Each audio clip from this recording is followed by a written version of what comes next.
Please join me in the Pledge of Allegiance. I pledge allegiance to the flag of the United States of America and to the republic for which it stands, one nation under God, indivisible, with liberty and justice for all. Mr. Schiebel, please call the roll.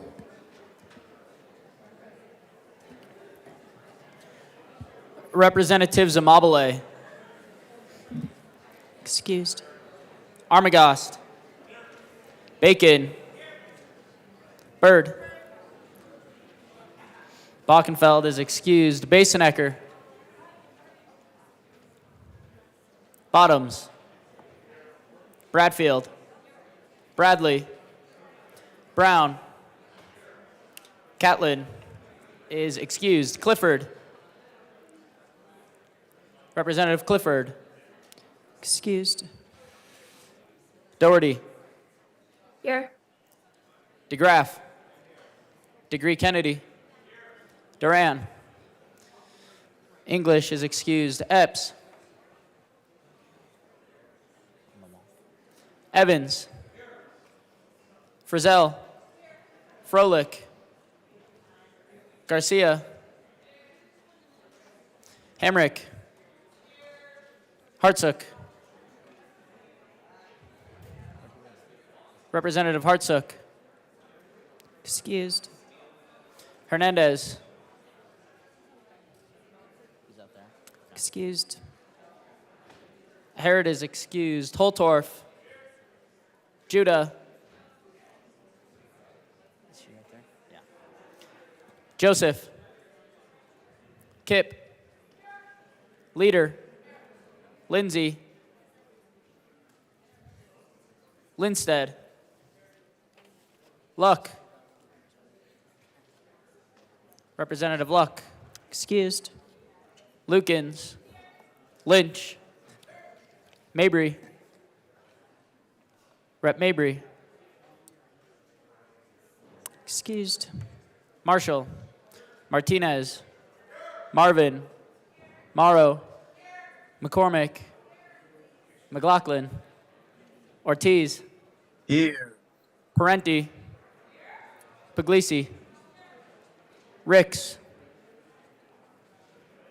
Representative Ricks. Excused. Rutinell. Sirota. Snyder.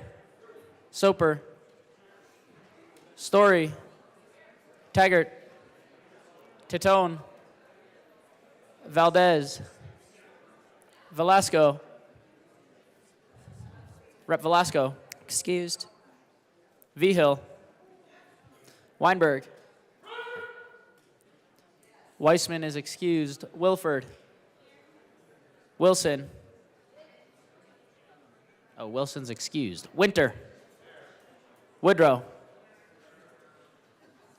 Rep. Woodrow. Excused. Young. And Madam Speaker. Here.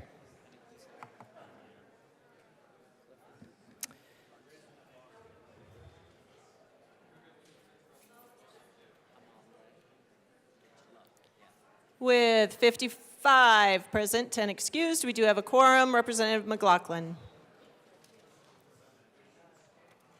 Thank you, Madam Speaker. I move that the Journal of Thursday, April 11th, 2024 be approved as corrected by the Chief Clerk. Members, you've heard the motion that the journal be approved as corrected by the Chief Clerk. All those in favor say aye. Aye. All those opposed, no. The ayes have it. The motion is adopted. Mr. Schiebel, please read reports of committees of reference. Committee on Appropriations, after consideration on the merits, the committee recommends the following: House Bills 1038 as amended, 1099 as amended, 1152 as amended, 1231 as amended, 1235 as amended, 1262 as amended, 1296, 1304 as amended, 1308, 1313 as amended, 1335 as amended, 1336 as amended, 1345 as amended, 1368 as amended, and Senate Bill 14 be referred to the Committee of the Whole with favorable recommendation. Madam Majority Leader.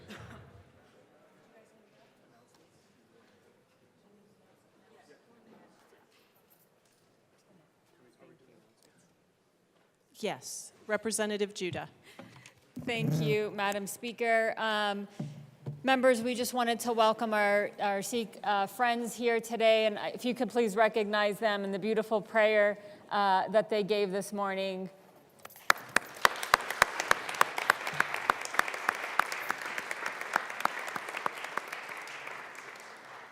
So every year, I'm incredibly honored to host Sikh Day at the Capitol, and this year I have the opportunity to do it with my colleague from Commerce City.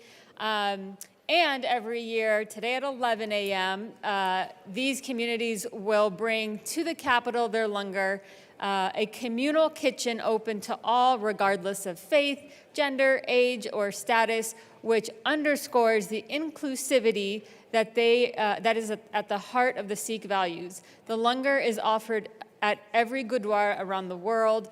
We all know when we go downstairs and we get our food, we go back for seconds and thirds. So I very much encourage you to take advantage of it at 11 o'clock. Great, thank you. Representative Rootnell. Thank you, Madam Speaker. Good morning, colleagues. Today, I am honored to welcome our friends from the Sikh community to the Capitol. Tomorrow, Sikhs around the world will celebrate the holiday of Vaisakhi, a day that commemorates the birth of Sikhism as a collective faith. This morning, we've already embraced the spirit of Vaisakhi with a Sikh prayer, the Ardas, which was a beautiful start to our day. Sikhs originate from the Punjab region of northern India, and with 30 million members, they make up one of the world's largest religions. Their vibrant community here in Colorado is a testament to their rich cultural and spiritual heritage, and I'm so proud that my district has the largest Gurdwara in the state, one of the largest in the country. So I want to thank the Colorado Singh Sabha, I want to thank the Denver South Gurdwara, and I want to thank the members who were able to make it today. I'm really excited about Langar at 11 a.m. today because one of my favorite memories when I was in India was being able to sit on the floor with hundreds of people in a Gurdwara and enjoying some really delicious food. I'm pleased to announce that Governor Polis will be signing a proclamation later today to recognize April as Sikh Awareness and Appreciation Month at 10:15 a.m. on the first floor. Sikhs have contributed tremendously to our communities from entrepreneurship, education, being advocates for social justice, and they embody their faith's principles of equality and selfless service. So again, join me in thanking and celebrating these folks on the sides in the gallery.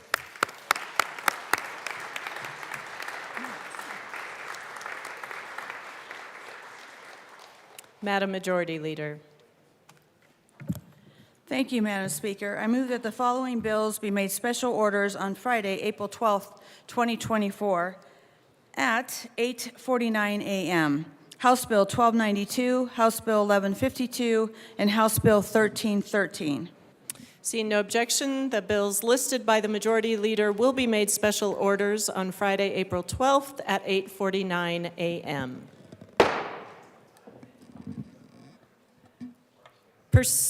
Madam Majority Leader.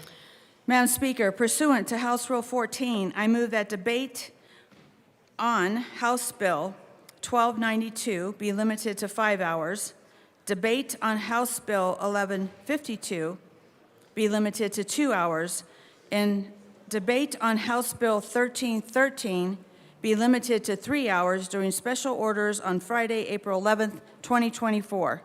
The motion before us is pursuant to House Rule 14 for debate on House Bill 1292 to be limited to 5 hours, debate on 1152 to be limited to 2 hours, and debate on House Bill 1313 to be limited to 3 hours. This is a non-debatable motion pursuant to House Rule 15E and requires a simple majority vote. Mr. Schiebel, please open the machine and members proceed to vote. Representative Ortiz, how do you vote? Yes. Representative Ortiz votes yes. Representative Doherty, how do you vote? Yes. Representative Doherty votes yes.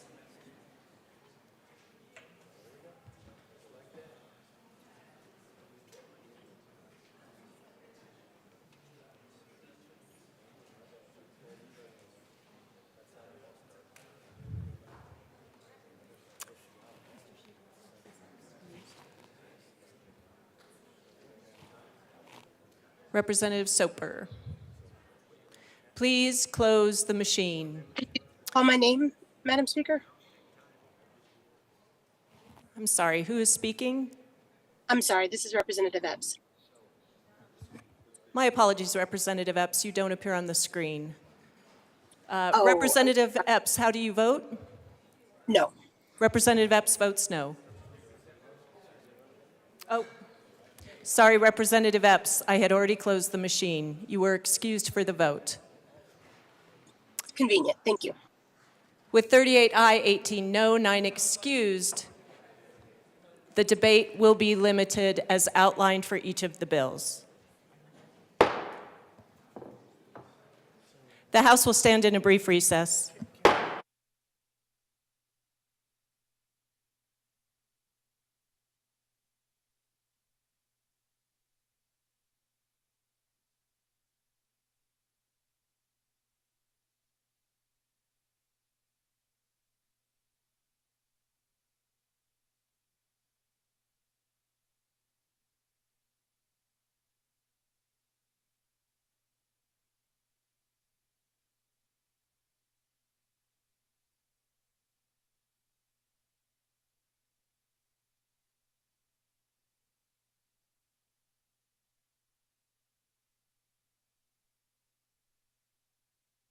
The House will come back to order. Members, I have one announcement. Representatives Byrd, Sirota, and Taggart will be excused at such time as needed so that the conference committees and joint budget committee can meet. Representative Degree Kennedy and Representative Frizzell will be excused at such time as needed so that the Property Tax Commission can meet. Assistant Majority Leader Bacon.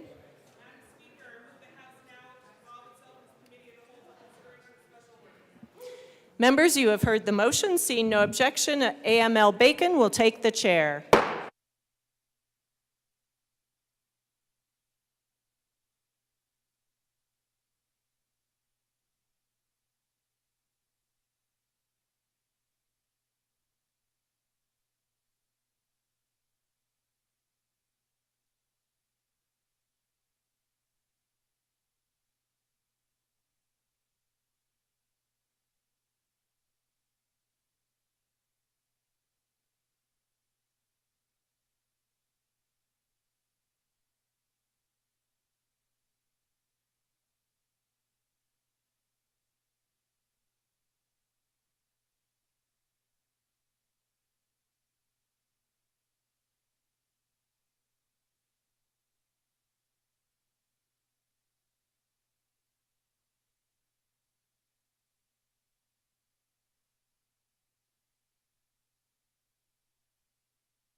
The committee will come to order. With your unanimous consent, the bills will be read by title unless there is a request for a reading of bill at length. Committee reports are printed and in your bill folders. Floor amendments will be shown on the screen and on your iPads. Bills will be laid over upon motion of the majority leader, and the court rule is relaxed. Mr. Schiebel, please read the title to House Bill 1292. House Bill 1292 by Representatives Hernandez and Epps, concerning prohibitions on certain firearms used in public mass shootings. Members, debate is beginning. Thank you. Representative Hernandez. Good morning, Madam Chair. It's an honor to serve with you. It is an honor to serve with you, my friend. Madam Chair, I move the bill in the House Judiciary Committee report. Okay, to the Judiciary Committee report.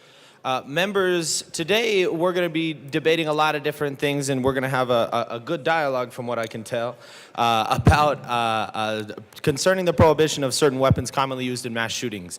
I want to briefly speak to the committee report so that you can understand some of the amendments to our bill that now are currently within it that were not in the introduced version. And so, very quickly, we added 4 amendments in the Judiciary Committee, and for transparency, I'll walk through them. The first is we inserted a transfer provision. When we met with the governor's office in the first floor, their first question was, what are we going to do for the transfer of weapons that are identified? And essentially, we worked with our advocates, and we identified that the transfer provisions for our bill, specific to weapons identified as assault weapons, are going to be in 2 different categories. One is going to be an air transfer, that you can transfer it to somebody in your family. I heard concerns in committee about making sure that generational wealth was preserved for people. And so we made sure that that was enshrined. And then the second one is if somebody would like to transfer their assault weapon and they would no longer like to have them, we inserted a provision within the amendments in the Judiciary Committee that the second way that you could transfer it was to a licensed gun dealer to be rendered inoperable within 90 days. And this is specifically to end the proliferation of assault weapons in the state of Colorado. The second amendment that we added to the House Judiciary Committee report was one about transportation, specifically interstate transportation. There are some other policies happening in the legislature this year that are about safe storage and transportation, but to this bill, we wanted to make sure that to work in tandem with those things, we had provisions in line for transporting the weapons identified under House Bill 1292 in interstate travel, so we used a U.S. congressional statute to make sure that we were in line with those laws. The third amendment that we offered to the House Judiciary Committee that was also accepted was strengthening the exemptions for police and military. We took that language specifically from the bill last year to raise the age to 21, so that way we could make sure that we were using the most up-to-date and legal framework for gun violence prevention policy so that it could mirror within our policy and we could have those same provisions and strengths within them. And then the final thing that we did is originally we had massive civil penalties within our bill, and we did choose to go forward with a criminal penalty, a petty offense. I see Snyder pointing at me, and I'm going to take that as a sign of good faith. And so those are just briefly, colleagues, some of the amendments that we made to the committee report, and wanted to make sure that we were just transparent about those changes for folks that were keeping up with the versions of the bill. I know that we're going to have a lot of debate about some other amendments, and we actually have some amendments to the committee report that are going to happen today as well. And so I'm going to let our colleagues dive into those pieces and make sure that it's a piece of how we handle our conversation today. But I wanted to make sure that I was just clear about some of the changes that came out of committee in tandem with the governor's office, in tandem with our advocates, and making sure that we were lockstep as we could be as we approach today's floor debate. So, Is there any further discussion on the committee report? we have an amendment. Oh, sorry, come on. Representative Soper. Thank you, Madam Chair, and it's an honor to serve with you. It's an honor to serve with you. Members, I serve on House Judiciary and heard this bill. This is a very serious attack on our Second Amendment rights. But there were even more disturbing things that were added in the House Judiciary Committee report during the committee hearing. In the original bill, it was a $250,000 civil fine for anyone to violate the terms and to continue to transfer the firearms that are listed in the bill, which, quite frankly, are probably 85% of all the firearms within Colorado, a clear government taking, and would be a violation of our constitutional rights. But then an amendment was run to reduce it to a low-level petty offense. You don't go from $250,000, which would be one of the highest fines in our state, down to a low-level petty offense just like that. Either you're considering it serious or not serious. But the other problem that I have is even at the petty offense level, now there's other constitutional provisions that come into play, such as the Fourth Amendment. So law enforcement now needs to have probable cause. Search and seizure comes into play to be able to see if someone has, in fact, transferred ownership of one of the outlawed weapons as listed in the bill. It puts a tremendous burden on our law enforcement because I can tell you from rural Colorado, the one thing that people hold most dear would be their property. And firearms are right there with it. Firearms are very symbolic of our way of life, of who we are. And if you're telling law enforcement, you need to now investigate using the full police power of the state, whether someone has made a sale or transfer of one of the firearms listed. Now, all of a sudden, the local law enforcement has a charge to investigate. They now need probable cause to be able to go in, all for a low-level petty offense. And this is to violate both our state and our federal constitutional provisions on the right to bear arms. And we're doing it at a low-level petty offense. That's just getting the camel's nose under the tent.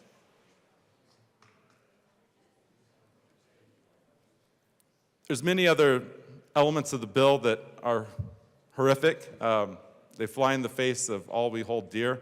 My colleagues will be talking about those in turn. But since this was an amendment that was added in the House Judiciary Committee report, I did want to talk about this, that I fear for our local law enforcement for what this will do. But I also fear for the average Coloradan. Because now, they want to pass on a gun to their kids. That's frustrated, makes them a criminal. The other thing that certainly is challenging, many people may not realize, but firearms are a really good asset. I have a number of constituents who have spent hundreds of thousands of dollars building up their firearm collection. And some firearms they have never even fired to be able to preserve the pristine value. And that's an asset that we're now taking. And so by cutting off the ability to sell or transfer, or even leave it to whoever you want as an asset that has real value, and making that person a petty criminal, that's not America. It's frustrating. I'm really sad to see this bill come before us today, and that I would ask for a no vote on the Judiciary Committee report. Representative Holtorf.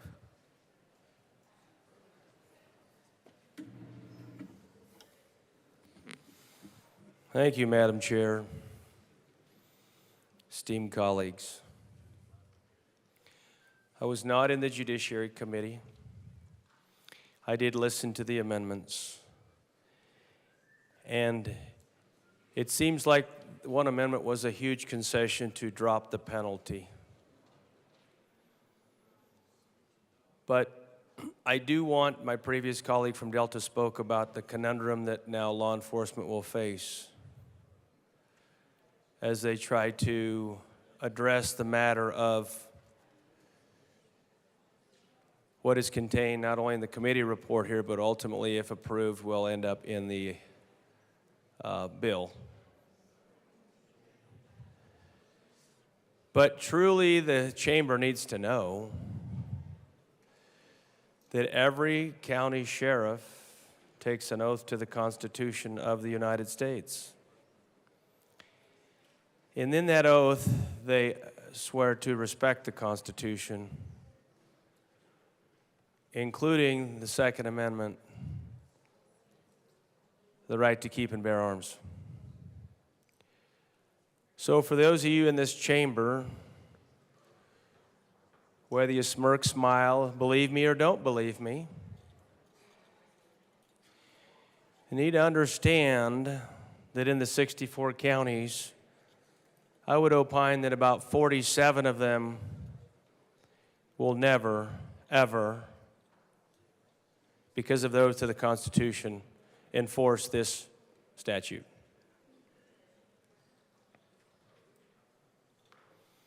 It will not happen in Washington County. And I'm one of many counties. You see, if it's unconstitutional, it's unconstitutional.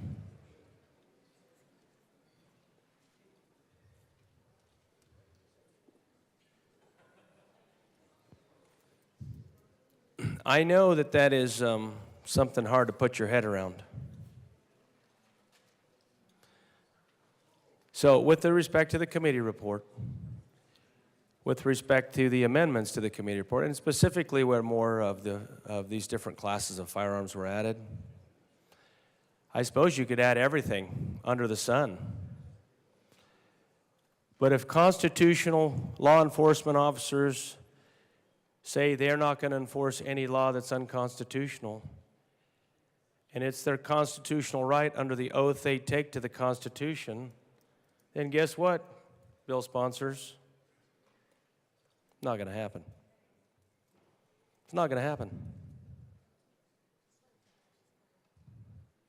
So, I think the bill sponsors need to contemplate this. They need to understand this. As we try to do something that's never been done in the union at this level, to this level, that so grossly violates the constitutional provisions as outlined in the U.S. Constitution, particularly the Second Amendment. I do appreciate the amendments. I do appreciate the fact that now it's not a $250,000 fine, which nobody in this chamber could probably stand very long. And if they could, it sure would have a big bite in their back pockets. But arguably, the bite isn't for individuals. It's for those firearms dealers and distributors or others. So I believe there are other colleagues of mine that want to talk to this, members that actually were in the Judiciary Committee. But I just want to bring that up to the chamber. That's the reality that you face in Colorado. And so with that, I have strong objection to the committee report. I have strong objection to what happened in the Judiciary Committee, the vote that came out of committee, and the amendments that were added on in the committee. Representative Evans. Thank you, Madam Chair, and thank you, colleagues. 8:30 seemed way earlier than just half an hour before our usual start time. But here we are to talk about the Judiciary Committee report to House Bill 1292, and so I sit on the Judiciary Committee, and so just want to highlight some of the conversations that we had around the Judiciary Committee report, those amendments, and some of the, well, you guys know it's going to be concerns, right? Some of the concerns that I have. So pull out your Judiciary Committee report, and we're starting to do a lot of our work on page 13. Line 8, where we're starting to amend and we're adding in some new subsections. So lines 1 and 2 of the Judiciary Committee report, pretty self-explanatory. We're just adding some new stuff in. The stuff that's getting added in, though, the meat and is it too soon to say potatoes? Meat and potatoes of this? The meat and potatoes of this starts page 13, lines 15 through 18 in the bill, so that's what's being amended by the Judiciary Committee report. So this is the part of the bill where it's talking about the exceptions to this section, so who this bill does not apply to. And so we changed the wording in the Judiciary Committee report a little bit of the pretty typical exemption for active members of the United States Armed Forces while on duty and serving in conformance with the policies of the United States Armed Forces. And while we throw that one out there a lot, I always just kind of, I don't know, I guess, wonder why we always have to put that in there, because of course the United States military is going to perform the roles that the United States military does. And if we're passing laws that are so constraining that we have to exempt the military, then I wonder about why we have to put those in, given the primacy of federal law in these situations. Just wanted to throw that out there. I didn't have a whole lot more thoughts about that one. What I do have thoughts about, though, is on the Judiciary Committee report. So on the committee report, it's lines 7 through 10, and it's amending page 14 of the bill. So on page 14 of the bill, you come down to line 18. Again, we're still in this area where it's talking about how this is supposed to be implemented, the exceptions. Now we're talking about peace officers. The original bill just said this applied to a peace officer. In the committee report, in the committee, the amendment added language that said it's not just a peace officer, it's a peace officer, as described in 16-2.5-101. Okay, that's fine.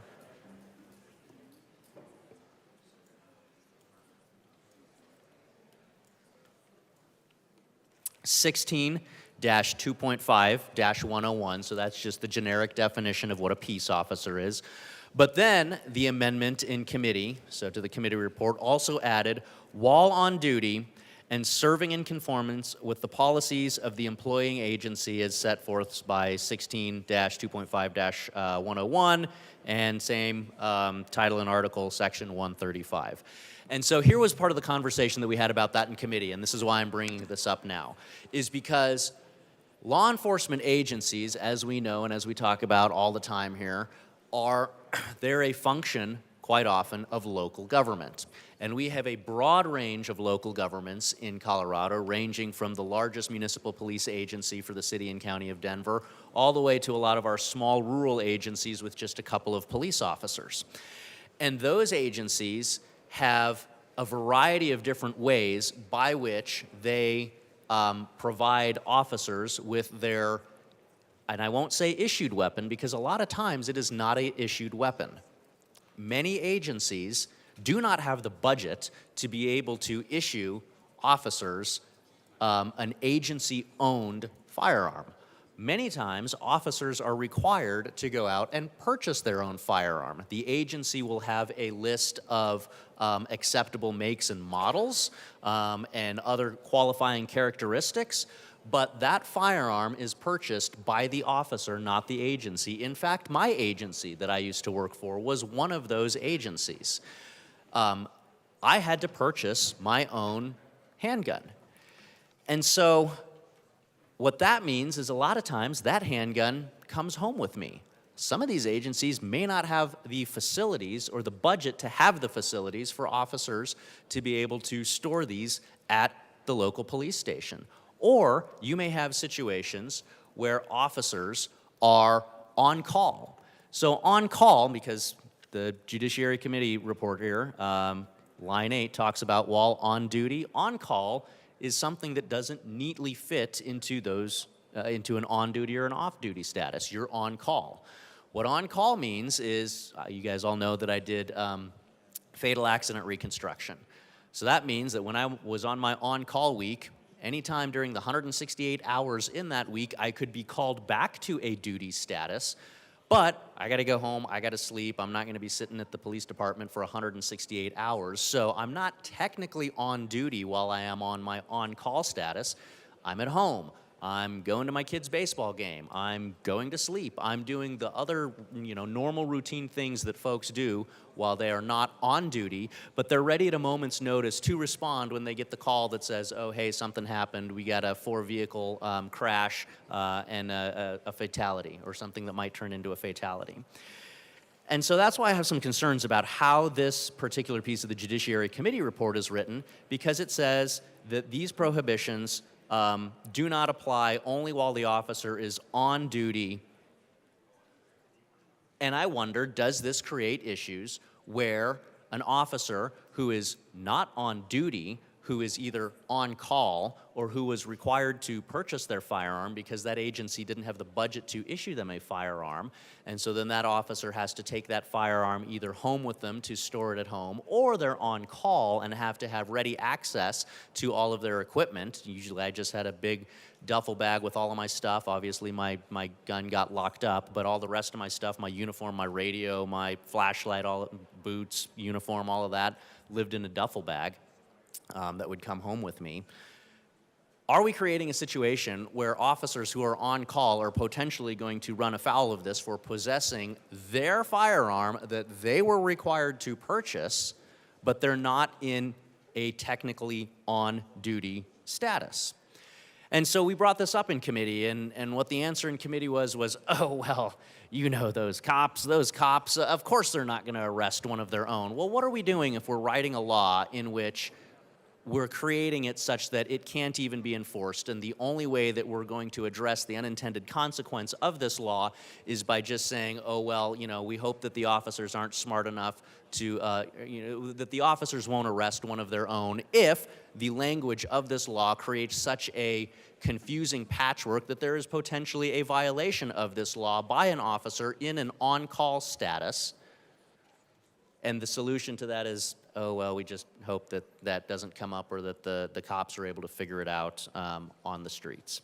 And I have some obviously major concerns about that, because if we're writing law, if we're using phrases like while on duty, we need to make sure that we're understanding the nuances of what on duty means, what off duty means, how officers are either issued or purchase their own firearms, how they maintain those in an on duty or an off duty status, how they maintain those in an on call status, because these are things that affect folks day to day as they're out trying to keep our communities safe. These are things that highlight, as we often talk about, that urban-rural divide, that big city, that small city. Because a lot of times, the way things that are done in the Denver metro area with larger budgets and more personnel, those don't happen in the smaller agencies in the rural parts of our state. And so I want to make sure that we understand the unintended consequences and the complexity that's happening here, because law enforcement isn't just as simple as on duty and off duty. There's a lot more nuances to that when you have to do these higher level investigations that require these forensically trained individuals to be on call 24/7 on a rotating call shift that does not fall neatly into on duty or off duty.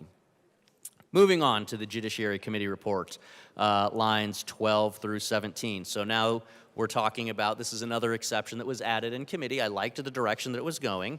It's talking about, as the committee report says, an assault weapon shall not be sold or transferred by an individual on or after July 1, 2024, so that's the effective date, to anyone within the state except to, these were two exceptions that were added in committee, an heir by bequest or intestate succession.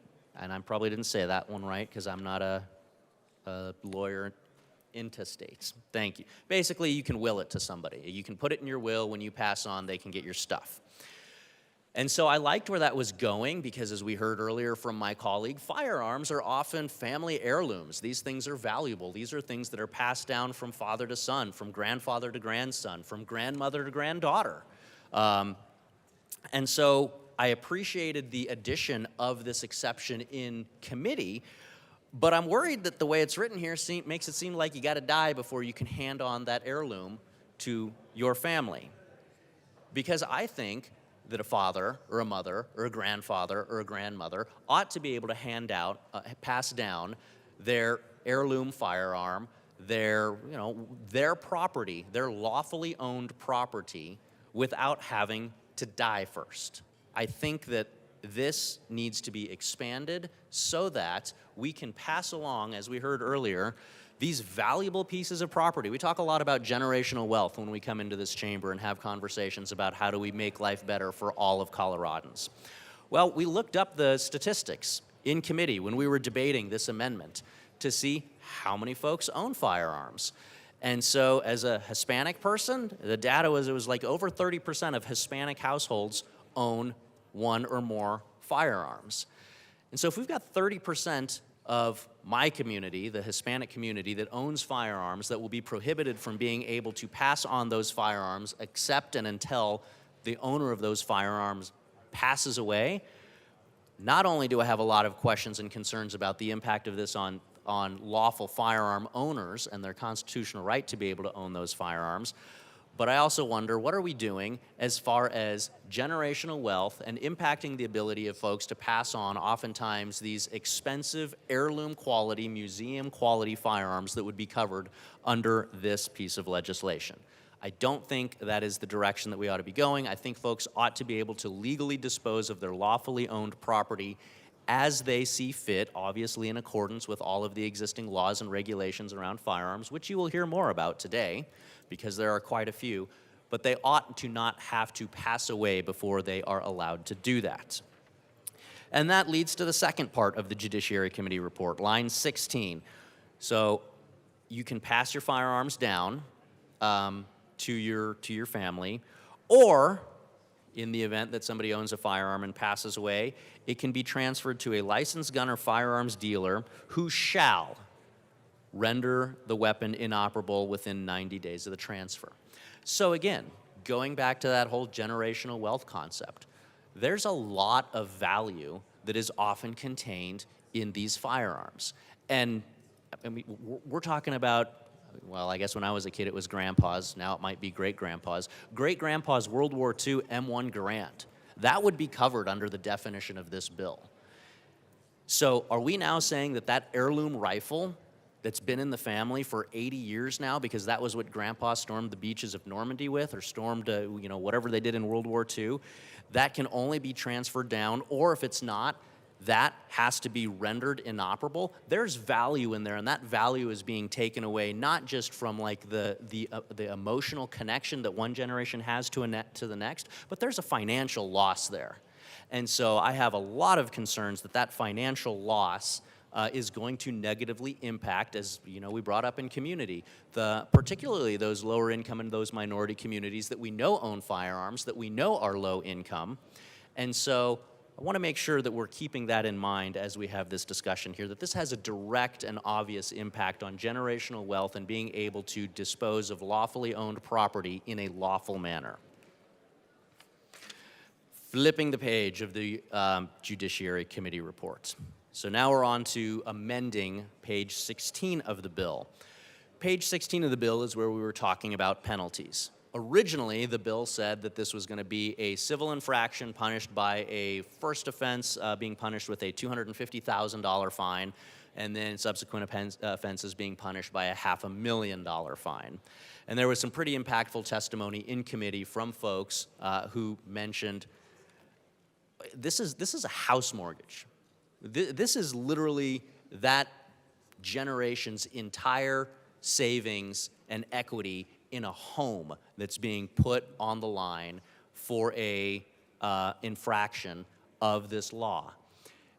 And so when we have conversations about housing and housing security and housing affordability, is it appropriate to have a $500,000 fine for an infraction of this very large, very broad bill that covers about 80% of firearms in Colorado, which are currently legally owned? Should we be jeopardizing literally somebody's entire life savings, generational wealth, and home equity with a $500,000 fine? So I do appreciate that conversation had some resonance, resulting in, on the Judiciary Committee report, lines 2 and 3, where the penalty was changed from that $250,000 and $500,000 fine down to a petty offense as provided in section 18-1.3-503. However, whenever we talk about petty offenses in this building, it seems like we always mention the fact that petty offenses are a criminal offense. A criminal offense that's punished by 10 days in jail or a $300 fine. And as my colleague formerly spoke about,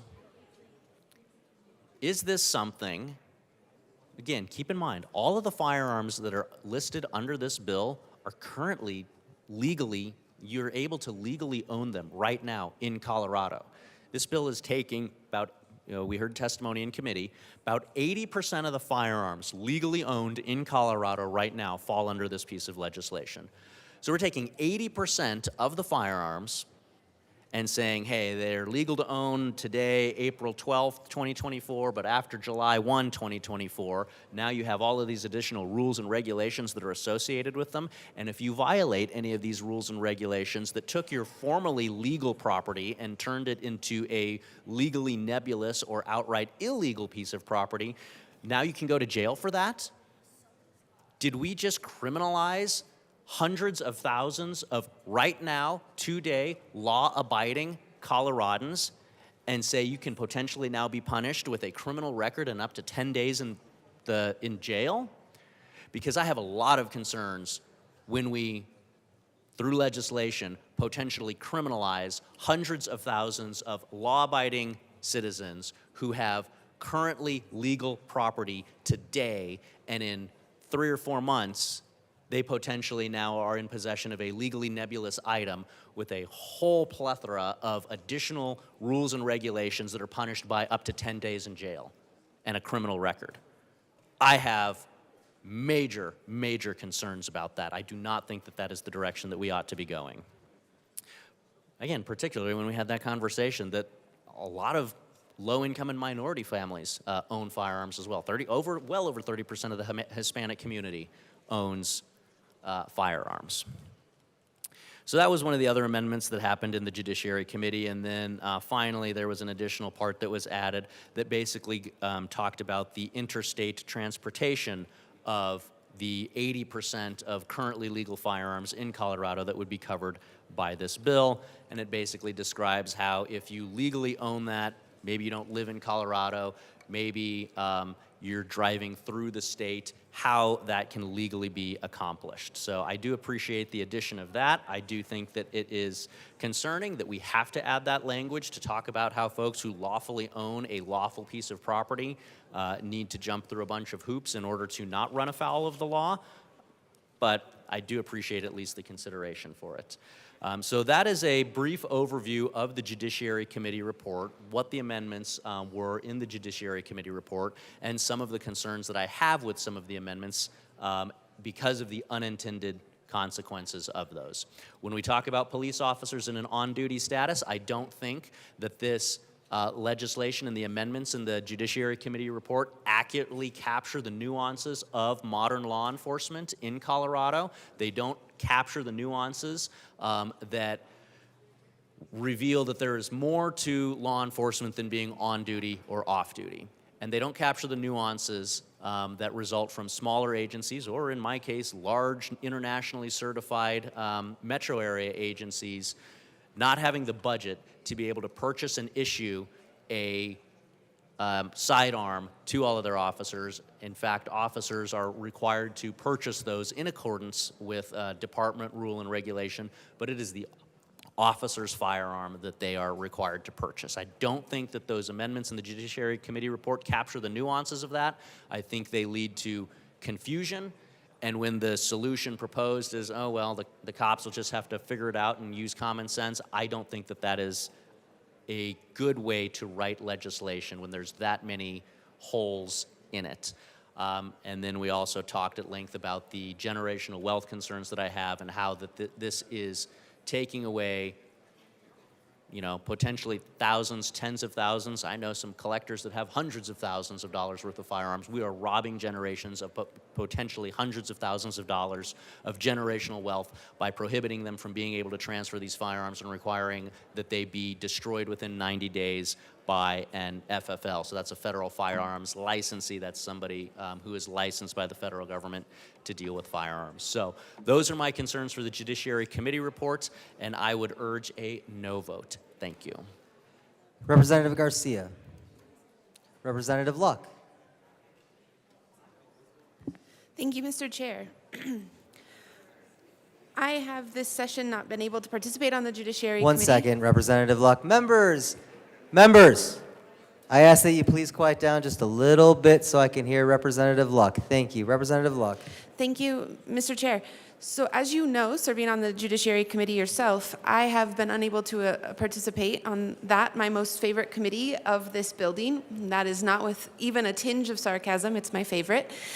So before I actually make comments on this bill, I would like to inquire, have some fact-finding time with the bill sponsors, if at all possible, so as to know what is meant by some of these terms that were applied in the Judiciary Committee. The first question that I have for the bill sponsors has to do with the L003. I understand you are conforming your policies with the U.S. Armed Forces and employment agencies vis-a-vis. Oh, it's L003 that you applied in Judiciary. I believe that is right. So my question has to do with these policies of the U.S. Armed Forces as well as the employing agency that is pointed to here.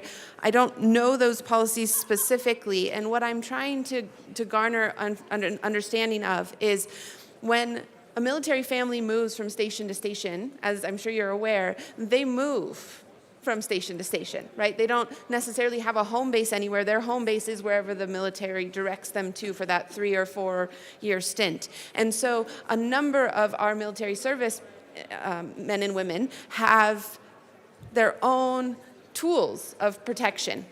Do the policies contemplated here allow them to bring all of those items with them into Colorado, even if they're not living in base housing? That's my first question. Representative Hernandez. Thank you, Mr. Chair, and thank you, Representative Luck. An excellent question. Our bill has nothing to do with possession. It is only vending, distribution, sale, and manufacturing. And so as long as those families, there's no criminalization of their possession of those weapons, but they cannot buy more if they move to Colorado simply because they are a member of the armed forces. Representative Luck. Thank you, Mr. Chair, and thank you for that answer. So then I guess that takes me to another question. So on that same page where the amendments were made in the original bill, it speaks to the importing of these items. And so by import, do you mean, sorry, it's page 13, line 9. It's one instance of it. So is it import for the purpose of sale? Is that what the intention is? Or is it importing in the sense that we are bringing it in because if it's importing just for the purpose of sale, I think that needs to be clarified in here. Representative Hernandez, and I remind this that we are on the committee report. Thank you, Mr. Speaker, and thank you, Representative Luck. It is designed, our bill's purview has nothing to do with possession. It only has to do with additional sale following the prohibition. Representative Luck. Thank you, Mr. Chair. So if I can restate what I'm hearing you say, anyone, military service person or not, can bring into the state of Colorado, if they move here, their pre-existing items that they possess, regardless of whether they're military or not. Okay, that's very helpful. Thank you. The next question that I have for you, so under this bill, as we've heard from other colleagues already, this bill is addressing basically the fullness of... Members, please, don't make me go Rep. Wilford on you. Bring it down just a little bit. Thank you. Representative Luck. Thank you, Mr. Chair. This bill is pointing to basically the fullness of the firearms industry. And so my question relates to FFLs who are exempted for the transfer of in order to make a weapon inoperable. It is likely we won't have any FFLs left after this session or this bill because there will be no profit in the industry. And so my question is, my first question related to this is, who is going to take on that task, I guess, once all of our FFLs are gone? Representative Hernandez. Thank you, Mr. Speaker, and thank you, Representative Luck. You said that task, and I need you to clarify the antecedent to the pronoun, if that's okay. Excellent use of grammar, Representative Hernandez. Representative Luck, care to answer? Thank you, Mr. Chair. What I'm asking about is who will render these weapons inoperable when all of our FFLs are non-existent because they've been put out of business by this and other measures taken by this body? Representative Hernandez. Thank you, Mr. Speaker, and thank you, Representative Luck. A licensed gun vendor who does have a permit to sell in the state of Colorado, as long as they do not violate the prohibition, would retain their license and permit to sell. As long as they did not continue to sell assault weapons following the prohibition of assault weapons, and since we're talking about law-abiding citizens, I hope that our folks in community and folks who might be selling guns would be willing to follow the updated law. So as long as they follow the law, they would not lose their permit, and those folks would be qualified and also willing and able to step up and render these guns inoperable. Representative Luck. Thank you, Mr. Chair, and thank you for that answer. I appreciate it. I guess what I'm pointing to is the reality that when you lose 85% of your business, it's very hard to stay in business. But I hear what you're saying. For those who are still able to stay in business, maybe they sell ice cream in addition to their firearms and are able to stay in business, then they can take on that task. One other question that I had was with respect to the very last, or I guess L002, the conversation around transporting these items through the state, and it speaks of that they can do so for any lawful purpose from any place where the person may lawfully possess and carry it to another place where the person may lawfully possess. I guess I'm wondering, does this in any way allow for folks who come to Colorado to hunt and utilize these particular items for that purpose if because they are legally allowed to hunt because they have a hunting license, if that would be covered under this, or if this is purely for the sake of those who go from Kansas into Utah, let's say? Representative Hernandez. Thank you, Mr. Speaker, and thank you, Representative Luck. I always appreciate your questions, and you always have important points to bring, and I know it makes Colorado better, so thank you. This is taken directly from the U.S. congressional statute about interstate transportation because there are other bills in the legislature handling in-state transportation. So these provisions are taken directly from there, and I trust the good folks working on our Constitution up in D.C. to make the right decisions about what interstate travel should be handled as in the state of Colorado. Representative Luck. Thank you, Mr. Chair, and thank you for that answer. I really do appreciate it. From your standpoint as the bill sponsor, do you intend to allow through this provision folks to carry in from out of state a weapon, a tool that could be used for the purpose of hunting that is otherwise characterized under your bill as a quote-unquote assault weapon? Representative Hernandez. Thank you, Mr. Speaker. Thank you, Representative Luck. Again, an excellent question. Again, I would just remind us that our bill is only specific to the purview of a prohibition of sale, vending, and manufacturing in assault weapons. It does not impact hunters who transport their weapons in. We also, have spoke deeply with a lot of different folks in the sportsman's, space, and although assault weapons might be used for sports and these other places, we didn't see a large impact or feedback on this specific amendment. Representative Luck. Thank you, Mr. Chair, and I just wanted to thank you and the good representative from Denver for sort of satisfying my need to be in Judiciary Committee. Representative Taggart.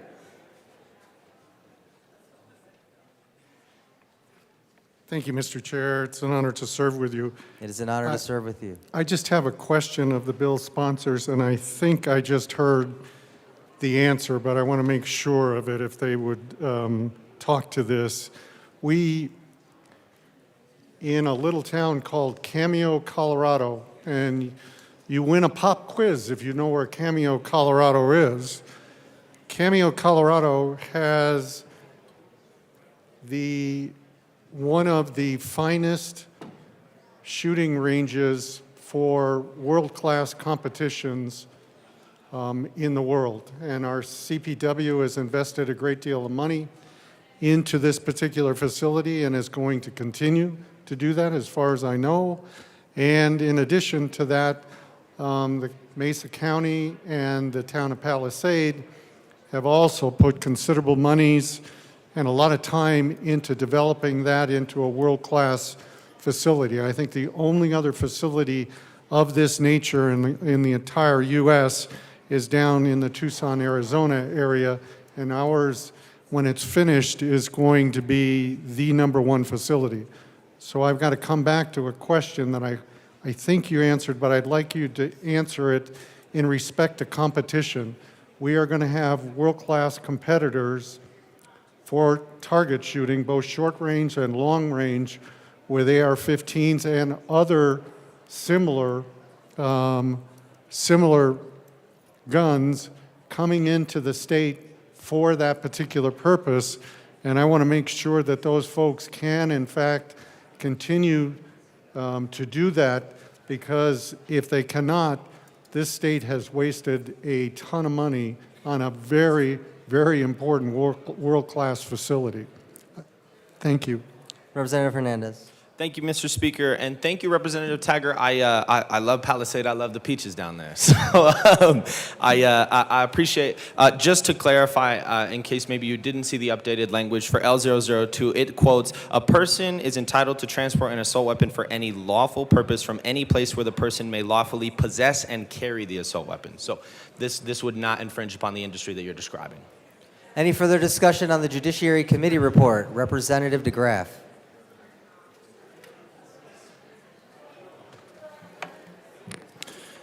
Thank you, Mr. Chair. Looking at the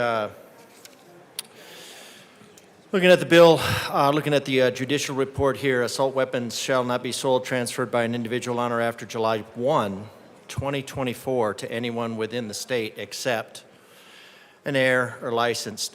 First of all, assault weapon is really, really broad, and what a colossal, I mean, besides labeling us as a completely unconstitutional state, a term like assault weapon. To the committee report, Representative. Sir, it says assault weapon shall not be sold. So the term assault weapon itself connotes a phenomenal degree of ignorance. It's a phenomenal degree of ignorance from which this body is legislating. So not only unconstitutional, but ignorant, because assault is causing physical harm, unwanted physical contact, the threat or attempt to do so, make a physical assault on. None of these things are anything that a tool of self-defense can do. So we're labeling something as an assault weapon. Now I get it where they want to link it to assault rifle, but you could have an assault anything in this case. Now, granted that the purpose here is to have assault in there so it can be broadened every single year from here on out. And this is all based on more of a foot in the door concept, even though we've got about 15 anti-Second Amendment bills coming up. And the bill itself talks about what the bill and the judicial report refers to.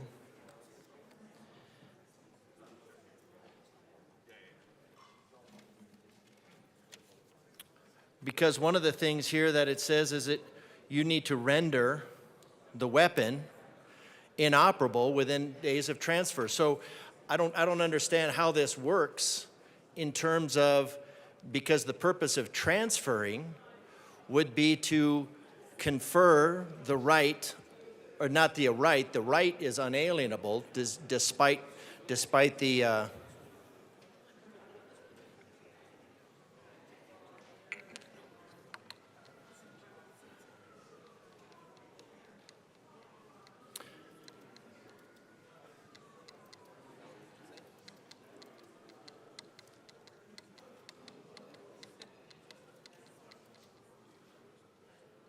I mean, if we're going to talk about undermining the Constitution of the United States in whole cloth, I would think that some of the people could at least take their conversations outside.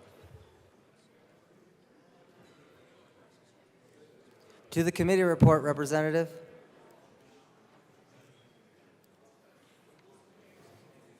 I mean, we are talking, after all, about completely undermining the Constitution of the United States. So to start off by limiting this conversation to 5 hours, a 250-year-old auxiliary right, which is part of the right to self-defense as conferred by the laws of nature and nature's God,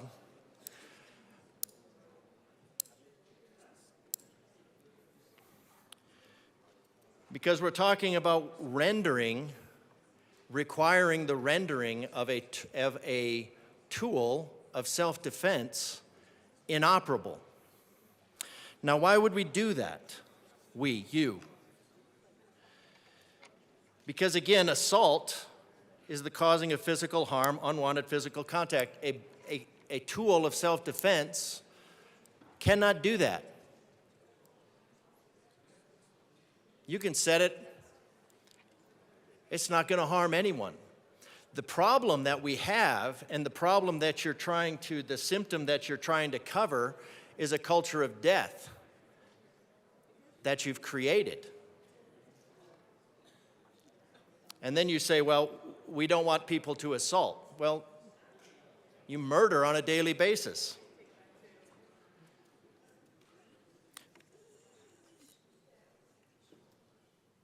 And that creates a culture of death.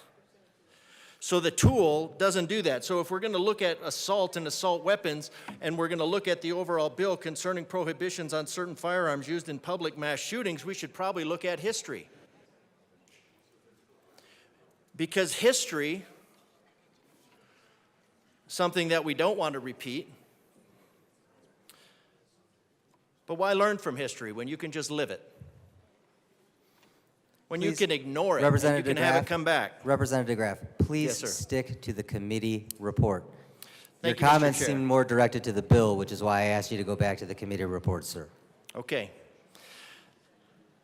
This is an assault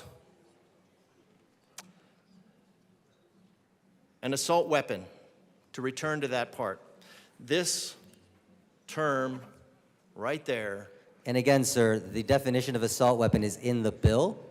I know the word assault weapon is in the committee report, but you're talking about the definition of it. So if you'd like to talk about the definition of it, perhaps we can wait until the bill. If you have something in the committee report, please continue. The committee report, speaking of an assault weapon, and that connotes a high degree of not only arrogance, but ignorance on the part of this body. So there are a lot of problems. I think we need to talk about the history of this. The government infringing on rights, the infringement of transferring to anyone by heir or succession, rendering it inoperable. There's absolutely no way to not see this as an infringement on your right to self-defense. And the infringement on your right to, and this is in the judicial report, the infringements on your right to self-defense are codified in the judicial report. And the right to self-defense is an auxiliary right premised on the laws of nature and nature's God, and that is the right to self-defense. And the right to not only the right to self-defense, but the right to resist tyranny. And the right to resist tyranny is borne out in history. And if you want to look at assault weapons that should be banned, you would be looking at Turkey with 1.5 million killed, Russia 20 million murdered, China 20 million, Germany 6 million, Cambodia citizens disarmed. By the same means outlined in the Judiciary report. This is not a new tactic. These citizens were disarmed in the same manner as is being legislated here today and is codified in the Judiciary report. Guatemala, the citizens were disarmed in the same manner as the Judiciary report. 100,000 Mayan Indians were massacred in 1970. Uganda, citizens were disarmed in the same manner as codified in the Judiciary report. 300,000 Christians put to death. So 1.5, 20, 40, 46, 47, 100,000. You're talking at least 50 million mass murders by largely socialist governments that were where the citizens were disarmed by the same mechanisms outlined in the Judiciary report.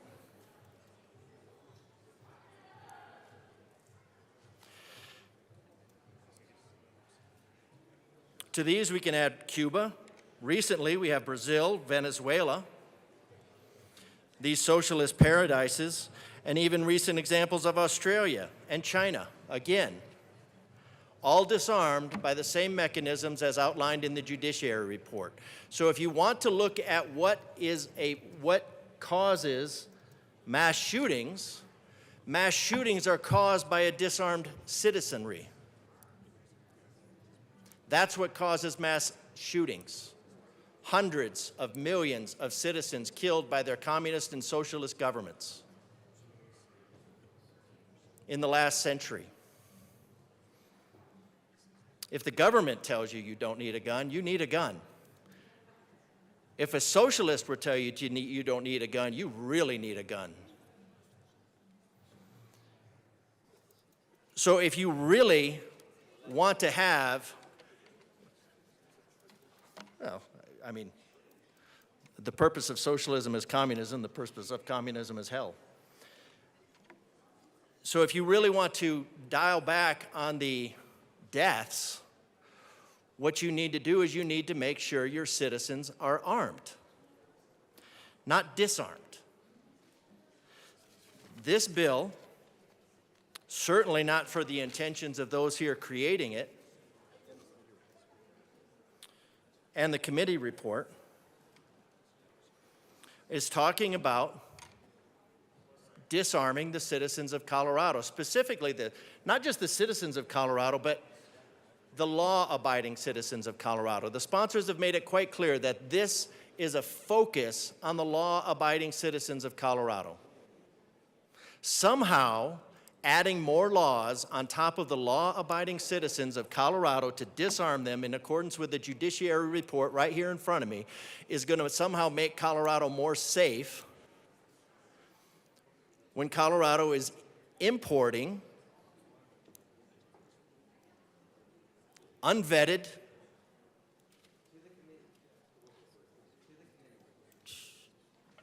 to the committee report. Thank you, Mr. Chair. There's a lot to talk about. There's a lot to history to cover. But again, an assault weapons ban speaks to the arrogance and ignorance of the drafters, the drafters are fine, of the sponsors. The intent, of course, we're not allowed to get into. But if we look at history, the disarming mechanisms of the law-abiding citizens of a population result in genocide 100% of the time. 100%. Doesn't matter what the intent is. The reason we study history is because history is a warning from the future. We look at history so we don't repeat it. This bill is asking, begging, pleading to repeat the history because history is erased by those looking to repeat it. Representative Holtorf. Mr. Chair, I'm so glad to see you today. I didn't know if you were going to make it or not, but I'm really glad to see you. I'm going to have to come back and look. It's an honor and privilege to be with you today and serve. It is an honor and a privilege to be with you today and serve, Representative Holtorf. To the committee report. Thank you, Mr. Chair. As we talk about the committee report and what was discussed in the Judiciary Committee, there's one part of this report that I think, and I'm not going to talk about the military portion of it, I have vast experience in it, but I think a member that served in the committee is going to be able to talk better about that. My colleague who also served in the military and was also a fellow throttle jockey flying Army helicopters. What I want to talk about is the last part of this, and it's, if you look at 18-12-605, interstate transport of assault weapons, on the committee report. And if all of us will pull the bill out, it's right here, and turn to page 16. After line 7, the back page, by the way. I want to talk about a potential concern. As you get page 16, line 7, right before we talk about section 2, this is in section 1. It talks about this part does not apply to the transport of assault weapons through the state by persons who not otherwise prohibited by the state or federal law from transporting, shipping, and receiving a firearm. There are going to be, and we know that we have Interstate 70 through the state. We have I-25 through the state, east, west, north, south. We also have Interstate 76 that turns to I-80 that goes to Chicago. These are major thoroughfares, and there's a lot of transportation of firearms. And in almost every case in this country, those are recreational firearms. Even though they may be a military-style firearm, it's still a firearm for predominantly recreational use, unless you have criminal intent. And that's what bothers me. The hand of the criminal is what causes the assault and the victimization.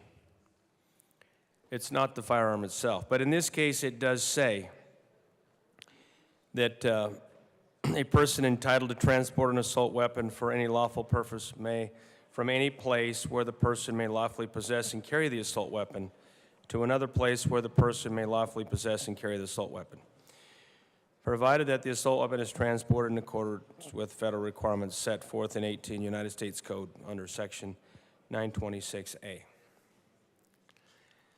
So that transport is going to continue. Now, there's going to be other transport that does take place. There's going to be other trade that does take place. And for those of you that understand, every time that this type of legislation has been offered, including what is embodied in this committee report,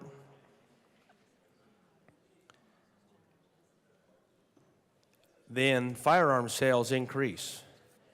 So the amount of transport of firearms across this state is arguably now going to increase as firearm sales increase due to this type of legislation. Legislation never before enacted, legislation that is the grossest violation of our Second Amendment rights in the history of the state of Colorado. Legislation that is going to infringe and attack on our rights, our First Amendment rights and our Second Amendment rights. Because many of us, oh, by the way, our life, liberty, and pursuit of happiness is embodied in our freedoms to carry and use our firearms to defend and protect ourselves. But I'm glad that they put this in there. I still have a problem with, and I don't see any exclusions for, as a rural legislator, and I do have to ask the bill sponsors, and Mr. Chair, if this is to the bill, let me know, because it didn't come up in the committee report, what the considerations for in rural Colorado for those of us cattle ranchers that have to protect our livestock from apex predators who want to kill our baby calves during calving season. Those innocent little four-legged, beautiful creatures with big eyes and little ears that just want to love their mothers, but yet the apex predator wants to eat them. Now, I'm not going to tell you, ladies and gentlemen, the story about the 3 little pigs and the big bad wolf. But I need firearms, and I do, if you come to Buffalo Springs, carry a firearm. Every time I go into my calving pastures, I will carry a firearm, or maybe more than one. One firearm that shoots at long range, 22-250. My favorite is a 300 Win Mag. But I believe that this bill, and I don't think there's provisions for this in the committee report, and I don't know if it can even be amended talking to the bill sponsors. I'm glad that we'll be able to transport these weapons and firearms, rather, through Colorado, but what happens where we actually need them for defense of our livestock? One of the best firearms is a .223. Actually, it's also called a Mini 14, but the name of the firearm is actually called the Rancher. Does anybody know why it's called the Rancher? And yes, it falls under this prohibition because it is the optimal firearm for ranchers to use to defend their livestock. And it's a very, very good firearm to have for defense from those 4-legged mammals that want to do harm to your innocent, poor little calves, or your cows, or your horses. So, I'm very glad we're having robust discussion. I think this is an important committee report change, but I want to ask the bill sponsors to consider those considerations and I'd ask them to please respond, because this is a real issue in rural Colorado. We do carry rifles in our pickups in the springtime, and we do need some consideration. So I'm going to ask the bill sponsors to explain that to me if they can. And to the committee report, and can it be added? I don't know. It's just a question. I mean, it's a sincere question. I don't know where it would fit. So I'll ask the question of the bill sponsors, and that's the only comment I have. Representative Hernandez. Thank you, Mr. Speaker. Mr. Chair. And before you go anywhere, Representative Holtorf, there was a lot in there. I don't quite recall what your exact question was. If you could just come and ask a direct question, as much as I do deeply appreciate your deep and thoughtful questions. Representative Holtorf. Thank you, Mr. Chair. So when you're in the country, you do tend to ramble a little bit. We talk around things and not directly at things. So in order to get to that point, I think the consideration is what happens when cattle ranchers, in the course of raising their livestock, they feel they have the need for this type of firearm, but now it's going to be prohibited. And is there any consideration for allowance or waiver or anything for that in the course of the things that they do as they raise livestock? Representative Hernandez. Thank you, Mr. Chair, and thank you, Representative Holtorf. I went to college in Greeley, so I learned a lot about cows there. But I think the question is really about the intent and purpose of the bill. The intent and purpose of the bill is specific to a prohibition of sale. It has nothing to do with ownership. So if a cattle rancher wants to go and get an assault weapon so that they can successfully navigate how they manage their ranch prior to the prohibition, there is nothing in our bill that would prevent that. Representative Hartsook. Good morning. Thank you, Mr. Chair. On the committee report, first page, line 4, it says a person who is an active member of the United States Armed Forces while on duty and serving in conformance with the policies of the United States Armed Forces. So are we solely talking about active duty personnel stationed at a base in Colorado? And if so, what about as they transfer in, known as permanent change of station, transfer out? What about National Guard and active Guard Reserve members who could be a resident here, stationed here, and then the military can move them somewhere else? So if they are in a state that they go shooting, like I have, and they go shooting with weapons, the assault weapons that are enumerated in the bill that this committee report is talking about, How does that impact them? What happens to their household goods when they move here? What happens to their rights when they get assigned to this state and their personal weapons that they are shooting somewhere else? What happens when they're traveling through here? What happens if they come here for shooting competitions? I've been to many shooting competitions in this state and in other states. How does it impact all of these personnel who have no control over where they will be assigned or what they will be doing, and they're in other states throughout the entire country that you can go shooting, and I've been stationed at many of them. You can go to the range with a multitude of weapons that are defined as an assault weapon in the bill, but this committee report says singles them out. So is that only while they are serving on active duty? And then what's the definition of that? If you're on active duty permanent Title 10 and you're stationed at one of the major bases here, your service weapon is locked up in an armory. That's on the base until you go out to the range. But many of those soldiers and airmen have weapons that are classified as an assault weapon in this bill that under this paragraph on the committee report would deem to be in violation of. So they move here from another state, like I did, because I got reassigned here, and I have these weapons that I've been shooting at ranges and other places I've been stationed at around the country. And I come here now suddenly as a member of the active component, Title 10 of the United States Army. According to this, I'm now in violation of the law.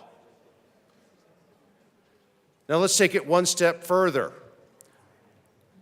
What happens to the moving company?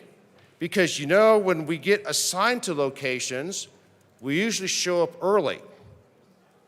And if you have a family, usually the active duty member goes out there, finds their housing, gets a place, gets settled in, and then transportation will deliver their household goods and the rest of their family shows up. I have had my household goods shipped all over the world, literally, overseas to Europe, Korea, and multiple states here with the United States, and before I retired, here to Colorado. These weapons were in my household goods. They went into a storage facility when I came here in Colorado, because that's what the government does. The government stores our weapons, but it's stored at a commercial facility. It's not stored on a base. It's not stored on a federal installation. It is stored in a commercial, private facility for storage that has a contract with the United States government. And in that storage are my weapons that defined as this are assault weapons. So now who else is breaking the law? Am I breaking the law because I got assigned here and I now have these weapons? Is the storage company liable because they are storing weapons on private property, their business property, their commercial property, because they have a contract with the United States government? So those are just some starting points. Now what happens if you are a Title 32, which is the reserve? You come in here, you get stationed here similar to the Title 10, and then you move out. What happens to your weapons at that point? What happens if you're over at another state and you're shooting and you come here with that weapon? What happens to the storage in place? What happens when you're transiting the state legally with your weapons because you're going from one duty station to another? What happens? You spend the night in the state of Colorado at a hotel and you take your weapons inside with you to the hotel room. What happens to the men and women that are serving our country, that are coming from another state, that have no idea about the laws that are sitting here? Let me give you an example. I'll tell you what happens. When I was assigned to Korea, I went over to Korea. The Republic of Korea has some very strict laws on weapons, including for U.S. military personnel. Believe it or not, the United States government makes mistakes when it ships household goods, and instead of only shipping a handful of things, they delivered all of my household goods to Korea, including my weapons, which is in violation of the agreement that the government has with Korea and puts me in violation of having weapons in Korea. So we quickly had to get transportation officers down there and the local MPs to secure everything because transportation was delivering it. They had to stop all of that. And then the lawyers get down there and JAG is involved and everyone is trying to figure out, well, what do we do? How do we fix this? Because I told them, I said, you cannot unload that crate and take it into housing here because my weapons are sitting in there and that is a violation of the agreement and the laws here in Korea. So they had to go through everything and we had to figure out what I could unpack and what I couldn't. And then they crated everything up and they shipped it back to a secure holding facility and they shipped it back here to the United States. I have no idea what that cost, but I know that shipping goods overseas in transit by a ship and then trucking them up to my location and having to turn around and do all that all over again and ship it back was very expensive to the United States government. So what happens to you as a service member if you move here and you don't know that, oh, all of the quote, assault weapons that are identified in this bill are banned per this committee report, but it says you can come here and your service weapon's okay, but what about all of your personal weapons? Is that covered under this committee report? Is that covered under subparagraph A? Or are we suddenly now going to say, service members, you got to figure this out with your own lawyer? We've got tens, pushing 100,000 service members in this state. 30-some-odd thousand out at Carson, another some-odd 10,000 at Buckley, several thousand out at Schriever and other places, not to count all the small places around the state. So are all of these service members now going to be in violation of this law that they brought here legally from another state and will be leaving here going to another state that allows it? What does that do? How are they impacted? That is not specified. Now you flip over to the back side, page 2 of the committee report. Line number 5, it says interstate transportation of assault weapons. This goes back to what I was talking about earlier. You're a service member. You're carrying a weapon that is perfectly legal where you're coming from as a duty station, and you drive up here with it. I have a concealed carry. Numerous weapons that are identified in the bill as assault weapons are going to be covered under this committee report on that paragraph because I travel with them.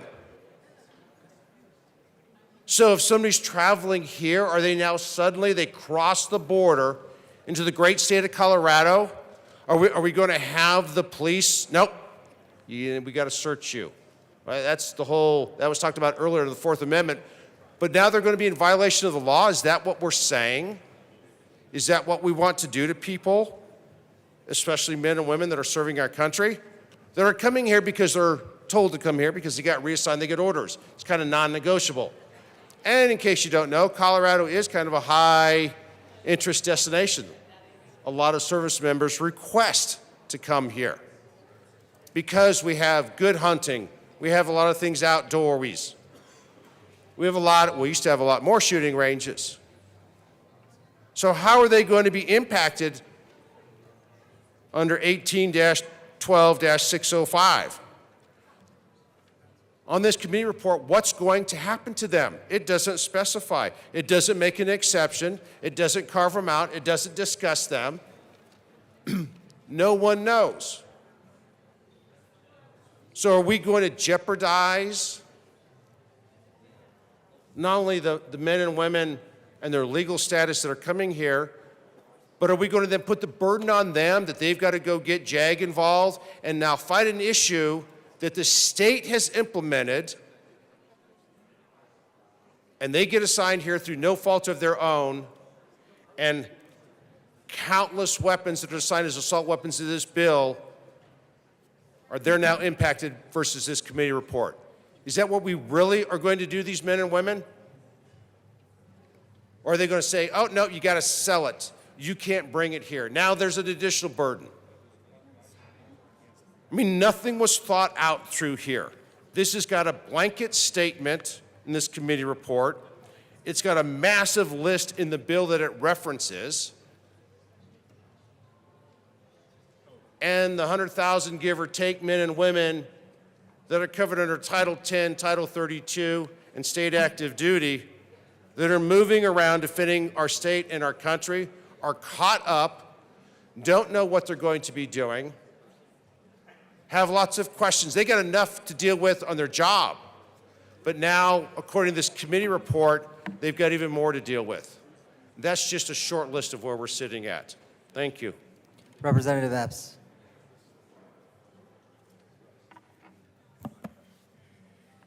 Thank you, Mr. Chair. And good morning, colleagues. So it's a good day in Colorado, and it's a good day to advance the work that is in this House Judiciary Committee report that is specifically the work of interrupting the proliferation of these weapons of war in Colorado. A colleague who spoke immediately before me asked posed lots of questions. Some may have been rhetorical, some may have been hypothetical, but at least a few had some degree of potential merit. Asking things related to particularly military service folks and law enforcement related to, what if my firearm is accidentally sent to the wrong storage unit, and what if, and lots of what ifs and hypotheticals. I think that the questions, frankly, colleagues, reflect really a remarkable lack of faith in law enforcement. The premise of the questions asking, how will I know what to do in these sort of extremely attenuated, very specific, fanciful ideas of hypothetical situations, it reflects a disappointing lack of faith in law enforcement, in the discretion and in the awareness that in Colorado law, right, for things to be pursued in the criminal legal system, there's an expectation that there's an appropriate mens rea, right, your mental state, actus rea, the act. These are components. And so these hypotheticals that suggest that a person is going to be prosecuted because while in between jobs, their otherwise legally permissible weapon is in a storage unit defy credulity and aren't worthy of terribly deep consideration. I want to tee up that those references to military service folks and to law enforcement remind us that there is a bit of a work that we are going to ask to do to the committee report by way of amendments. But before that, I'm going to invite the chair to invite a colleague to perhaps suggest another amendment before we go there. Representative Mabry. Thank you, Mr. Chair. It's an honor to serve with you. Honor to serve with you, sir. Members, I am very passionate about this topic, and I will have much, much more to say when we get to the bill. But we want to bring an amendment that deals with the enforcement provisions here. And so with that, I move L42 and ask that it be properly displayed. That is a proper motion. Give us just a second to display the amendment.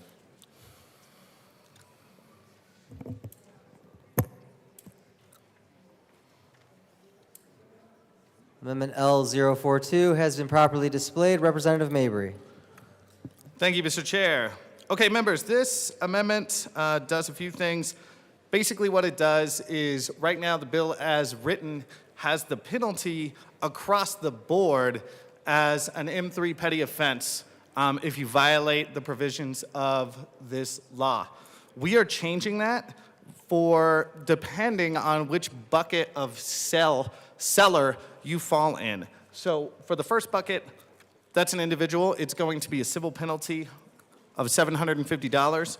And for the other two buckets, if you are a licensed firearms dealer or show vendor, the Department of Revenue will take appropriate actions as required by law. That has implications on your license and your ability to sell.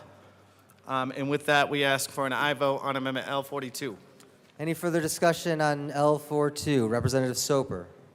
Thank you, Mr. Chair. I move Amendment L039 as a substitute amendment to L42. That is a proper motion. Please give us a moment for L039 to be displayed.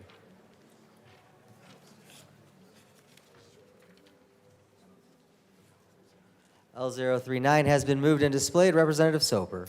Thank you, Mr. Chair. So this amendment removes the penalties that are involved with this bill. It had to be run as a substitute amendment because page 14, lines 21 through 27 were impacted by both amendments. It's definitely important that we certainly remove these penalties. It will still be an offense, but we shouldn't be putting law enforcement or Coloradans in harm's way and certainly bogging down our courts as well. So I would ask for a yes vote. Thank you. Any further discussion on L39? Representative Epps. Thank you, Mr. Chair. That was a thoughtful recitation related to 39, and I actually agree with much of the premise of it, but we absolutely ask for substitution, a no on the substitute amendment. Any further discussion on L39? A division has been called.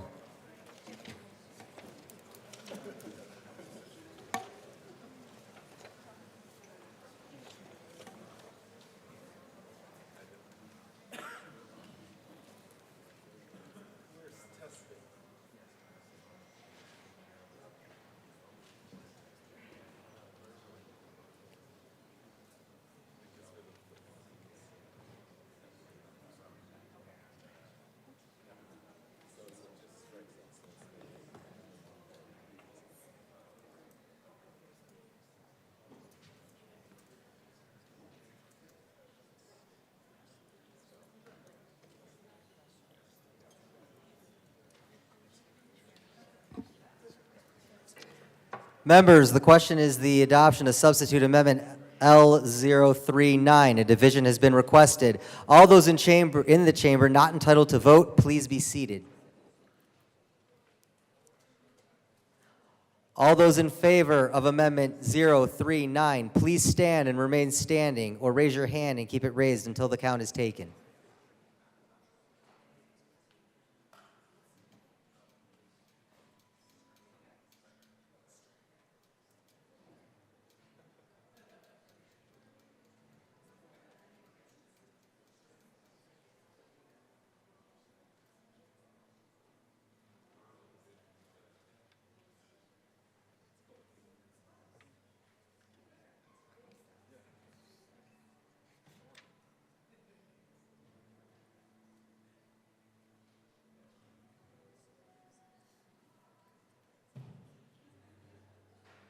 You may be seated.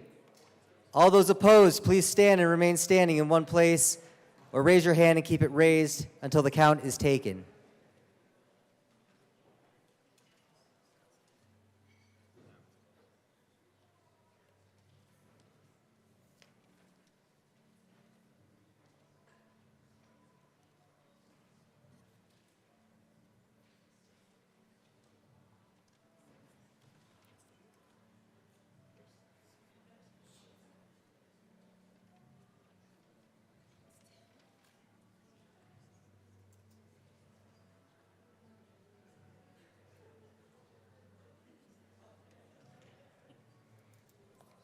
You may be seated.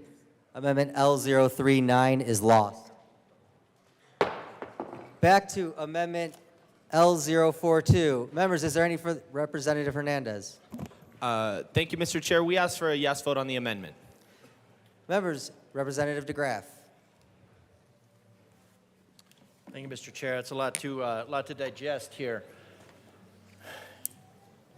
An individual or entity that does not have a permit to sell firearms but sells or attempts to make a private sale.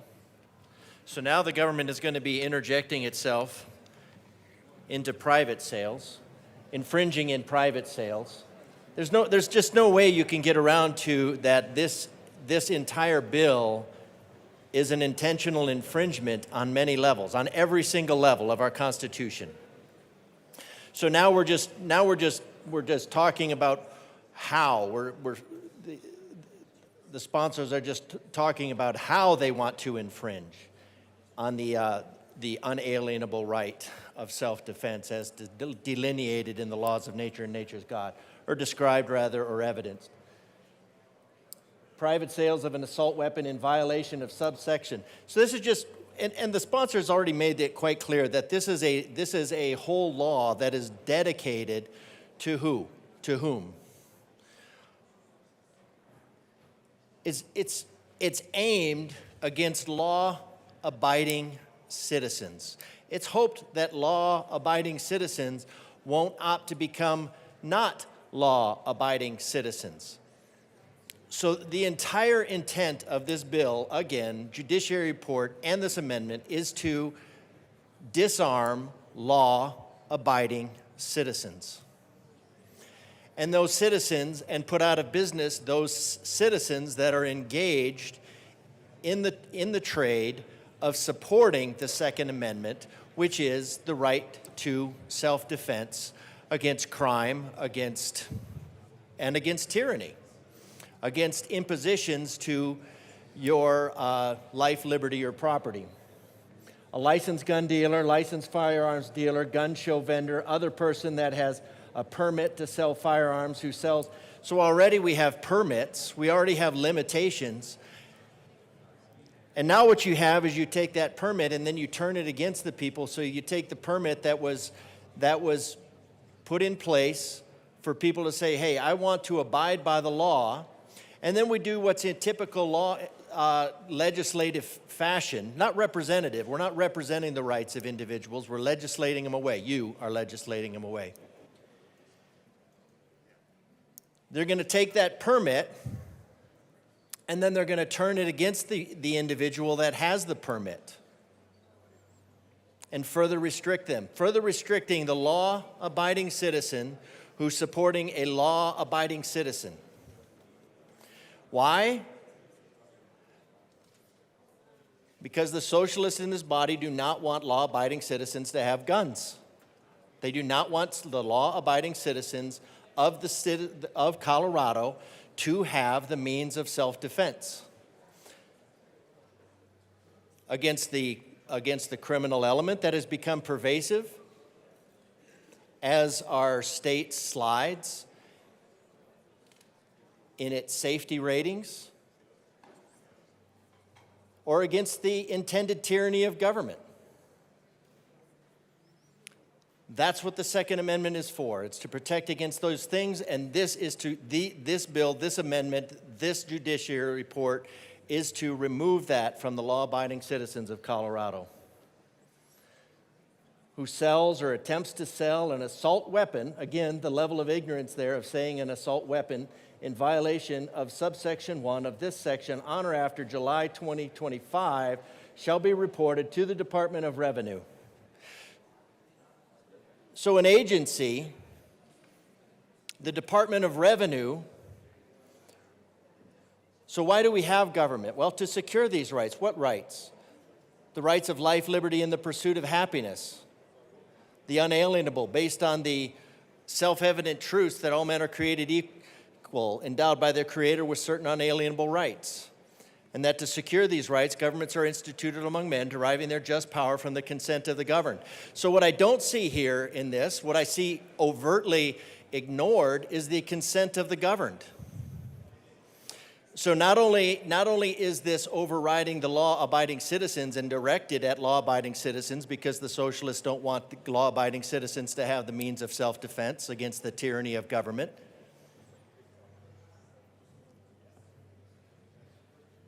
So it begs the question of why. And I think the answer is evident.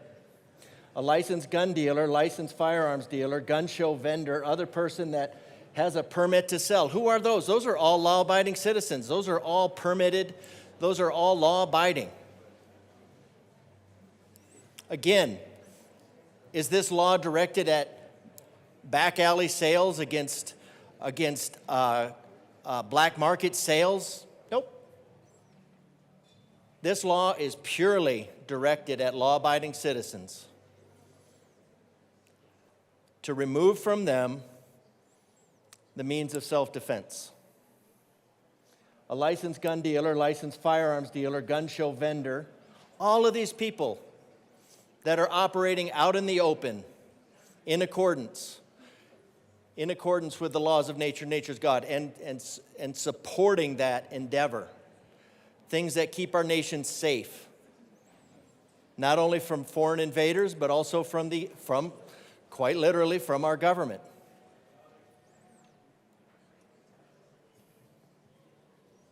A permit to sell firearms that purchases an assault weapon. Again, a weapon, a firearm is a tool. A firearm is a tool, it does not assault. What you're talking about is a culture. If you want a culture that doesn't assault, then you create a culture that actually violates life instead of that honors life instead of violating at every turn. Assault weapon from a manufacturer, assault weapons that operate in Colorado shall be reported to the Department of Revenue. So what is the purpose of government? The purpose of government is to secure these rights. And what do the socialists want to do? They want to turn these agencies against the people of Colorado.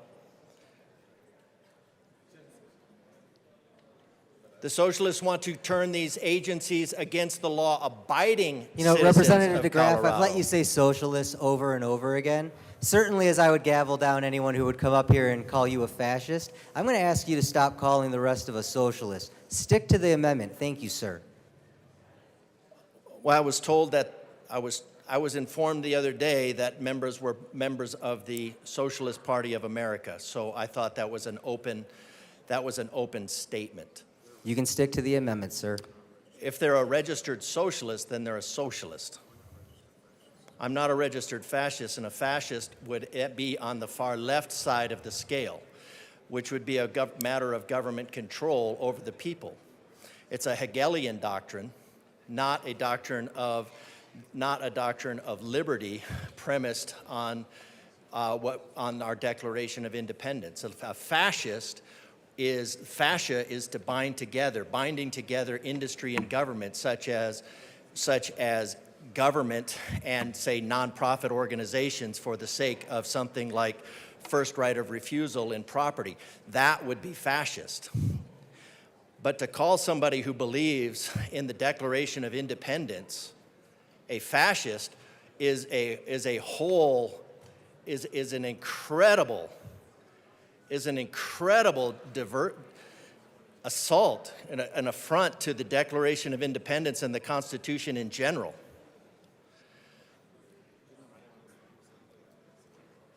Fascism and communism are on the same end of the scale, on the same left end, Hegelian hellscape of government superiority over the individual.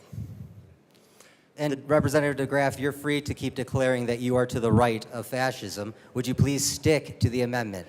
There is no right to, well, that's because the fascism is on the left, so I suppose I would be on the right. Yes, and you keep declaring yourself to the right of it. Please stick to L042. Thank you very much. Okay. Well, what we have is a collusion, and let's see, Democratic Socialists. So both sponsors, according to the research of my colleagues, are registered socialists, and I don't know. I'm just told that. I was told that the other day because I was told I was misinterpreting the symbology of a license plate because the member was a DSA. So again, history tells us that if government tells you you don't need a gun, you need a gun. If socialist tells you you can't have a gun, you really need a gun.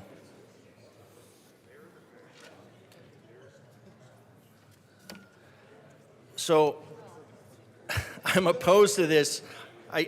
You just can't get away from the level of imposition of this bill at every single level, that it is an infringement on the Second Amendment at every single level. All this is doing is creating another level of criminal out of the law-abiding citizen who is trying to exercise their rights as an individual. What we see out of this body is we see no attempt to lower the crime rate by dealing with criminals. In fact, what we see is the release of criminals. And we see the continual criminalization of individuals acting constitutionally. So this entire, from individuals who stood and supposedly took an oath to support and defend, not usurp and upend the Constitution, all we're getting is usurp and upend.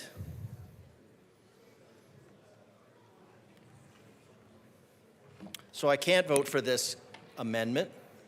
I can't vote for the further criminalization of law-abiding citizens of Colorado, even though that is the intent. You ready? Representative Soper. Thank you, Mr. Chair. While I appreciate being able to amend a bill, the amendment still needs a little bit of work, so I move Amendment L048 and ask that it be properly displayed.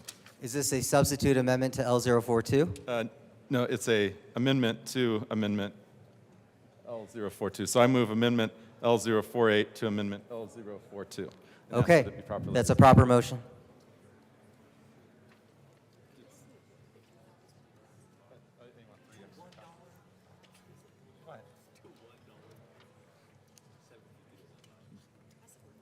Oh, thank you.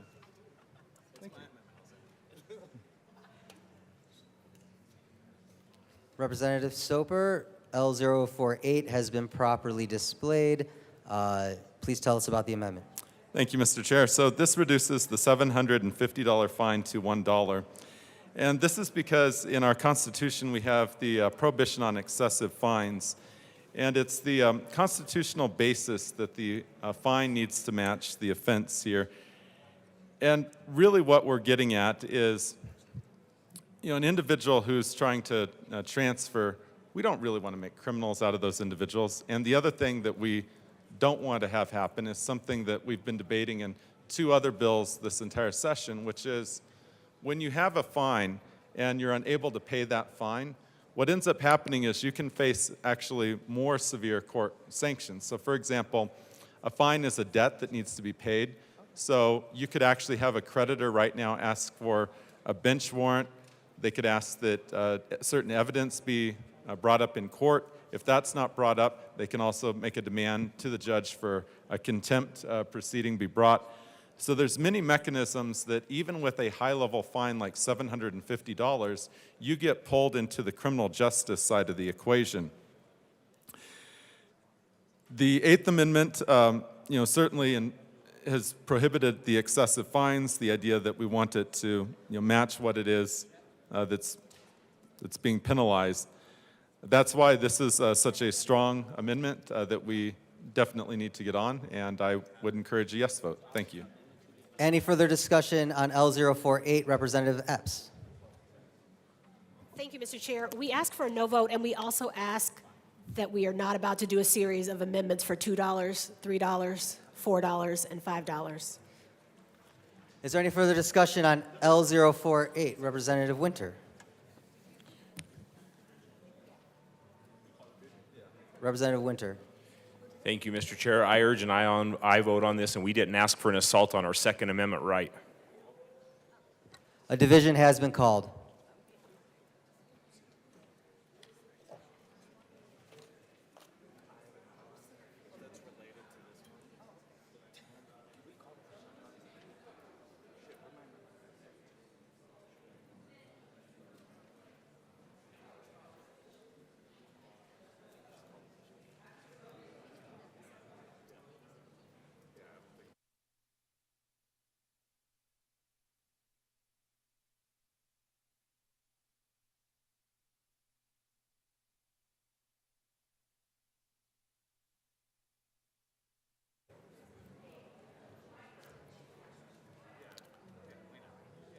Members, the question is the adoption of L048. A division has been requested. All those in the chamber not entitled to vote, please be seated.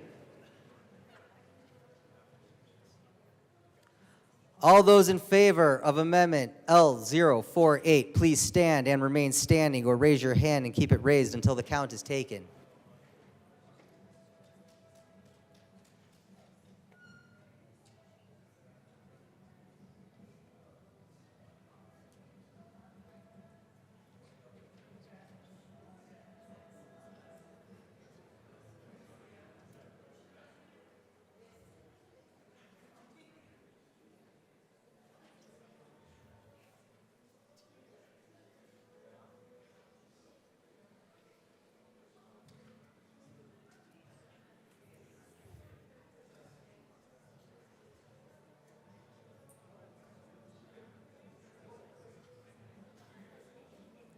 You may be seated.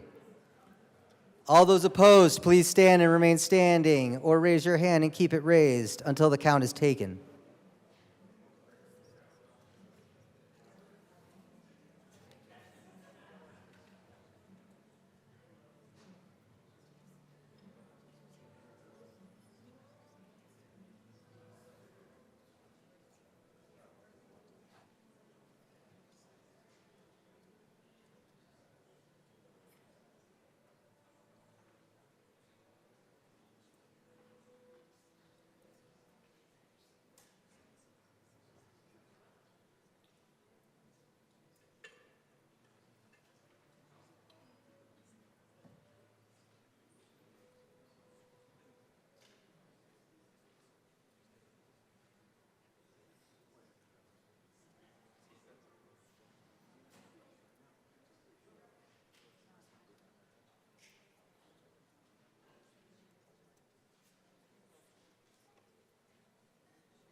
You may be seated.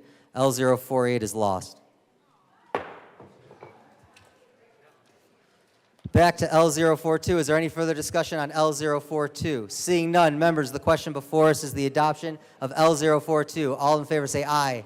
Aye. All opposed say no. No. The ayes have it. L042 is passed. Back to the committee report. Representative Mabry. Thank you, Mr. Chair. Thank you, members. I have another amendment that conforms. It is identical. It conforms the language of the bill to what we just did on assault weapons to rapid-fire triggers. And I move L044 and ask that it be properly displayed. That is a proper motion. Please give us a moment to display L044.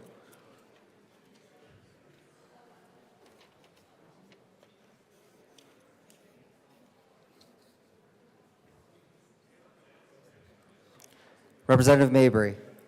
All right, thank you, Mr. Chair. Okay, members, this does the same thing as L42. We are just conforming the language that dealt with assault weapons to reflect the changes that we made for rapid-fire triggers so that the bill is all in alignment, and we ask for a yes vote. Representative. Is there any further discussion on L044?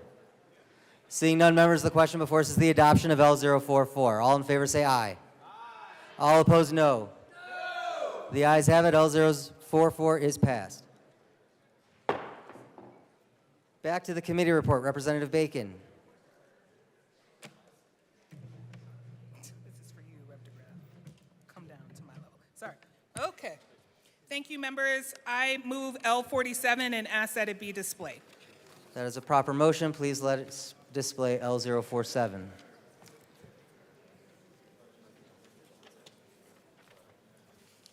L047 has been displayed and properly moved. Representative Bacon.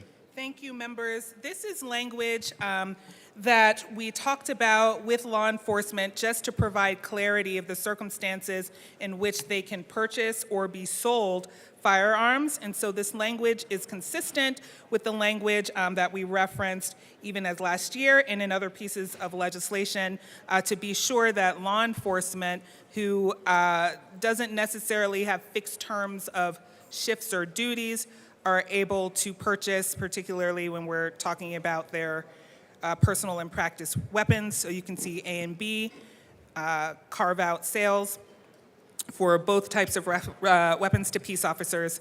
And I ask for an aye vote. Is there any further discussion on L047? Representative DeGraff. Thank you, Mr. Chair. Of course, every time we're going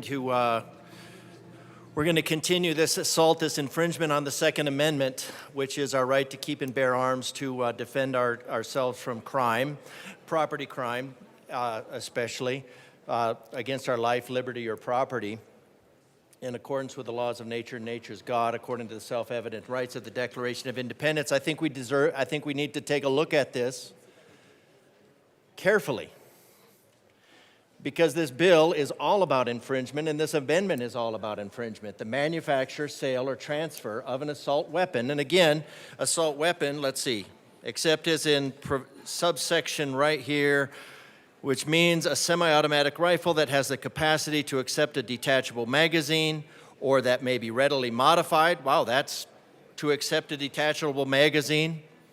So that's just about everything.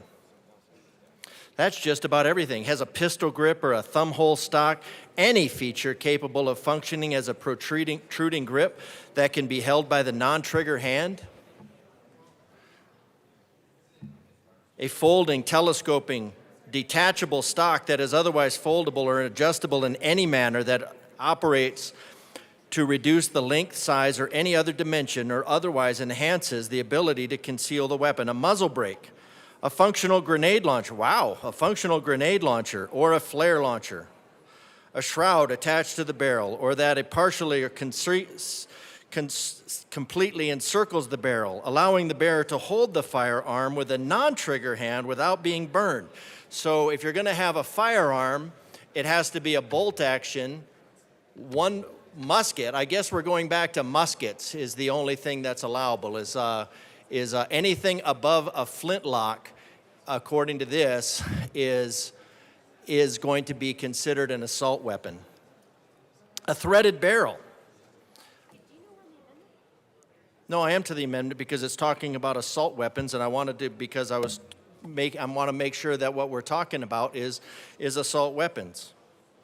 All of the following rifles, copies, duplicates, variants, altered facsimiles, or any with the capability of any such weapon, all AK types. Now, AK types, that is the socialist weapon of choice for mass genocide. So I can see where that would be used. AK-47, AK, ARM.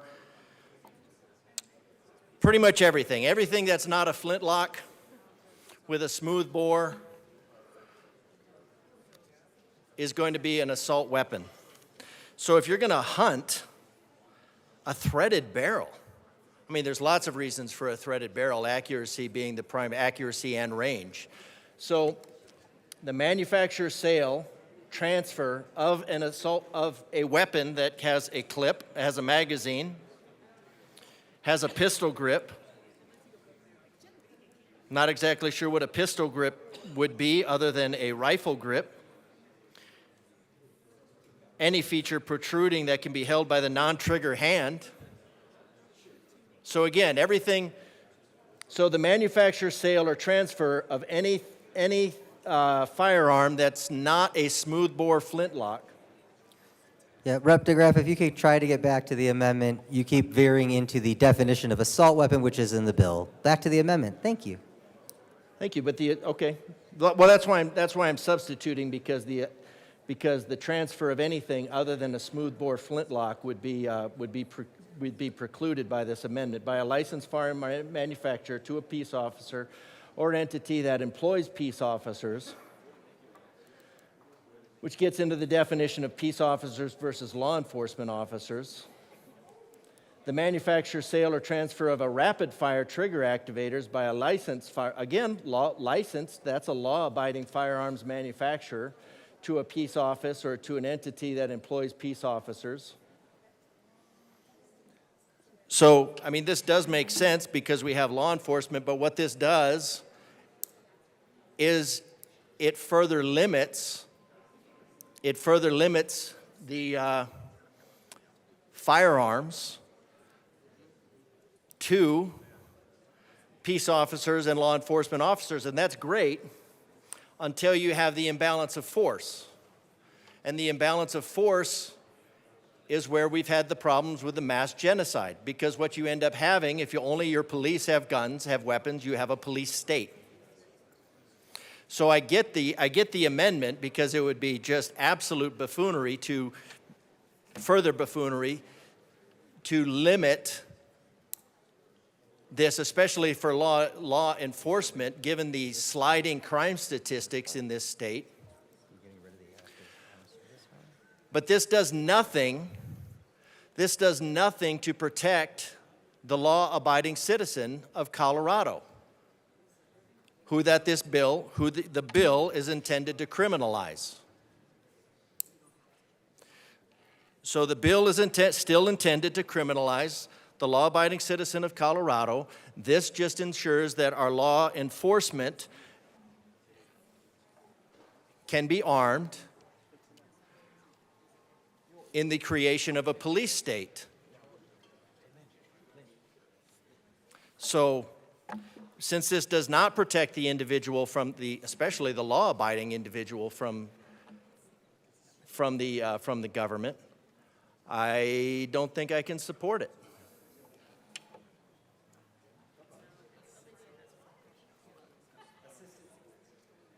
Assistant Majority Leader Bacon.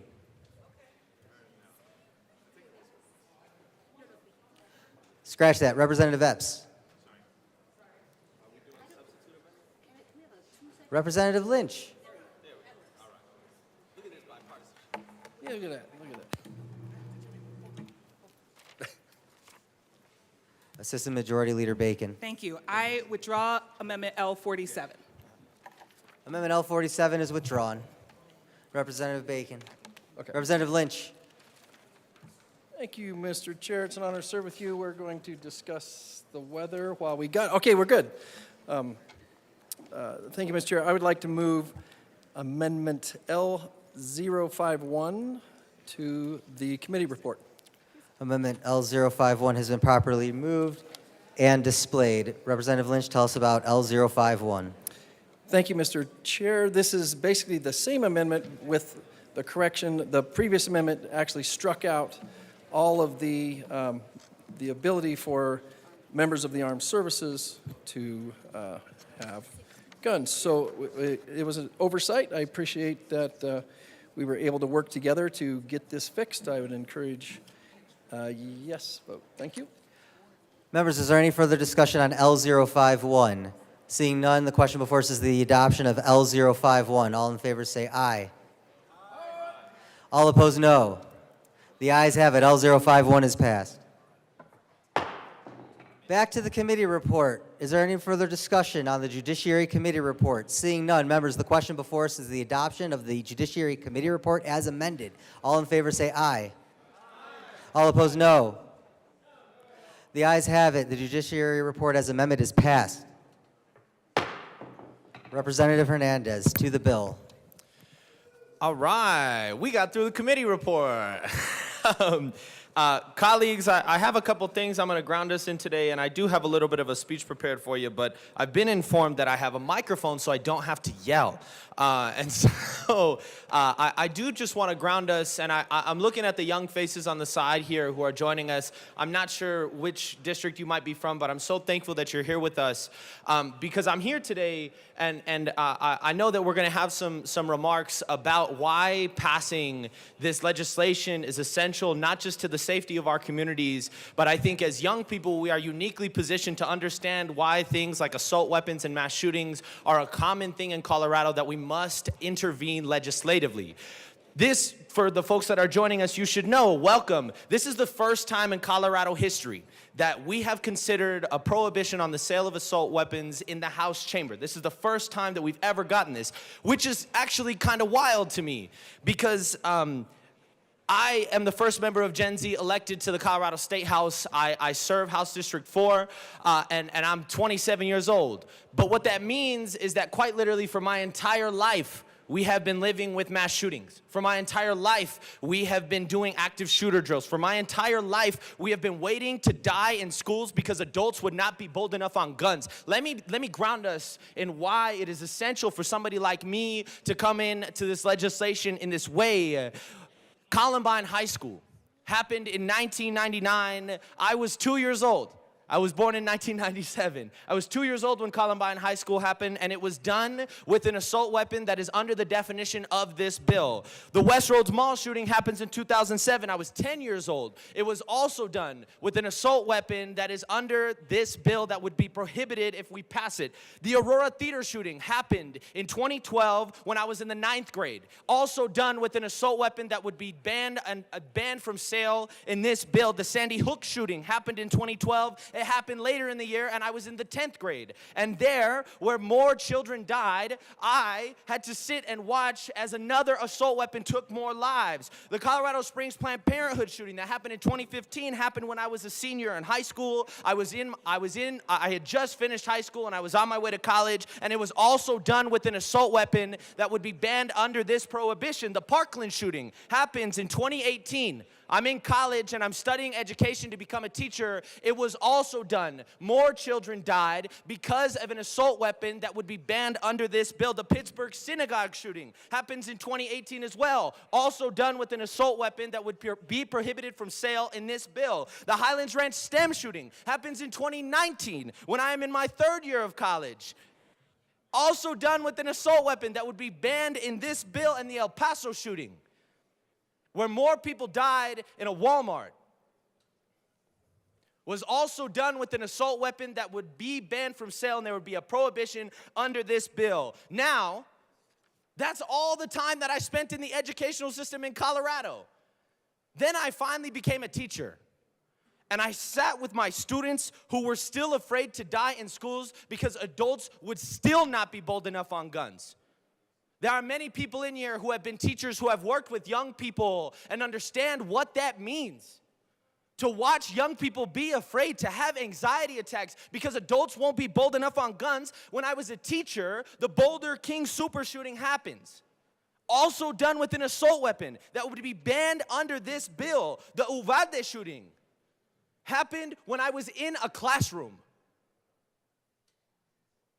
I was in a classroom teaching children as we turned on the news and heard about children in Texas that died in an elementary school because somebody got an assault weapon that would also be banned under this bill.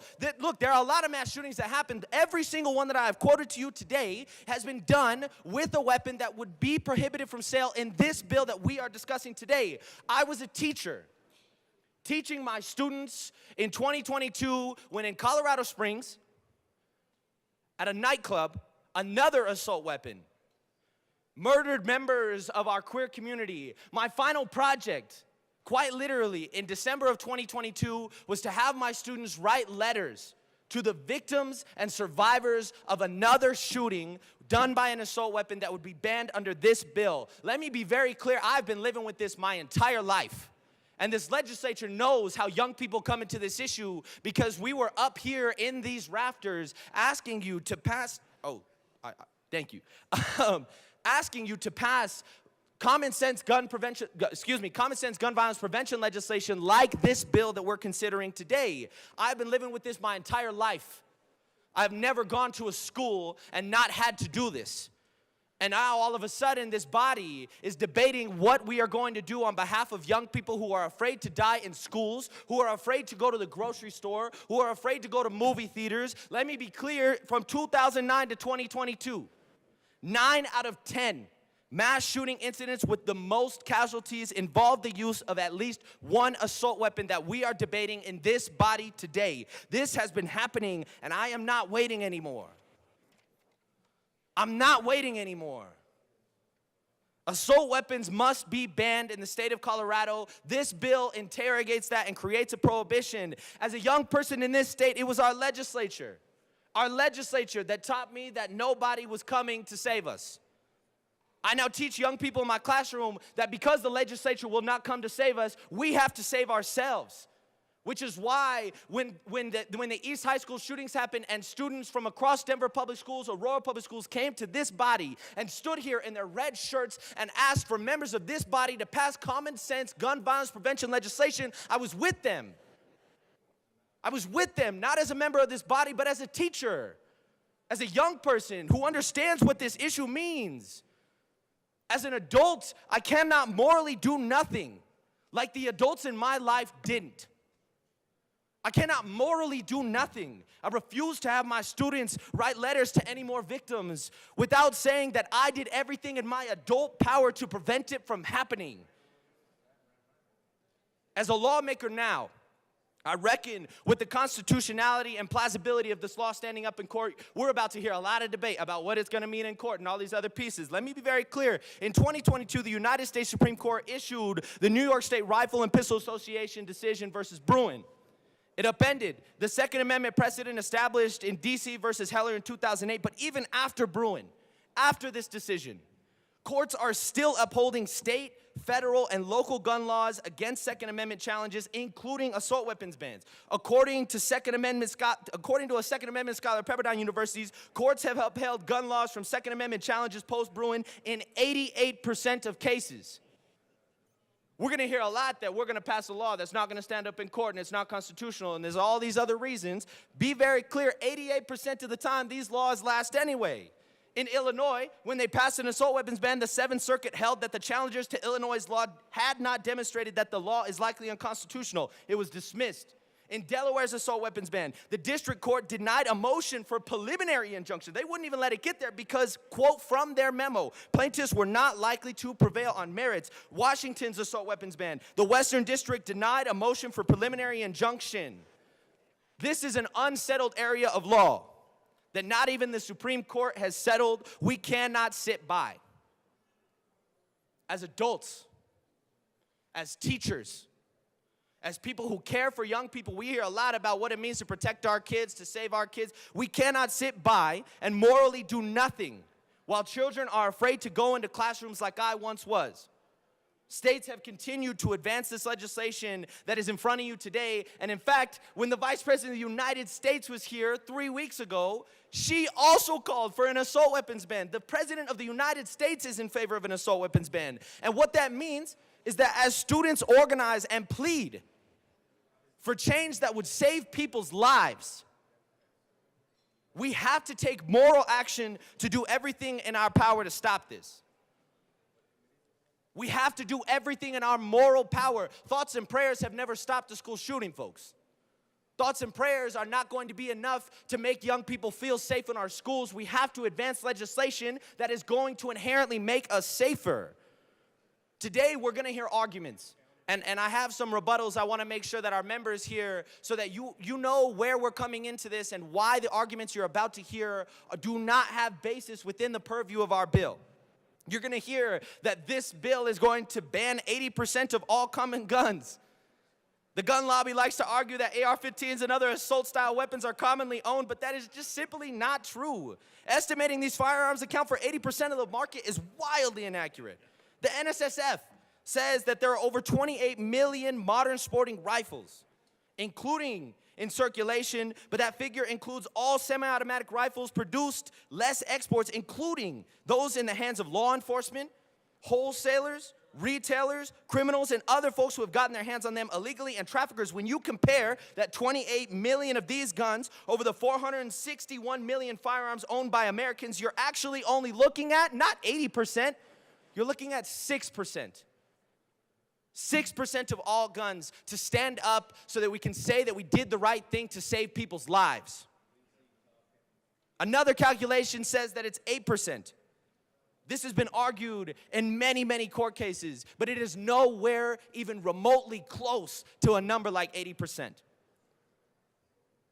You're going to hear that the definition of assault weapon is misguided, or to quote some of my colleagues, ignorant and arrogant. And although I appreciate my colleagues understanding what ignorance and arrogance is, I do also deeply understand that this bill's definition of assault weapon was carefully modeled after other states' assault weapons ban, many of which have been in effect for decades. The Seventh Circuit Court of Appeals recently upheld Illinois' law, which contains a nearly identical definition, We worked with our advocates, with Everytown and Giffords and Brady and Mom's Demand and Vet Voice so that we could have legislation that would stand up in court. What you're going to see in front of you today is legislation that mirrors legislation that is already standing up in court. The bill is a more moderate approach than Illinois' only because we don't have a registry and we don't interrogate possession. What it is a prohibition on sales. And there are plenty of compliant semi-automatic firearms that exist for Coloradans to use for legitimate purpose like hunting and target shooting and self-defense. In all of the states that laws have taken this effect, compliant semi-automatic rifles are still sold. They're still going to be sold. But gun makers do this either by permanently attaching a magazine to the firearm to ensure it cannot be manipulated and quickly reloaded, or else by removing dangerous features that increase concealability and ultimately lethality. Colorado already has a prohibition on high-capacity magazines that hold more than 15 rounds. This bill is going to help close the loophole that allows people to purchase semi-automatic firearms with detachable magazines that can accept large-capacity magazines that evade Colorado's law. And finally, to the features list, since everybody's worried about features. You can have all the features you want. If you have a fixed magazine, the features test is just for semi-automatic rifles and pistols that have the capability to accepting a detachable magazine and have one or more of the features that increase the gun's lethality or concealability. I think we should be pushing back as to why they want a gun with a detachable magazine that can accept a high capacity magazine. What exactly do you need more than 15 bullets for? What exactly do you need these weapons for? Because we have seen how they are practiced in society. You're going to hear from other members about why these are not acceptable means of practicing safety in a society when we enable people to shoot up grocery stores and movie theaters and schools. As the first member of Gen Z in this legislature, I am not waiting anymore. Nobody is coming to save us. But I do deeply know that this body will make the right moral choice to save lives and protect kids like me in ways that adults wouldn't when I was in school. Thank you. Representative Mabry.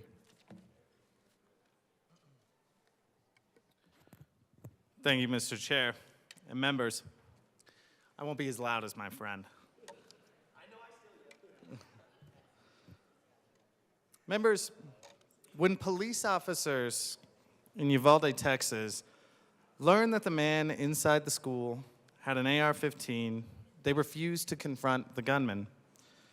One officer said when he knew it was an AR-15, there was no way of going in. We had no choice but to wait and get something that had better coverage where we could actually stand up to him, even though some of the officers were equipped with the same weapon. Even though there were children inside that school building, they were unwilling to confront a weapon that was designed to destroy human life, refused to confront the weapon of choice for mass shootings. These assault weapons are designed to kill as many people as possible in as little time as possible. In committee, we heard testimony about how the effect of these weapons were like a bomb going off in a person, and little can be done to save somebody shot by an assault weapon. These weapons are so dangerous that trained officers who were also armed refused to come face to face with a gunman wielding an AR-15, even to protect children. School shootings are 57 times more likely to happen in the United States than any other developed nation. Since 2015, over 19,000 people have been shot or injured or killed in mass shootings, and 85% of those mass shooting injuries and casualties were caused by assault weapons. Our kids are afraid to go to school. We are afraid to go to the grocery store or the movie theater. I am afraid. Without the fear that our lives or our family lives could be next. This is the reality that we face. We deserve the freedom from fear of gun violence. We can take a step to change this reality today. It's not the only step we need to take to prevent mass shootings and the destruction from gun violence, but it is a meaningful one. And it is a step that aligns with the Supreme Court's interpretation of the Second Amendment and its limitations, because even after the court's decision in Bruin, there are still limitations on the Second Amendment. Justice Kavanaugh, in his concurrence, which was joined by Justice Roberts, emphasized that Heller's restriction on dangerous and unusual weapons remains good law. As mentioned by the co-prime sponsor of this bill, the Seventh Circuit recently found that a challenge to Illinois' assault weapons ban did not demonstrate that the law was likely to be unconstitutional. The court highlighted the exceptional danger posed by these weapons, and thus the state's regulation, quote, accords with history and tradition. The judge noted that children are even more vulnerable because the surface area of their organs and arteries are smaller. Other courts have similarly found that assault weapons ban comply with both Heller and the new analysis required under Bruin. And it's worth noting that this analysis offered by the Supreme Court in Bruin and Heller is indeed new. It was just 16 years ago that the court in Heller held that the Second Amendment protects an individual right to gun ownership. And scholars, let alone judges, do not agree on what should be considered the nation's historical tradition of firearm regulation. Our understanding of our constitutional rights includes our rights under the Second Amendment. That changes, as we saw, depending on who is a judge, as we saw 2 years ago in the Dobbs decision. And with this understanding, we can change again. We cannot abandon the responsibility to the people of Colorado to take action against such deadly and destructive weapons while we wait on the court. We must continue to organize and take action on the state and local level to make change for our families and our communities. This is a first step. We cannot wait on Congress. We cannot wait on Congress to act. Even under the court's rulings in Bruin, even under the current understanding under the Constitution, we are not trying to do anything novel. We are simply trying to regulate unusually dangerous weapons, which has been a role of the government since the founding. So I want to say thank you to all the advocates who have been pushing for this legislation. We've had students fill these halls time and time again, calling for us to do something here.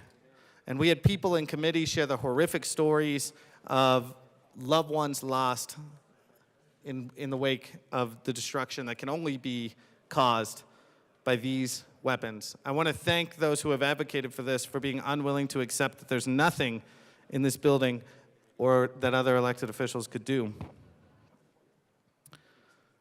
Members, the desire to own these specific kinds of weapons does not outweigh the freedom of children to feel safe to go to school. We cannot expect students to endure this kind of fear and pain, all in the name of the desire of people to own weapons of war, designed for the destruction and death. If it can shoot up a theater, if it can shoot up a classroom, and if it can give one person the ability to blow apart dozens of people in 30 seconds, we should ban it. This is the state where the modern era of the mass shooting started, and this should be the state where we take this step towards ending it.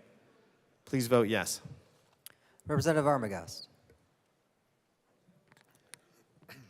Thank you, Mr. Chair. So now that we are to the bill, I see that there are already the same things I saw in committee, in Judiciary. There's the messaging of what, in my opinion, is fear-mongering. There's the messaging of inspirational, change-making definition of what an assault weapon is, which there is no definition of assault weapon aside from what was created for this bill. So I think there's an issue. The biggest issue with this is that nobody does understand what is classified as an assault weapon, because it changes with every hand that it's in. Every person that has a perception, their own individual perception of what an assault weapon is, makes their own definition to it. There is no use of the word in a professional manner, and coming from a place where I had been issued actual weapons of war that were taken to war that don't compare to weapons that are included in this bill. In law enforcement, as a law enforcement officer, weapons and firearms that are included and not included in this bill. So the difficult part is nobody has a clear understanding of what anyone is trying to define as what in this bill is defined as an assault weapon. On an individual level, it's impossible to define. Everything in this bill only muddles and adds just confusion and smears the idea of what can be classified as a firearm or as an assault weapon. Sorry, my own personal weapons are something that can be easily, something that I train people with, a .22 caliber pistol that I train people that have never fired a firearm before. It is the first firearm they've ever fired. Because it has a threaded barrel, would be considered an assault weapon. Scares me. So I think the fact that there is no clarity on what is actually covered in this bill or how much actually is identified because of this bill as an assault weapon and how much would be banned by people that want to obtain and purchase a firearm for personal protection or even for sport, hunting, anything like that, we need to have that clarity. And since nobody in this room has that clarity, and especially those that outside this room don't have that clarity, I request that the bill be read at length.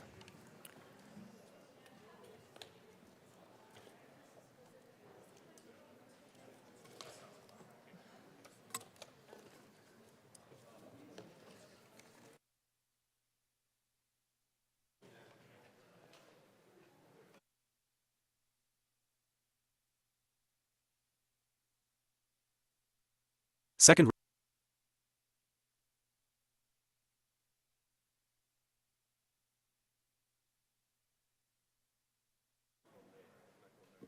That is a proper motion. The bill will be read at length.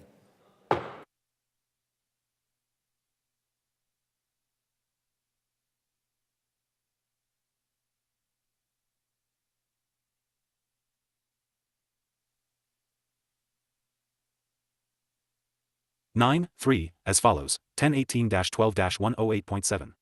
Unlawfully providing or permitting a juvenile. 27 sold in violation of this section. Dash 4.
Nine, 3, as follows, 1018-12-108.7. Unlawfully providing or permitting a juvenile to 11 possess a handgun, penalty, unlawfully providing a firearm other 12 than a handgun to a juvenile, penalty. 3, with regard to firearms 13 other than handguns. 25, F, an entity that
Second Regular Session 74th General Assembly State of Colorado introduced. LLS No. 24 to 282.03 Jane Ritter X 4342 House Bill 24 to 1292. House Committees Senate Committees Judiciary. A bill for an act. 101 concerning prohibitions on certain firearms used in public. 102 mass shootings. Bill summary. Note, this summary applies to this bill as introduced and does not reflect any amendments that may be subsequently adopted. If this bill passes third reading in the House of Introduction, a bill summary that applies to the re-engrossed version of this bill will be available at http://leg.colorado.gov.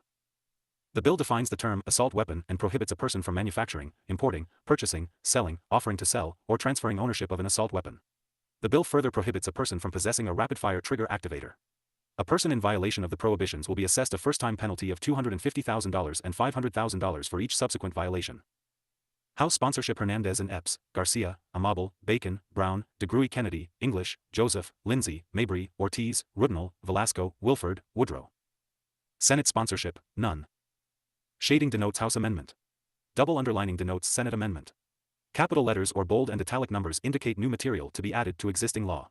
Dashes through the words or numbers indicate deletions from existing law. The prohibition does not apply to a member of the United States Armed Forces, a peace officer, or other government officer or agent, to the extent that the person is otherwise authorized to acquire or possess an assault weapon and does so while acting within the scope of the person's duties. The manufacture, sale, or transfer of an assault weapon by a licensed firearms manufacturer to any branch of the United States Armed Forces, or to an entity that employs peace officers, for use by that entity or its employees. The transfer of an assault weapon to a licensed firearms dealer or gunsmith for the purposes of maintenance, repair, or modification, and the subsequent return of the assault weapon to the lawful owner. Any federal, state, or local historical society, museum, or institutional collection that is open to the public, provided that the assault weapon is securely housed and unloaded. A forensic laboratory, or any authorized agent or employee of the laboratory, for use exclusively in the course and scope of authorized activities. An entity that operates an armored vehicle business and an authorized employee of the entity while in the course and scope of employment. A licensed gun dealer who has remaining inventory of assault weapons as of August 1, 2024, and sells or transfers the remaining inventory only to a non-Colorado resident and the sale or transfer takes place out of state, or a peace officer. 1. Be it enacted by the General Assembly of the State of Colorado. 2. Section 1. In Colorado Revised Statutes, add Part 6 to Article 312 of Title 18 as follows. 4. Part 6. 5. Assault weapons.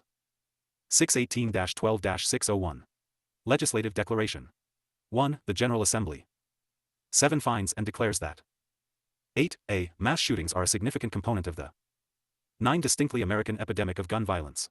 Gun violence of -2, HB 24-1292. 1. All types are an ongoing and growing threat to the public 2. Health and safety of all Coloradans. 3. As preventable gun death from all types continue to for devastate families and communities, in the form of state 5 violence, completed suicides, interpersonal violence, and 6 accidental deaths. Assault weapons remain a preeminent factor. 7. The devastating crisis of gun fatalities. 8. In recent years, Americans have endured an 9 unfathomable average of more than 1 mass shooting per day. 10. Consistently, the deadliest mass shooting incidents in the 11 United States involve the use of assault weapons or 12 high-capacity magazines. Such instruments have no place in a 13 civilized society. 14. Even as Colorado has undertaken concerted common 15-sense efforts to decrease gun violence, Colorado has still been 16 the location of several mass shootings perpetrated with and 17 assault weapon. 18. Well-known places that should have only ever been 19 known as sites safe for joy, learning, commerce, and care are 20 instead forever associated with tragedy of mass shootings. 21 perpetrated by weapons which should never have been available. 22 for use. 23 Colorado locations that became household names. 24 because of mass shootings include Columbine High School. 25 Littleton, Century Theater, Aurora, King Soopers, Boulder. 26 and Planned Parenthood, Halloween Eve, and Club Q, all in 27 Colorado Springs. -3 HB 24-1292. 1. Assault weapons and high-capacity magazines are too disproportionately used in public mass shootings, and the 3 reasons are both obvious and irrefutable. Assault weapons are 4 uniquely lethal by design. They entail tactical features. 5 designed for warfare, refined to maximize killing large numbers. 6 of people quickly and efficiently. 7. The tactical features on assault weapons are not 8 merely cosmetic, and they are not minor. They differentiate 9 assault weapons from other firearms by allowing a shooter to 10 better conceal weapons, make it easier to fire a high volume of 11 ammunition in a short period of time while maintaining accuracy, 12 maximizing catastrophic injury, and providing ease of use for 13 less than expert users. 14. The General Assembly further finds that 15. Assault weapons are not suitable for self-defense and 16 are not well suited for hunting, sporting, or any purpose other 17 than mass killing. 18. The firearms industry has specifically marketed 19 assault weapons AS tactical, hyper-masculine, and military 20 style in a manner that overtly appeals to the very people most 21 likely to acquire such weapons AS a means to gain infamy AS a 22 mass shooter, 23, c. IT is critical to limit the prospective sale of assault 24 weapons and accessories, while permitting existing legal owners 25 to retain the assault weapons they currently own, 26, d. Just AS the design of assault weapons maximizes their 27 lethality, policy design 2. Interrupt the proliferation of. -4, HB 24-1292. 1. These weapons has been shown to be just as successful in 2. Decreasing deaths. 3. Banning assault weapons leads to a drop in mass for shootings and gun massacres. In the 10 years that assault 5 weapons were limited by a federal ban, gun massacres dropped 6 drastically, by at least 37%. Conversely, after 7 the federal assault weapon ban expired in 2004, gun massacres 8 skyrocketed by approximately 183.9%. 10. Federal prohibitions are not alone in curtailing mass 11 shootings. Indeed, state prohibitions of assault weapons are 12 associated with a lower likelihood of a mass shooting event, 13 lower likelihood of death due to a mass shooting event, and 14 lower gun death rates overall. 15. 3. Therefore, the General Assembly determines that a 16 ban on knowingly manufacturing, importing, purchasing, selling, 17 offering to sell, or transferring ownership of an assault. 18 weapon, causing the manufacture, importation, purchase, sale. 19 offer to sell, or transfer of ownership of assault weapons in 20 Colorado is in the best interests of the citizens and guests of 21 our great state. 22 18-12-602. Definitions. As used in this Part 6, unless the 23 context otherwise requires, 24, 1.50 caliber rifle means a center-fire rifle capable of 25 firing a .50 caliber cartridge. The term does not include any 26 antique firearm, any shotgun, including a shotgun that has a 27 rifle barrel, or any muzzle loader that uses black powder for. -5, HB 24-1292. 1. Hunting or historical reenactments. 2.2a, assault weapon, except as provided in subsection 3.2b of this section, means, 4.I, a semi-automatic rifle that has the capacity to accept 5a detachable magazine, or that may be readily modified to 6 accept a detachable magazine, and has one or more of the 7 following characteristics. 8a, a pistol grip or thumbhole stock. 9b, any feature capable of functioning as a protruding 10 grip that can be held by the non-trigger hand. 11c, a folding, telescoping, or detachable stock that is 12 otherwise foldable or adjustable in a manner that operates to 13 reduce the length, size, or any other dimension, or otherwise 14 enhances the ability to conceal the weapon. 15d, a muzzle brake. 16e, a functional grenade launcher or flare launcher. 17f, a shroud attached to the barrel, or that partially or 18 completely encircles the barrel, allowing the bearer to hold. 19 the firearm with the non-trigger hand without being burned, but 20 excluding a slide that encloses the barrel, or 21, g, a threaded barrel. 22, 2, all of the following rifles, copies, duplicates, 23 variants, or altered facsimiles with the capability of any such 24 weapon. 25, a, all AK types, including the following: AK, AK-47, 26 AK-47S, AK-74, AKM, AKS, ARM, MAC-90, MISR, NHM-90, NHM-91, 27 SA-85, SA-93, Vector Arms AK-47, VPR, WASR-10, and WUM. -6, HB 24-1292. 1 Ismash Saiga AK, Mahdi AK-47 and ARM, Norinco 56S, 56S2, 84S, 2 and 86S, Poly Technologies AK-47 and AKS, and SKS with A3 detachable magazine. 4b, all AR types, including the following: AR-10, AR-15, 5 Alexander Arms Overmatch plus 16, Armalite M1522 LR Carbine, 6 Armalite M15T, Barrett Rec 7, Beretta AR-70, Black Rain 7 Ordnance Recon Scout, Bushmaster ACR, Bushmaster Carbon 815, Bushmaster Mo Series, Bushmaster XM15, Chiappa Firearms 9.4 rifles, Colt Match Target rifles, Core Rifle Systems 10 Core 15 rifles, Daniel Defense M4A1 rifles, Devil Dog Arms 1511 series rifles, Diamondback DB 15 rifles, Double Star AR rifles, 12 DPMS tactical rifles, DSA Inc. ZM 4 carbine, Heckler & Koch 13 Mr. 556, High Standard HSA 15 rifles, Jesse James Nomad AR 1514 rifle, Knights Armament State Route 15, Lancer L15 rifles, MGI Hydra 15 series rifles, Mossberg MMR tactical rifles, Noreen Firearms 16 BN 36 rifle, Olympic Arms rifles, POF USA P415, Precision 17 Firearms AR rifles, Remington AR 15 rifles, Rhino Arms AR rifles, 18 Rock River Arms LAR 15 or LAR 47, Sig Sauer Sig 516, M400, 19 and Sig 716 rifles, Smith & Wesson M&P 15 rifles, Stag Arms AR-20 rifles, Sturm, Ruger & Co., State Route 556 and AR-556 rifles, Usultan 21 Arms Airlight M4 rifles, Wyndham Weaponry AR rifles, WMD 22 Guns Big Beast, Yankee Hill Machine Company Incorporated YHM 1523 rifles, Barrett M107A1, Barrett M82A1, Beretta CX4 Storm, 24 Calico Liberty Series, Setme Sporter, Daewoo K1, K2, Max 1, 25 Max 2, AR100, and AR110C, Fabrique Nationale or FN. Herstal 26 FAL, LAR, FNC, 308 Match, L1A1 Sporter, PS90, SCAR, and 27 FS2000, Feather Industries at 9, Galil AR and ARM, HI Point. -7, HB 24-1292. 1 Carbine, -91 Hong Kong dollars, -93 Hong Kong dollars, -94 Hong Kong dollars, HK, PSG-1, and HK USC, Iwi Taver 2 and Galil Ace Rifle, Keltec Sub, 2000, SU, 16 RFB, and RDB, SIG 3 AMT, SIG PE, 57, SIG Sauer SG 550, SIG Sauer SG 551, and SIG 4 MCX. Springfield Armory SAR, 48, Steyr August, Sturm, Ruger and 5 Co. Mini, 14 Tactical Rifle M14/20 CF, 6, C, all Thompson rifles, including the following: 7 Thompson M1SB, Thompson T1100D, Thompson T150D, Thompson 8T1B, Thompson T1B 100D, Thompson T1B 50D, Thompson T1BSB, 9 Thompson T1C, Thompson T1D, Thompson T1SB, Thompson T5, 10 Thompson T5100D, Thompson TM1, and Thompson TM1C, and 11, D, other rifle models, including, but not limited to, the 12 following: Umarex Uzi Rifle, Uzi Mini Carbine, Uzi Model A13 Carbine, and Uzi Model B Carbine, Valmet M62S, M71S, and M78, 14 Vector Arms Uzi Type, Weaver Arms Nighthawk, Wilkinson Arms 15 Linda Carbine, and CZ Scorpion Rifle and CZ Bren Rifle, 16, 3, a semi-automatic rifle that has a fixed large capacity.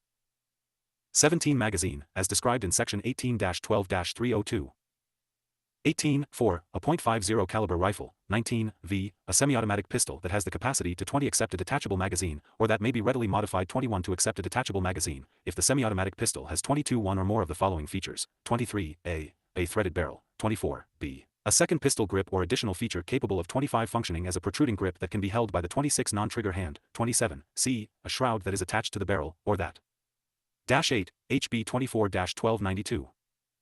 1 partially or completely encircles the barrel, allowing the two-bearer to hold the firearm with the non-trigger hand without 3 being burned, but excluding a slide that encloses the barrel. 4, D, a muzzle brake. 5, E, the capacity to accept a detachable 6 ammunition feeding device at some location outside of the pistol 7 grip. Or 8, F, a buffer tube, arm brace, or other part that protrudes 9 horizontally behind the pistol grip. 10, 6, all of the following pistols, copies, duplicates. 11 variants, or altered facsimiles with the capability of the 12 following pistols, including but not limited to. 13, A, all AK types, including the following: Centurion 3914 AK pistol, CZ Scorpion pistol, Draco AK 47 pistol, HCR AK 4715 pistol, IO Inc Helpup AK 47 pistol, Krinkov pistol, Mini Draco 16 AK 47 pistol, PAP M92 pistol, and Hugo Krebs Krink pistol. 17, B, all AR types, including the following: American Spirit 18 AR 15 pistol, Bushmaster Carbon 15 pistol, Chiappa Firearms M4. 19 Pistol Gen 2, Core Rifle Systems Roscoe pistol, Daniel Defense. 2018 Malawian Quachas pistol, Double Star Corporation AR pistol, DPMS AR 1521 pistol, Jesse James Nomad AR 15 pistol, Olympic Arms AR 1522 pistol, POF USA AR pistols, Rock River Arms LAR 15 pistol, and 23 Usultan Arms Air Light M4 pistol. 24, C, other pistol models, including, but not limited to, 25 Calico pistols, Sasa 58 Fall pistol, Inco MP 9 and MP 45, 26 Heckler & Koch SP 89 pistol, Intratec 10, Tech 22 Scorpion, 27 Tech 9, and Tech DC 9, Iwi Galil Ace pistol and Uzi Pro pistol. -9, HB 24-1292. 1 Keltec PLR 16 pistol, Sig Sauer P556 pistol, and Sight Spectre. 2, D, all Thompson types, including, but not limited to, 3 Thompson TA 5160D and Thompson TA 5. 4, E, all Mac types, including, but not limited to, Mac 10, 5 Mac 11, Masterpiece Arms MPA A930 Mini Pistol, MPA 460 Pistol, 6 MPA Tactical Pistol, and MPA Mini Tactical Pistol, Military 7 Armament Corp. Ingram M11, and Velocity Firearms VMAC, and 8, F, all UZI types, including, but not limited to, Micro UZI. 9, 7, a semi-automatic pistol that has a fixed 10 large capacity magazine, as described in Section 18-12-302. 11, 8, a shotgun with a revolving cylinder. 12, 9, a semi-automatic shotgun that has one or more of the 13 following features. 14, A, a pistol grip. 15, B, any feature capable of functioning as a protruding 16 grip that can be held by the non-trigger hand. 17, C, a folding, telescoping, or thumbhole stock. 18, D, a functional grenade launcher or flare launcher. 19, E, a fixed large capacity magazine, as defined in Section 2018-12-301, or 21F, the capacity to accept a detachable magazine, 22X, all of the following shotguns, copies, duplicates, 23 variants, or altered facsimiles with the capability of the 24 following shotguns, 25A, Dirya -12 Malawian Quachas, Doric lethal shotguns, Franchi 26 Law, 12 and Spaz, 12, Street Sweeper, and Striker 12, or 27B, all Ismash Saiga 12 types, including, but not limited. -10, HB 24-1292.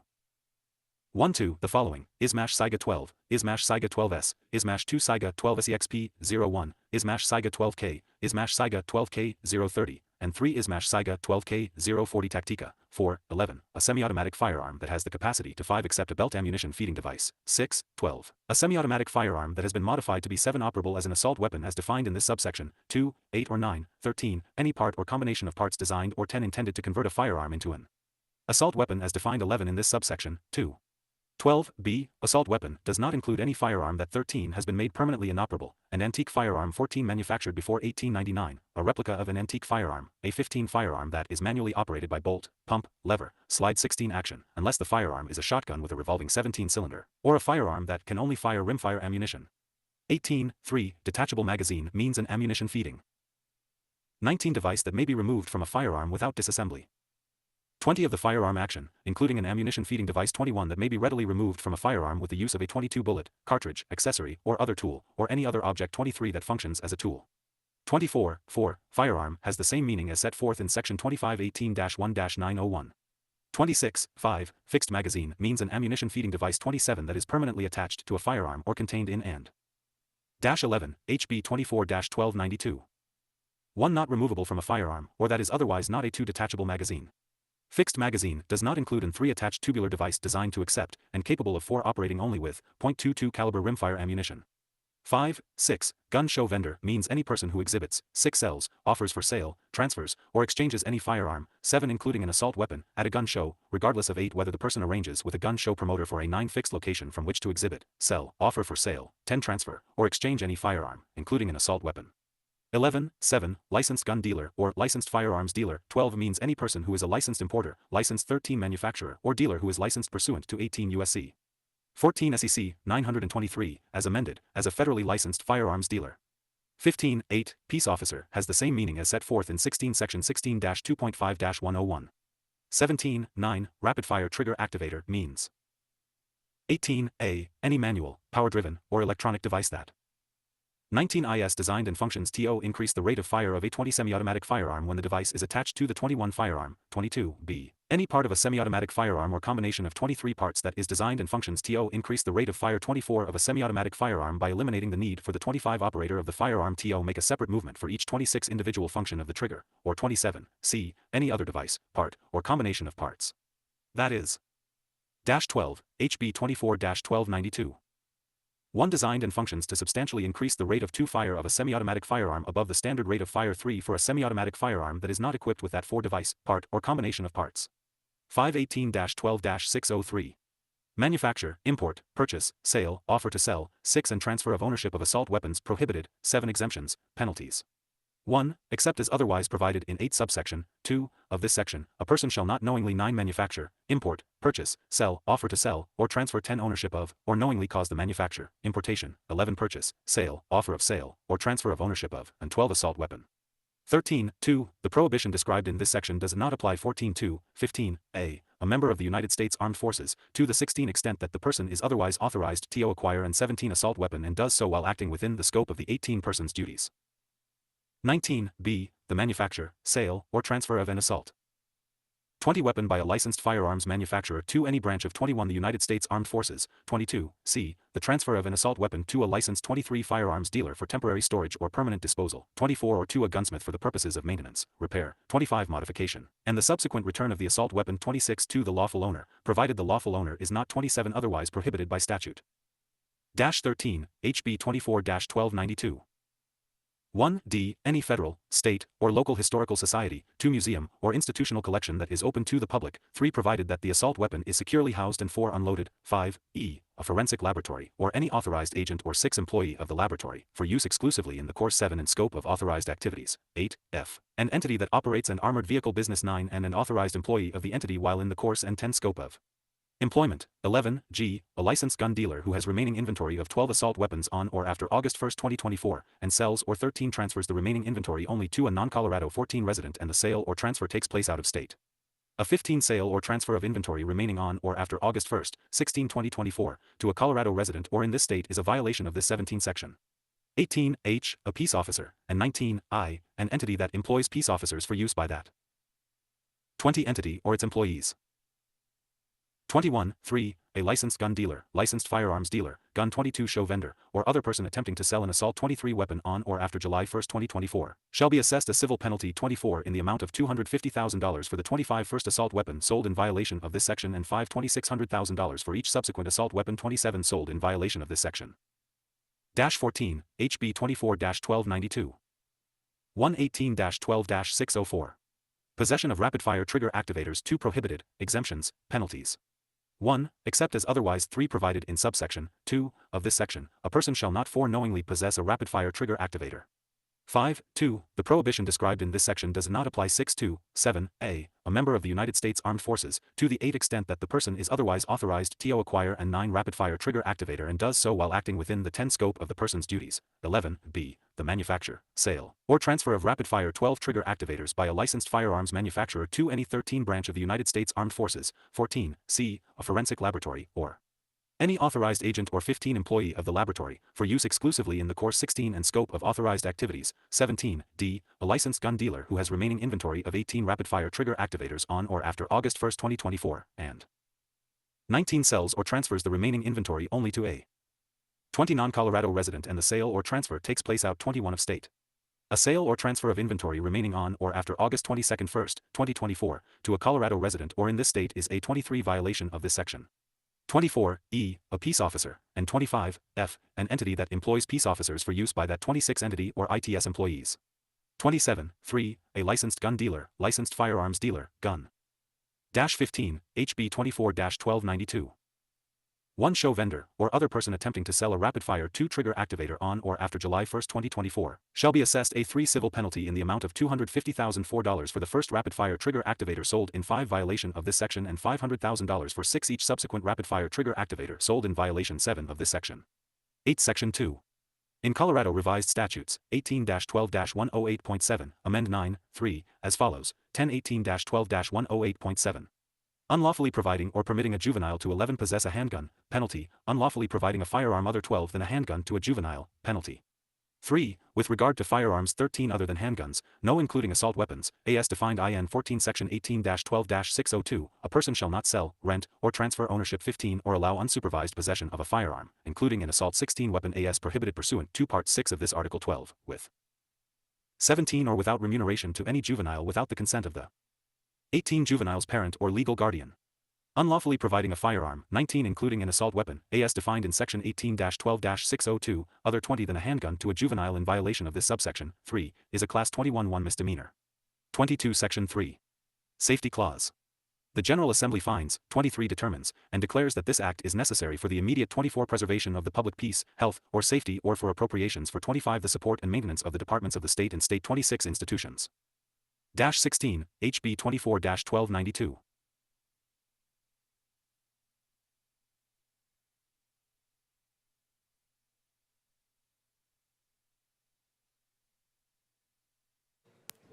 Representative Armagast. Thank you, Madam Chair. So now that we've heard everything through the computer voice, everything that is in the bill, I just want to point out some of my chief concerns, especially as it pertains to the things that I heard in committee that have been ruminating ever since. So we're talking about the actual prohibition, and that is on the firearms that are used in mass shootings. When we're talking about mass shootings, a mass shooting is something that consists of 3 or more people. So in criminal statistics, and this is what we brought up in committee as well, 90% of the firearms used in those are handguns. Granted, when you're looking at all the extensive list of everything that's included in this bill, handguns are also included and considered assault weapons under this specific definition and perception of the term assault weapons. This bill defines it as basically something possessing a rapid-fire trigger activator, something that has a removable magazine, something that has a threaded barrel, a pistol grip, and it's not all-inclusive. These are things that are lined out separately in the bill. So I think the hard part is what you can list more things, or sorry, you can list less things that aren't considered assault weapons in this bill than you can assault weapons. So the fact that this covers the vast majority of firearms styles and manufactured styles of firearms, then it doesn't. So everything that I teach with, everything that I train people in firearm proficiency with, for self-defense, for sporting, for hunting, as even a hunter education instructor, these are things that would be considered assault weapons under this bill. And that, to me, is wildly inappropriate and dangerous. I'm not even referring to Second Amendment. I'm referring to simple way of life. If somebody chooses to hunt as a hobby, as a profession, as a sport, they are now going to be heavily restricted on the firearms they can use for that. I own a turkey shotgun. It has a pistol grip. It has a suppressor. It has what would be considered for a shotgun, I don't know, more than your normal capacity of a hunting shotgun because it's not restricted for a turkey shotgun. So that would be an assault weapon. There goes turkey hunting as a sport, unless you want to use a shotgun that isn't going to be as effective or efficient for turkey hunting. Simply having a concealed carry handgun, having a handgun for sport, open carry, those would be considered assault weapons simply because of the style and design that firearms are manufactured anymore. With the option to suppress a firearm, suppressors aren't illegal, they're regulated under the National Firearms Act. You can put a suppressor, you can put a barrel accessory to reduce recoil on the end of a barrel. It doesn't make it an assault weapon, but in this bill it does. So there's so many things that wrongfully categorize a simple firearm as an assault weapon in this bill that it completely restricts and otherwise diminishes your ability to do any level of sport, shooting, hunting, anything that you did as part of your lifestyle for those that are in or of those lifestyles. For people that aren't, sure, you might not understand it. Sure, it might be intimidating. It might be scary seeing people out in a field with guns helping harvest and maintain habitat under Colorado Parks and Wildlife. We, as hunters, we, as recreational and sport shooters, don't deserve this. Why are we made to feel like we're targeted in bills like this? This isn't the only one, but in bills like this, you are targeting the law-abiding citizens. You are targeting the sport shooters, the hunters. You are targeting the people that simply carry for personal protection and protection of others. Coming from a law enforcement background, granted, I understand law enforcement is carved out in the amendments and in the bill language. But beyond that, I worked in private security and executive protection, where I carried concealed. I carried weapons that in this bill would be considered an assault weapon to protect other people as my profession. That's not covered in the bill. There goes another profession. As simply a citizen that chooses to carry a firearm, whether it's because it's simply your right, or whether it's simply because you feel like it is the best way that you, as an American and Colorado citizen, can protect yourself. You deserve that, but according to this bill, you do not, because you are carrying something that is a certain firearm used in public mass shootings. you are carrying something that is considered an assault weapon by definition and perception of this bill and those that put these words together. So what I don't like and what I hear in committee from the people that come up to testify, as well as the people that speak in favor of legislation like this, there's a level of using tragedy and fear as a method to get a point across that isn't relevant to what the circumstances of this bill are. When we're talking about preventing, we're talking about reducing violence, death, anything like that. The circumstances of this bill that go way beyond that and outweigh that by just considerable amounts is the effects that it has on those people that would never commit violence except to prevent violence. It's restricting those that would and can use violence to prevent or stop violence. People like me, people like other folks that carry a firearm and other tools on their person to protect themselves from violence, simply protecting themselves or other people. It's not that it's going to jump out and randomly run off on its own and commit violence in and of itself. It's a tool. My power tools at home don't go and build houses when I'm not there. They don't go and construct things without my control of those tools. So when we're talking about the person controlling the tools that are used as certain firearms used in mass shootings, there is a person controlling those tools that is causing that violence. And when we're not addressing the person, the source of the violence, we're going after the tool that is used predominantly by those of us that are law-abiding and use it for many other reasons. Representative Amargas, I'm sorry. Members, please, we got to keep our voices down. Thank you. Please continue. Thank you, Madam Chair. So again, when we're talking about further restricting, you're adding more restrictions to those of us that carry for good than you are at all affecting those that are carrying firearms for bad. That is your problem. That is where we as a legislature are doing dangerous work. We have to focus our efforts on the ability for people to do the right thing. And the people that aren't doing the right thing should not be able to do that.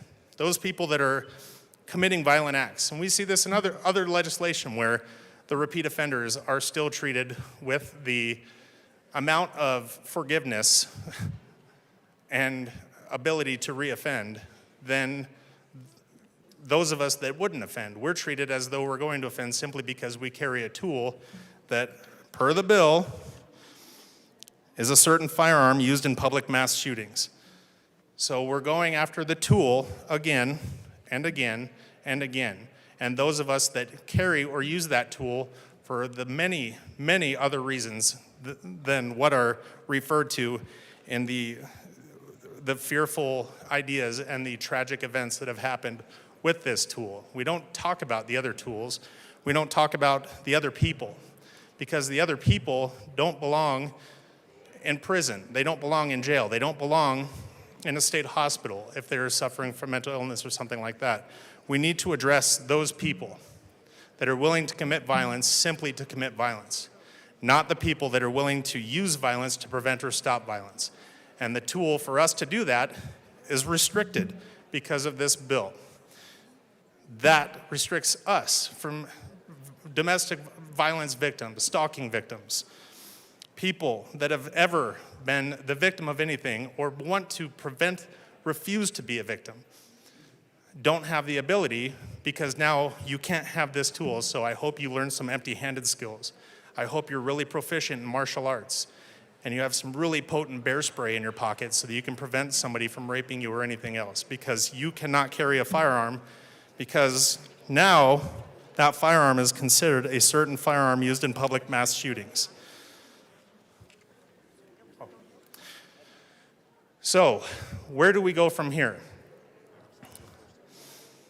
When we keep bringing legislation like this, as we just heard over the computer voice, many pages long, that simply goes on and on and on, not about the actual acts of violence that are committed, but targeting guns that are rarely used in these events of mass shootings.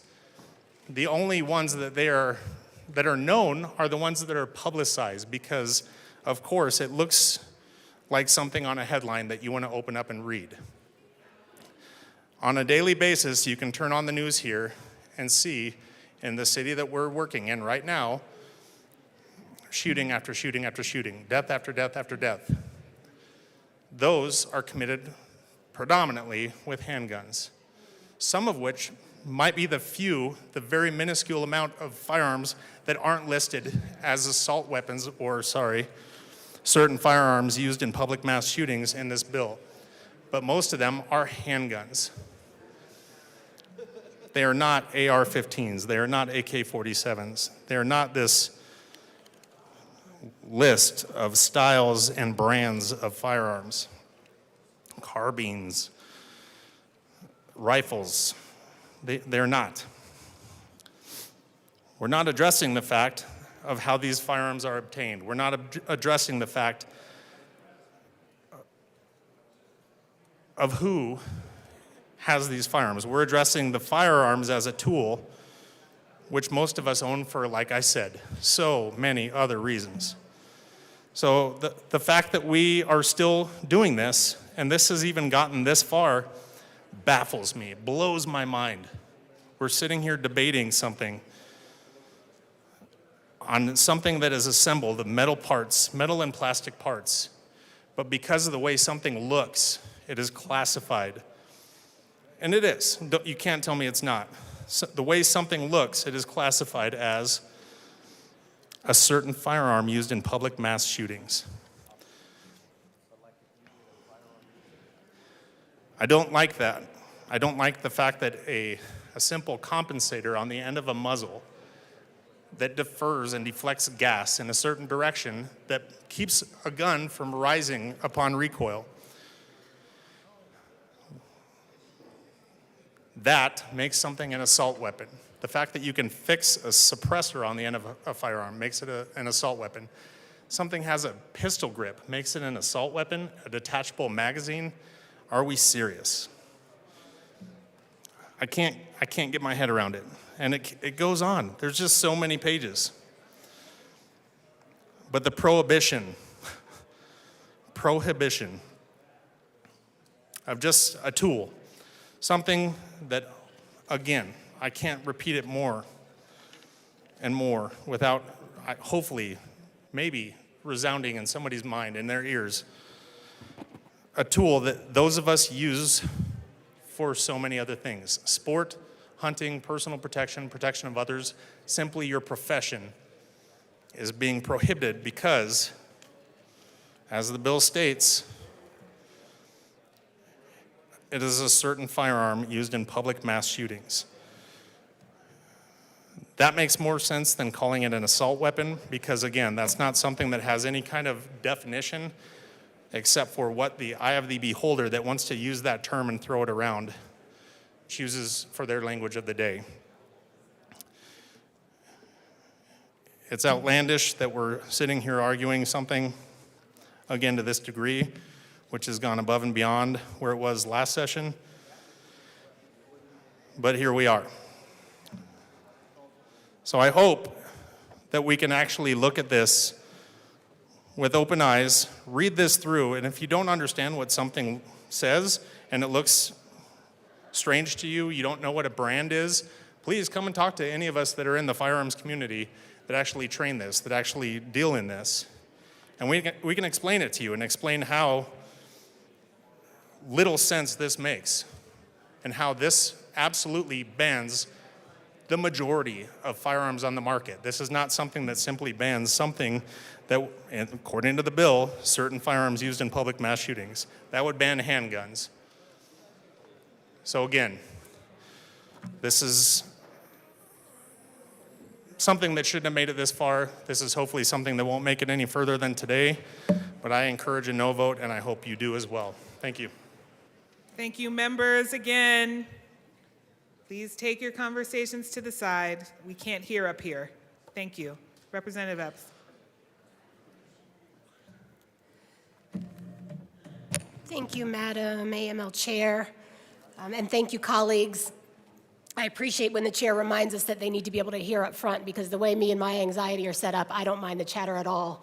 And if it were up to me, I would invite you to speak. But speaking of speaking, words have meaning, and I just couldn't help but jot down some of the words that I've heard said today in opposition to this bill, and wanted to make sure that they got their full hearing in commenting on them. Colleagues, did you hear the claim that this bill is targeting, the word that kept being said was targeting law-abiding citizens and targeting folks who need these weapons of war for perfectly legitimate, normal, healthy reasons? It's a bold choice to talk about targeting, when who's been targeted are concert goers and school children, Coloradans and other Americans alike, who should be able to worship and fellowship and recreate and live and play without being in constant, reasonable fear of the weapons that are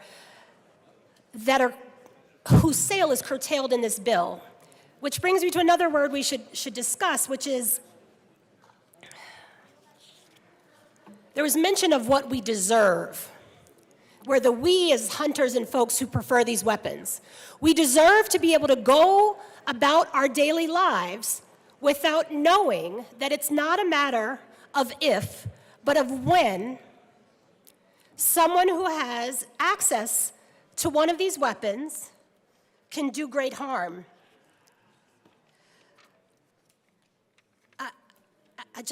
I wish I couldn't hear so well sometimes.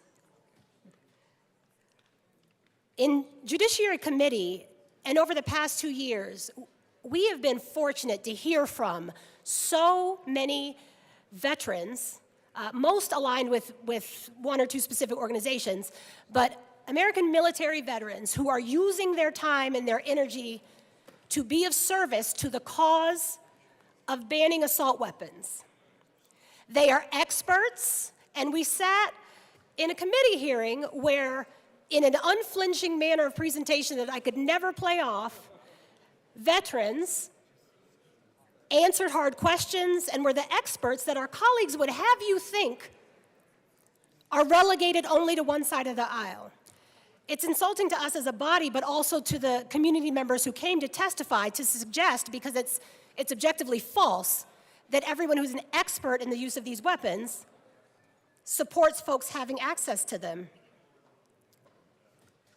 There was a phrase that was used that, it was a categorical statement, but that weapons referenced in 1292 are tools that so many of us use for so many good purposes. What good purpose is there for a bump stock, for a rapid-fire trigger activator? What worthy purpose is there? And you can give an answer to that question, but the answer is going to beg its own question.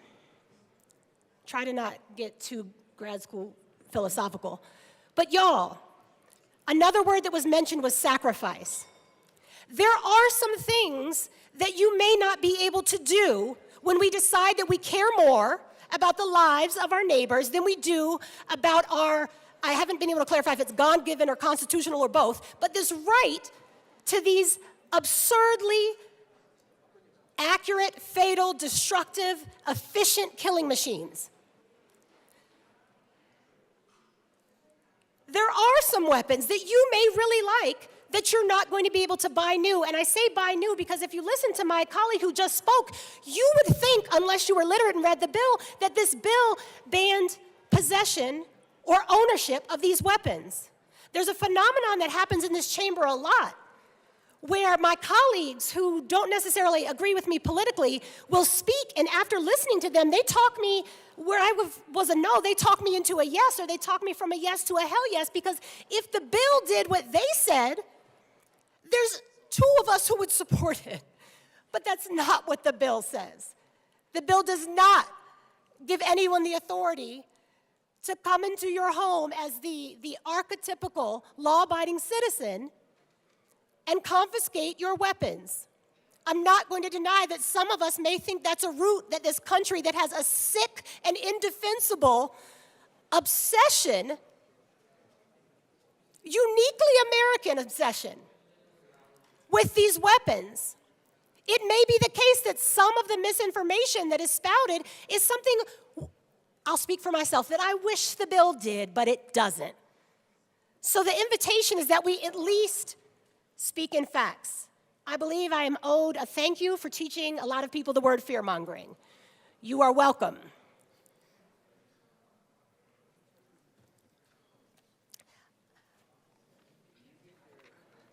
Who's being targeted in this bill in the positive way?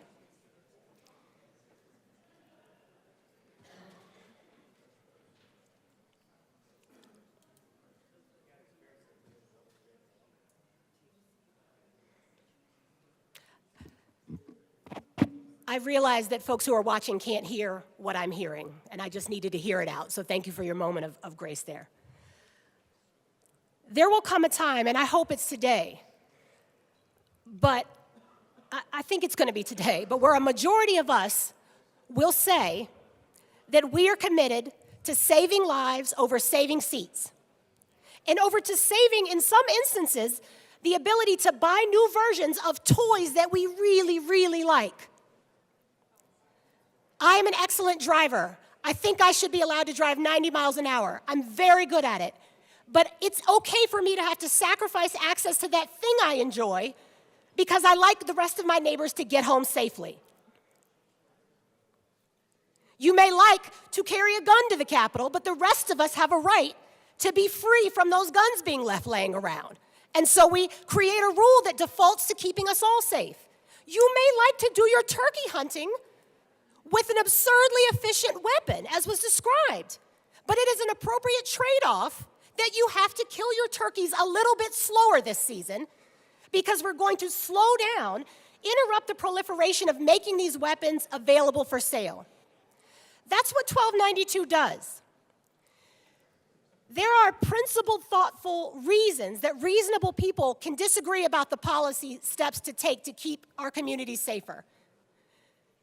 What is not reasonable is to reflexively use as a rhetorical device this mythical commitment to mental health care as if those of us who are laboring to get these weapons to slow their proliferation, as if we are not also laboring to give our neighbors the support in all ways that they need to be healthy, safe, and free. And of course, that includes and starts with and is underlined by mental health care, of course. Of course. The list of the logical fallacies runs deep. And I wanted to speak once before the end of our time to just recenter on what is the labor of love that has been 1292. In the ways in which I was naive, one was recognizing that when we see polling and we see that Coloradans are asking us to ban assault weapons, they're asking us to do more than what this bill does, to be clear, but that they're asking it of us, that our communities are crying out for it, that our school children are leaving school to come and populate our offices to ask us for it. Naively, I thought, well, surely we just do it. It's okay for me to have had to learn the hard way that that's not how this works. But what's not okay is to get so distracted by these notions of one's right to convenience for your toy of choice that we would think that overrides the right of our babies to be safe. Babies. Third graders are babies. I mean, granted, to me, everybody under 30 is kind of a baby, but I mean, by babies, I mean third graders. This desire to argue about technical specifications when, did you catch how in the same sentence we've heard that accusation, was it 80%? That allegedly this bill is going to prevent the sale of 80% of the weapons, and yet in the same breath it was, we don't know what it's saying, we don't know what it's defined as, how can we figure it out? Who will be able to figure it out? I think we can figure it out. And I think you're really, really, really insulting and underestimating Colorado law enforcement if you think they can't tell the difference between weapon A and weapon B most of the time. For purposes of the work that we advance, and I'm dearly hoping that my colleagues have been reminded, as my constituents have kindly done to me, that while they understand this process, they want to hear from those of us who support this as well. Because in communities, it's overwhelming, the support for banning, prohibiting the sale, transfer, manufacture, import of assault weapons. But I'm not sure that our legislative action always reflects that or our rhetoric. We have an opportunity today to correct that imbalance.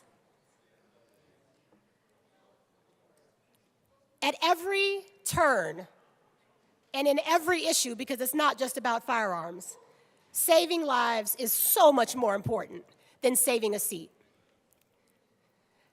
That's something we have an opportunity to do. And as a proud member of the delegation who, I don't think there's any competition for which city and county gets the most, maybe we're tied actually, one of the two counties that gets most maligned in this body. It is fitting that it would be legislators from that county who aren't alone, but who get to lead the work to ban the sale of assault weapons. And we look forward to, when this debate ends, our colleagues having a chance to be on the record. Those of us who were raised in certain faith traditions, my own was in a Christian household, was said to us frequently that as for me and my house, as for us and in this house, and other variations therein, but as for this house, we would serve the Lord. The corollary to me is, I don't know what's going to happen in the Senate. I think, and I'm optimistic, but what I know is what we have control over. And as for us, as for those of us who serve in this house, it is our duty to do as we have been asked, as evidence supports, as public health officials demand, as scores of veterans who are experts at these weapons have come to us to ask us to do, and that is to prohibit the sale of assault weapons in Colorado, and to stop acting like we don't know what that means. Thank you. Before I call up the next speaker, I just do want to say, as we talk through debate today, that we can do our best to stick to the confines and examples from the bills and perhaps not elsewhere. I also would like to say that we can, for the noise, the reason why we do ask it down is we can hear what's also being said in the well, outside of the microphone. So I'm asking that if we do want to have conversations, that we can have them away from the well as we proceed. Assistant Minority Leader Winter. Thank you, Madam Chair. Thank you, Madam Chair. I want to start off by saying what is illiterate is to think that my colleagues and my constituents don't know what the Second Amendment means. I've read history, and I know exactly why we have the Second Amendment. I'm tired of the impugning. We say we're going to have healthy debate, and then the slight remarks. Okay. I won't stand for it.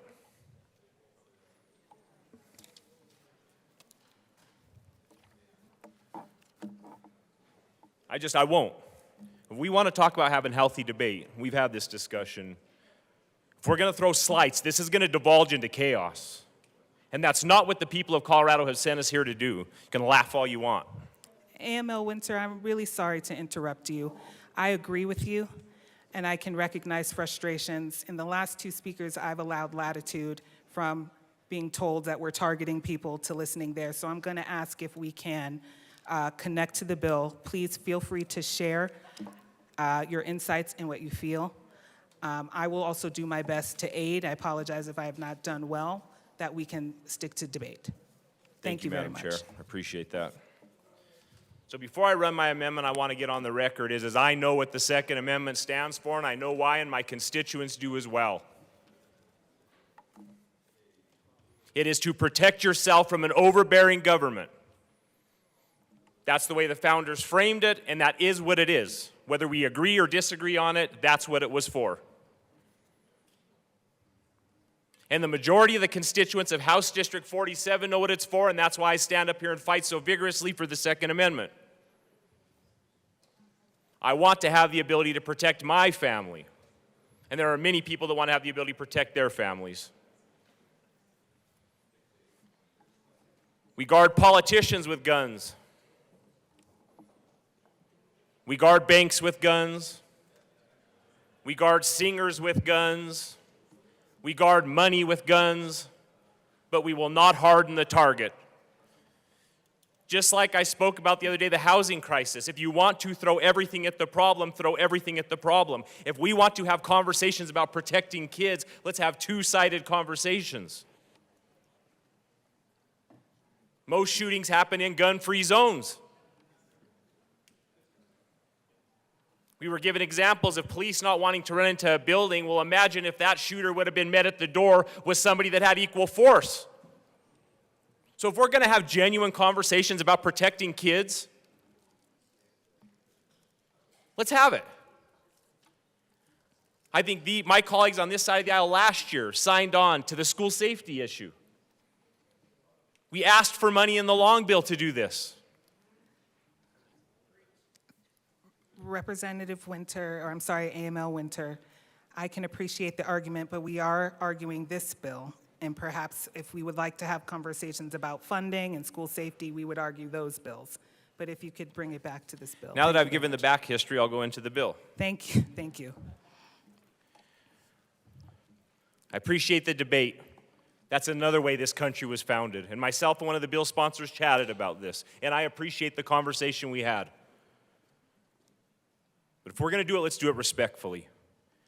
Once again, I will say I stand for the Second Amendment. I love my children. I love kids. It's always framed that this side of the aisle does not love kids, and that we don't care about kids, and that we don't want to protect kids. We can have different ideas on how we protect kids, but once again, I will say, let's have the whole discussion, not a one-sided discussion on how to protect kids. I think ideas are better when everybody in the chamber comes together to figure this out. This is the most egregious attack on the Second Amendment this chamber's ever seen. We live in different parts of the state. It almost seems like it's two different states at this point. And I don't think that's an argument that anybody could disagree with here.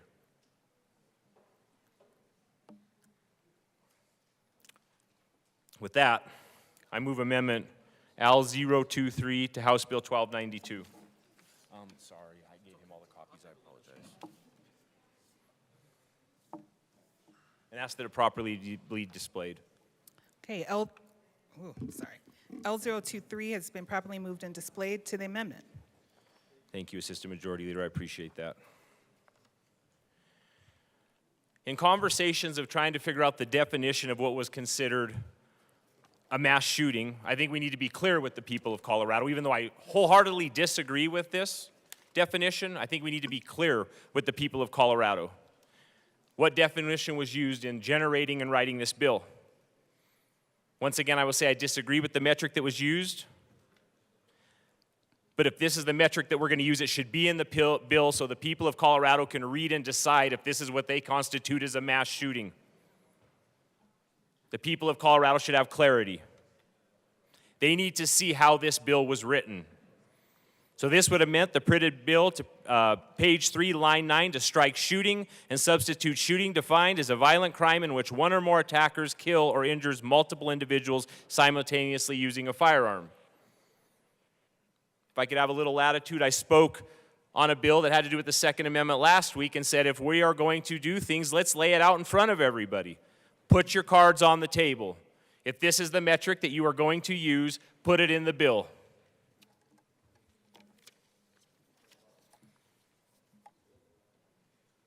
They need clarity. They need to know what the definitions means. They need to judge for themselves if this definition is actually a metric used, a viable metric used, or if it's just the use of fear and tragedy to push an agenda. With that, I urge an aye vote. Is there any discussion on L23? Representative Epps. Thank you, Madam Chair. You can, or I would ask you to tell me how to do what I want to do, or what I want to do is ask them, would they consider this without the word simultaneously? And I want to know what the procedural way to ask that is. I think it's fair to ask the question to the sponsor of the amendment, and if he would wish to answer, that's up to him to come back to the well.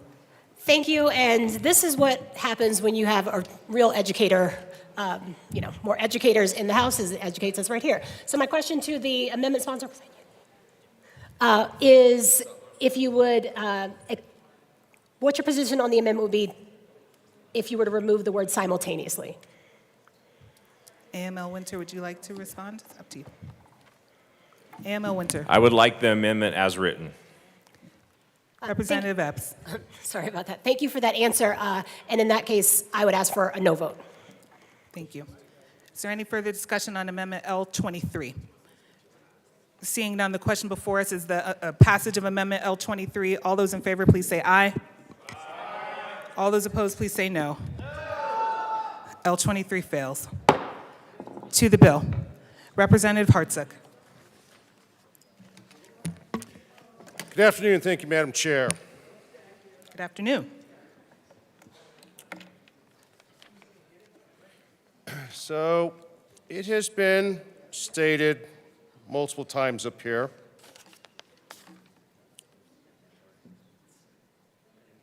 about the high volume of shootings and what the public is demanding. The bill talks about banning assault weapons, and it has a list of them. It talked about expertise in committees and everything else. Well, I'm going to stand before you, and I'm an expert. And here's my bona fides. Aside from the 26 years in the Army, I'm a husband, a father, a combat veteran, and a businessman. Among the many roles I served in the Army also included a lot of professional development and armorer school. So I know how to take apart a variety of weapons, from 50 caliber machine guns down to pistols, how to reassemble them, how to fix them, how to do all sorts of things.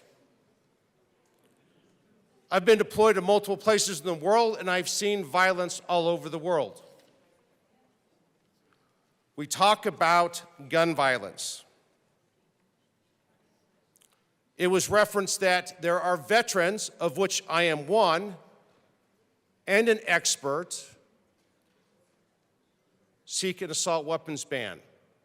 We talk about fear. We talk about the fear of going to school. We talk about the fear of all kinds of things. Fear is an interesting emotion. It will drive people to do what many of us would consider insane things. It will drive many people to do illegal things. Fear is one of those things that we must fight all the time not to succumb to. And why is that? Because if you have fear, then it limits your ability to live life. The bill talks about, and the sponsors have pointed out many times, about how violent America is, how horrible things are here. One of the reasons that so much information exists in this great country, in this great state, is because we have the media via the First Amendment. They see, record everything, and we rehash it every minute of every day, 24 hours a day, 7 days a week via the news channels. But that does not exist around the world. And if you're wondering, how do I know that? Because I've been in places where you don't have cell coverage, you don't have TVs, and I've seen more shootings and more death than you can imagine. So I find it insulting when people talk about how violent we are here and not talking about what goes on in the rest of the world. So here's a report, Crime Prevention Research Center. It's called Comparing the Global Rate of Mass Public Shootings to the U.S. rate and comparing their changes over time. As I stated just a minute ago, one of the reasons we have so much information here is because of our media. That is not to slight the media. That is to say we have a very robust media that we are all in a spotlight. In most places in the world, that does not exist. Number 2 and number 3 on this list, I have very close personal experience with, and that would be Iraq at number 2 and Afghanistan at number 3, with multiple tours. So let me ask you something. If you're shot, if you're stabbed, if you're killed, and fear is instilled, does it matter how you are killed? And I ask this because here's a story. When I was in Afghanistan, the terrorists blew up a girls' school. There were body parts everywhere. Why? Because they were girls going to school. Because they were trying to instill fear. But was that on the news? Was that on the media? No, it was not. And why is that? Well, because it doesn't exist very well over there. And when you're out in a combat zone and all these things happen, it's not recorded. But I saw it. Guess where the United States falls in this list? Number 64. Guess who else is above us? Russia at number 53. Pakistan at number 20. Kenya at number 26. There's a whole laundry list of countries on here. We have all kinds of information in the United States, but not a lot around the world. Some people talk about Europe. Look at the news over there. They ban weapons. Yes. And what do they have? A lot of stabbings and a lot of bombings. So back to my original question. If you're shot, stabbed, or blown up and you're dead, fear is instilled. So what are we dealing with? Is it the mechanism, the means of the death and destruction? And that fear of that means, in this case of this bill, assault weapons? Or is it fear itself? That's what we are afraid of, is fear itself. That fear that is instilled upon us by the unknown. In this case, the unknown of death. It was stated from this well about police not willing to go in where there was a school shooting in Texas. I can neither verify nor deny that statement, but what I can tell you for a fact is myself, my team have moved under fire. It does not matter what is opposing you, you go in. And in the case of kids, I would absolutely go in. So do not stand here and insult those of us that have fought and defended and are not afraid to face that fire. My colleagues are not illiterate. We know how to read. We know what's in the bill. We can go through this. And the United States is not at the top of the list. We are not the worst country, the most violent in the world.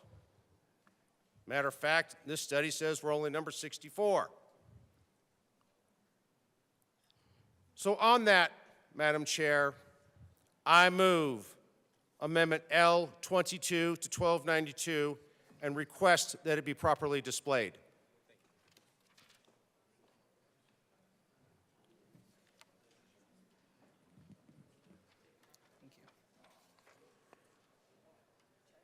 Okay, L22 is properly moved and displayed to the amendment. Representative Hartsook.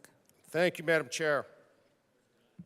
So in this amendment, it states the United States is well below the world average. I just told you we were number 64. I listed the nations that were above us, just a handful of them.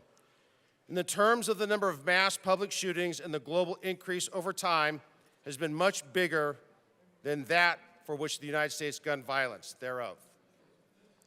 So what we're saying is we sit here and focus because the media has it in front of us every day, because we have cell phones and we see the news, because our kids have cell phones and they see the news. And what does that instill?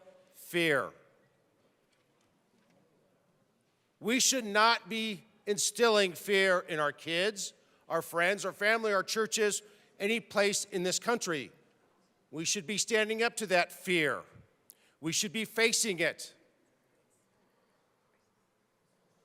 as was famously quoted, and I don't know if I'll get it correct, but the only thing we have to fear is fear itself. We should not cower.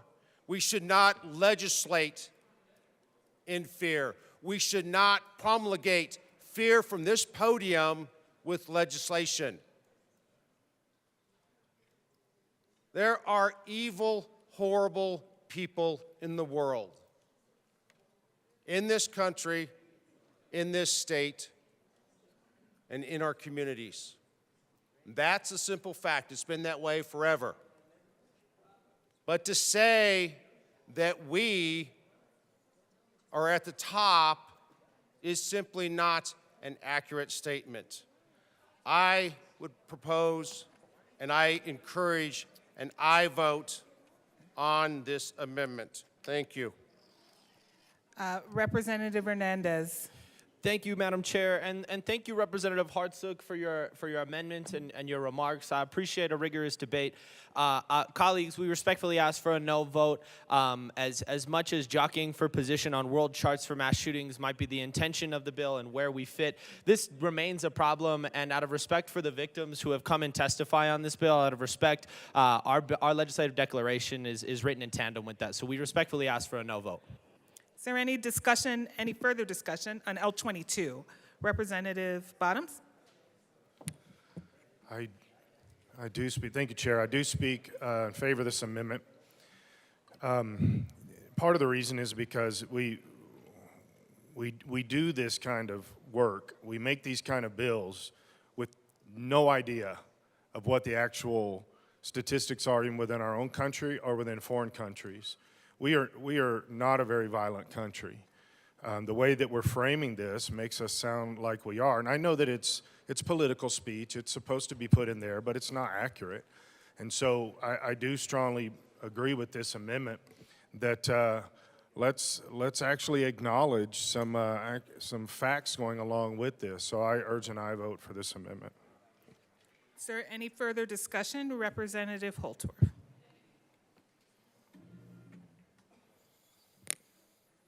Thank you, Madam Chair.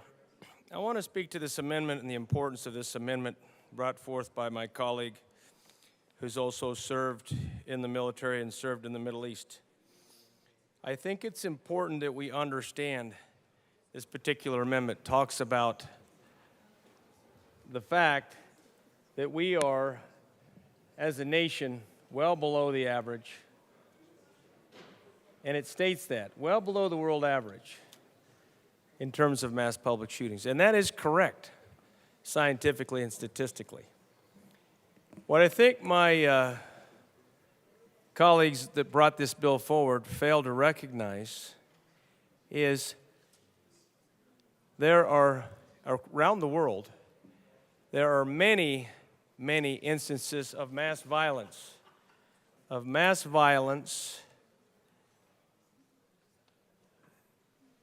that, I'll continue, of mass violence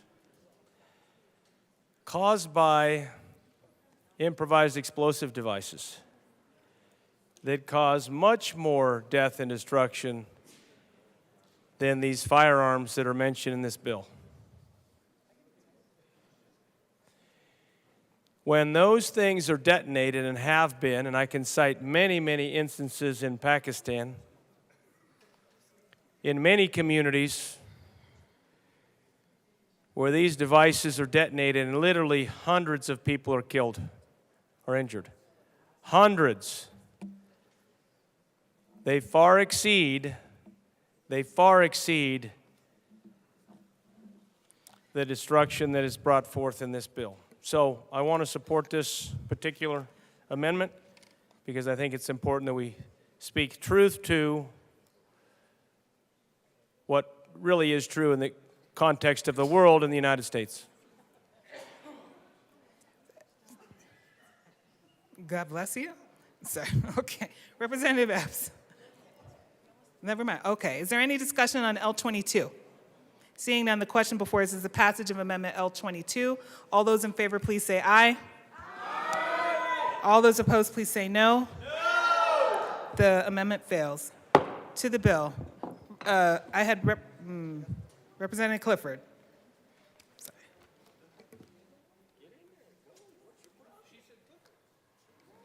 Representative Clifford.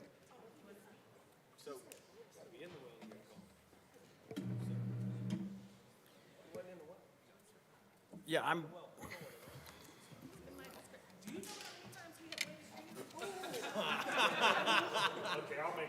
To the bill. Representative Clifford. Sorry. Thank you, Madam Chair. It's an honor to serve with you. You know, I don't even know where to start. I do have a lot of questions about this bill that I'd like to get answered today in debate. And I'll get to some of those in just a second. But first, I'm going to set a little bit of context from my brain and guns. Very different than many other people. I don't own a gun, as far as I know, for personal protection. I own it for protection of other people. I've never had an AR-15 for my own home personal protections. I've always had it for the protection of others. I am considered a subject matter expert in many of these weapons. I am an active certified armorer. I know every spring, pin, and detent in an AR-15. I spend a lot of time with these weapons. I do not have a problem with a lot of people having them. In fact, I've got some people that I'm quite well aware that they are a well-regulated militia of one, and I'm happy that they have the weapons that they have. And I also have other neighbors that just have a pistol at home, and I am ultimately afraid that if they have a negligent discharge with that weapon, that it is going to come through the wall of my home. You know, so I'm in an interesting debate with people and myself, and most importantly, people back in my district, for how to reconcile what we're talking about here in certain ways. And it's not from, it comes from sometimes, I think, a little different place than most people. I don't have,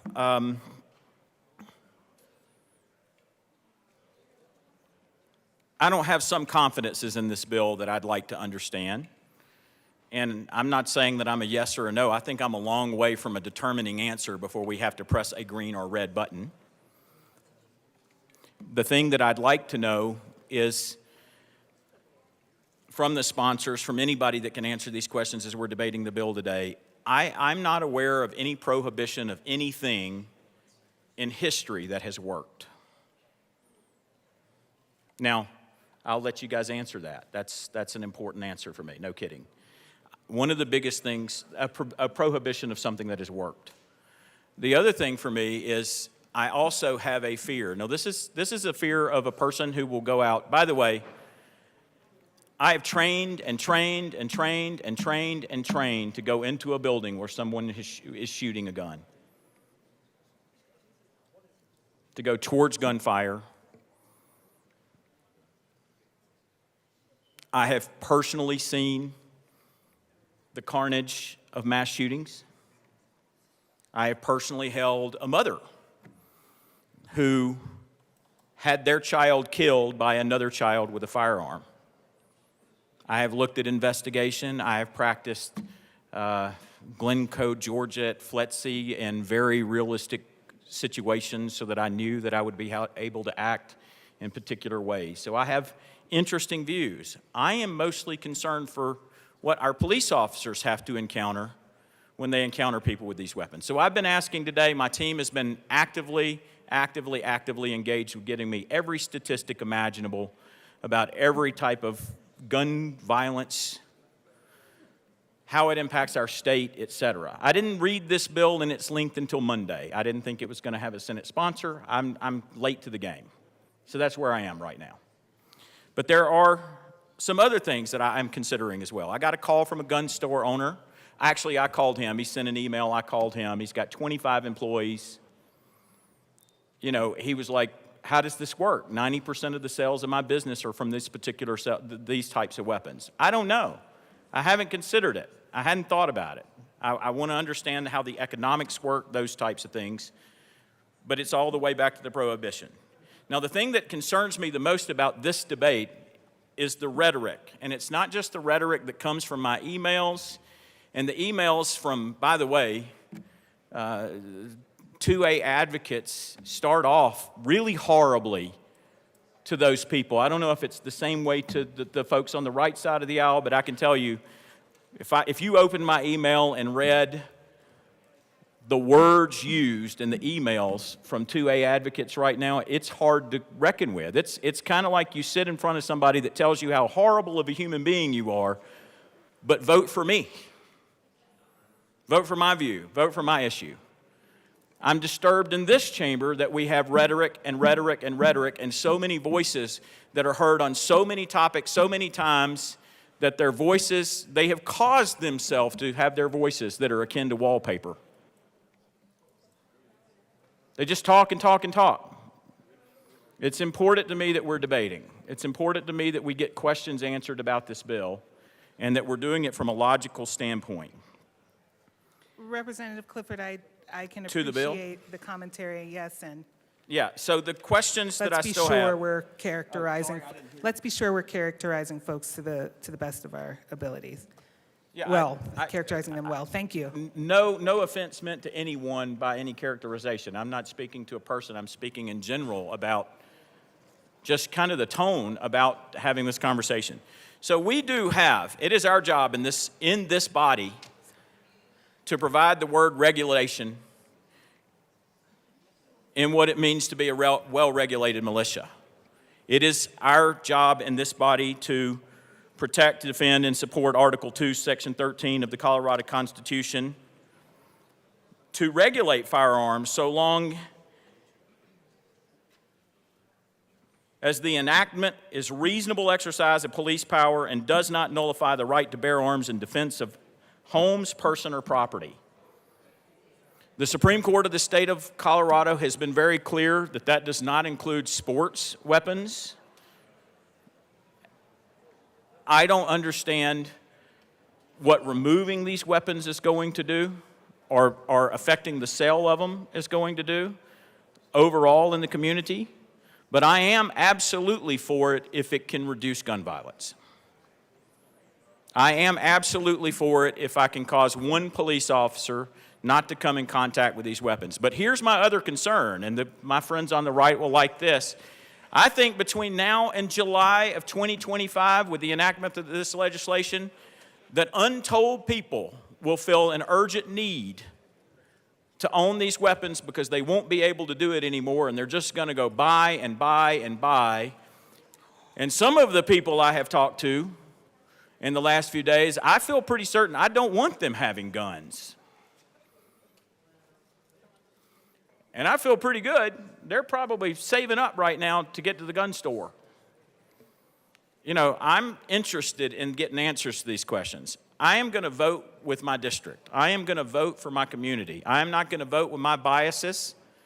I am not going to vote on any piece of legislation that doesn't impact my community in a positive, meaningful way. And I want to understand how this is meaningful, what it's actually going to do, and what we actually fulfill with this legislation. And if we can get those questions answered here today, you will have a yes vote for me. And if we do not, you will have a no. Thank you. Representative Basin-Ecker. Thank you, Madam Assistant Majority Leader. It's an honor to serve with you. It's an honor to serve with you. I will keep my remarks brief, and the sponsors did ask me to come up and just provide one response to some of the questions that were asked by my colleague regarding the efficacy of a prohibition, or rather the efficacy of any prohibition in regulating behavior. I will just say this, that there is good data out there related to the federal prohibition on these types of firearms and the impact on mass shooting events across the United States. Now, I know we will likely disagree on those statistics, and I think that's fair and fine. However, I do think there is a point of data that you can pull into this conversation related to the prohibition of what this bill terms as an assault weapon in terms of acts of mass shootings, violence, domestic violence, the use of a firearm in domestic violence instances. So there is a data track out there that you can pull in and have a conversation with. Now, the question is, how can you prove efficacy of a prohibition on a statewide level? Well, I think at that point it's a little more difficult, but because you're ultimately asking for a prohibition to be proved inside of a vacuum which cannot exist, right? What we can say, though, is this, and this is why I think any gun violence prevention policy around this space deserves merit and consideration.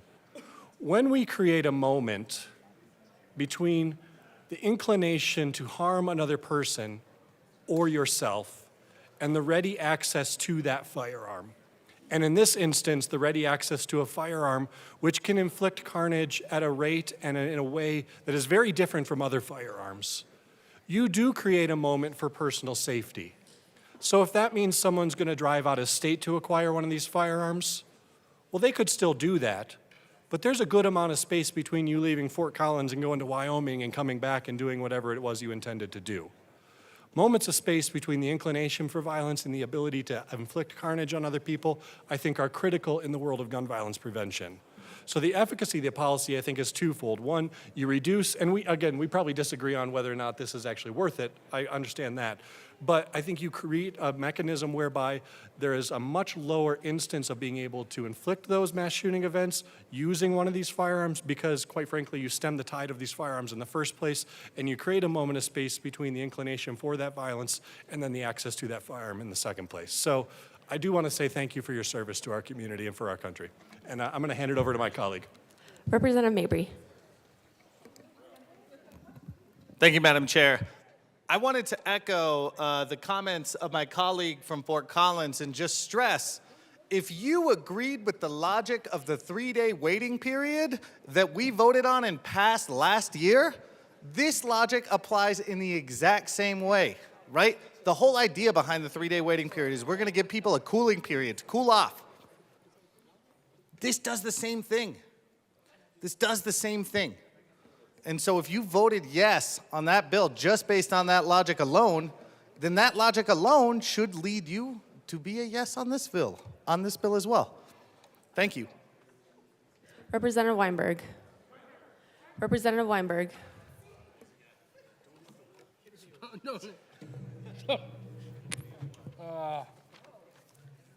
What a day. Okay. Thank you, Madam Chair. I would ask to move Amendment L053 to Bill 1292 and also to properly be displayed.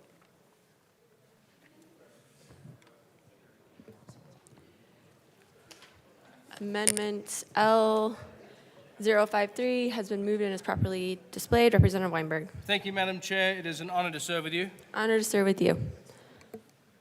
Fellow colleagues, this bill puts the cart before the horse. This amendment puts the horse back in front of the cart. Since the title of the bill is prohibiting weapons used in mass shootings, it is appropriate to stand up a public health committee to look at the weapons used. Look at the mental, psychological elements, underlying causes, violent video games, violent movies, staying up late, family life, whether guns were obtained legally or not, whether they've taken hunter safety courses, etc. Where do we stop? Before we take to a wholesale ban on assault weapons, there are many questions left unanswered that a blue ribbon study would be able to provide answers to and advise us as the General Assembly. I urge and I vote on L053.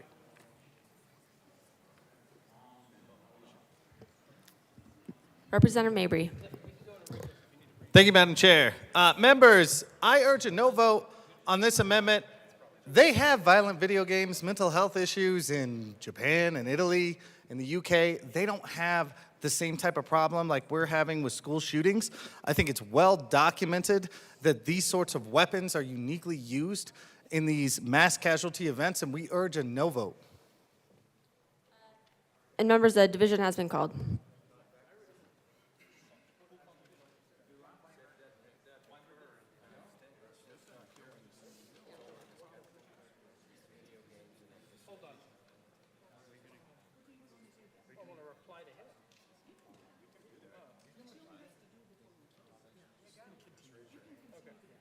don't have to be recognized? Oh, Representative Weinberg. Sorry. To my colleague, Representative Mabry, I didn't catch that. Did we just state that this does not happen within the United States? It happens only outside of our country? No. So this happens within the United States and not in Europe? Representative Mabry. In response to, thank you, Madam Chair. In response to one of the things you were saying here where it was like, well, let's look into what's happening beforehand. You had mentioned violent video games, preconditions in people's lives, mental health. I was just saying, the point that I was making was those violent video games also exist in Japan, those violent video games also exist in Italy, that people have mental health issues in those countries, but yet school shootings are 57 times more likely to happen here in the United States. And based on that, I think we have enough evidence that we don't need this study, and that's why I'm urging a no vote. Representative Weinberg. Thank you. Just in response to that, because I do come from a foreign country myself, I'm from South Africa, where guns are banned, and wow, what a shocker, crime still happens. It's just a weird thing that occurs in a country where has literally done everything they can to make sure citizens don't have guns. So just out of curiosity, the statistics you're throwing out to me and pointing out to me don't make any sense because you're not going after the principle of what is the problem in those countries. So when you talk about Japan, and we can take a recess, you can Google Japanese crime rates and Italy crime rates and everything else, but make sure you come down this well. Just because people are not shooting themselves doesn't mean they're not stabbing themselves or running themselves over with U-Hauls. This is very easily put. If somebody wants somebody dead, they will find a way to do it. And if you want to respond. Representative Mabry.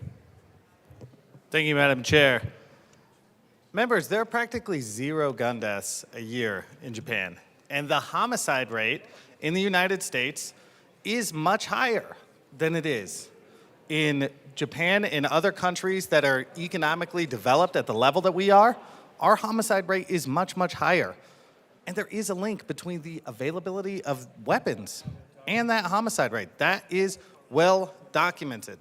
I don't think we need this amendment. I think we know that this sort of mass casualty event is unique to the United States. And we urge a no vote. Representative Bottoms. Thank you, Chair. Again, this falls into the category of just not working knowledge of outside the United States.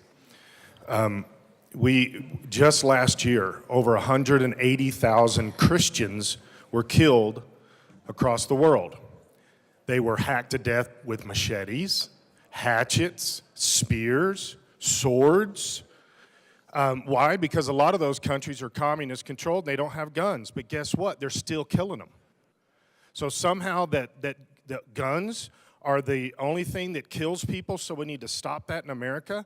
Now, just last year, Europe had 3 different countries that were looking at banning knives, including kitchen knives. Why? Because they banned guns, and now knife deaths went up by over 5,000%. So this argument is silly, and we know we've got the right statistics on this. You can say whatever you want, but this is incorrect. People are going to kill people around the world. The only thing that equalizes a bad person from killing you is a gun. That's the only thing that can keep it equal on both sides. And when it comes to women, it gives them the power force on their side because they can't stop an attacker with a machete or a knife or a rock. If we want to go all the way back to Genesis 3, there is going to be a weapon that's found that can be used. You take guns away, and the only thing you do is you stop the innocent people from actually defending themselves against these bad people. There are bad people in this world that are going to kill people. There are bad people in the United States that are going to kill people. Guns are not the only thing that does this. This is a silly argument. Representative Taggart.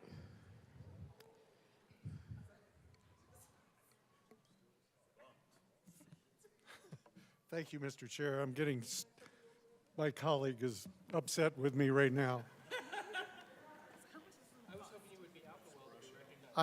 with all due respect to the arguments against this particular amendment, I think you're missing the point. The point is, and it's something we have all tried to get to the bottom of, whether it's at a federal level, state level, or local level, is what is occurring in our society from a behavioral standpoint that is causing for these killings. And I'm not sure I'm going to get an answer to this question because folks over here are just talking with one another. So I really don't understand how you can object to a situation. You could expand upon it if you'd like to in an amendment, but this amendment is strictly trying to get to the bottom of behavioral issues, which is, by the way, the cause in 99% of our shootings is the cause of the problem. And so how can you deny an amendment that is trying to get to the cause of the problem? With all due respect, I don't understand that. Representative Weinberg. Thank you, Madam Chair. So I've got 2 points I want to touch on real quick. I want to make sure that everyone understands I'm trying to get the answers from the bill sponsors. I know that every other colleague wants to come down and put their time in and answer the question, but very specifically, I want to know from the bill sponsors how this would be detrimental in any way, shape, or form. And then just to my colleague, which we were talking earlier with, the one thing that needs to be hit home on a regular basis is the reason the crime is different between the United States and the rest of the world, especially being a person who's traveled the world. They are tough on crime. It's a totally different scenario. They're not tough on innocent civilians. They're tough when it comes to breaking the law. Again, the question that I'm trying to figure this out is, to the bill sponsors, answer why we won't perfect this, like I said the other day in the well. When we have a contentious issue to where we have to Rule 14 and put a time limit on it, that means we have contention. And to get it right is to do it together. Republicans and Democrats in the room getting it right together. Whether you want to pretend we don't exist or not, we are still here. And we still have a base that we represent. We have a controversial bill before us. If the shoe was on the other foot, I would beg to reason that we would be given a chance, and we would give you a chance. Representative, let's stick to the amendment. That's Thank what you, we're Madam. on right now. Thank you, Madam Chair. Be given a chance that this amendment would put forth a study that would get it right. Don't play around with the Constitution. Get it right. Representative DeGraff. Thank you, Madam Chair, and I do agree this is a very contentious issue. And the sponsors referenced lots of agencies that they coordinated with, and those are all agencies that we would consider quite often that are anti-Second Amendment in their views. So if the overall goal is to reduce crime, if the overall goal is to reduce gun violence, then it is imperative that we actually look at all options, because the bill itself references that prior gun laws have not been effective. And if we look at in 2022, Ohio legalized permit-free carry guns across the entire state. Gun violence in 6 out of the 8 of the largest Ohio cities dropped significantly. Columbus, minus 12%. Cleveland, minus 6%. Toledo, minus 18%. Akron, minus 18%. Parma, minus 22%. Canton, minus 5%. So if the overall goal is not just to strip Coloradans of their Second Amendment rights, but to actually have an impact on gun violence, then it is imperative that we look at all options, not just ones to which you're ideologically predisposed. So I'm very much in favor of this amendment. I think we need to look at all of the options. I think the option here in this bill is probably the absolute worst, maybe not the absolute worst, but pretty close to the absolute worst in terms of actually solving anything with gun violence, and that would be borne out statistically and historically. So if this bill is actually about the reduction of gun violence, then it behooves us to actually look at other options and not just restrict the voices at the table to ones that you are ideologically predisposed. Representative Hernandez. Thank you, Madam Chair, and thank you to the representative from Loveland. I really do appreciate your commitment and willingness to acknowledge this as an issue. Colleagues, I'm deeply excited to hear that the other side of the aisle admits that this is an issue that would warrant an actual substantive solution. Unfortunately, within the purview of this bill, this would carry a fiscal note, and so respectfully, I would like to ask that if we care deeply about solving the issue of gun violence and mass shootings, and we care so deeply about it, Representative Clifford over there, Representative Clifford has accepted and is willing to offer an application for an interim committee that is due by 4 p.m. today to study this effectively, but unfortunately this does not fit within the purview of the bill, so we're going to respectfully ask for a no vote. Representative Weinberg. Representative Weinberg. Okay, so I'm truly concerned there with, are you challenging the amendment? He didn't say it doesn't fit within the purview of the bill? Not a bill title challenge. Very plain and simple. Let me make this very clear. This is a good amendment that would make this bad bill better. Literally. There is absolutely no reason, shape, or form that you talk about interim studies, interim committees, so on and so forth. You've done no homework, no research before you've come up with this bill. And now the Second Amendment is under attack with this language. This amendment actually fixes and solves what you're trying to do. Study the topic. Stop blanketing everything as a generalization. We've literally talked about this amendment multiple times, that other countries have it better. Really?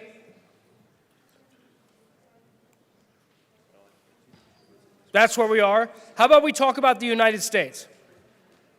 And stay to the topic of what's relevant. Colorado. This amendment is not dealing with, which I'm surprised I haven't heard, with Chicago. This is dealing with this state and the bill that's presented before us right now, right here. Study the topic. Put data before you and make an informed decision. We're rushing this again. And I truly believe we're going to make a mistake with this one. There's absolute no purpose of this bill without this logical amendment that states very plainly, put it back to discussion and study and get it right. There's no reason to rush things around here. 26 days left, in case anyone was wondering. This amendment is a good amendment. I would urge everyone in this chamber to take this seriously, study it, understand it, and then write law, especially with issues that have controversy attached.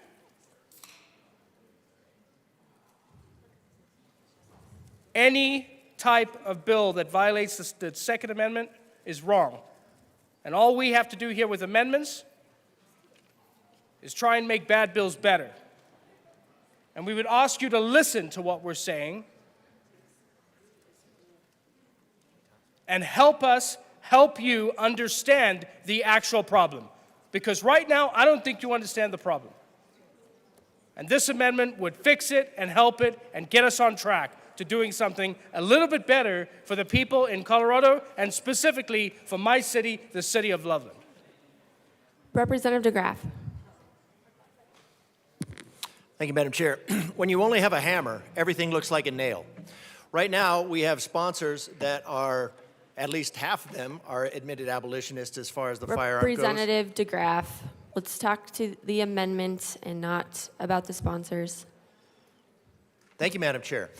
But when the only solution that you bring forward is one that is, one, proven not to work, if not be counterproductive, it's imperative, again, to look at other solutions and not just take the one to which you're ideologically predisposed. So this amendment to actually get a group of people, get a diverse set of opinions in the room and actually look at statistics instead of just taking the path that you think you would like to see, despite really just global failure in this arena. But the path that is chosen by the sponsors is a global failure. If you want to look at what mass deaths are, I read them at the beginning of the year. They're government, mostly socialist governments, killing their own people. Representative DeGraff, again to the amendment. Thank you, Madam Chair. So we need to look if the bill is actually to reduce gun violence. We need to look at all aspects of reducing gun violence. Do you want to look at reducing mass shootings? Well, you should probably look at whether or not you're going to continue doing gun-free zones because that's where they all occur. Do you want to have the kids protected by armed individuals like we would for anything else that we value? But when we don't, and then we act shocked. So this is a good amendment. This would be the only good thing that would come out of this bill. So I recommend an aye vote. Representative Taggart.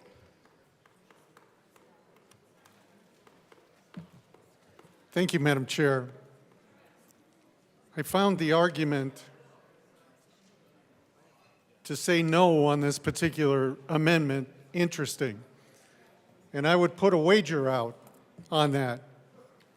We're concerned about behavior and the causes of behavior, and this amendment touches on it.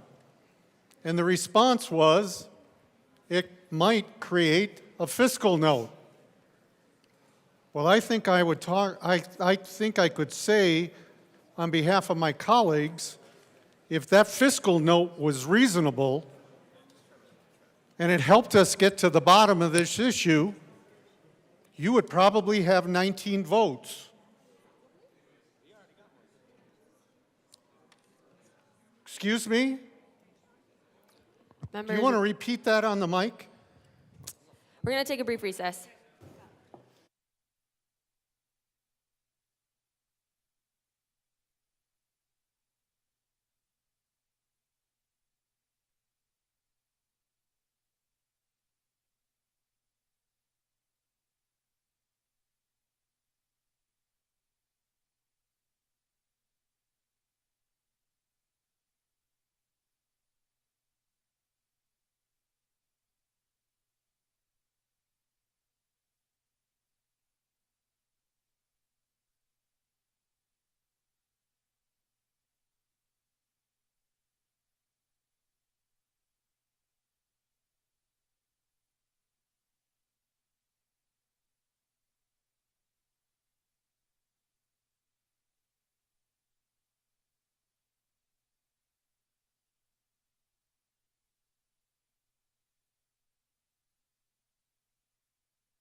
Committee will come back to order.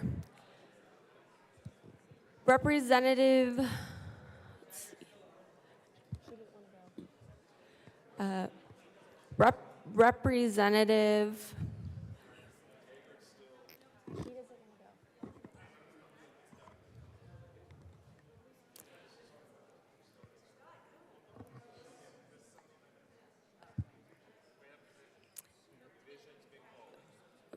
With that, the question is the adoption of Amendment L53. A division has been requested. All those in the chamber not entitled to vote, please be seated. All those in favor of Amendment L53, please stand and remain standing or raise your hand and keep it raised until the count is taken.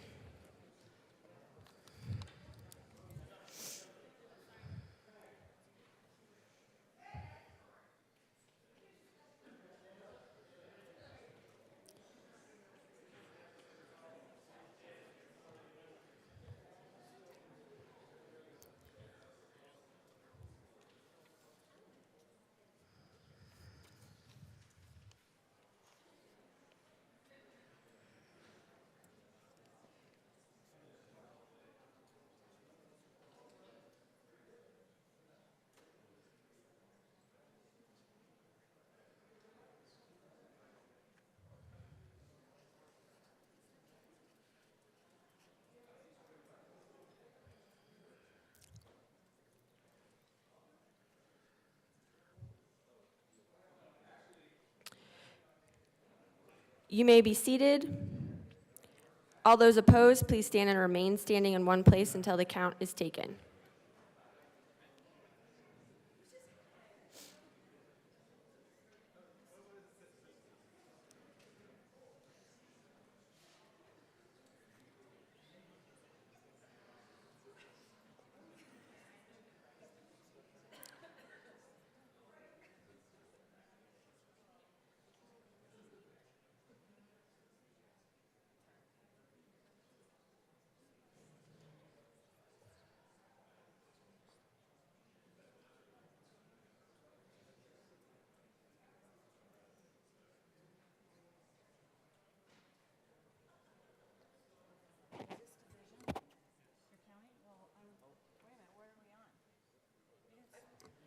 You may be seated. Amendment L53 passes. To the bill.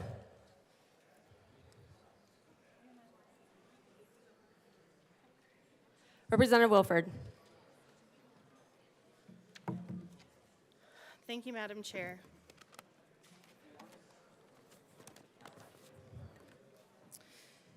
Members, the case for banning the sale of assault weapons goes beyond the heartbreaking headlines that capture our attention all too frequently. It's rooted in a fundamental commitment to public safety and the well-being of our fellow citizens. Assault weapons are not merely firearms, they're tools of destruction, engineered to inflict maximum harm in the shortest possible amount of time. I want to start my comments today by dispelling a dangerous myth. The myth that the Second Amendment guarantees an unfettered right to own any and all firearms, including assault weapons. This argument is not only flawed, it's a distortion of both the text and the intent of the Constitution. The Second Amendment was crafted in a different era, a time when the notion of a well-regulated militia bore little resemblance to the modern-day proliferation of military-style weaponry. Indeed, the framers of the Constitution could have not foreseen the technological advancements that would transform the nature of warfare and armaments. They could not have imagined the devastating power of weapons like the AR-15 or the AK-47, nor the ease with which they could be acquired by virtually anyone with a clean record and a credit card. To suggest that the Second Amendment extends to such weapons is not only disingenuous, but it's a betrayal of the principles upon which our nation was founded. Moreover, the argument that banning the sale of assault weapons infringes upon the rights of law-abiding citizens is a red herring, a distraction from the real issue at hand. The right to bear arms is not absolute. It is subject to reasonable regulation in the interest of public safety. Just as we place restrictions on other constitutional rights, such as the First Amendment's protection of speech, we must also draw a line when it comes to weapons that are designed for mass slaughter. It's not lost on me that as we're having this debate, the pro-life protest is happening outside. And it's not lost on me that our conservative colleagues went out to speak and talk about how they're fighting to protect the babies. Well, let me ask you this. Let's stick to the bill, please. Sure, of course. Well, I'll just say, if we truly care about protecting children, then we have to confront the undeniable truth. Assault weapons are killing our kids, and they have absolutely no place in our communities. We talk all the time about what our districts think about legislation. We even had an organization deliver quote-unquote petitions from members of our communities making the threat of a lawsuit if we proceed with legislation. And as I looked through the petitions I received and looked up voters to confirm that they actually live in the district, I was surprised that a significant number did not only live in my district, but some simply didn't even exist. I don't need a ream of paper dropped off at my office to know what my community thinks because I talk to them. I know that they're tired of the mass shootings and the inaction. Their teachers, their principals, their parents and students who want action. And no amount of bullying or intimidation will keep me from voting my conscience on this piece of legislation. And it shouldn't keep you from voting your conscience on this legislation either. Like every person in this chamber, I can't put aside my lived experiences or my identities when I walk into this chamber. And one of my identities is being a mom to 2 beautiful babies. And members, this mom is fed up with the worn-out arguments that guns don't kill people, people kill people. It's a tool, and we shouldn't single out a tool. We should invest in mental health. Sure, let's invest in mental health, and at the same time, let's be crystal clear that it's the guns. The guns are the problem. As a parent, I get an email from my school every time my son has an active shooter drill so I can prepare him, and then we can process it when he gets home. And when I drop him off in the morning, I always feel a knot in my stomach as I watch his little backpack bounce up and down as he walks away. And I study every single detail about his hair to what he's wearing as he walks into school, hoping, trusting, and wishing that I get to walk back through those doors at the end of the day. You combine that with the fact that a hunk of metal has more legal protection than my daughter does in most places across this country, and you get a painful reminder of what it's like to be a parent in 2024. Members, the cost of inaction is death. It's lives lost, it's families shattered, it's communities torn apart by the scourge of gun violence. Each mass shooting, each senseless act of brutality is a stark reminder of the urgent need for change. And while banning the sale of assault weapons may not solve the problem overnight, it is a critical step in the right direction, a step towards a safer, more just society for ourselves and for our future generations. The choice to ban the sale of assault weapons is a choice to prioritize the safety and well-being of our neighbors, our friends and family, and our children over the narrow interests of a vocal minority. It is a choice to stand on the right side of history, and it is a choice to say enough is enough. Our communities, and mine especially, have demanded action from me as well as from every single person in this room. And I will be a yes vote in response to their request for urgent action, and I hope that you will be as well. Thank you. Minority Leader Puglisi. Thank you, Madam Chair.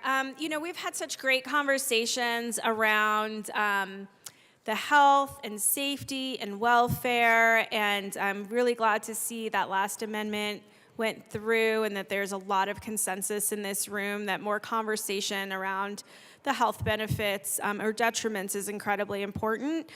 So I think it's prudent at this point, Madam Chair, I'd like to make a motion to refer this bill back to the Health and Human Services Committee for further discussion on the health benefits and detriments. Thank you. And I ask for an aye vote. That is a proper motion. Representative Epps. Thank you, Madam Chair. My prediction was that that ruse was going to send this to finance but that it would be to another committee. So I think I get half credit because I accurately predicted that in this body, we're considering this motion, and we have been told that we have no money, there is no money, you can find no money, no one has money, to swiftly pass an amendment that requires a lot of money is not a good faith request for a study or task force. What it is a ruse to reroute this bill and avoid voting on it. I want you to have the opportunity to vote on it. Colorado does as well. No wool pulling over of eyes. I don't think that's the appropriate committee, but either way, it's the same result. We saw this coming, and as disappointing as it is, we ask you to vote no so that we give ourselves the opportunity to vote on the bill and stop running from this issue and running from the vote like school children have to run from bullets from these weapons. Please vote no. Representative Brown. Thank you, Madam Chair. I ask for a no vote on this motion. As a member of the Health and Human Services Committee, I know that this issue has been well studied. It is a public health threat. We don't need to go to another committee hearing for that, and I would ask for a no vote. Representative Frizzell. Thank you, Madam Chair. Thank you. I rise in support of this motion. It is really important that, especially based on the passage of the amendment, well, we passed the amendment L053. No, we didn't. Okay, anyway. I rise in support of this motion. And if you want to send it to Finance, we would be happy to see it there. But we prefer for it to go where it is best placed. Members, we talk a lot about mental health in this space. We talk a lot about mental health when it comes to firearms and violence in our society. And it's important that we take a deep dive and really understand what the problems are. When I talk to my constituents from Castle Rock, we are a community that's very supportive of the Second Amendment. But mostly, I do hear about school safety issues. And candidly, we've not done much in this session. In fact, I don't think we've done anything to address school safety. So if we're really concerned, let's actually put our money where our mouth is on that and not seek to rob the citizens of their Second Amendment rights. I ask for an aye on this motion. Members, the question is the adoption of... Yes. Members, division has been requested.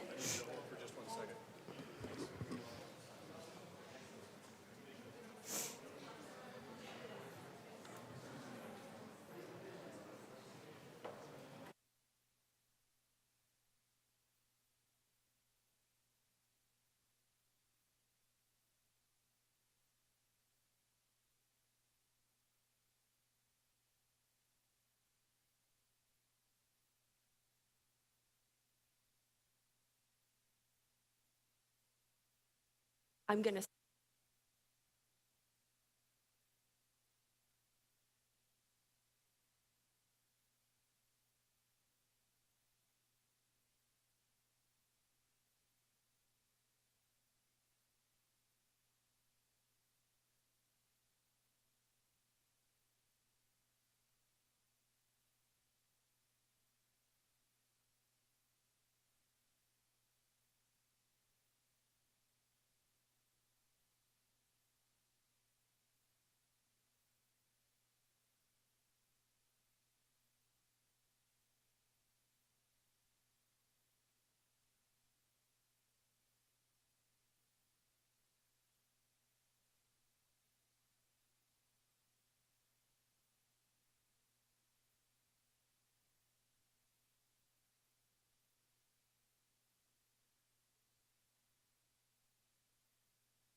Members, a division has been requested on the motion to refer the bill back to House Health and Human Services. All those in the chamber not entitled to vote, please be seated. All those in favor of the motion, please stand and remain standing, or raise your hand and keep it raised until the count is taken.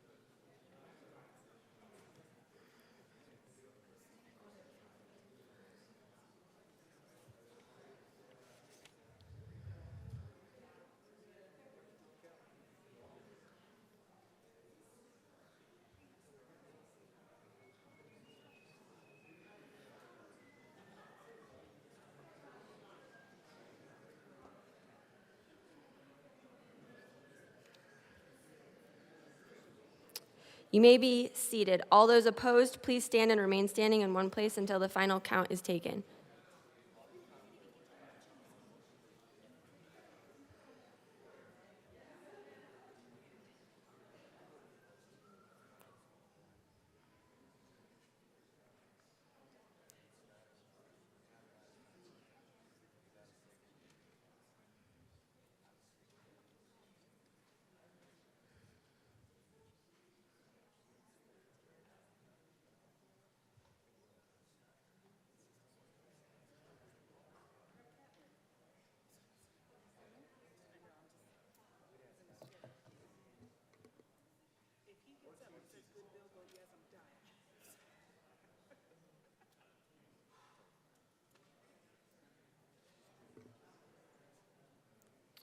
You may be seated. The motion is lost. To the bill, Representative Bottoms.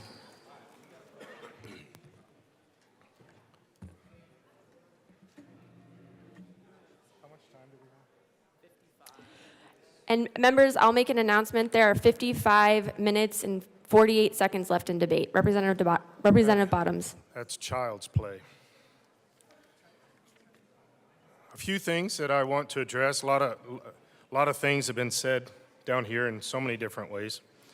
If I actually took this bill and showed it to some of the firearms dealers, because I recognize some things very quickly, and so I just shopped it around to some firearms dealers, some places around the state, and they immediately recognized the same thing that I did. That apparently whoever put the information together does not know very much about firearms. They don't know, plus the whole term assault weapons, the reason we have to define this in this bill, I know this was mentioned earlier, everybody recognizes an assault weapon. Nobody knows, sees an assault weapon and doesn't think it's one. That's actually interesting because there's no such thing as an assault weapon. It's not, just because you define it here in this bill doesn't make it true. This is not a term that is used anywhere. You don't go, if you go into a gun store and say, hey, can you show me some assault weapons? They don't know what you're talking about. They can show you some ARs. They can show you some AKs. They can show you a lot of stuff, but they can't show you an assault weapon because that doesn't exist. And here's the interesting thing about it. I'm going to read through the ledge deck a little bit here and process some stuff with this because we have some very strange, well, I'll just say it. I think whoever helped develop the bill was trying to intentionally put stuff in there that disagreed with itself because this literally doesn't make sense. If you actually know about firearms, and you walk down through this list of firearms, which, by the way, there's a bunch on this list I wish I had. But if you just walk down through this list and you're looking at firearms and you're looking at all kinds of stocks and all kinds of things, then you get to places where it talks about that there are some exemptions from this, like 22 and some things like that. there's at least 20, more than that, 20 quote-unquote assault weapons on this list that you can change barrels out and make it 22. You can change the lower. You can do a lot of different things and make them, they look exactly the same, but they're not this horrible assault weapon kind of mentality. And again, there is no such thing as an assault weapon. It was interesting to me. I sat here last year, and this was during the one of the Martin Luther King speech, and a person got up in this well and began to explain the firearm that killed Martin Luther King Jr. They described 6 different firearms as the same firearm. This is the kind of stuff that this bill is doing. You're saying, well, we're going to call this an assault weapon and we're going to ban all these different things. And everybody knows what an assault weapon is. There's no assault weapon. But we all recognize it. Not a thing. Not a thing. I could carry an AR platform into this room. No, I wouldn't. Carry an AR platform into this room that's set up for 22. And a lot of people in this room would assume that's an assault rifle, because I've heard AR referred to as assault rifle so much, and it doesn't mean that. But there's many people in this room who would say, well, that's an assault weapon according to this bill. It's not. But it looks like one. It looks like whatever you think that should look like, this horrible weapon. And then we also have heard, well, people don't hunt with these things. That is also incorrect. These are just proofs that the people saying this stuff don't understand firearms, don't understand anything about them. They just think, oh, bad, scary. Many of these on this list right here are used for hunting. Many of these are. The concept of the different caliber, we don't even understand when we're putting this stuff in bills what this stuff means. Now, here's something. I want to look at the ledge deck here on page 3, verse. I'm a pastor. What is it called? Line 12.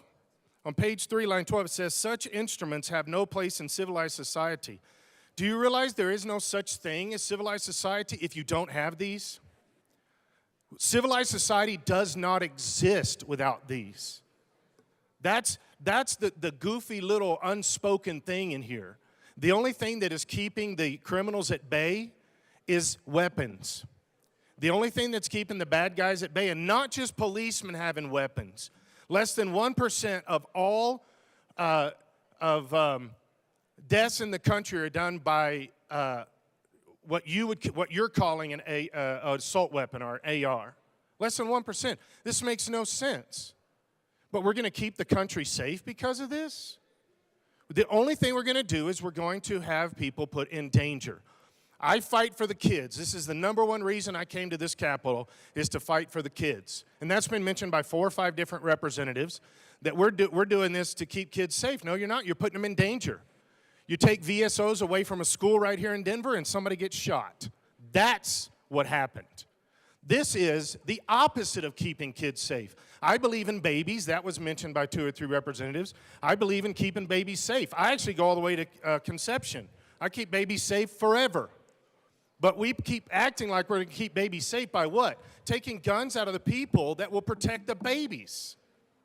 Just because you take guns out of law-abiding citizens does not mean the bad guys no longer have guns. This is a silly argument that's been used for years. The only people then are the ones that have guns are the bad guys at that particular point. Some other things in the ledge deck. Assault weapons are uniquely lethal by design. That sentence makes no sense. Assault weapons, which there is no such thing, assault weapons are uniquely lethal by design. So you make it look a certain way and it's more lethal? It's more lethal? Did you know they can make zip guns in prisons and those are lethal? They don't look like an AR. But they're lethal. Much of this ledge deck is just nonsense speak. It doesn't mean anything. It's actually laughable if this wasn't such a serious subject. Assault weapons are uniquely lethal by design because it looks that way. I have a little lighter at home that looks like an assault weapon. Does that make it more lethal? Because it doesn't look like a Bic lighter, it's more lethal because it looks like an AR? This is craziness. Line 8, page 4. They differentiate assault weapon from other firearms by allowing a shooter to better conceal weapons. Again, you're telling me that the term assault weapon is so stupid, I'm going to stop using it. It doesn't mean anything. I'm going to use AR. You're telling me that an AR can be concealed better than name 100 handguns? You're telling me an AR can be concealed better? And this says that it is actually designed this way, to be concealed better. An AR. This is just complete ignorance of what AR is. We don't know, so we just throw all this stuff in the bill so it sounds good. It sounds scary, but it's goofy. This makes no sense. Line 15, assault weapons are not suitable for self-defense and are not well suited for hunting. Again, at least half these guns on this list are used for hunting. So you're wrong. The next thing is it says that it's not suitable for self-defense. Do you know one of the main reasons people buy ARs? You can ask any gun dealer there is. Self-defense. Why is this in here? Because you don't know. Go in a gun shop and talk to somebody once. Just once. Just have one conversation and half this ledge debt goes away. People use ARs specifically for self-defense. Shotguns scare them. Small arms, you have to be a decent aim. And at least an AR levels the playing field between you and the people that are trying to destroy your existence and potentially take your life. Line 19, this is talking about ARs. They are tactical, hyper-masculine. That one literally, I showed that to so many gun shops, and every single time I showed that, they cracked up laughing. That ARs are hyperly masculine. Maybe it chooses that? I don't know. But hyper masculine, what does that even mean? Women buy ARs. Does that mean you have to be a man to buy it, or it makes you look like a man when you buy it, or you feel more manly when you buy it? That is a goofy statement right there. It means nothing. That is literally in here just to stir up emotions. But here's what I have found when it comes to the Second Amendment. My rights don't stop where your motions start. Line 20, the military style and manner that overtly appeals. Now this is literally impugning, in a bill, it's impugning. That it appeals to the very people most likely to acquire such weapons as a means to gain infamy as a mass shooter. You're saying the hundreds of millions of ARs that have been sold were sold to people that want to gain infamy in mass shootings? That is the most impugning statement I've ever seen in a bill. It's wrong, and it should be stricken from the bill on that very reason. And by the way, this keeps coming up. You can take a firearm and set it on that bench right there, and 20 years later, it will never have shot anybody. It will never have shot anybody. Line 23 starts with, the sale of assault weapons and accessories while permitting existing legal owners to retain the assault weapons they currently own. So you're telling me, this is what the bill says, that if this gets passed, that I still get to keep my weapons and nobody's coming after them. That's what it says. Except everyone in this room knows that's not true. This is step 1. Actually, this is step 47, because we've already taken so many of our Second Amendment rights away over and over and over, and now we just built a registry to make sure we register, according to credit cards, everybody that buys a weapon. So now we're going to say you can't buy anymore. Guess what's next? They're coming after our guns. We all know this. This is the dirty secret in the room nobody will say out loud. We know this is just the next step to take our weapons away. Line 26, just as the design of all assault weapons maximizes their lethality, the design of a gun does not maximize lethality. You know what it takes to have lethality? A barrel and a trigger. That's all it takes. Put a bullet in that and it's lethal. You can put all kinds of other stuff on it. It doesn't make it more lethal. In fact, I have found, because I am such an amazing shooter, that if you put a red dot sight on a weapon, I don't prefer it as much. It hinders me, specifically the smaller the arm. It hinders me. It's not more lethal because you put some kind of colorful stock on it, or a sight, or a Picatinny rail, or any of those things. It does not become more lethal. This is just another proof of this entire ledge deck. As somebody that wrote this has no knowledge of firearms. Whoever wrote the ledge deck has no knowledge of firearms. Representative Bottoms, let's not impugn motives. Please continue to the bill. Page 5, line 1. These weapons have been shown to be just as successful in decreasing deaths, the ban of these weapons.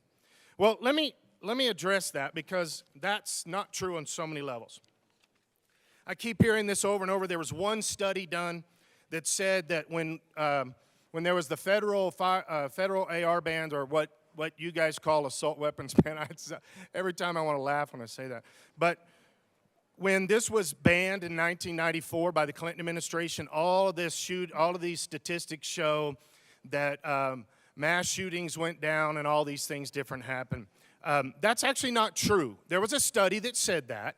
That study has been disproven over and over and over, but to use some of my other representatives' language here, you keep bringing the tired old arguments to the table that have not been true. They've not true at the time, still not true now.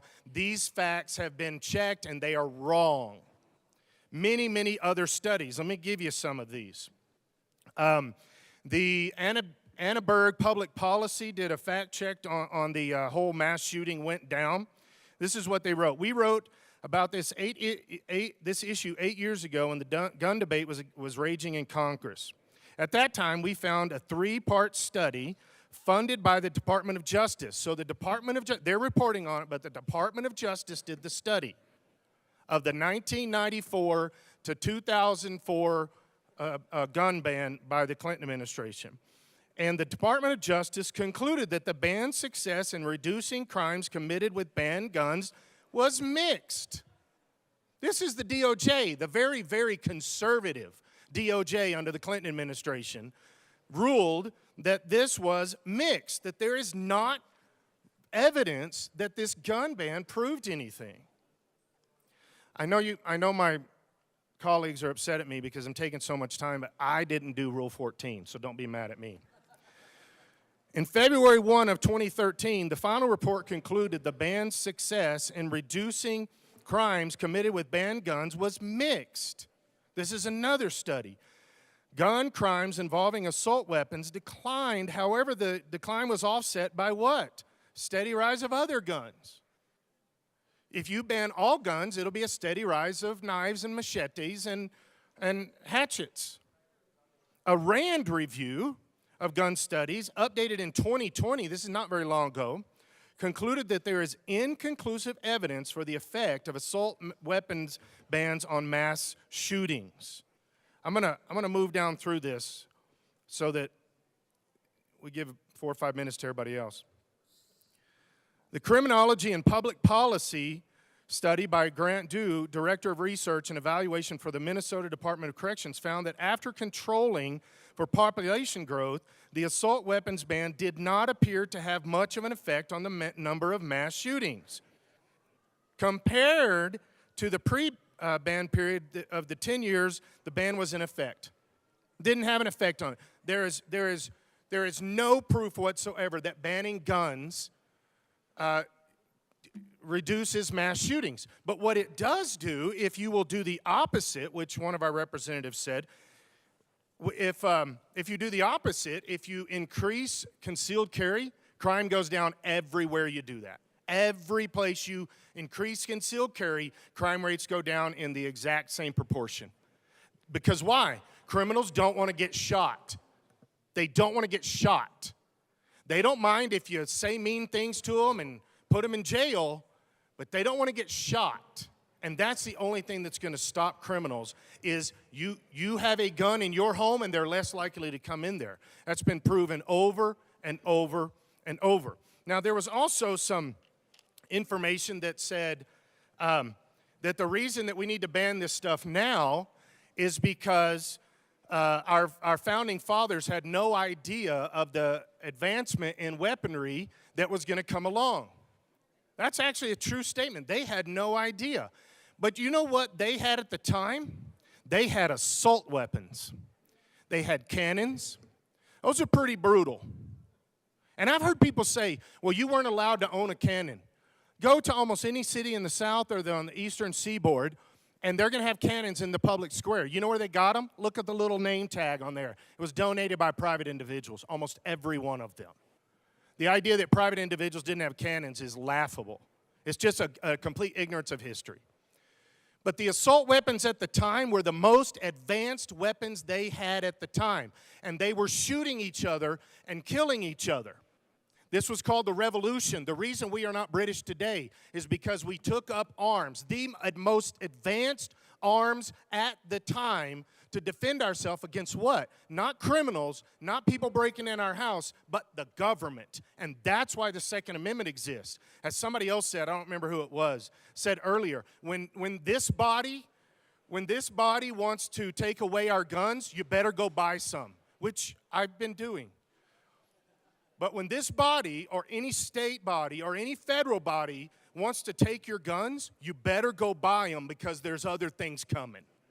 This is dangerous to us. But the idea that somehow they didn't understand this and this was just, black powder rifles and things and it wasn't ARs and all that stuff, that's really silly because they had the most advanced weapons at the time. They didn't choose to use machetes when the British were using rifles. That makes no sense. But let me just back it up with some facts. On January 8th, 1790, George Washington said this: a free people ought not only to be armed, a free people, why? Because if you take the arms away from the free people, they're no longer free. Every society that has done this, it's been proven. You take away the arms of free people for what reason? The only reason is not for protecting children and all that stuff. It's so that the government can make you not free. And he said not only should they be armed, but disciplined, to which end a uniform and a well-digested plan is requisite. And their safety and interests require that they should promote such manufactories as tend to render them independent on others for essential, particularly military supplies. George Washington also said, and what the said Constitution be never construed to authorize Congress to infringe the just liberty of the press or the rights of conscience, which we do all the time in this room, or to prevent the people of the United States who are peaceful citizens from keeping their own arms. There should never be anything done to the Constitution that keeps my right from having arms taken from me. Never should be done. And these are the people that framed this stuff. George Washington is sitting right there with them, and he's making these conversations. And he's saying, with the most advanced weapons you have of the day, make sure you keep some of them around with you. I'll give you one from Thomas Jefferson that I really enjoyed. Actually, I enjoy all of these. What time is it? I enjoy all of these. Thomas Jefferson said, no free man shall ever be debarred the use of guns. He said that 1776. He said, what country can preserve its liberties if their rulers are not warned from time to time that their people preserve the spirit of resistance? Let them take arms. I'm going to read that again, and then I'm going to do what he said. What country can preserve its liberties if their rulers are not warned from time to time that their people preserve the spirit of resistance? So I'm telling you right now, to the state body that makes laws, I am resisting. It takes us from time to time to say, I am resisting. I'm resisting your ability to take my Second Amendment rights. I will not ever, ever, ever give up my guns. You do not have the right to do it, and I'm doing what Thomas Jefferson said, the guy that wrote it. I am resisting. And then he said, next sentence, let them take arms. We resist and we take up arms. That's what he said. And I will never change my thought process on that. This is a dangerous bill when you come to the people of Colorado and say, we're not going to let you do this anymore. We're not going to let you have, this is dangerous. He also said, the laws that forbid the carrying of arms are laws of such a nature. They disarm only, this is an argument Thomas Jefferson started. They disarm only those who are neither inclined nor determined to commit crimes. You take the guns from the good guys. Such laws make things worse for the assaulted, i.e. women, i.e. less defensible people. It makes things worse for the assaulted and better for the assailants. They serve rather to encourage than to prevent homicides. For any unarmed man may be attacked with greater confidence than an armed man. I didn't see it. He says, in 1785, August 19th, he said, a strong body makes the mind strong. As to the species of exercises, I advise the gun. Thomas Jefferson said that. He even said down at the end of this paragraph, he said, let your gun, therefore, be your constant companion on your walks. I encourage anybody, you take a walk in the evening, it doesn't matter where you live. Maybe the rural divide here would be different. But no matter where you live, take your gun with you, because there are bad people out there, and that's the only thing that equalizes this moment.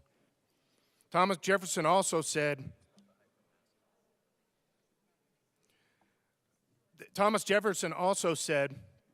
the Constitution assert that all power is inherent in the people, that they may exercise it by themselves. It is their right and duty. Thomas Jefferson said it is their duty to be at all times armed. Thomas Jefferson, with the most advanced weapons of their day. I don't know if the guys drug canyons around, but if they could have, they would have. The most advanced weapons of their day. Guess what? I'm going to arm myself with the most advanced weapons of the day, because the criminals have them too. And at the end of the day, I am going to arm myself because the government is the ultimate discussion point in this, and ultimately, according to Thomas Jefferson and George Washington, ultimately your most biggest potential enemy, the government. On every occasion, let us carry ourselves back to the time when the Constitution was adopted. Recollect the spirit manifested in the debates. And instead of trying to force what meaning may be squeezed out of the text, this is interesting because we're doing this literally right in this room right now, and Thomas Jefferson said this in 1823. He said, instead of trying to get every meaning may be squeezed out of the text or invented against it, let us conform to the probable one, which is the way it was passed.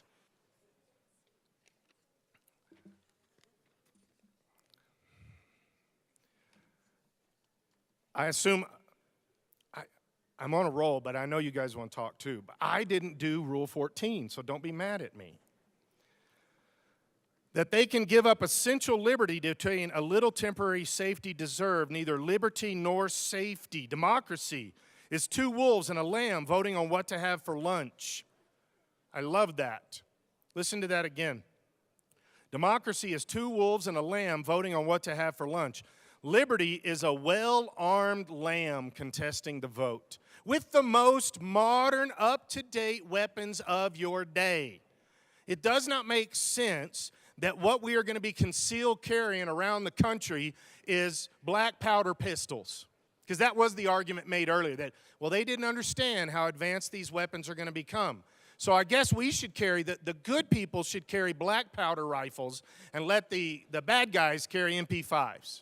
That's that argument, and that is silly. That is laughable. All right. Oh, I'm not done. Continue. George Mason also said, to disarm the people is the most effectual way to enslave them. We've seen this all through history. Why? Why do we think this is any different now in our more modern America? Why do we think this is any different? Let me read it again. To disarm the people is the most effectual way to enslave them. You take the arms away, and now the government can control you. We've seen this all over the world. Why can't we learn from this? We've literally seen genocide across the planet because they took their guns first. And we keep playing games with this kind of stuff. And I don't think I'm crying the sky is falling by saying the same thing is going to happen in the United States. If for some reason the government can ever take all our guns, we will be enslaved at that point. We will no longer have freedoms. We will be enslaved at that particular point. And that's just been proven by so many places around the world. George Mason also said in 1788, so this is at the beginning, this is 12 years after the Declaration of Independence, he says, I ask who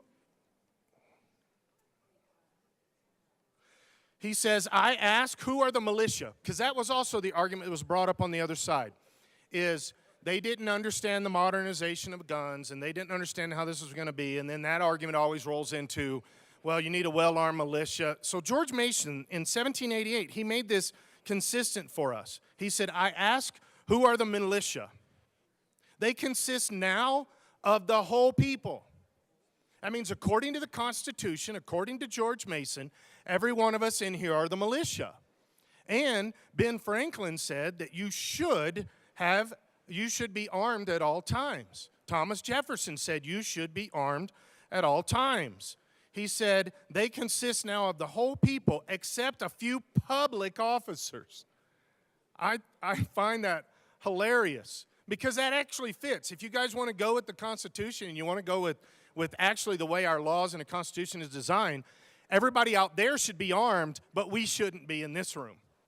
That's what it says. Why? Because we're the enemy according to the Constitution. We're the ones who are going to cause the problems and are causing the problems like today, right now. George Mason also said that a well-regulated militia composed of the body of the people, let me read that again, that a well-regulated militia composed of the body of the people, not professional soldiers, but the body of the people, man, I'm thirsty, trained to arms, is the proper, natural, and safe defense of a free state. Guys, this is vital. This is vital to us. It says that a well-regulated militia of who? Of you and I.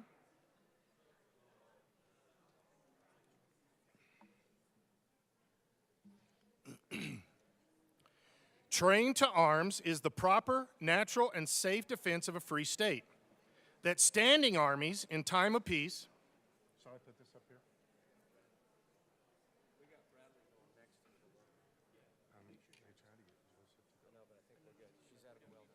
Okay. That standing armies in time of peace should be avoided as dangerous to liberty, and that in all cases the military should be under strict subordination to the governed by civil power.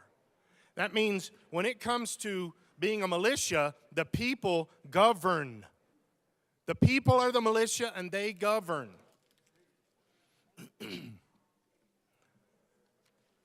I think that's all I got. Representative Bradley. Thank you. Again, I come here as a woman who was not a gun owner for a very, very long time because I lived in a very safe state. And now I live in a very unsafe state, so now I have multiple guns. And I think what we have not hit on yet, from a woman's perspective, because I hear a lot of hypocrisy about keeping children safe, but then we vote down a bill to keep them safe in schools, so my head is spinning a little bit. That we talk about children being safe, but we don't pass bills to keep them safe at school. So just side note. Guns prevent an estimated 2.5 million crimes a year, or almost 7,000 crimes a day. Most often, the gun is never fired, and no blood, including the criminals, is shed. Every year, 400,000 life-threatening violent crimes are prevented using firearms. 60% of convicted felons admitted that they avoided committing crimes when they knew the victim was armed. And now we're saying, as of this July 1st, about 80 to 95% of guns are going to be banned. 40% of convicted felons admitted that they avoided committing crimes when they thought the victim might be armed. They probably should stay far away from my house. Just for the record, very armed. Felons report that they avoid entering houses where people are at home because they fear being shot again. Avoid my house, probably most of Douglas County.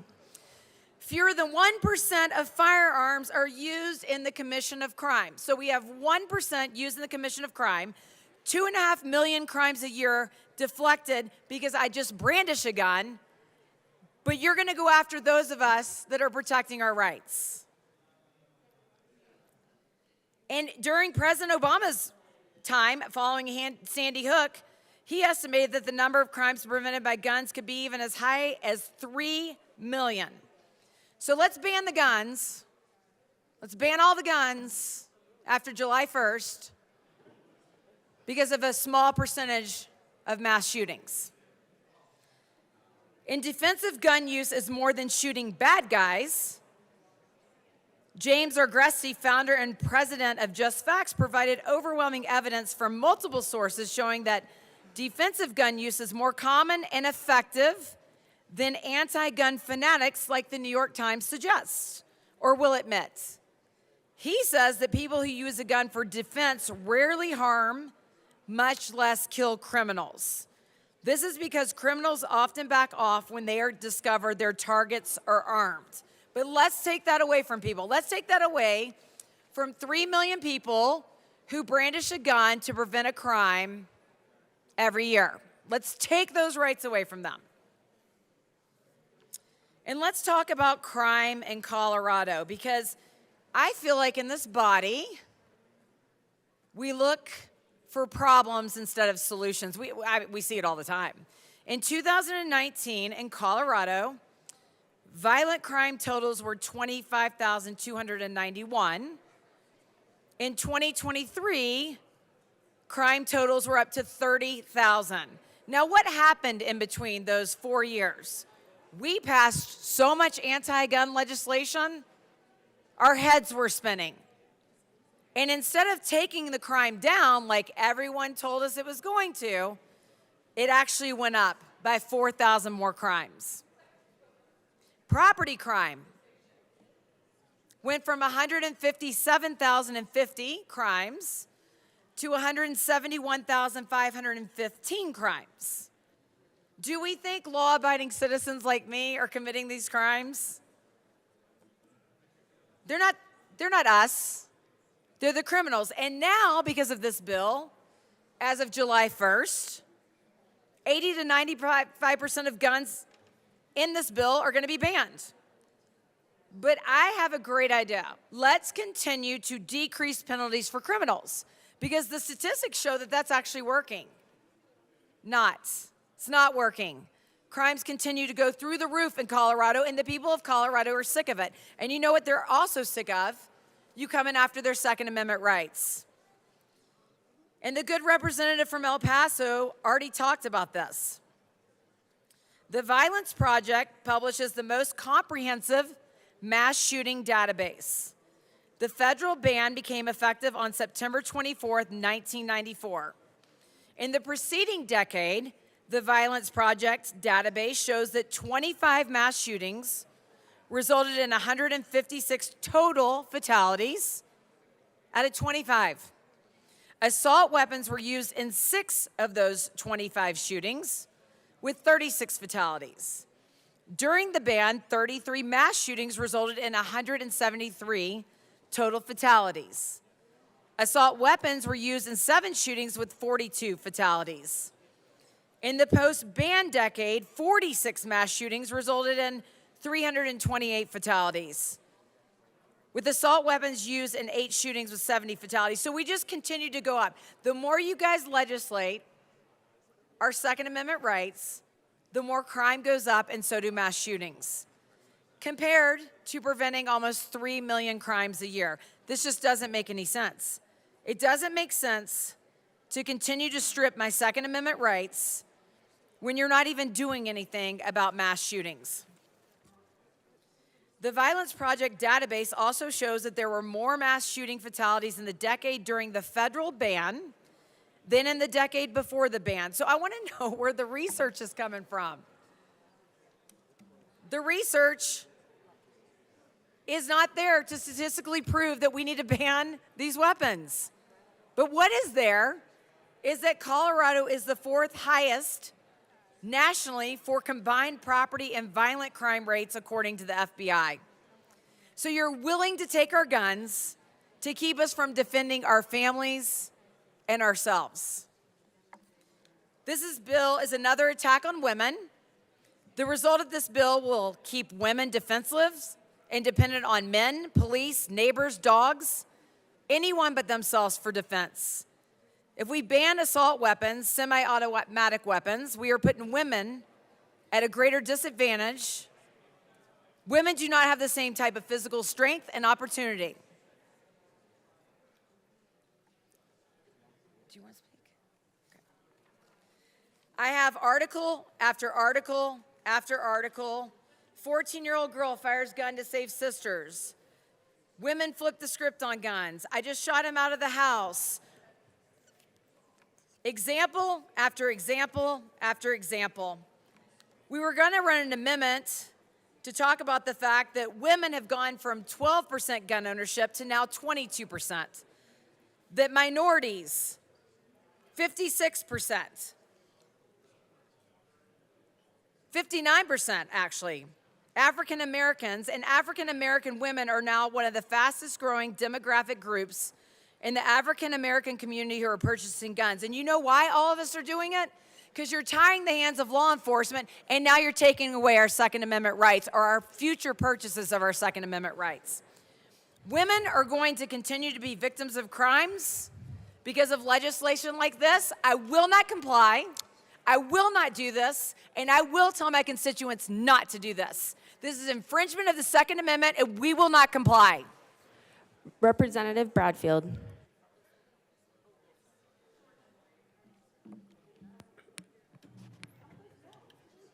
Thank you, Madam Chair, and that was a hard act to follow, but my message here today is to the people of my district, House District 21. I have told you multiple times that I vote against all gun bills, and I will definitely vote against this one. And I will also tell the good citizens of House District 21 that this bill could possibly be enacted by this July 1st. Take my message. You know how to handle it. House District 21. Thank you. Representative Frizzell. Thank you, Madam Chair. I am here to speak to my community, Castle Rock, Colorado. I come from a place that is very supportive of our Second Amendment rights. It's important. When I talk to my constituents, when I'm out knocking doors, you know what I hear? I don't hear that they're worried about people having too many guns or what kind of guns, what they're called. What I hear about all the time is that they are concerned about government overreach and this state government reaching its heavy hand into their lives and meddling where we have no business. Calling things what they aren't, like assault weapons.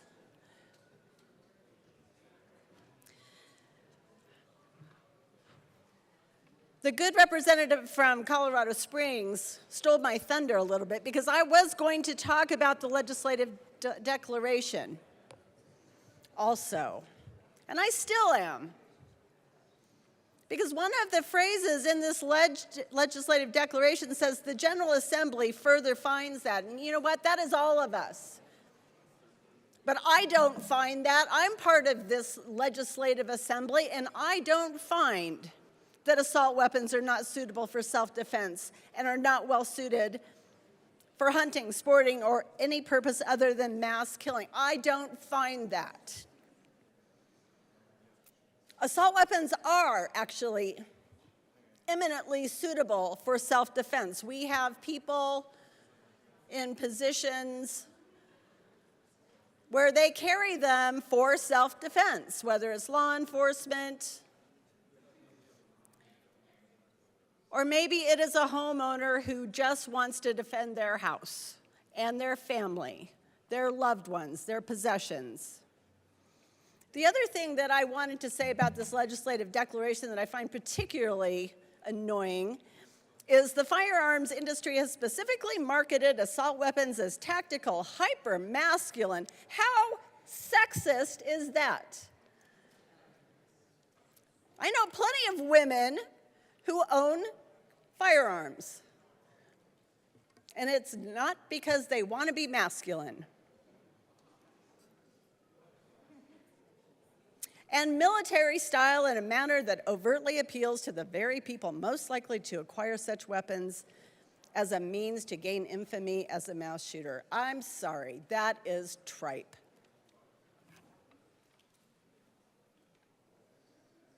This bill, the testimony that we've heard today, some of it makes it sound like we live in the Wild West, where bullets flying here and there and everywhere, and people running down the street, fleeing for their lives. That's simply, I don't find that to be the case as I walk back and forth Colfax between my office, and I know there have been plenty of shootings, but not by law-abiding citizens, by people who are carrying firearms illegally. Why don't we deal with that problem, folks? Why don't we address that? We do have school safety issues. Why don't we deal with that? We are not solving the problem with bills like this, with hyper-inflammatory language based in extreme ideology.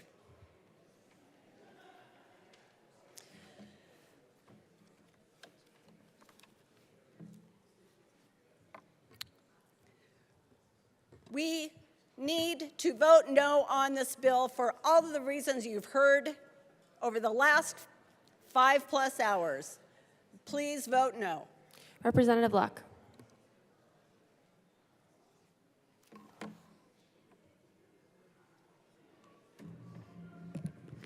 Thank you, Madam Chair. There's been a lot of conversation about this bill, and I think that it's important to do a brief summary of where we've come from and where we're at. For those who have not read the bill, let's just realize what this covers. It doesn't ban all assault weapons, quote unquote. What does it do? It prohibits the sale and manufacturing, the importing of what are deemed assault weapons but are basically protective tools. So for those folks who think, oh, I have these weapons, I now need to dispense with them, that's not what this bill does. This bill seeks to eliminate, in essence, the firearms market, so that in Colorado, if you desire to own a firearm in the future, you will likely be limited to, I don't know, a Red Ryder BB gun in terms of what you can purchase at your local shop, if any of those shops continue to exist, which I suspect most of them will not be able to sustain themselves once and if this legislation and others going through the chambers this session pass. I do want to respond. I'm hopeful that we will have further conversation on thirds where we can talk more fully and with some attention given by members of the chamber. But I did want to address a couple of things that were stated from the well today. One being that the founders of our country, in enshrining the Second Amendment into our Constitution in 1791, knew nothing of the type of weapons or tools that are being contemplated under this bill.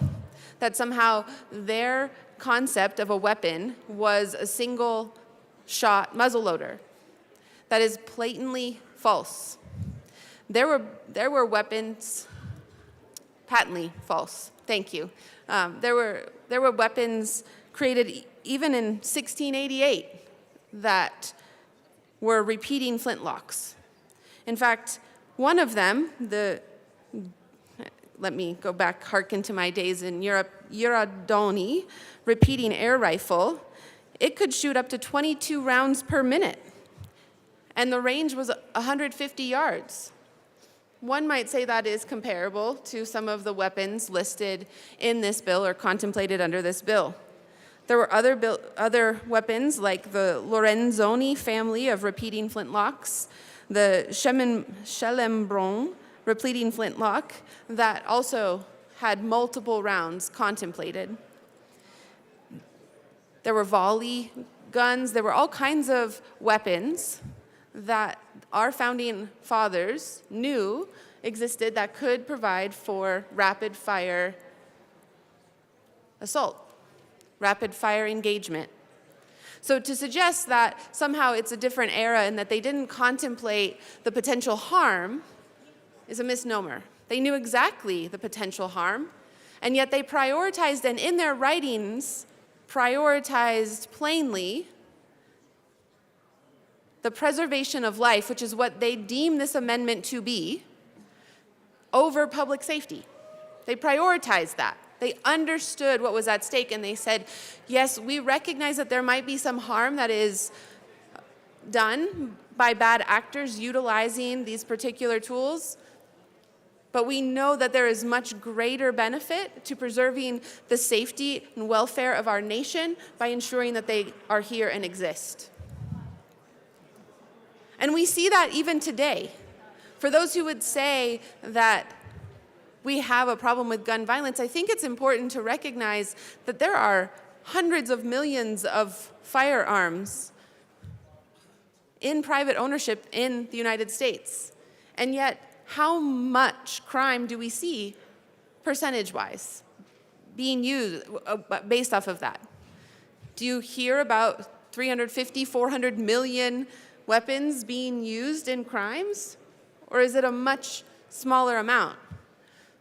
The last time we had one of these bills, I gave you some statistics about the fact that in 2021, in the entirety of the United States, there were 49,000 individuals who died as a result of a firearm.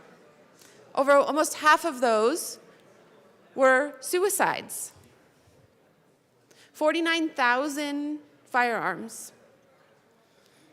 Let's just assume that each one of those individuals that was harmed by a separate gun, which may not actually be the case, right?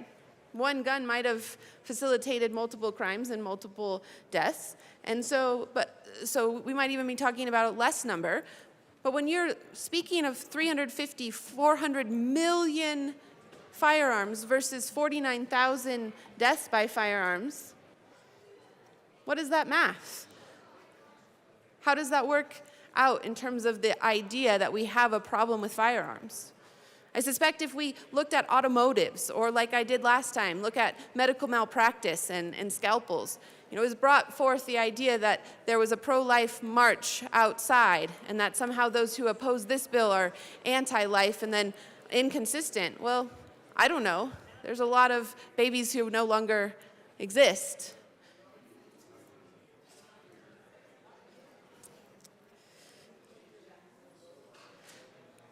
If we're wanting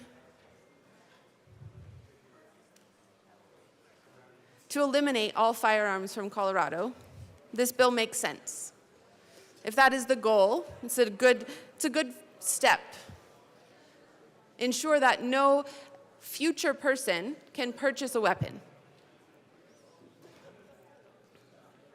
You can't hear me? Oh, I see. I guess I'm not particularly compelling today, but it is a really important conversation to have. And I recognize that so many folks have very strong views on this and don't really think that this is time well spent. and arguing a policy that maybe they have a solid view one way or the other and are not going to move on it. But I do think it's worthwhile to have this conversation and to really appreciate the gravity of pushing either the red or green button. I get mocked in this chamber a lot for being a no voter. I don't take that lightly. I don't take the work that we do lightly, and I'm not saying that anyone else does either, but I do think that this is a very significant conversation that we need to have. We need to have with open ears and open hearts, recognizing that the people on the other side of the aisle also want a Colorado where folks feel safe, where people live long and prosper. Please, let us reason together. Let us sit down and have these conversations. You know, it's interesting that we're having this on April 12th. In some ways, this bill would have been better heard next Friday. Members, on can April you 19th. quiet down in the back, please? And you have 2 minutes and 30 seconds remaining, Representative. Thank you, Madam Chair. Why would it be better heard next Friday? For those who know their American history, that is the anniversary of the battles of Lexington and Concord. Do you know why our founders engaged the British on that day? Because the British were headed towards their armories. You see, at that time, gunpowder was highly volatile. And so in order to preserve towns, gunpowder was kept in an armory out of the city limits, so that if any explosion happened, it would do so without harming anyone. But individuals kept their individual gunpowders, other than a small amount for self-defense in their own home, in that armory, and they knew that the British were going to confiscate that. Their initial conflict with the British was over their ability to defend themselves. They sought to preserve and protect their ability to protect themselves and their families. It is a critical conversation. Do you have the right to protect your own life?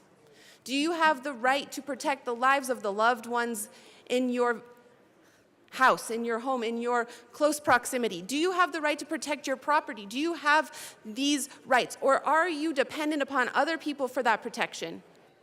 And if you are able to protect yourself, what arms does this generation deem appropriate? Because there are many out there who have arms that you may not care for, but that are necessary in order to ensure that life is preserved. We have to have a genuine conversation about whether this is a generation that does actually value life and that will provide folks with the opportunity and the tools necessary to preserve it. We can talk all day long about creating some utopia that is void of any and all violence, and that would be great, but that is not the reality of human nature. We have to govern based off of the reality of human nature. Do you want to be able to protect yourself? Representative-elect, the time for debate has expired. Thank you, Madam Speaker. The question before us is the passage of House Bill 1292. All those in favor say aye. Those opposed, no. The ayes have it. House Bill 1292 passes. Mr. Schiebel, please read the title of House Bill 1152. House Bill 1152 by Representatives Amabile and Weinberg, also Senators Mullica and Exum, concerning increasing the number of accessory dwelling units.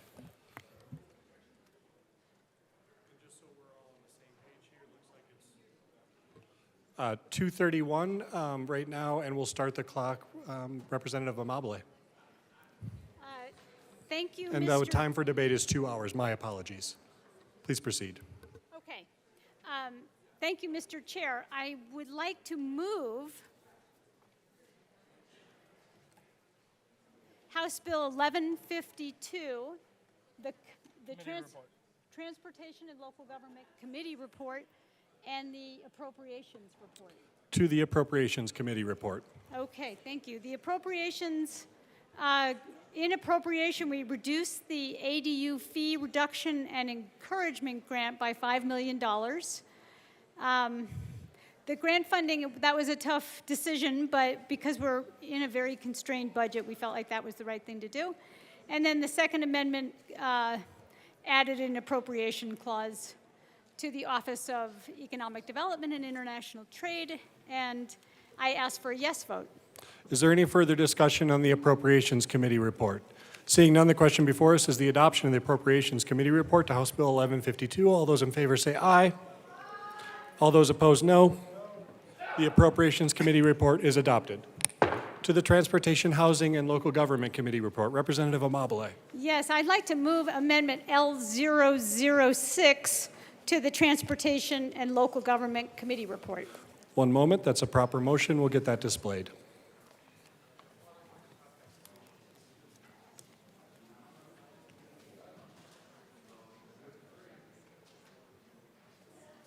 Oh, and I ask that it be displayed.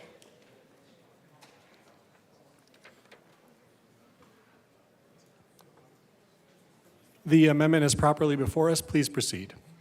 So this just changes the word made to make. It was just a typo. Is there any further discussion on Amendment L6? Seeing none, the question before us is the adoption of Amendment L6 to the Transportation, Housing, and Local Government Committee report. All those in favor say aye. Aye. All those opposed, no. The amendment is adopted. To the committee report. We ran several different amendments to make the bill better in transportation and local government, and I asked for a yes vote. Is there any further discussion on the Transportation, Housing, and Local Government Committee report? Seeing none, the question before us is the adoption of the report. All those in favor say aye. All those opposed, no. The committee report is adopted. To the bill. Representative Amabile. Thank you, Mr. Chair. So we have 5 amendments, just so everybody can prepare themselves. 4 amendments, actually. And I would like to move L010 and ask that it be displayed. That's a proper motion. 1 second.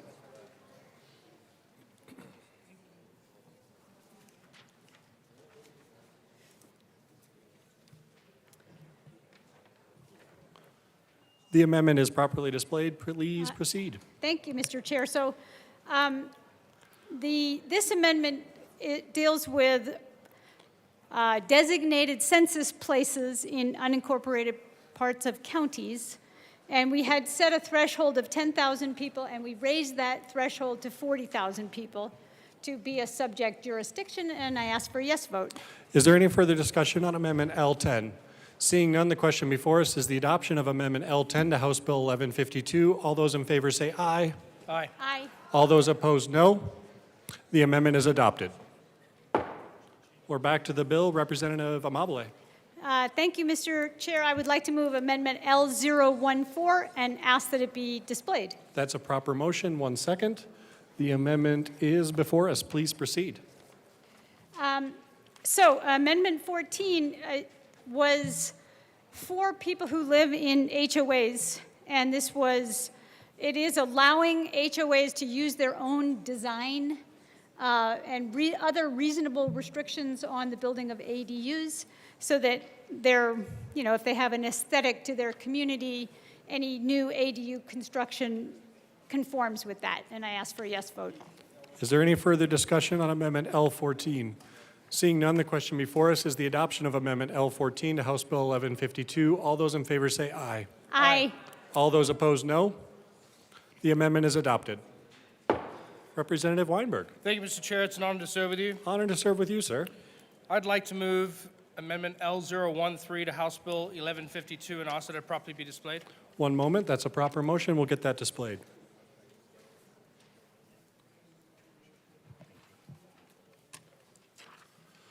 The amendment is before us. Please proceed. Representative Weinberg. Thank you, Mr. Chairman. Fellow colleagues, this amendment ensures that local jurisdictions have the flexibility to incorporate different housing types as an ADU to match their local development codes. I would urge an aye vote. Is there any further discussion on Amendment L13? Seeing none, the question before us is the adoption of Amendment L13 to House Bill 1152. All those in favor say aye. Aye. All those opposed, no. The amendment is adopted. We're back to the bill. Representative Amabile. Thank you, Mr. Chair. I would like to move Amendment L018 and ask that it be displayed. That is a proper motion, and because our staff is amazing, it is already displayed. Okay. Please proceed. Our staff is amazing. This one is about parking. So the bill says you can't mandate parking at an ADU. This amendment says you don't have to construct new parking.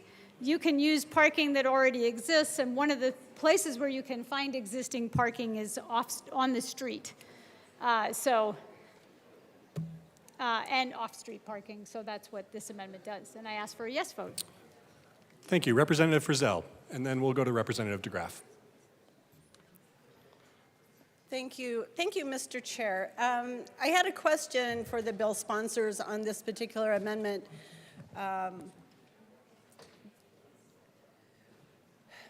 One of the concerns that I have with many of these land use bills that we're seeing is that this is the state of Colorado superseding local ordinances, local zoning, and not just municipal ordinance and zoning, but in fact HOA guidelines and requirements. So if an HOA has a policy where parking is not allowed for extended periods of time on the street, in other words, you can't have a vehicle that's not running, just sitting there indefinitely, kind of abandoned-ish, is this still part of that problem, or are we allowing for local jurisdictions to monitor that? Representative Amabile. Thank you, Rep. Frizzell. So I think certainly a municipality can still enforce rules around abandoned vehicles. And I realize that's not exactly what your question is about. So if they have, for example, a rule that says you can't park a car overnight on the street, they can still have that rule. And the builder of the HOA then, or I'm sorry, the ADU, would then have the choice of either constructing off-street parking or not offering parking, and that would be up to them. Further discussion. I had Rep. DeGraff next, and then Rep. Taggart. We'll go Rep. DeGraff and then Rep. Taggart. Thank you, Mr. Chair. This is this whole push towards Calcutta-style zoning is really disturbing. And this parking, of course, that would be one of those things that you say, well, where is that car going to park? Well, no, you don't have to. You don't have to provide a place for that car to park, because we know the overall object of these bills is to get rid of personal vehicles, cram as many people as possible into housing by eliminating occupancy. And Rep. DeGraff, I'm just going to level set us real quick because it might be beneficial for our conversation. It is very fine to say that you believe this will be the outcome of the bill, but to say that it is the intent of the bill or the bill sponsor is sort of where we have to draw that line. So very comfortable with you saying that you believe the outcome of this bill would be the reduction of cars or whatever that might be. I just want to make sure we're tracking in the same direction. Thank you, Mr. Chair. I believe the very obvious outcome of this bill is towards making personal vehicles untenable. And that is, and I'll discuss that a little bit later, because this is all part of the governor's carbon roadmap to nowhere, in that you don't have, what you're going to do immediately, what you have to plan on doing is that if every property is all of a sudden allowed to have an ADU, you pretty much have to plan on your population density immediately doubling. Now, for an ADU, that might not be as many cars, but most people at this point are still required to operate a vehicle. Now, I believe that this is also designed to make a personal vehicle untenable, because that fits in with the trying to make the mass transit viable by forcing people into that option and having only that option. But what this is going to do is going to create really crowded streets in the interim. and probably forever. Because what we've seen with the mass transit that the elites like to force everybody into, that people don't tend to prefer them, and they tend to be going in the wrong direction, and they're subsidized at over $2 per passenger mile. So when you see that slow-rolling traffic jam going in the wrong direction, it's being subsidized at $2 per passenger mile. And what people, so that's every passenger on that vehicle going in a direction they don't want to go. So people tend to value their time, and so therefore they have vehicles. And this is just going to, so getting rid of a vehicle at this point, for all the delusions about having everybody suddenly work within 15 miles of their home so they can get on a bus, all of the things that worked in SimCity so well, and everybody's, whoever was in their basement playing with SimCity to make this all work, that it doesn't work in real life. That's not how we are situated. Mass transit is great when you have high density, but you don't create high density in order to make mass transit work. This is creating high density for the purpose of some totalitarian vision of making mass transit work. And just like the other bill that we'll hear after this, it is also will be, you know, away from the gated communities of the donor caste.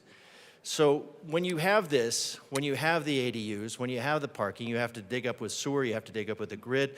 And another thing about parking is Colorado is a desert, and we are prone to fires. And these houses, when you double the density, of the houses, we've already had this in some of the neighborhoods where the houses are so close that if one house catches on fire, the heat from one house catches the other house on fire. And if we look at the evacuation times, when the evacuation times are done, what is the evacuation time if you have a city and nobody has vehicles? Are you going to start running around with your bus routes and picking people up because you've made cars non-viable? Because the streets are completely packed with vehicles?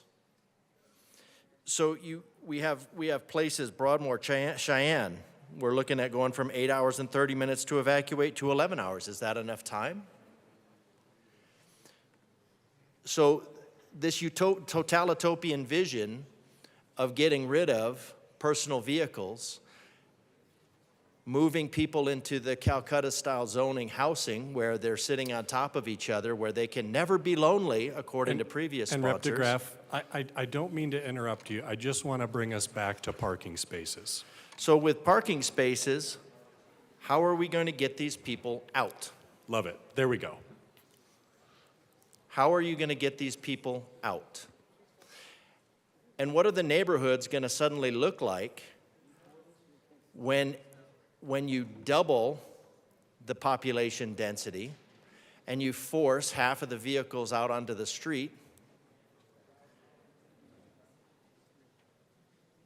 And now you just have cars that are, so this idea, and there's obviously a lot of other problems with this bill around zoning and completely violating this contract that people have had with each other. And so now you're going to take that zoning. So one place decides to have an ADU, and now they start taking up street parking. Well, then the next person and the next person and the next person. So you have to plan on this in the manner that everybody is going to do it. You can't just assume that only a couple will do it. So you're going to have everybody do it. The streets are going to be packed. They're going to be crowded.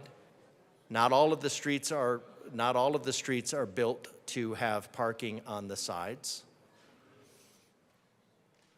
And you're going to have them all jammed up. So now what happens? So again, what happens if you have a fire?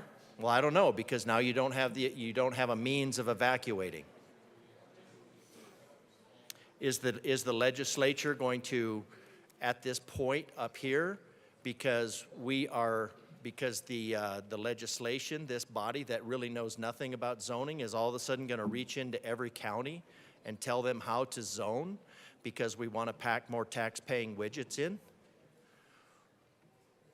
What's going to happen when there's a fire? And we do have fires. And when you pack more houses together, you're going to have worse fires. And now you're taking away their means of evacuation. And you're creating a density problem where nothing will move. All for a superstition. People will die from these policies. Representative Taggart. Thank you, Mr. Chair. It's an honor to serve with you. Honor to serve with you, sir. This amendment came about because of my city, so I'll take full responsibility for it. And the reason that I asked for this amendment was that we as a city council spent an enormous amount of hours talking about parking in relationship with ADUs.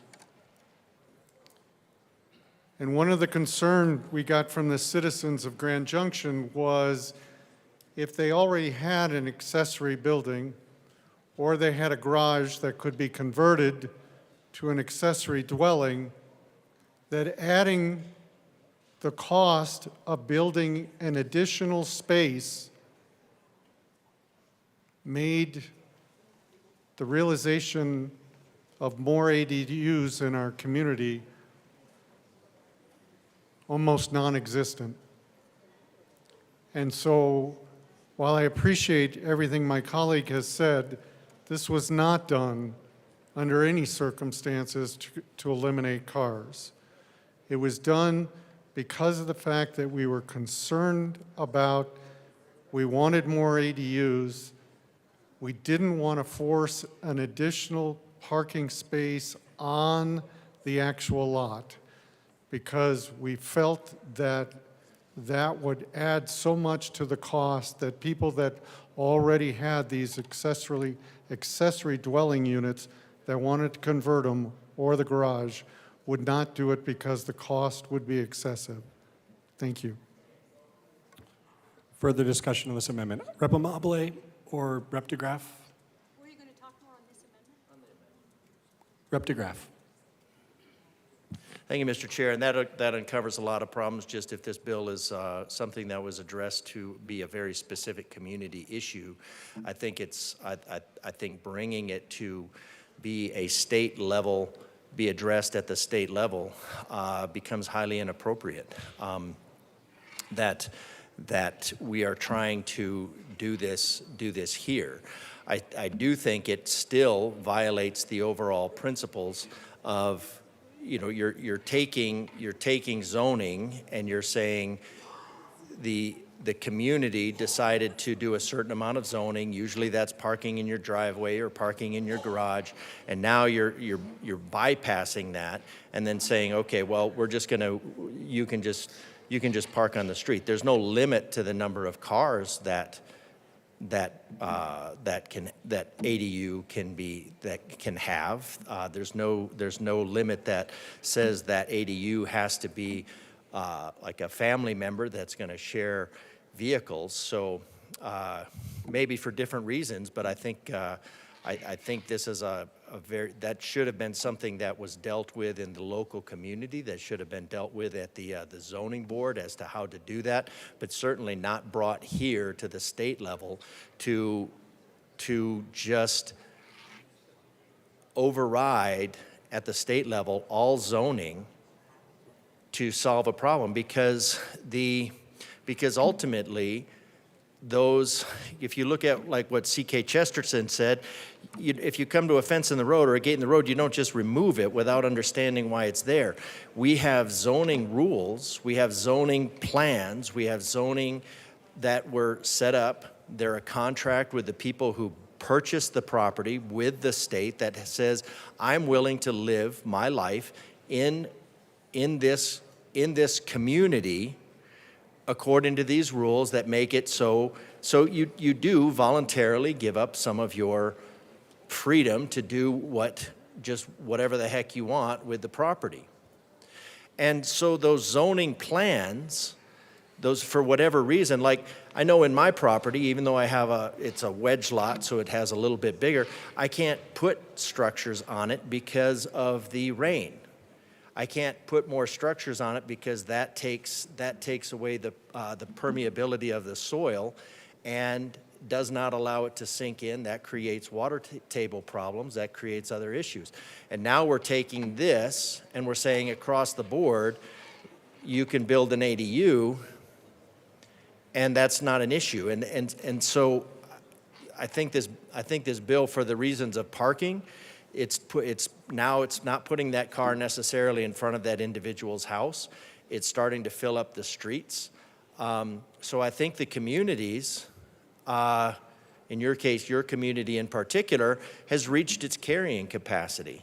And the way around the carrying capacity is not just to double it with ADUs, which, we'll talk about those issues, and then create a parking problem and then create other problems for the neighbors. And then in this case, also you start creating, you create other issues as far as evacuation. So I'm still a no on this. I think the parking should be the parking should definitely be addressed. The parking at this point is, and the way if the community wants to make it so that we don't need an individual, like individuals don't need privately owned vehicles, that's fantastic.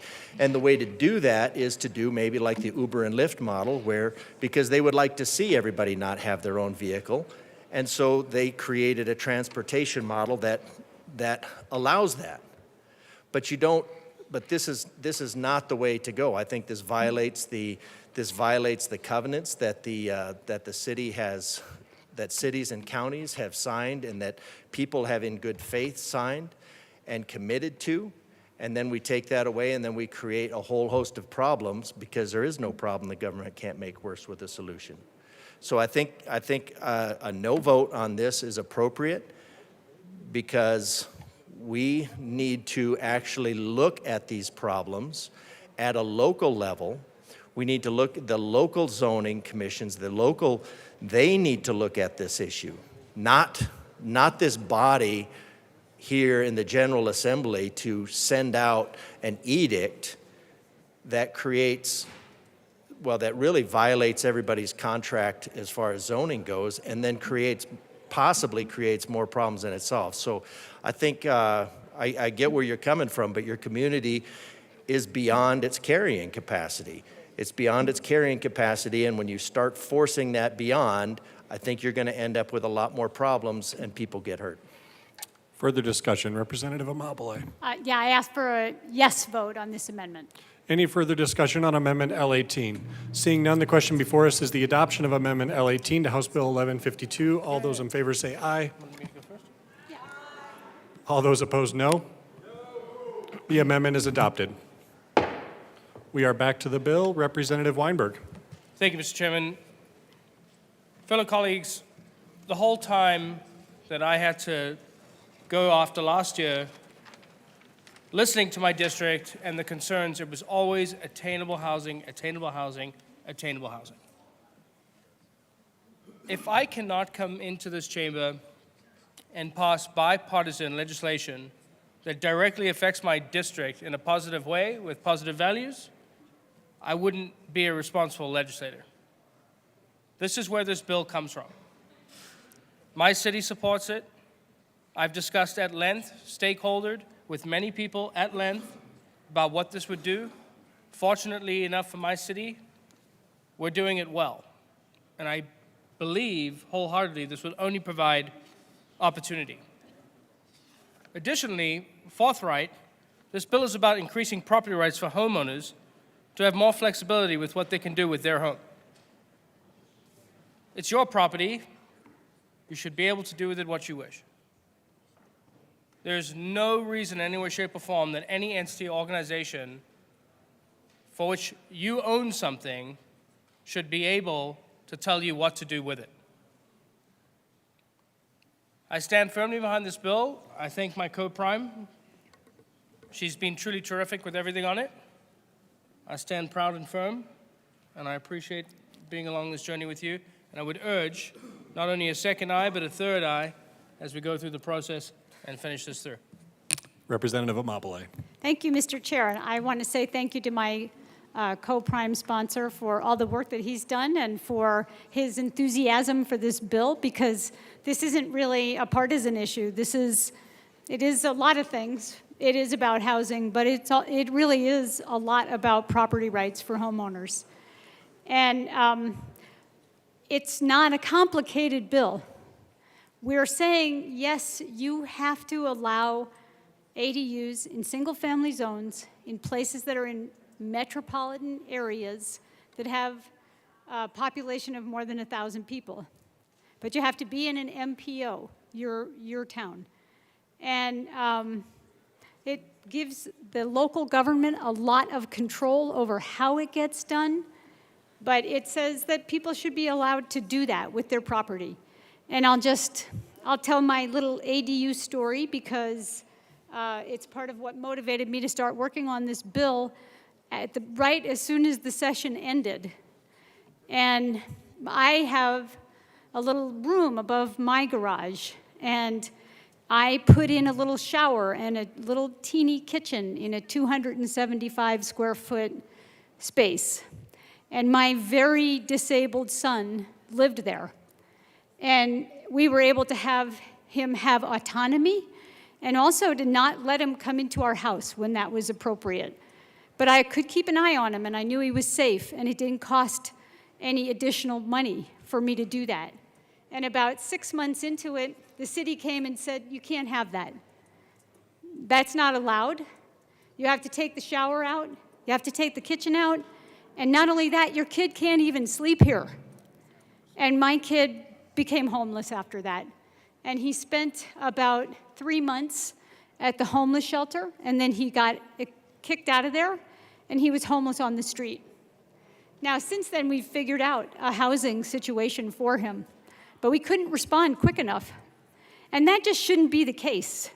If you have an aging parent, if you have a disabled person in your family, if you want to have your kids live with you but not with you, and I think a lot of people want that, you should be able to do it. So that's what the bill is about. We have had a huge amount of support for this. It's happening all over the country, and it has happened a lot in Colorado. Grand Junction does not really look anything like Calcutta, at least not the last time I was there. And nor does Durango. These programs have been successful, and I urge you all to vote yes on this bill. Thank you. Further discussion. Representative Frizzell.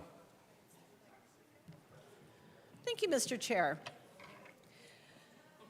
Yeah, this bill is really a bit of an interesting conundrum for me because we are balancing property rights with local control. We are. And that's why this conversation that we're having here today is incredibly important.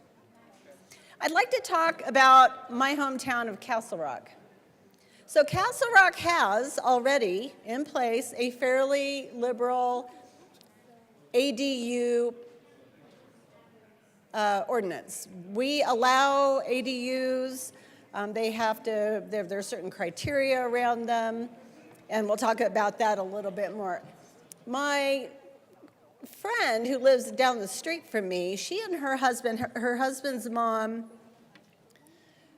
started losing her eyesight, and they actually created an ADU, and it has the ability to join with their house, or they can lock it off, and everybody's really happy.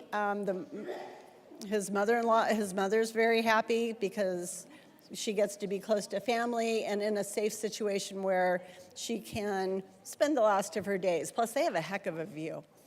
So here's the thing that concerns me about this bill. One is it puts certain tasks in front of DOLA. And uses taxpayer dollars to incentivize ADUs. You know what? If you in Castle Rock, people are building ADUs already.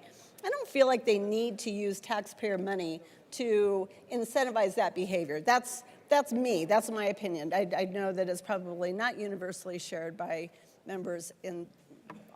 most members in this chamber. But one thing that is really important about this bill that I feel like we kind of missed the spot on a little bit, and that is water.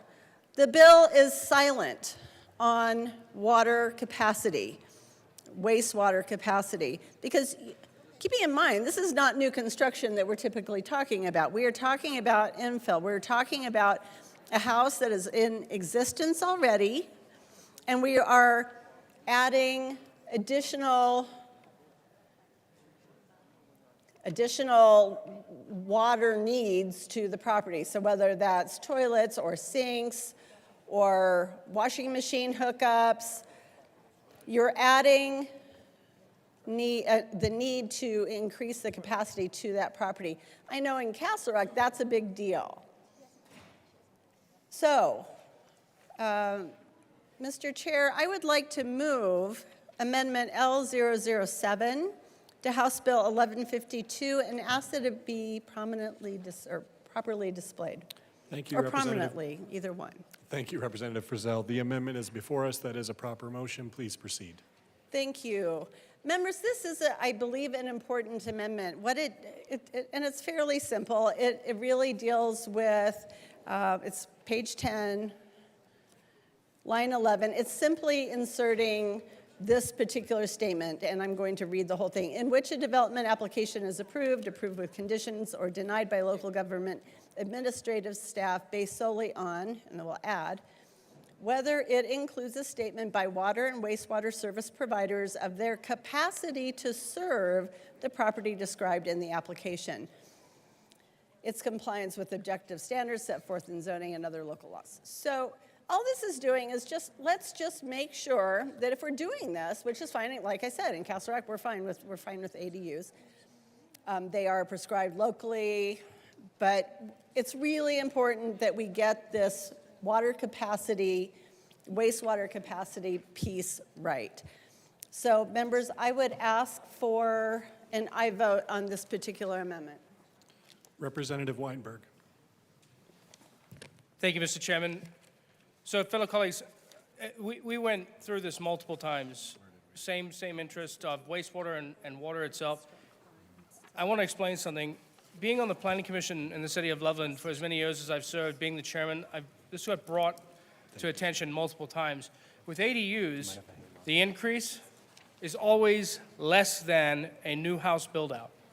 Always, every single time. There is no way that somebody is going to go in and tap into electricity, into water, into sewage without the city's permitting. There is always a way that this is going to be addressed.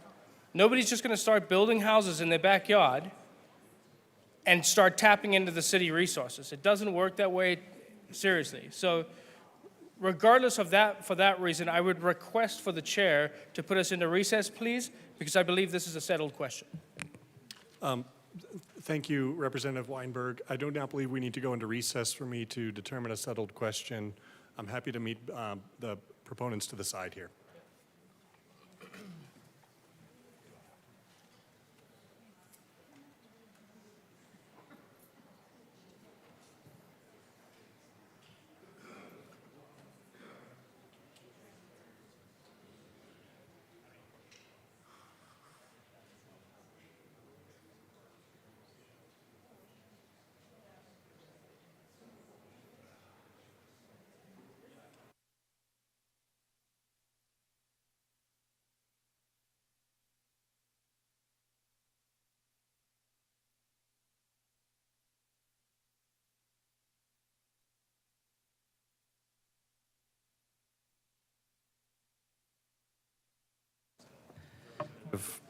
Representative Frizzell.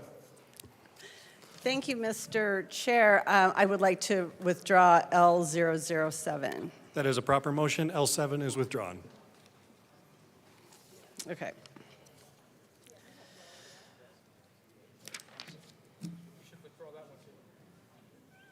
No. Mr. Chair, I would like to move, for the same reasons that I've already described, I would like to move L008 to House Bill 1152 and ask that it be displayed. That is a proper motion. 1 second, we will get that displayed. The amendment is before us. Please proceed. Thank you so much. Members, this amends page 14 of the bill,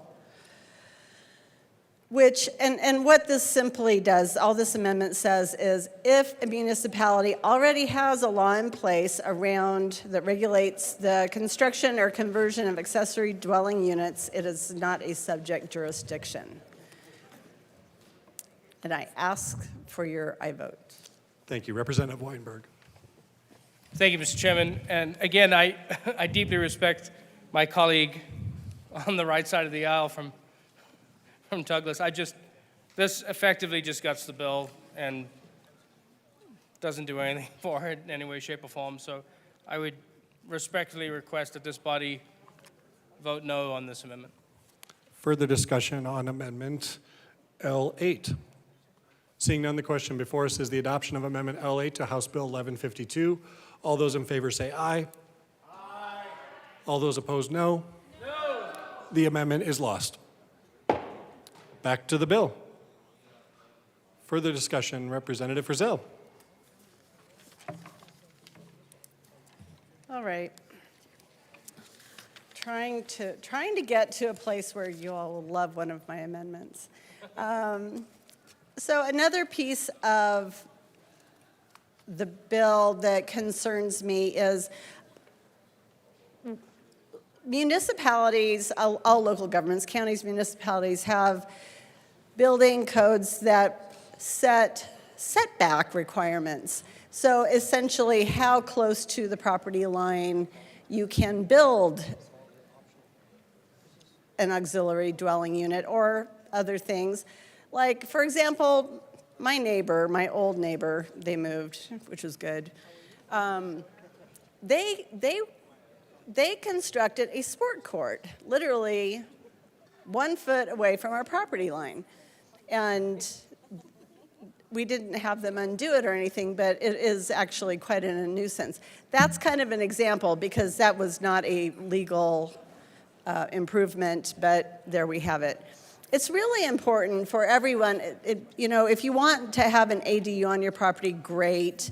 We totally get that, but you don't want to create a nuisance for your neighbors because they may not want to have an ADU 2 feet from the property line. In any rate, what this next amendment, so I would move L019 to House Bill 1152 and ask that it be displayed. The amendment is properly before us. Please proceed. Awesome, thank you. This amendment simply says that that existing setback requirements are retained and applied to accessory dwelling units. I would ask for your aye vote. Further discussion on this amendment. Oh, sorry, Representative DeGraff. Thank you, Mr. Chair. The setbacks are there for utilities running back and forth, for ease of access. There's lots of reasons for the setback, just like we used to have lots of reasons for the zoning that we're going to be gutting with this bill. That the setbacks are often inconvenient, but they're there for a reason. And to just go arbitrarily and not take those into consideration. So perhaps these would be in consideration, I don't know, but this amendment, just to make sure that the setbacks are honored or adjusted in a systematic process as opposed to by fiat from a General Assembly that knows nothing about the individual areas, I think would be a wise thing, that you would leave at least some semblance of local control in terms of this utility access. Representative Amabile. Thank you, Mr. Speaker. So we would ask for a no vote on this amendment. The bill does say that you can't have setback requirements that are more restrictive than what you have for the original dwelling, and we think that's a good place to be. Further discussion on Amendment L19. Seeing none, the question before us is the adoption of Amendment L19. All those in favor say aye. All those opposed, no. The amendment is lost. Further discussion on the bill. Representative Frizzell, welcome back. We're going to spend some time together this afternoon. I'll look forward to it. All right, that's awesome. Members, I have one less amendment that I would like to share with you and move L020 to House Bill 1152 and ask that it be displayed. Thank you, Rep. Frizzell. It is already displayed. Please proceed. All right, thank you. Members, as I mentioned already, probably ad nauseum to you, in Castle Rock we have a very liberal ADU program going on. But one of the things that is important to Castle Rock citizens is that somewhere on the property you have an owner, the property owner, living either in the ADU or in the primary residence. And so I would like to have that added to this bill. And I would ask for your aye vote. Thank you. Representative Amabile. Thank you, Mr. Chair. So we have had a lot of questions about the owner occupancy restriction in the bill. And I'll just give you a few examples of why it's important that people have some flexibility.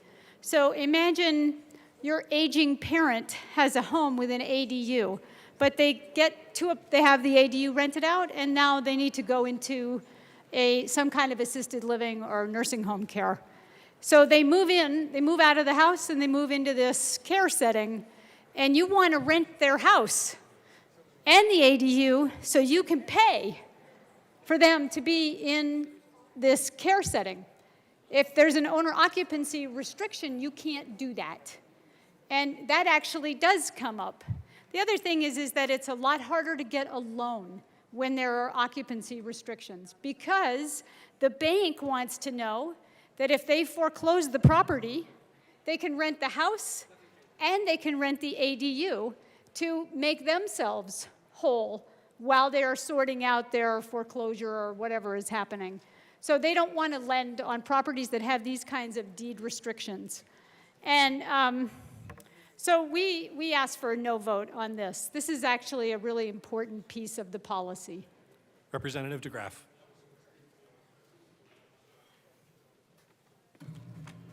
Thank you, Mr. Chair.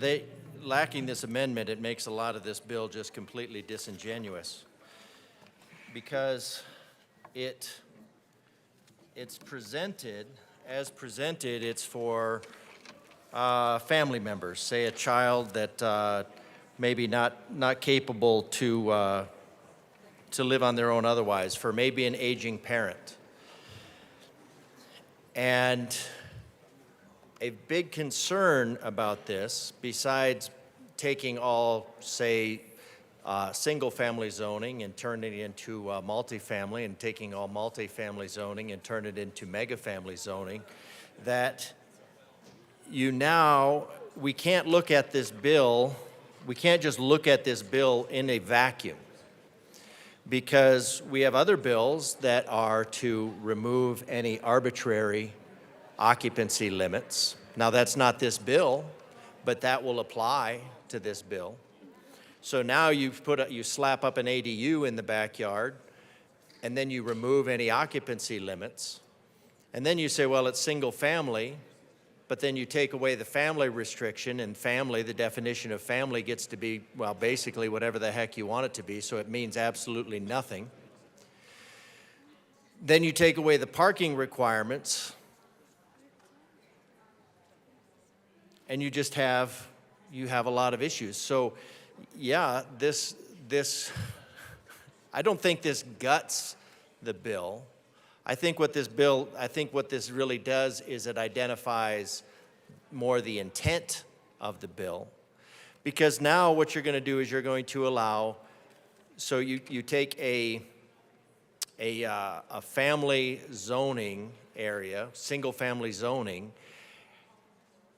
for which the people who purchase single family zoning in a in an agreement, in a corporate agreement with the neighbors around them that said, we will live in accordance with this policy where we don't have auxiliary units just built everywhere. That a house would have, say, no more than 1/3 of its overall square footage covered by a roof. And then you take that away and then you say, well, now you can double the occupancy and you can take away the occupancy limits. You can take away any family limits. And so now you would have now you also have a property that's going to be multifamily just by definition. Then you get into the first right of refusal aspect for every property that the government And would have. Yes, sir. I think that sounds like a wonderful idea to debate. However, I want to just bring us back to the amendment language, which is retaining existing owner occupancy requirements in relation to accessory dwelling units. So if you could just tie us back to that. Thank you, Mr. Chair. Now, tying it all back, all of those bills that I'm mentioning all tie back into this with the zoning. So if you wanted a family, if you wanted an ADU for an aging parent, well, then they would fall inside of the family consideration. But what this will do is now you can take a that's going to be pushing towards, we are with other legislation, pushing towards more rental as opposed to the stability of. Rep. DeGraff, 1 second, please. Members, if you could please take your conversations to the side. Or outside. Rep. DeGraff, please continue. I'll manage the noise in the chamber, but you let me know if it feels a little loud. Thank you.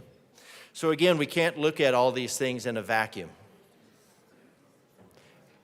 And I feel the obvious outcome to this is you are going to have basically a slumlord situation where you're going to have properties that are driven towards the nonprofit by the first right of refusal with no occupancy limits, with no family definition, and then those nonprofit organizations are most likely going to be out-of-state corporations that have absolutely no interest and no skin in the game, because I think, as I understand it, that is also removed from here, that the owner does not have to live on the property.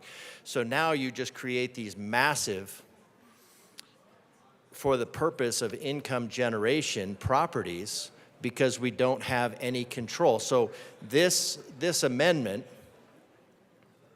would just keep the original intent of the zoning. Because again, if you just pass this and then you say, well, everybody has to accommodate an ADU, and the local governments, I suppose, have, outside of their donor cascaded communities, that they would have an incentive to pack as many tax-paying widgets into a small space as possible. But now you have to, now you're just eliminating any sort of overall control. So what I think this amendment does, I think it does a good job of identifying what the actual intent of the bill is. I think it's my estimate is that when you start these properties, they're going to be going away from ownership into rentals. The rentals are not going to have any incentive for the private property. They'll just be income generating. There's nothing to that. And what we're doing is we are under the guise or the good intention, the road to hell is paved with good intentions. What we're doing under that guise of trying to limit costs, where we could limit costs with energy sector, stuff like that, what we're doing is we're creating we're just turning Colorado into a series of slums. Further discussion? Seeing none, the question before us is the adoption of Amendment L20 to House Bill 1152. All those in favor say aye. Opposed, no? No! The amendment is lost. We are back to the bill. Representative Frizzell.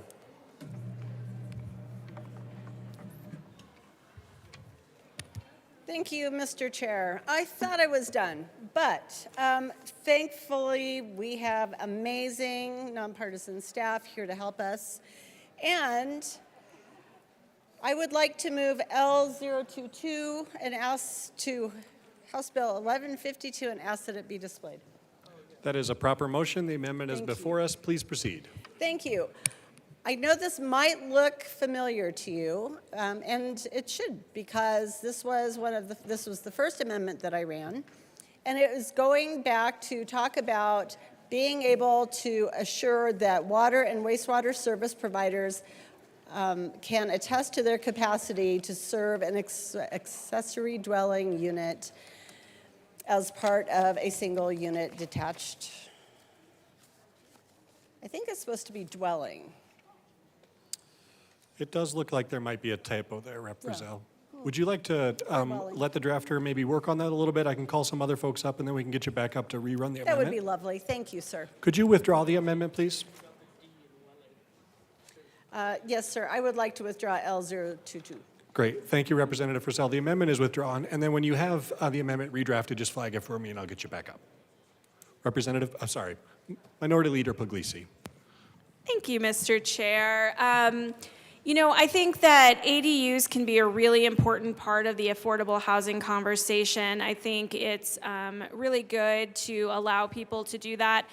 I think my issue with this bill is that we shouldn't have government in the middle. I mean, if you want to put an ADU in your backyard and work with your local government, then do it. But I don't think that we should pay people or have money. I mean, I think this fiscal note has been consistently taken down, but it's still, in my mind, too much considering the priorities that we should have on the affordable housing conversation, on school safety. There's plenty of things we can put millions of dollars towards. I don't think helping people build ADUs in their backyard should really be where our public taxpayer money should be going. I also want to make sure I don't like the state interfering in what is a local government's job to regulate ADUs in their communities. I think, you know, in Colorado Springs we have some restrictions, but they are restrictions that are helpful to the community. Representative Frizzell was talking about our questions around water and how we want to make sure the availability of water is there. And so I think that there's definitely some opportunities to work on this on a local level. I don't think that we need to be doing it at a state level. And, you know, while I support the concept of ADUs, I think it's incredibly important that we have the ability to let our local governments do it, not have the state involved, nor have taxpayer money involved in pushing it forward. So with that, I would say that I am a no vote on this bill, but appreciate the work of the sponsors and will yield my time. Thank you. Thank you. Representative Weinberg. Thank you, Mr. Chairman. Just a quick and short response, short and beautiful, is very simple to me. This bill has a multiple thing involvement of creating business owners, because now people can turn their backyards in this inflation rate we're in, they can become business owners and rent out, earn extra income. If somebody has an elderly mother that has to go into a home, it's better to take care of them in their backyard as opposed to getting into a... Yeah, you got your amendment? Yes, I do. Like, this is a good bill, straight out. I think it sits on the bedrock of capitalism, and it's a... and the fact that my city has endorsed it, I'm good with it. Love it. Representative Frizzell, something tells me you might have an amendment for us. Oh, yes, I do. Thank you. Mr. Chair, I would like to move L023 to House Bill 1152 and ask that it be displayed. We will spend some time dwelling on this one. Please proceed. All right. I don't want to waste... Just seeing who's paying attention out there. I'm sorry? I don't want to belabor this too much, but we've already talked about the need to assure capacity for water and wastewater services to a property. I would humbly disagree that there's ample capacity to every single property, because sometimes the water lines going into a property are specific to the home that is currently built there. They have certain diameters, those water pipes, and if they are not large enough to support another dwelling unit, that can be a problem. So I would just like to add this to this very fine bill that does so many great things already, and ask for your aye vote. Yay, water capacity. Representative Evans, and then we'll go, yeah, let's start there. I'm not going to go that long. Thank you, Mr. Chair. All right, folks, so I actually did have a comment that I wanted to bring on this that was actually from one of my 9 municipalities that I represent. And as we all know, in Colorado, we have the saying that water in the legislature is for fighting. And so when I see the amendment over here talking about making sure that we have adequate water and wastewater, that made me remember that I had actually parked in the bill folder for this bill an official memo from one of my municipalities that was highlighting this very issue. And so I wanted to read that for the purposes of the record, and then just talk about some of the nuances that come with water availability, specifically with regards to ADUs and making sure that we have sufficient infrastructure to do this. So from the town in my community, they receive their water through a contract with the Central Weld County Water District. And the Central Weld County Water District provides water in the form of shares from the Colorado Big Thompson water to the district, and then it goes to the town. So if you're not familiar with the Colorado Big Thompson, some of that water is actually getting piped across the Continental Divide. This goes into that whole Colorado River contract thing. So Colorado's the headwaters for a lot of different rivers that feed much of the West. And so the Colorado River, obviously, it's on the other side of the Continental Divide. That stuff all flows out toward the west. However, some of that water actually gets pumped across the Continental Divide and provides water to a lot of the municipalities along the Front Range, even though they're not in the Colorado River Basin. And so what that means is municipalities, like many that are in my jurisdiction, are getting water from, sorry, West Slope folks, but they're getting West Slope water that's getting brought over to the Front Range. Well, because some of that water is coming out of the Colorado River, that means that every drop of that water is actually subject to federal jurisdiction and has to go get approved as high as the Department of the Interior to be able to work through all of the federal, state, and local laws that are in that area. And so what my town is pointing out is that they have a limited supply of water, and they have no way to readily expand that water supply because much of their water supply is ultimately coming through this incredibly complex of federal, state, and local laws and supplies. And ensuring that we have sufficient infrastructure for these ADUs, particularly in the area of water and wastewater, is critical because quite honestly, a lot of times the water that's fueling the communities along the Front Range, a lot of that water is not even ultimately under Colorado jurisdiction. A lot of that water is ultimately under federal jurisdiction because they are moving it back and forth across the Continental Divide, and because it does implicate things like the 1923 Colorado, I think there's a couple of contracts, whenever the Colorado River contract compact was. Those are all implicated in here. And so going back to my town's specific concerns relevant to this amendment about water and wastewater, they wanted to just make sure that we understand that we have to provide our local municipalities the flexibility to be able to ensure that the town is not overdrawing its water supply, because that water supply has that federal implication. I'll read the very bottom again. This is their official memo from the town.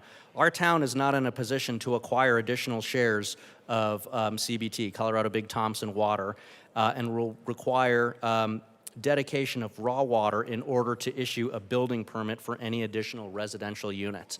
So I think this is a good amendment. I think this amendment addresses the fact that we do have a scarcity of water along the Front Range.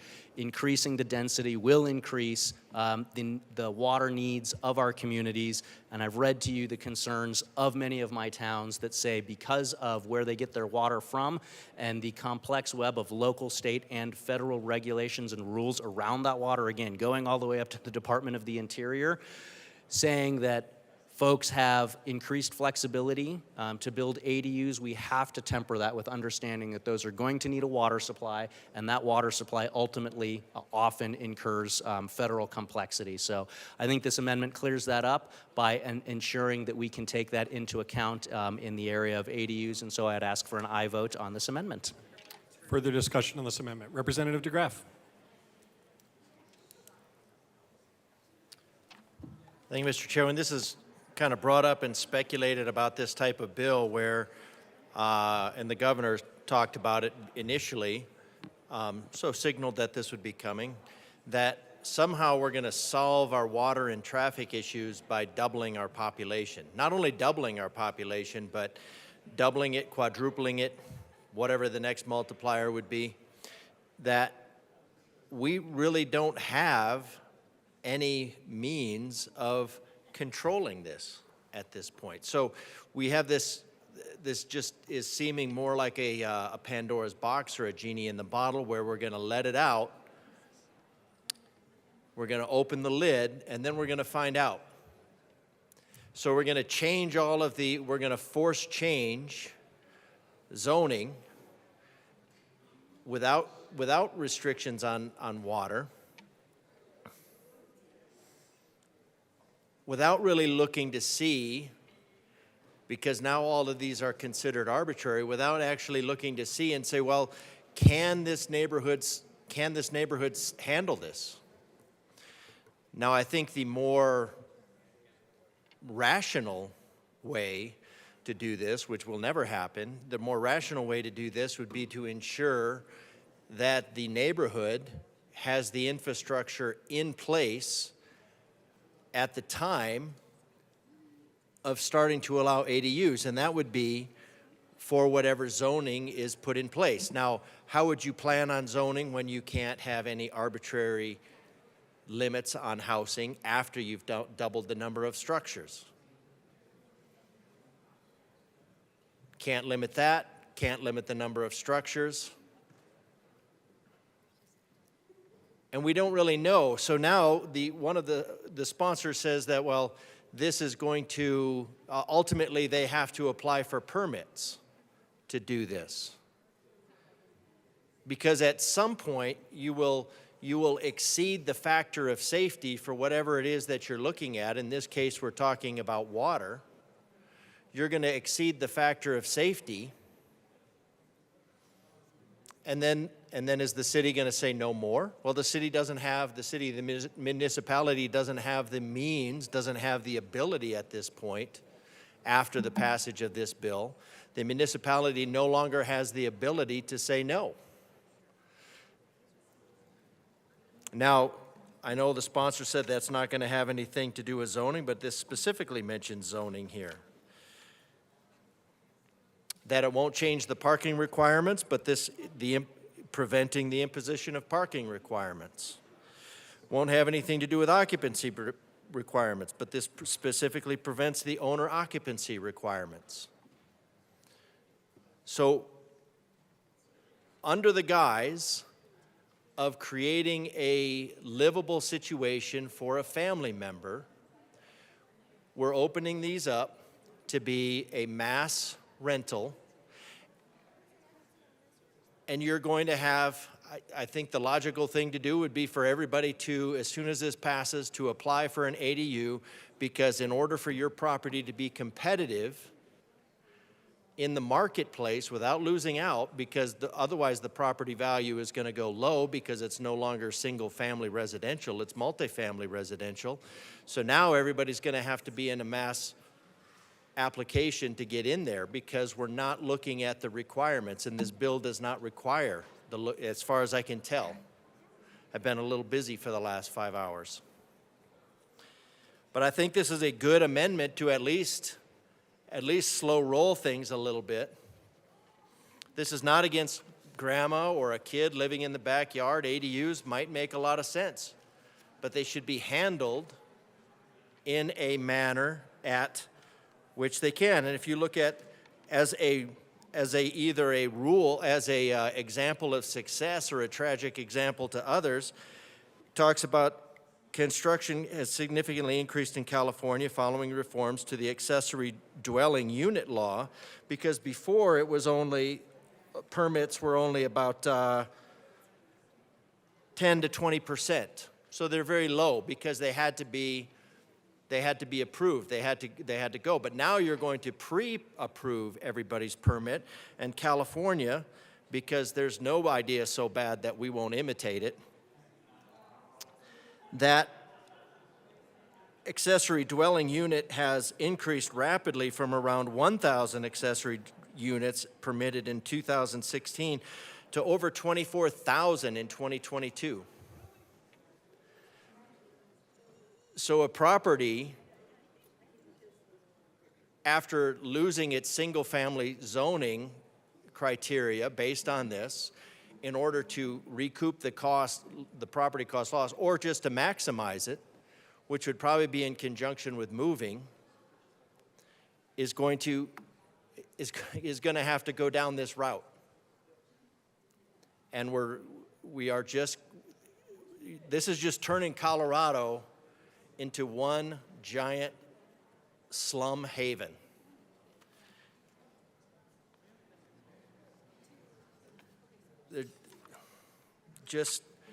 This is going to turn Colorado into slums. So at least with this, slowing it down a little bit, look at the requirements and try to have some semblance of sanity, because pipes have limited capacity. Water pipes have limited capacity. Sewer pipes have limited capacity. We'll talk about electric later, but that doesn't have to do with this. That has a limited capacity. So I I'd recommend at least a yes vote on this to have some level of sanity in the bill. Representative Vigil. Thank you, Mr. Chair, and it is quite nice to serve with you. It is quite nice to serve with you.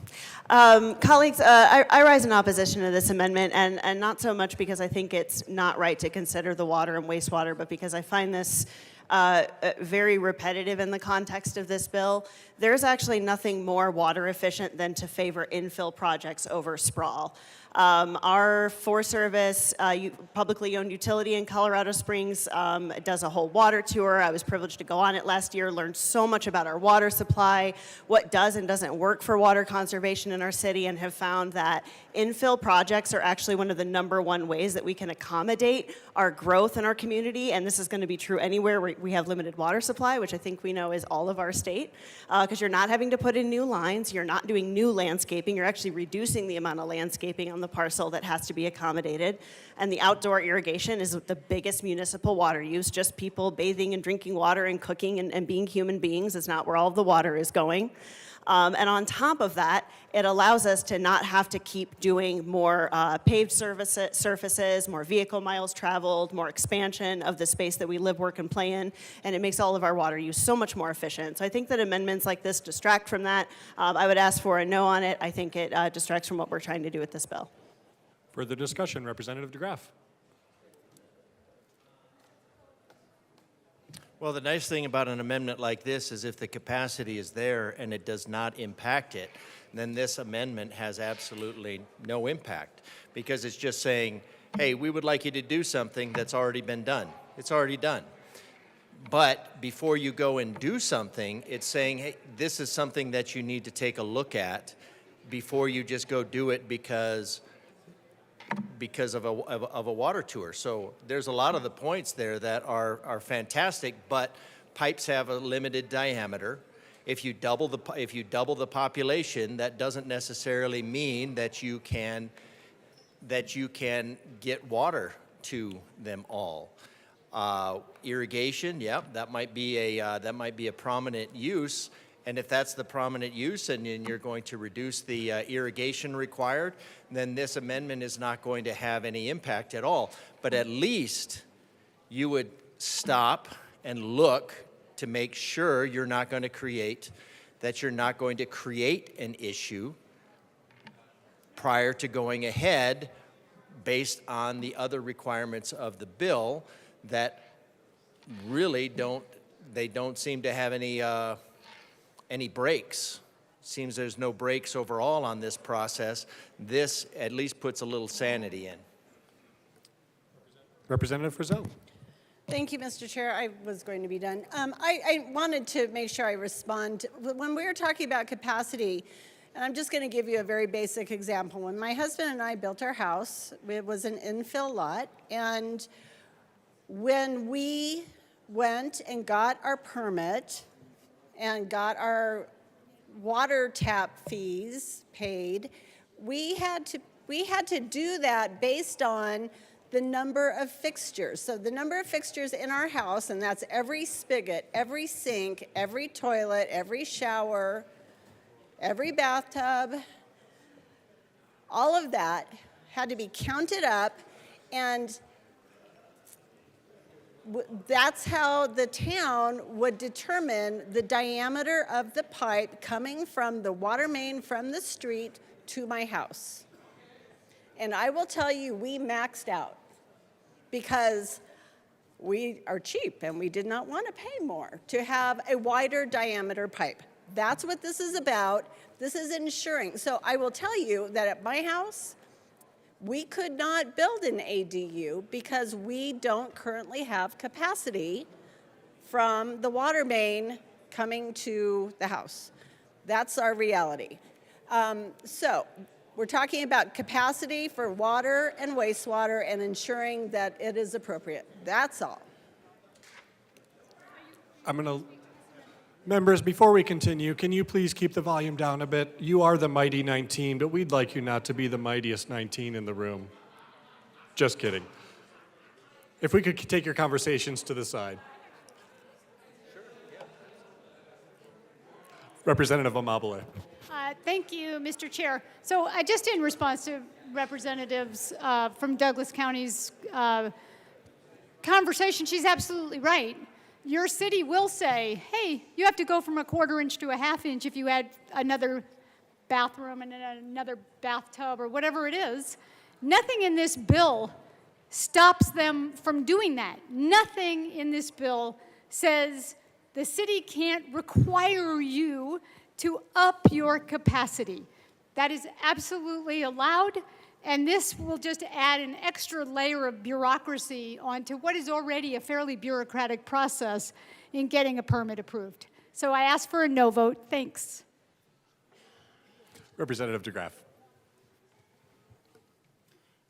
Well, that's all well and good from the street. You have two different ways of, and probably most people are familiar with the, you flush the toilet and your shower pressure goes down. A way to do that is to increase your volume, you step that up to 3/4 line instead of a 1/2 inch line, and you get about 4 times more volume. But what you can't change, you can change your pipes on the street, and to say that you can have an ADU without needing extra capacity, you're going to have to go from the street or someplace in the property, and then you're going to have to go and get out to the to that, and then you're going to have to maintain a certain level of pressure. Now, a certain level of that, of course, is going to be on the homeowner themselves, whether that's a mistake or not, because you could also increase the pressure in order to get more quantity, but then you have to look at rupturing pipes, etc. But what you can't increase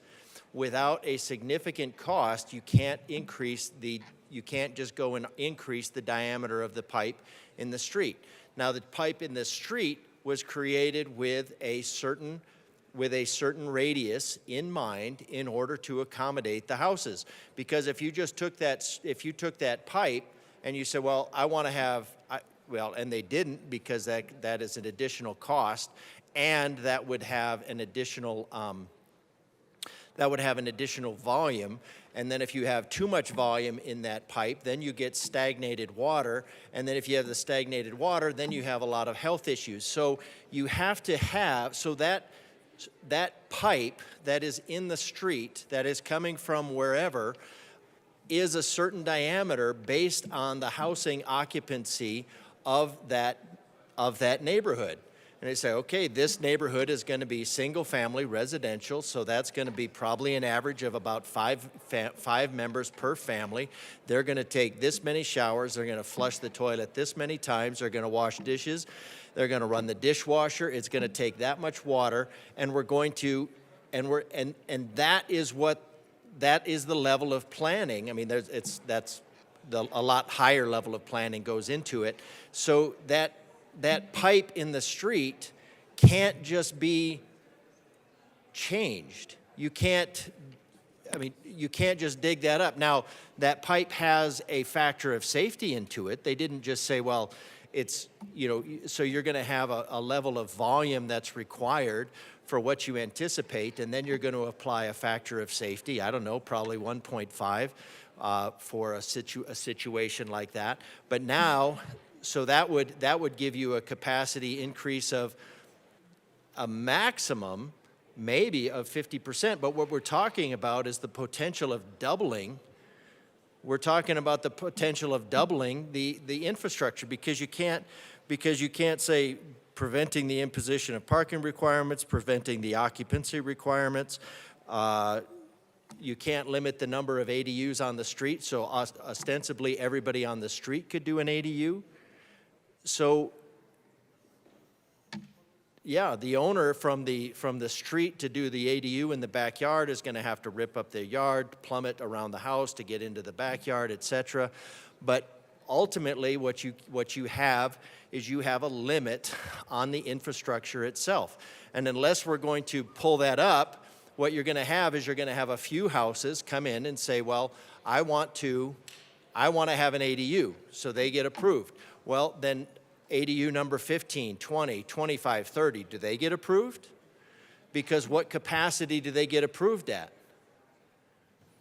Because you can't limit them by this, and you can't just take that away, and you can't just say, well, this single-family zoning, we're going to allow this property to all of a sudden have an ADU and maybe or maybe not increase the value of their property, become a rental property, and then possibly double the income capacity, and then now you're going to say somebody else that they can't have that their property value is degraded by somebody else's property value increase, unless you're going to go through then and wait until you to a certain point and then say you're going to have to rip up the entire street. So this isn't just a matter of, I think the more important matter here is, what are you going to do with the infrastructure in the street? And this is going to apply to the electrical as well.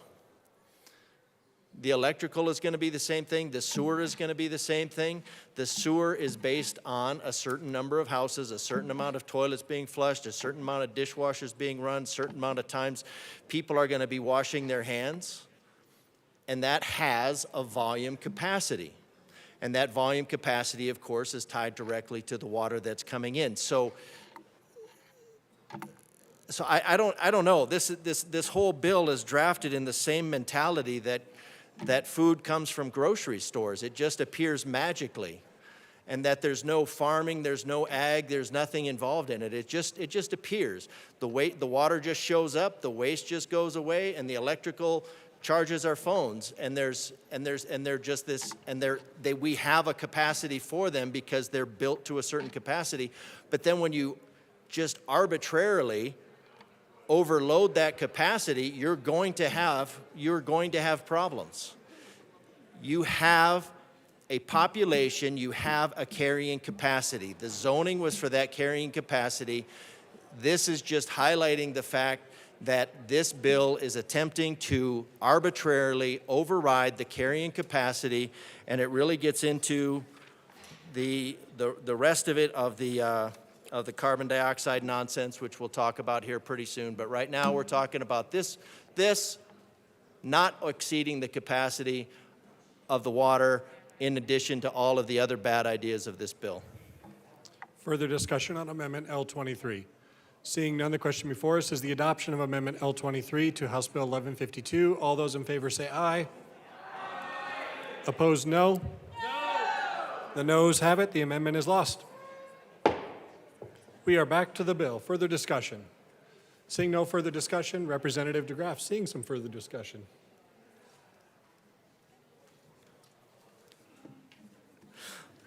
All right. So it's an interesting idea. We have this idea that we'll just cram as many tax-paying widgets into as small a space as possible and somehow come out to this, this utopian vision of mass transit and everything going on. The zoning for these neighborhoods, the zoning, the single-family housing, I get it from the, that this is trying to appeal to the free market, but what the free market does not do well with is changing the rules when you're already underway. The rules for single-family residential are already being violated by other bills, but this would now increase, would effectively double the number of structures without any limits. So what this is effectively a contract violation. It's a contract violation because everybody, when they signed up, they paid a certain amount. They paid an amount of taxes. They paid that number of taxes per year if, say, they had a single-family residential. And if they wanted to be in a multifamily residential and pay a little bit less, that's possible also. But this overrides that contract. This takes the heavy hand of the big state, steps into the contract arena, violates all contracts immediately, and without any regard to what's going on. So what do we have? So we have relative to dispersed low-density development. So what are we trying to do? We're trying to infill. We're trying to infill and have maximum density housing. And this does go to the climate nonsense. Accessory dwelling units are often occupied at low to no rent by family members. Often, but not always. And then what you've done to that property is you've increased the property value. You've increased the market value to it, which could be great. But what you're doing is you're pricing out families. So you're telling everybody and you're saying, well, this is going to make it more affordable. It's not going to make things more affordable. This is going to make things less affordable. Now, I would say that's an unintended consequence, but I don't think there are any unintended consequences. This gets into a selling point is the greenhouse gas emissions as a justification for overriding all of the contract law of the Colorado and creating the precedent to do so. So if everybody wants to get out their calculator, or I can help you out with it, Colorado has a maximum, and I've given you all the climate justice warriors out there, I've given you all plenty of time. And Rep. DeGraff, I hate to interrupt you, but could you point me to greenhouse gases in the bill? Greenhouse gas emissions are on page 5, line 14. Thanks, I'm tracking with you now. Please Reduce proceed. lifetime carbon dioxide emissions by 40% compared to medium-sized family homes. So we need to look at why we're doing this. Look at why we're doing this. So for maybe the two of you who have a STEM background, not that there's any real concern, but you have 0.125, and these are the numbers of the Colorado Energy Office, and there's 3,200. So what does that break down to? That breaks down to 40 millionths. So Colorado, by all this nonsense, all this virtue preening of look at what we're doing, we're going to create a bunch of slums across Colorado because we feel good about it, because we want everybody to ride buses. What are you going to solve? You're going to solve 40 millionths of possibly 10%, more like 5%. And I understand from the climate justice warriors that the carbon dioxide is not actually a reason. It's just more of an excuse to drive certain policy decisions, which include cramming people into smaller zones and riding buses because somebody has decided that's for the greater good. Now, one thing we know from history is that for the greater good never is. And this is going to be an example of it. So again, and I can tell that nobody really cares about the climate stuff because it is just an excuse. It's just an excuse. So that's what I tell everybody. It's like, why is the majority party doing this to you? Because they want to. And Rep. DeGraff, I've given you a good amount of leeway here. Just bring it back to the bill and let's not talk about motives of an individual or a party. Okay, I don't know what the motive is for why we want to create slums all across Colorado. But this goes on to relatively small impact on existing infrastructure. That's a completely arbitrary statement. It's completely specious. It has absolutely no basis whatsoever. You don't know what impact this has. The impact of this is doubling the number of units. It's violating all of the contract law that people have had through zoning. It's violating local control of this issue. This has a huge impact. And the number of municipalities have removed barriers to accessories. So it's gone from 10 to 20% because it's been relatively low. And what does it say? This will explode.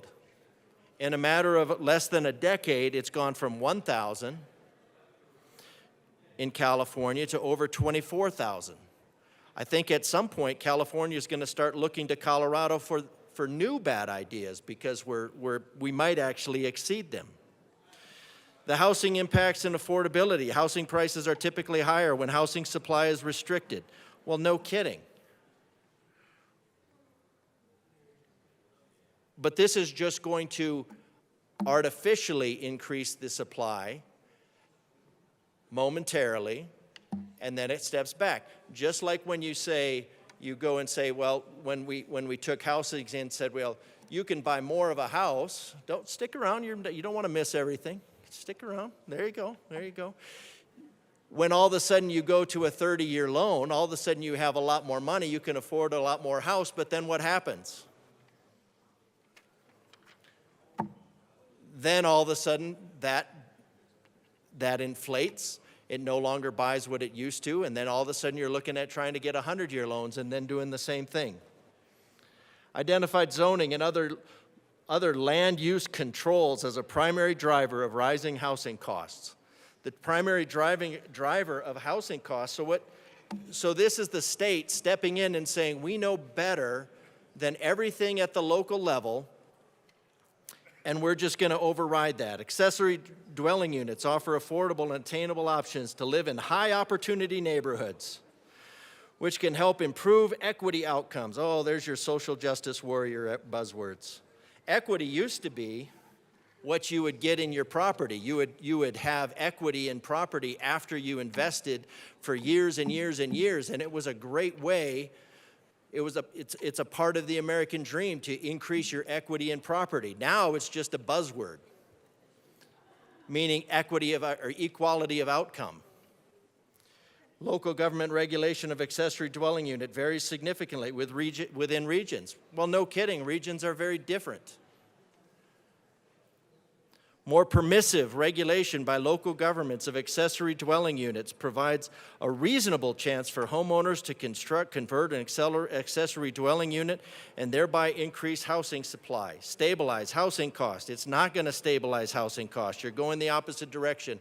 What Colorado is doing right now is creating the next bubble. Bubbles are great. They're very pretty. Then they pop. We're creating a bubble. We don't have a shortage of housing, at least according to the people that are looking at the actual numbers. We have units out there that are available. Now, we could have more available slots. A bill I tried to do last year with school zoning that you could, with school funding, so that you could stay in an area. You could stay in an area without having to chase school districts as they fail. We're not looking at all of the options. What we're doing is we're vacating one area and we're just spreading the slum. Accessory use means a structure or use of a structure, the same lot within the nature, customary, incidental, or subordinate to the principal structure or use of the structure. Customarily. The approval process in the development application is approved with conditions, denied by local government. Oh, wait, you just said you can't deny that. You can't have these arbitrary limits. Is one unit going to be denied because they were at the bottom of the queue? Is that equity? And now you have a dispute within the city of who got what?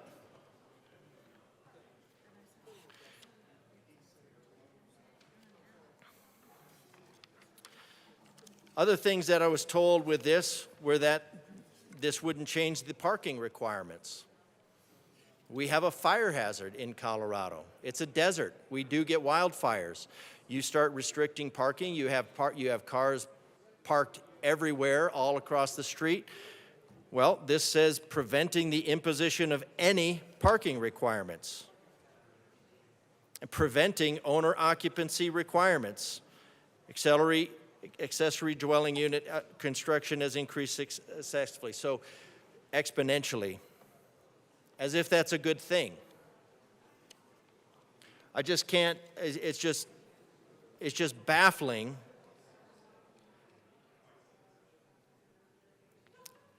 Covers a municipality, which means a home rule or statutory city, town, territorial charter, pretty much anything. Restrictive design dimensions mean a standard in a local lot that requires an architectural style, building material, landscaping that is more restrictive for an accessory dwelling unit than for a single attached. So you just have page after page. A subject, oh, I love this word, a subject jurisdiction. So this is taking the state and saying these jurisdictions are now subject to the state. Shall not require new parking in connection with construction or conversion of an accessory dwelling unit. So there's no parking requirements for them, and you can't impose any. Why? Because 40 millionths of less than 10% of any possible effect because of the virtue preening of people that know nothing about science in this building, which is pretty much all of you. Okay, I understand, that's- Mr. Chair. I got it. I'm sorry. Thank you. I'm glad you caught yourself on that one. If we could just dial it back a little bit, you can make your point without insulting members. Well, Or you could just try to make your point, and I'll help you understand if it's an insult to other people. that might be good. Okay, Yeah. good. We'll work together. We'll work together. I appreciate that, Mr. Chair. I appreciate the cooperative effort that we have.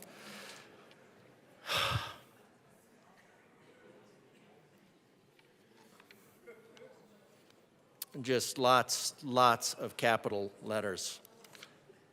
Lots of changes. Overwhelming zoning. Within 90 days of receiving a government's report, submitting pursuant. So this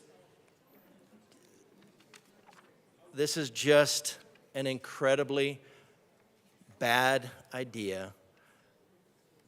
This is a virtue preening of look what we're doing for the people of Colorado. You're not. You're not making housing more affordable. Where you could make housing more affordable would be decreasing regulation and decreasing energy costs. Those are not on the table.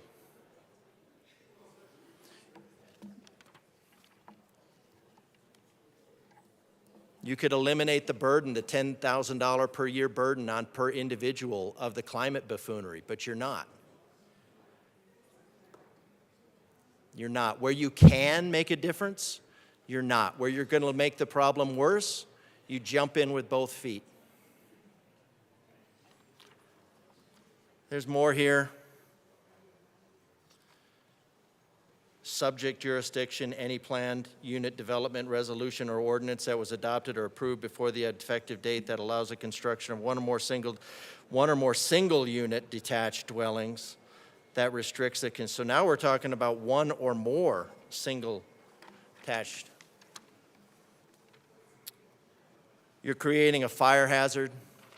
You're creating a water problem. You're creating a traffic problem. But the important thing is that you feel good about yourselves.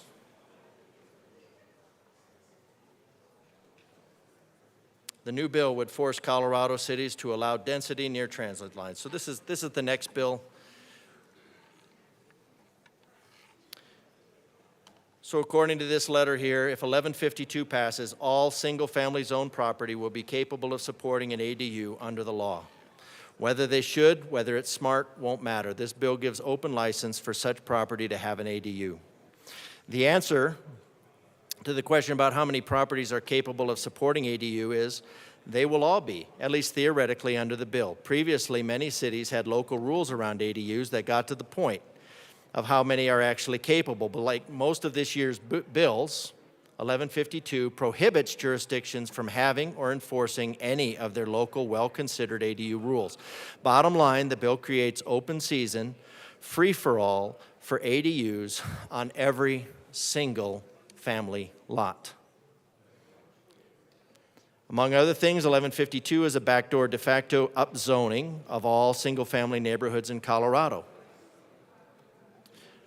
I mean, probably not the donor cast lots to duplex neighborhoods, except that the millions of residents of said neighborhoods who paid premium purchase prices for single-family zoning won't have any say in being upzoned to duplex zoning, which then again makes all properties multifamily, which will go to the other bills of government having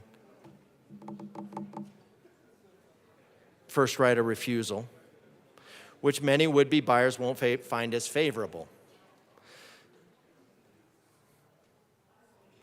So when people want to sell, they'll automatically be in a multifamily, which will give the government first right of refusal if we go with that nonsense.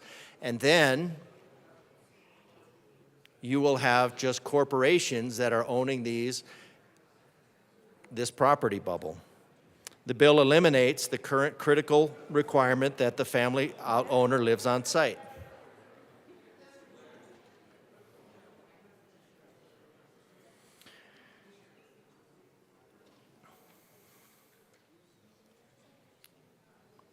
Removes the critical current requirement that the property owner lives on site, either the principal or accessory dwelling. The current rule that there's someone on site who's got skin in the game physically immediately results in upkeep and management of the situation. After 1152's complete removal of this requirement, our state will see many more properties purchased by out-of-state real estate investment hedge funds. Colorado will effectively be open for business for that. They'll be able to quickly slap up ADUs and manage hundreds. They'll be able to effectively double their portfolio instantaneously without having to require parking. Hundreds, if not thousands, of such properties from distant locations manage, it's funny here, is meant to be a tongue-in-cheek because of course, no management really happens with out-of-state landlords who aren't there to witness a problem develop. So you're going to have your crime go up, you're going to have and especially if these go to nonprofit organizations who are not paying taxes, because of that buffoonery, then you're going to have your schools degrade. This is just a cascading series of bad ideas. Not that anybody cares, but it's a cascading series of bad ideas. One person cares, maybe 19. So all I can say is this is going to create a first come, first serve. You're going to have heat dissipation problems, you're going to have water permeation problems, you're going to have density problems. With density problems comes crime problems. I guess this will make car break-ins go down because no one's going to be able to have a car. Sewer trunk line problems, electrical problems. Haven't even really talked about that. If you have a grid, if you have a power box that's 100 amps, most likely you're already maxing it out. And that's a good $5,000 to $15,000 to change. Now you're going to have to, and how many of those can you accommodate on your street? Well, one of the problems with accommodating that on your street is that the transformers are designed to cool down at night. They're designed to cool down at night when the electrical load is down. So when do you charge your car? You charge it at night. So now your your transformers don't cool down. Your transformers don't cool down, they heat up, they fail, that neighborhood has no electricity. But the good thing is, you can pat yourself on the back, and you can tell everybody that you did your darndest to create slums all across Colorado. Further discussion on 1152. Seeing none, the question before us is the adoption of House Bill 1152 as amended. All those in favor say aye. Aye. All those opposed, no. No. The bill is adopted. Mr. Schiebel, please read the title to House Bill 24-1313. House Bill 1313 by Representatives Woodrow and Judah, also Senators Hansen and Winter F., concerning measures to increase the affordability of housing in transit-oriented communities.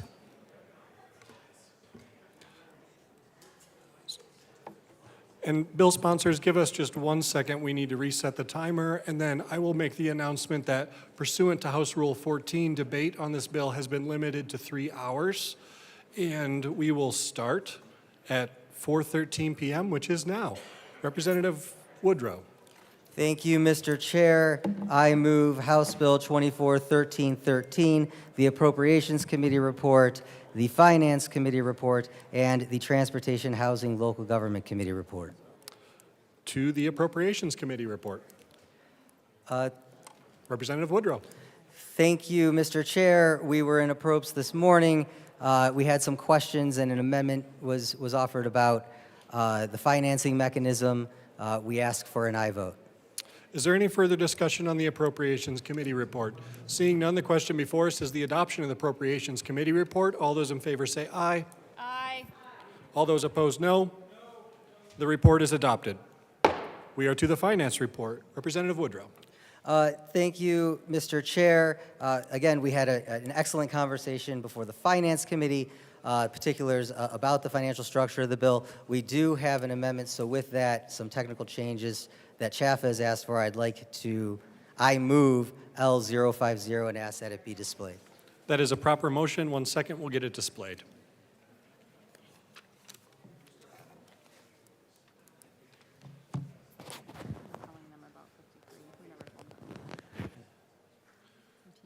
The amendment is properly before us. Please proceed. Thank you, Mr. Chair. So, Chaffa has been an excellent partner with us working on the bill. We will talk more about the stakeholding when we get to the actual bill. That's been going on for months, but they've been an excellent partner with us. They obviously do so much of the affordable housing construction, and in an effort to make the bill more perfect, they noticed a couple of typos, and so we asked for an aye vote on L050. Further discussion on Amendment L50. Seeing none, the question before us is the adoption of Amendment L50 to the Finance report. All those in favor say aye. Aye. All those opposed, no. The amendment is adopted. We are back to the Finance Committee report. Is there any further discussion? Seeing none, the question be Representative Frizzell to the Finance report.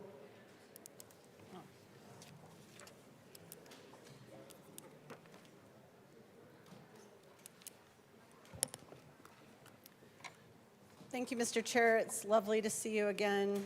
Lovely to see you too. Mr. Chair, I have a couple of amendments to the Finance report myself.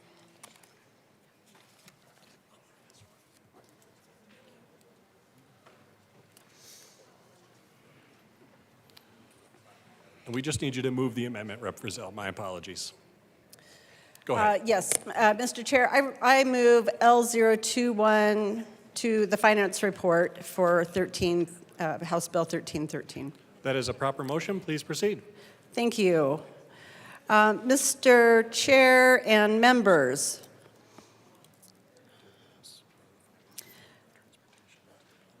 I have some big concerns about the finance component of this particular bill, specifically around the fiscal note, and that it upsets me a great deal that approximately $35 million is being diverted from the Housing Development Grant Fund which is really intended for affordable housing projects all around the state of Colorado, not just in these metropolitan areas.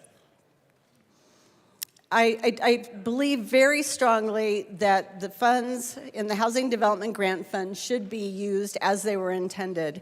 And so, members, L021 removes $35 million from, it creates a situation where that $35 million is not diverted from the Housing Development Grant Fund. I ask for an aye vote. Representative Woodrow. Thank you, Madam Chair. Members, we actually heard a similar amendment today in appropriations. We're happy to work with the amendment sponsor to try to come up, with some type of language to address her concerns. However, I don't think that what this amendment does is appropriate with what we're trying to accomplish with the bill. I think it actually seriously undercuts our ability to fund the bill, and I'd ask for a no vote. Is there any further discussion? Representative Frizzell. Okay. Is there any further discussion? Seeing none, the question before us is the passage of L021. All those in favor say aye. Aye. Those opposed, no. No. The noes have it. L021 is lost. Representative Frizzell. Thank you, Madam Chair. It is an honor to serve with you. And an honor to serve with you. Thank you. Members, I would ask for L022 to be, I move L022 to the finance report for House Bill 1313, please, and ask that it be properly displayed. It is properly displayed. Please go ahead. All right. Well, thank you. Thank you, members. I thought I would start off with a bigger number and work my way down in hopes of finding something that would be amenable to all. And so, as you can see from this particular amendment, it cuts in half that $35 million diversion from the Housing Development Grant Fund, because I'm not a stingy person, and I do, understand that this bill requires some funding. Actually, I don't, but anyway, we'll go with that. Thank you so much. I would ask for your aye vote on this amendment. Representative Woodrow. Thank you, Madam Chair. Again, colleagues, I appreciate where the amendment sponsor is coming from. However, we do believe that the full $35 million is appropriate, and we ask for a no vote. Is there any further discussion? Seeing none, the question before us is the passage of L22. All those in favor say aye. Those opposed, no. The noes have it. L22 is lost. Representative Frizzell. Thank you. Thank you, Madam Chair. So I move L023 to the finance report for House Bill 1313 and ask that it be properly displayed. It is properly displayed. Please go ahead. Members, this does not talk about the Housing Development Grant Fund. You'll be happy to hear, because apparently that wasn't a popular change to this particular bill, but I'm sure you're going to enjoy this one a lot more. This particular amendment has to do with the tax credit. The tax credits available through this particular program, through this bill. This amendment increases tax credit transparency and by asking for statements for the total amounts to be awarded. I would ask for your aye vote. Representative Judah.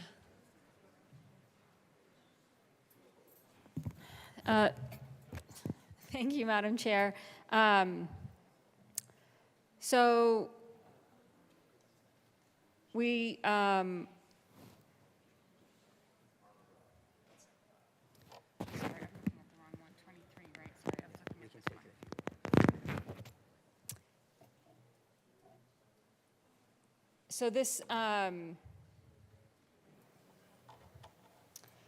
So it's not substantive, but it's the messaging. So it makes clear how much revenue impacts credit will have over a lifetime. So it's 280 million, but it may turn members off to credit. So we should oppose, and so I ask for a no vote.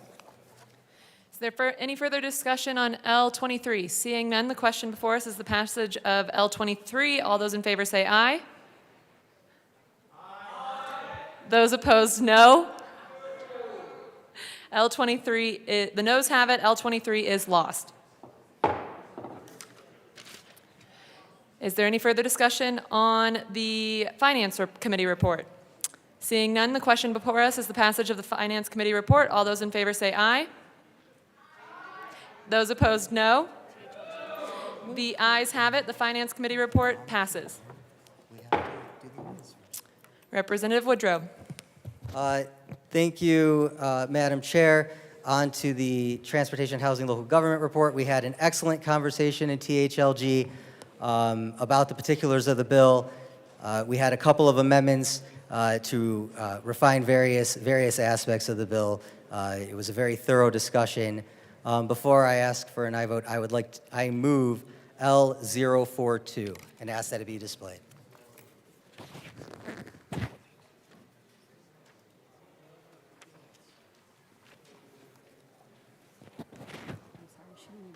It is properly displayed. Representative Woodrow.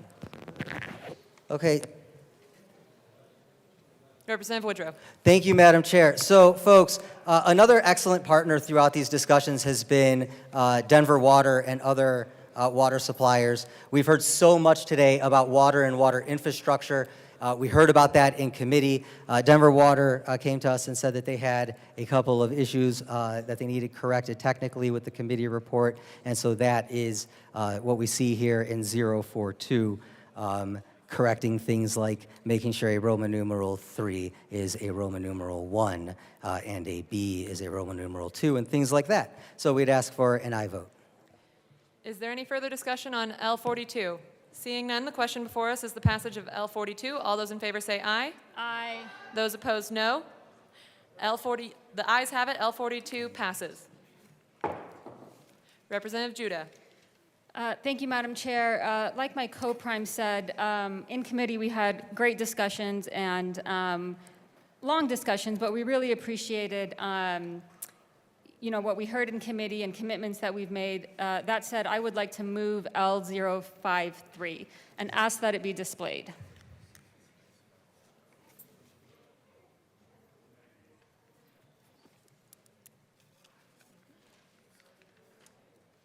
It is properly displayed. Representative Judah. Thank you, Madam Chair. L53 it's honestly just a technical clarifying amendment. We wanted to make sure that the list was actually the list described, and again, just making sure that things were made clear. So again, just a cleanup and a technical amendment. And I ask for an aye vote.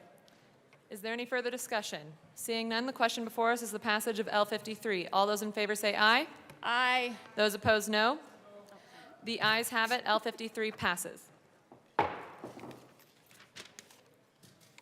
Representative Woodrow. Yes, so like we said, colleagues, we had a very robust conversation in THLG. We would ask for an aye vote on the committee report. Is there any further discussion? Representative Frizzell.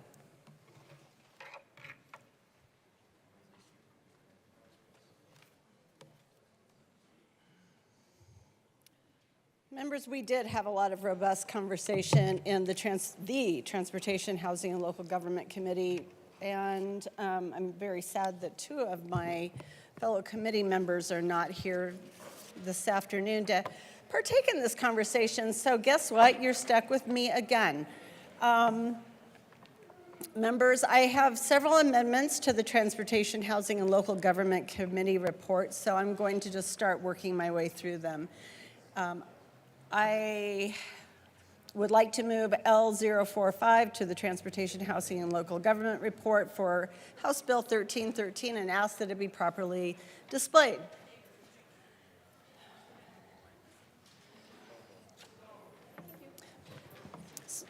It is properly displayed. Representative Frizzell. All right, fantastic. Members, so we haven't gotten into the meat of the bill yet, so it's challenging to have some of this conversation, but this particular amendment has to do with the amount of time a government entity has to cure the HOG report, and HOG is the Housing Opportunity Goals. So, and also it doubles the time for non-qualified or municipalities that have become non-qualified according to DOLA, and the amount of time for the highway users tax fund monies to be spent. It adds 1 year to local government deadlines. So one of the things that we've heard from the municipalities is that a lot of this happens really sooner than they are able to accommodate, and they're very, very concerned that they are going to be deemed non-qualified and have their HUTF, Highway Users Tax Fund money, stripped from them. And there are a lot of bad things from a municipality standpoint that result in that. So that, without getting into the meat of the bill, this is what this amendment does. I would ask for your aye vote. Representative Woodrow. Thank you, Madam Chair. Colleagues, respectfully, this would move out the deadlines for our rezoning effort further than necessary, delaying the benefits the bill provides. We, through our stakeholding, had actually baked in more time to submit the HOG report, which we'll talk about later. We are certainly open to continue to discuss flexibility in the timeline. We don't think this is the correct approach. We ask for a respectful no. Is there any further discussion? Representative Frizzell.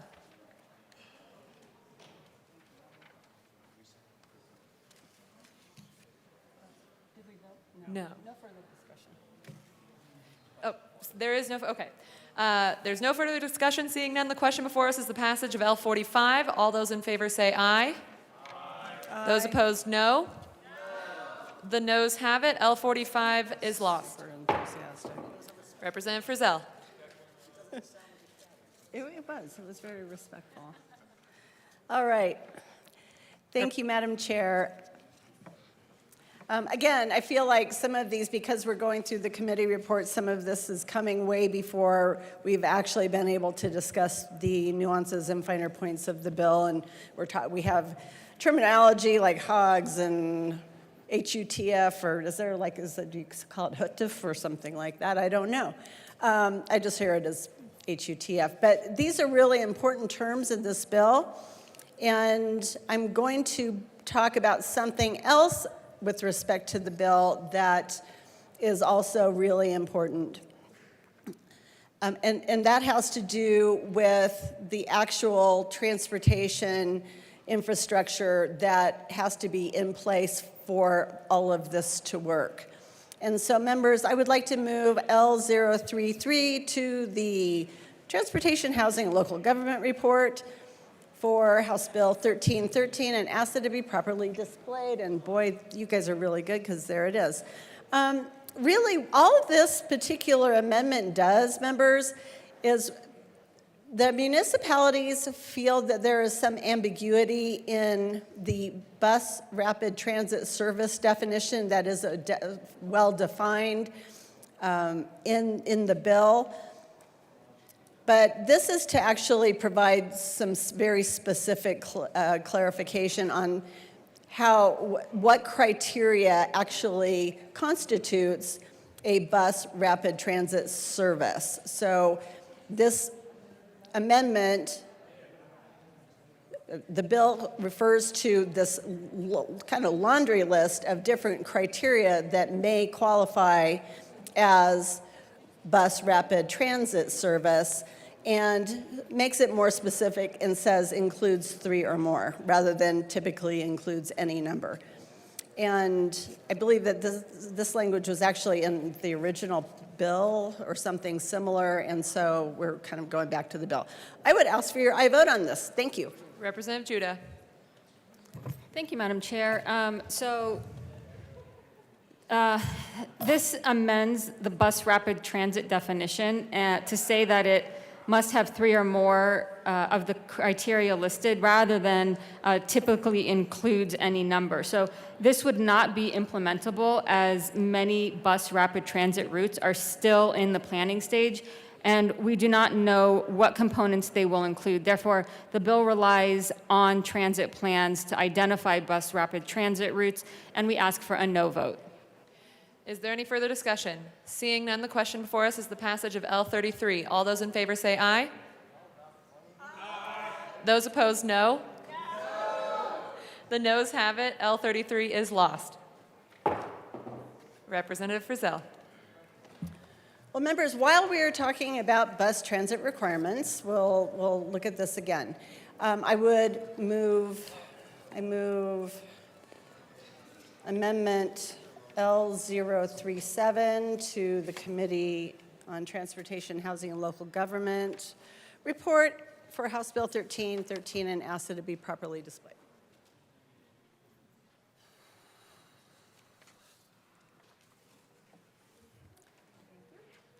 Thank you very much. It's properly displayed. Representative Frizzell. Thank you. Again, speaking to the bus transit requirements, the municipalities feel that they really, in order to go down the road of planning these developments and ensuring that they have, it's kind of a chicken and egg thing, if you will. So they need for this transit to be established before they're actually able to plan, as opposed to planning in order to accommodate proposed transportation.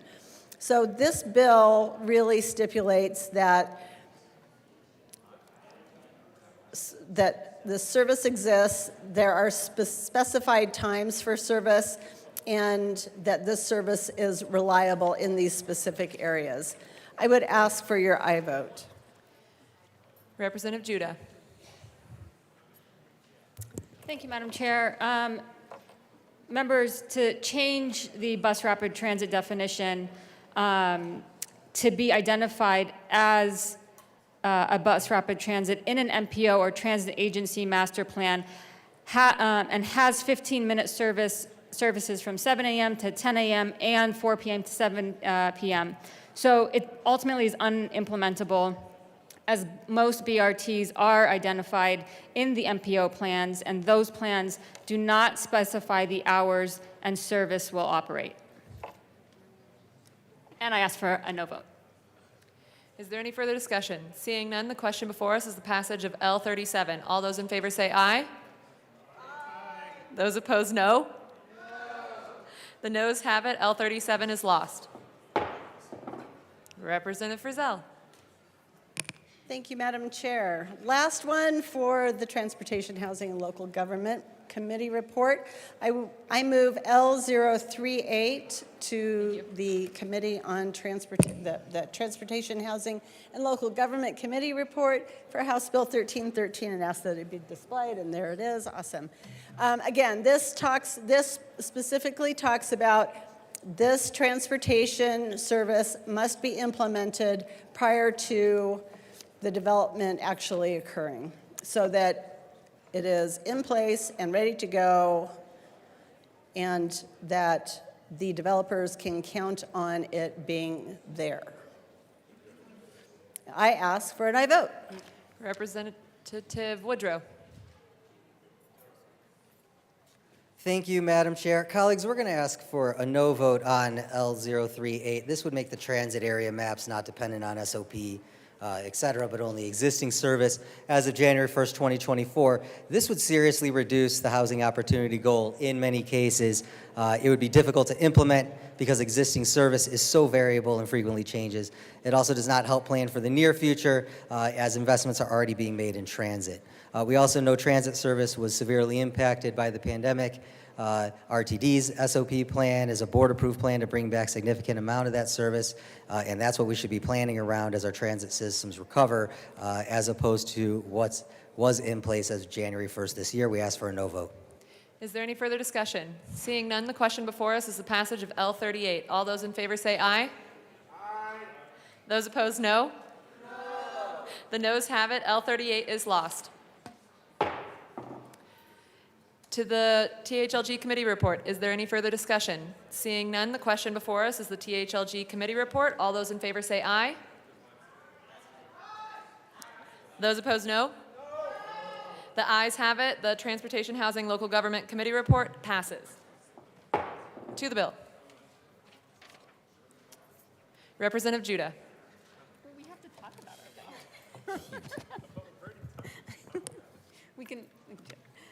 Thank you, Madam Chair. So, members, this bill is about helping more people live near where they work, shop, and go to school, and create more livable, walkable, and equitable communities by providing opportunities to build more housing near existing and planned transit lines. Building homes near transit means that people can spend less time commuting to and from work because they live close to important amenities and transit. That ultimately means more time that they can spend with family, less money spent on transportation, and less greenhouse gas emissions and air pollution. We know we are in a major housing crisis and have serious deficit of homes because housing has not kept pace with the population growth in the last several years. 95% of Coloradans agree that the cost of renting or buying a home in Colorado is a problem. We need to build more homes to address this problem, and doing so near transit is the best way we can add homes in a way that is environmentally beneficial, economically efficient, and affordable. Transit-oriented communities, or TOCs, are a critical part of our state's plan to address climate change and reduce carbon emissions. Greenhouse gas emissions from cars are a key driver of climate change in Colorado, and transit-oriented communities create more homes near transit stops, increasing the number of people who can easily ride transit to school and work rather than driving their car. Transit-oriented communities also allow more homes to be built in a way that is climate-friendly. Mid-rise buildings, townhomes, and other dense housing options are more land, energy, and water efficient. Transit-oriented development is also very popular. 68% of voters support a state law requiring cities and counties to allow more housing to be built near buses and shopping districts, bus stops and train stations, and providing financial assistance to cities and counties for those projects. Finally, since last year, we have held months of stakeholder meetings and dozens of one-on-one meetings with different jurisdictions and members to workshop what was in 213 last year and come back with something much more tailored and flexible that can meet the goals of the policy while also very much ensuring it is in fact workable and implementable. And I ask for an aye vote. Representative Woodrow.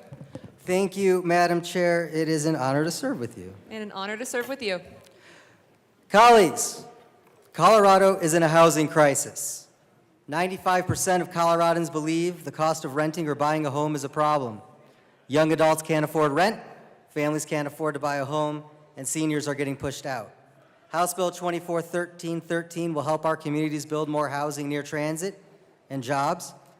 It'll bring down housing costs, and it'll create more livable, walkable communities so the people we care about can afford to still live here. Folks, we've been stakeholding this policy with partners across the state since the end of session last year. You might recall a bill, Senate Bill 213. We do too.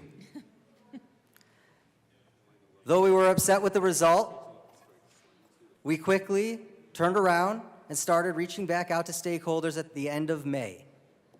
And since then, we have participated in housing tours, weekly meetings, breakout group sessions, all with different interest groups, stakeholders, including our local government partners, county commissioners, environmentalists, developers, tenant groups, realtors, infrastructure partners, and we have studied the best national data available.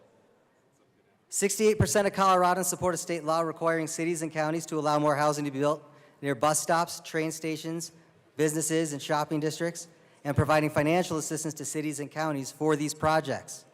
This proposal is supported equally around the state, including in Denver and Boulder, where it enjoys 75% support, in the suburbs, 70% support, and the 53 more rural counties, 65% support. House Bill 241313 establishes housing opportunity goals, also known as HOGs, in qualifying municipalities to increase the number of homes that can be built near transit in city and town centers. These goals represent a reasonable target that will lead to more affordable housing at levels capable of supporting frequent and robust transit service. It also gives municipalities flexibility to decide the size, density, and location of the areas that will help them meet the housing opportunity goal. Flexibility for local government partners is ensured to reach their housing opportunity goals. They can increase heights that are allowed. They can allow more housing. They can streamline other standards like setbacks, lot coverage. In single-family housing areas, they can allow triplexes or townhomes. They can allow housing in commercial-only zones and light industrial zones. They can streamline approval processes in more areas and identify other mixed-use walkable neighborhoods. They can also engage in a mix of all of the above. HB 241313 encourages and rewards local governments to meet or even exceed the housing opportunity goals through additional financial incentives, the new Affordable Housing Tax Credit, and the Transit-Oriented Communities Infrastructure Fund. These incentives will ensure Colorado and Colorado communities plan for the future and increase housing supply close to existing, new, and expanding public transit, jobs and job centers, safe biking and walking corridors. HB 1313 increases affordability and mitigates the risk of displacing Coloradans by outlining strategies that preserve affordability and supporting municipalities that implement displacement mitigation. A recently endorsed article by the Minneapolis Federal Reserve found that, quote, for every 100 new market rate units, 70 new vacancies in lower income neighborhoods. But this bill doesn't just envision market rate units. Through both short-term and long-term affordability strategies, including funding supported inclusionary zoning, implementing faster permitting times, limiting impact fees, universal design and visibility, strategies limiting vacant units and better utilization of existing housing stock, creating a land banking or community land trust program, and acquiring or maintaining deed restrictions. Local partners get to pick which strategies work best for their community in harmony with their displacement risks. HB 1313 will conserve resources, improve air quality, and protect vulnerable communities from pollution-related health issues. By prioritizing efficient and affordable housing near transit, workplaces, and city and town centers, this bill will promote compact, transit-oriented development, reduce household driving and greenhouse gas emissions, and protect Colorado's environment.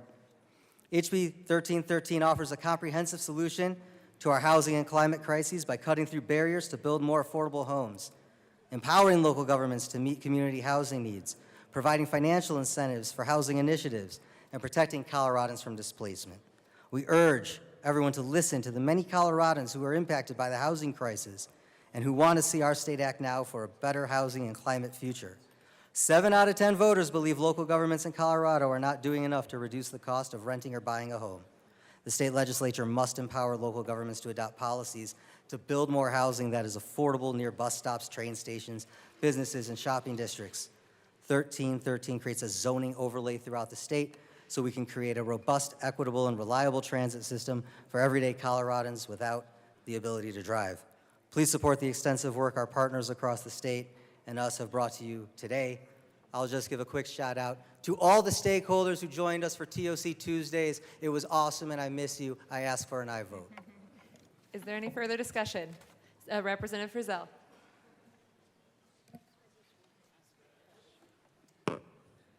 Thank you, Madam Chair. I'd like to say a couple of words about this effort and this bill. And what I actually see going on around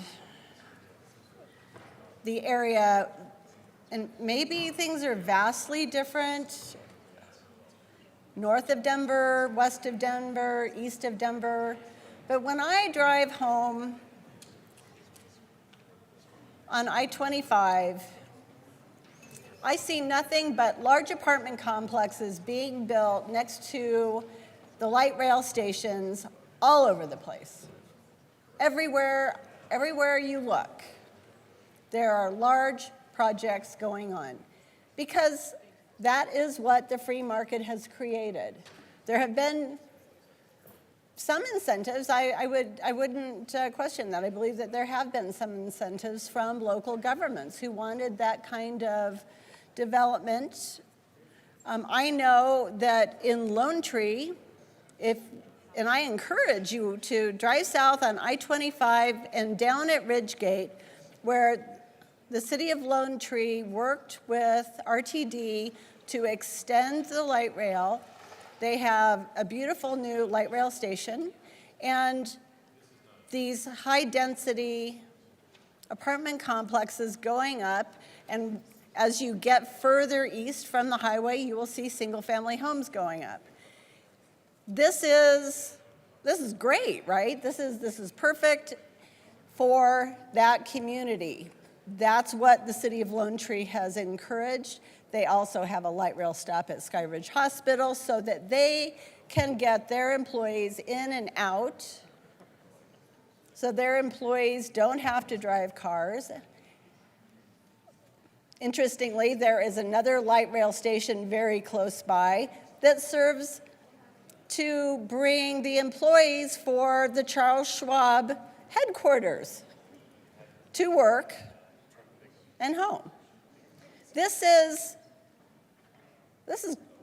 great planning on the part of this city. And I see the same thing happening in other cities all along the way, back and forth from my commute to and from the Capitol. I don't believe that this bill is necessary. I think it's an extraordinary expense. As I've already mentioned, I believe this is an improper diversion of funds that should be going for affordable housing projects throughout the state. Lone Tree seems to be doing just fine, thank you. This is the other piece. We've talked a lot about, in committee, the carrot and stick approach to this particular piece of legislation. And that's important because the stick is significant. The stick associated with this piece of legislation are the very important highway users tax fund dollars that we all pay into. Every citizen, if you register a car, if you purchase gasoline,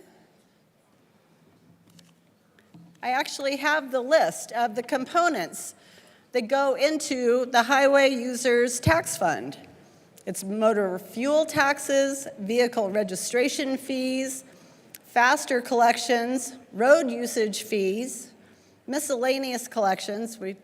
That's not a large amount. And everybody's favorite, everyone's favorite, retail delivery fees go into the highway users tax fund. I love that. It's just awesome. But guess what?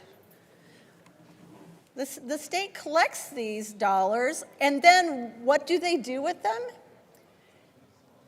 They distribute them back out to municipalities and counties, and even the state gets to keep some, for transportation infrastructure.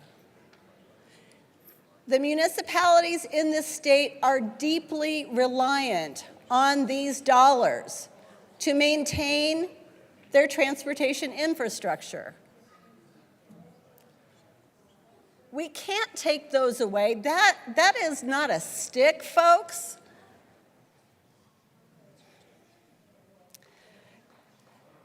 I would say it's It's an assault weapon. Why not? I'll say that.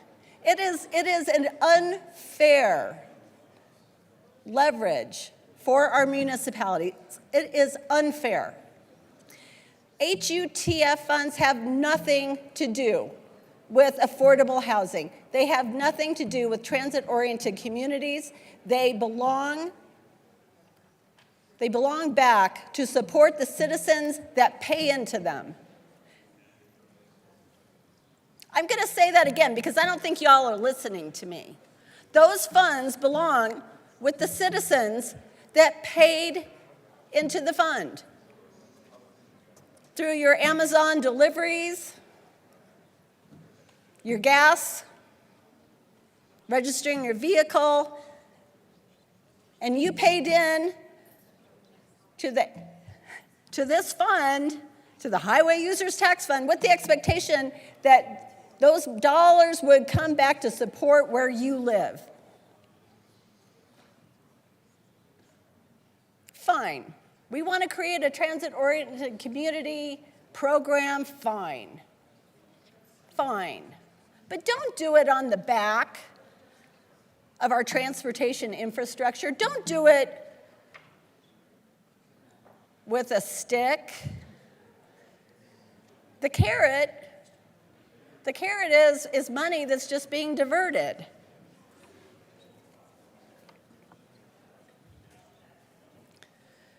I believe, and we've had this conversation in committee, but I'm going to say it again, I think this is a terrible precedent. I do. I think it's a terrible precedent because it's doing nothing but raiding funds that are set aside for a specific purpose. I've talked about this in the past when we talked about severance taxes, and I still think that that's wrong. So members, I'm going to start off my efforts to amend this bill talking about the Highway Users Tax Fund and what it shouldn't be used for.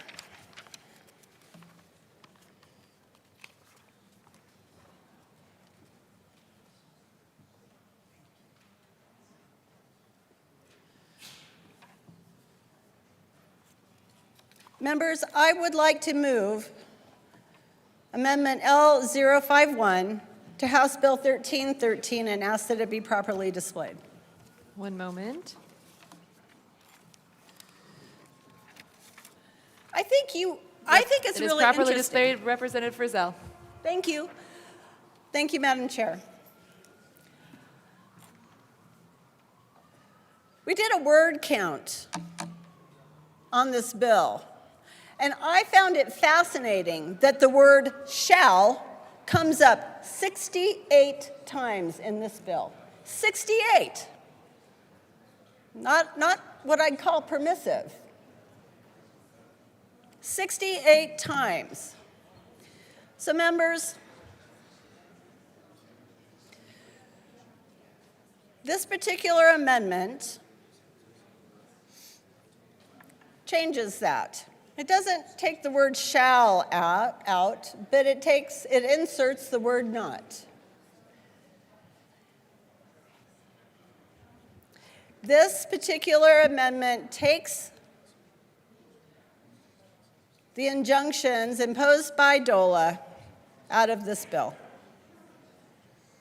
It creates a bill that's incentive-based. It takes the stick away. And it removes the injunction authority from DOLA. Members, I look forward to a robust conversation around this amendment, and so I'm going to step aside for some of my colleagues and perhaps even the bill sponsors to comment. But I do ask for your aye vote. Representative Woodrow. Thank you, Madam Chair. I believe that this is a settled question based on L053, and I ask that we go into recess to discuss it.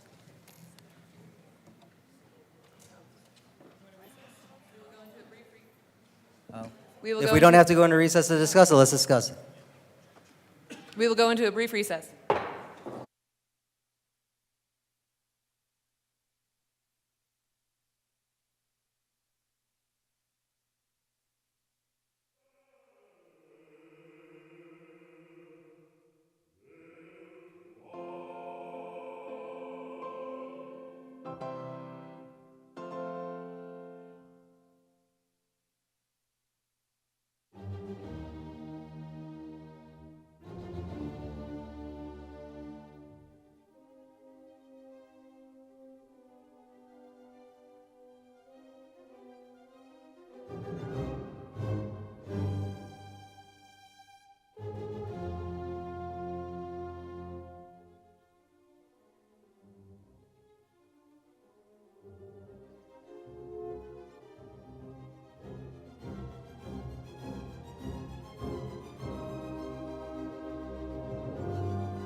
The committee will come back to order.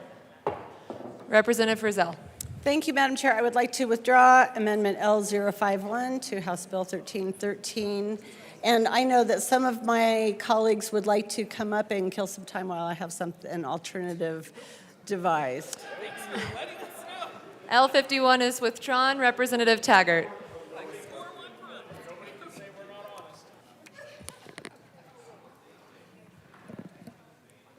Thank you, Madam Chair. I'm not sure I've ever been accused of killing time, but I'll take it. I'll hold my comments on the bill itself till later, and I move instead at this point Amendment 61 to House Bill 1313 and ask that it be properly displayed. Excuse me. It is properly displayed. Representative Taggart. This is a very simple, straightforward amendment that strikes on page 11 of a 56-page bill, lines 2 through 14, and substitutes a very simple phrase, and I'll read it to you. Objective standard means a standard that is a defined benchmark or criterion that allows for determinations of compliance to be consistently decided regardless of the decision makers. 13 lines to describe objective standards. Without being overly critical on attorneys, having 13 lines indicates you're being paid by the word. If you can't establish an objective standard in 2 or 3 sentences at best, my goodness. I would also go on to say having attorneys write an objective is an oxymoron beyond belief. Us business executives would go crazy if we allowed them to write like this. An objective standard is intended to be quantitative, and as we would refer to it under the KISS methodology, keep it simple, stupid. This is anything but, and I would ask you to vote yes on this very simple and straightforward amendment. Thank you. ML Puglisi. Thank you, Madam Chair. I appreciate that. I wasn't intending on speaking on this amendment, but I just wanted to clarify for the good representative from Mesa County that most lawyers don't get paid by the word, but I would love to start that trend, and I will let all of my clients know that that's how I should get paid from now on. Thank you. AML Winter. Nope. Representative Woodrow. Thank you, Matt. Thank you, Madam Chair. I really appreciate the bill sponsor, and I also appreciate his perspective, and I always want to lean into that. Not only does he have tremendous, obvious business and corporate experience, he also has local government experience, and so we do weigh heavily when he brings an amendment like this to our attention. And I would say as an attorney, I don't like wordy things either. I don't really like attorneys all that much either, to be honest with you. But when it comes to the definition of objective standard, it was the result of actually months of stakeholding with community partners and advocates to get what we have now. I understand, Rep. Taggart, that lines 2 to 14 might be a little overboard or robust. I'd be more than willing to try to work with you to see if there's some other language. I do believe that the way the amendment is drafted, there'd be some implementation concerns, and so I do ask for a respectful no vote. Is there any further discussion? Seeing none, the question before us is the passage of L61. All those in favor say aye. Aye. Those opposed, no. The noes have it. L61 is lost. ML Puglisi. Thank you, Madam Chair. I really do want to thank the sponsors. One of the sponsors spent a lot of time with me throughout the summer and the interim talking about land use and how important it is. And one of the things I really appreciate is that we talked about how different rural areas are across the state, And some of my comments were incorporated in this bill, and so for what that's worth, I wanted to say thank you for spending the time, for learning my perspective, and consulting, so I appreciate that. I do have an amendment here, though. There's definitely a couple of things that can make this bill a better bill.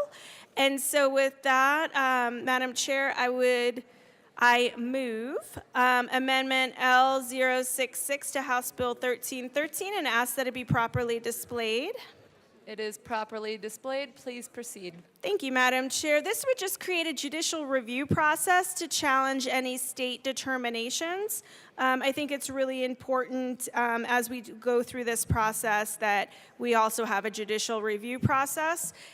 We do that in local land use all the time, and I think it's a reasonable amendment and would ask for an aye vote. Thank you. Representative Woodrow. Thank you, colleagues. Thank you, Madam Chair. Thank you to the amendment sponsor, and I also thank her for her kind comments about the stakeholding that was done over the summer. You know, when we're able to actually talk with each other and have real conversations, I think it leads to better policy, even if we don't always agree on the end result. With this amendment, L066, colleagues, reading through it quickly, it looks like an attorney's dream. And as much as it pains me, I'm going to ask for a no vote because this would tie the bill up in litigation. Thank you. Is there any further discussion? Seeing none, the question before us is the question before us is L66. All those in favor say aye. Aye. Those opposed, no. The noes have it. L66 is lost. Representative Woodrow. Thank you, Madam Chair. I was remiss, colleagues, when I did my initial, when we did our initial presentation. Denver Water actually had two pieces that they needed to fix. One was to a committee report, one was to the bill itself. For that reason, I move L043 and ask that it be properly displayed.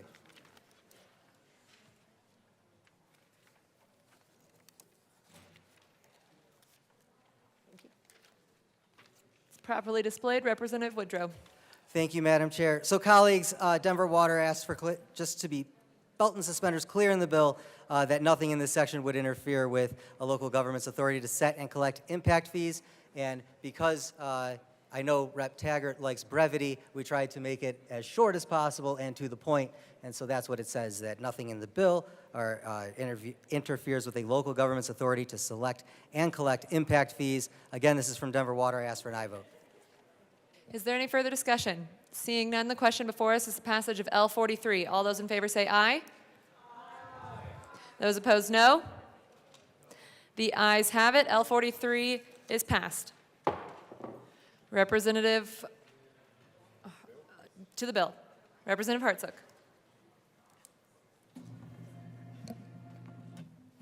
Thank you, Madam Chair, and good afternoon. Here we are in springtime, Friday afternoon. Been a lot of talks about sticks up here. We're going to get into some of that more. So, talking about baseball, we're coming up to the plate. It's bottom of the ninth. We got a tie game right here. So this is where it's going to get interesting. We had a big debate in the Finance Committee. And we had commissioners from Weld and Arapahoe counties, and both Democrat and Republicans. And I love the one comment from our Democrat colleague commissioner who said, "It is an act of God when you have the Republicans and the Democrat commissioners and mayors in agreement opposing this bill." And they begin to testify about the taxes being taken from them, the control, and the threat of the big stick. There had been testimony before that where the standing up of this transit government as a new entity can use a carrot or a stick, but most of the talk was about a stick. If the counties and the municipalities don't comply, the stick is to take their highway use your tax funds. The stick is to beat them into submission, to follow what they're told by the transit-oriented community. The intent, and as was stated in testimony, was that they saw nothing wrong if the counties or municipalities didn't comply, that the TOC could take their tax money. That surely didn't sit well with the commissioners and the mayors of both parties from multiple counties. As my other colleague had mentioned in Douglas County, and I sit on the eastern end of Douglas County, we have an RTD route. You got the light rail that comes down. And every day I drive to work when I drop my son off, there's not a whole lot of people on that light rail.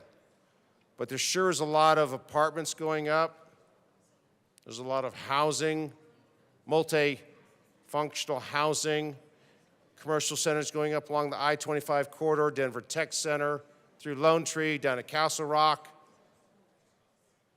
And yet we need to create another government agency, another government taxing authority to do what counties and municipalities are already doing, because apparently it's not being done fast enough or the way some people want it.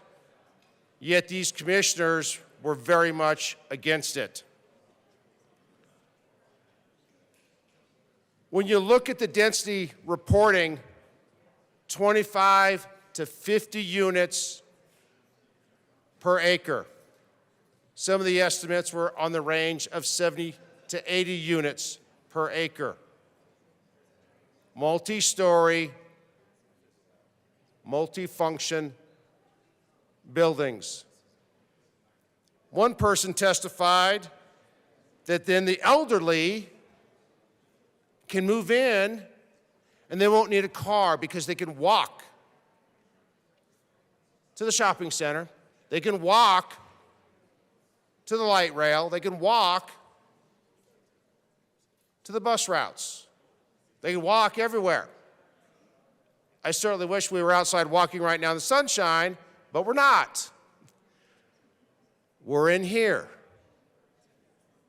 But I don't know about you, but I don't think it's very fair, equitable, just, or whatever adjective we want to use, that if you're an elderly person and it's the middle of the dead of winter and we have a lot of snow, that they're going to have to walk to their means of transit to get them where they need to go. Whether that's the doctor, the grocery store, whatever it is, it doesn't matter. But we're going to make it to where they can't have a vehicle because there's no parking. We're going to make it to where they have to live in this housing. Really? Is that what government is supposed to do? Are we supposed to be forcing people with a stick to move in to their new home? I disagree with that. I don't think that's our job. I don't think we should be doing that. We should be letting the municipalities, the counties, figure out how they best want to do it. We have an RTD route that comes into my district all the way into Parker, and hardly anyone uses it. Yet we pay significant taxes and fees because that route is there. Even if the route wasn't there, we still have to pay the taxes and fees. So what does that serve our community? Not a whole lot. We have the light rail that goes all the way down into Douglas County through Lone Tree and terminates down there by the Cabela's. And they want to build that whole area up, which is already fairly significantly being built on the west side of the freeway, with multi-story housing and condos, and that's what's already going on there. Yet we're going to force the counties to comply even more. And they're planning on doing a lot of things, but it's not how they want it.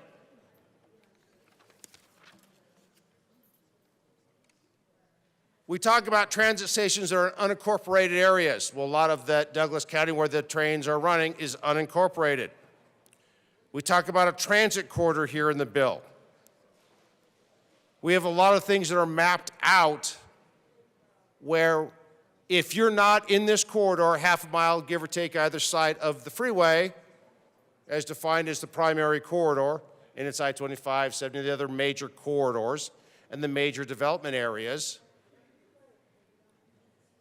And some of the renderings, although they looked very nice, were great for cities like Los Angeles, San Francisco, Seattle, Philadelphia, New York, DC, every major metropolitan area. But as I pointed out in committee, and I will reiterate it,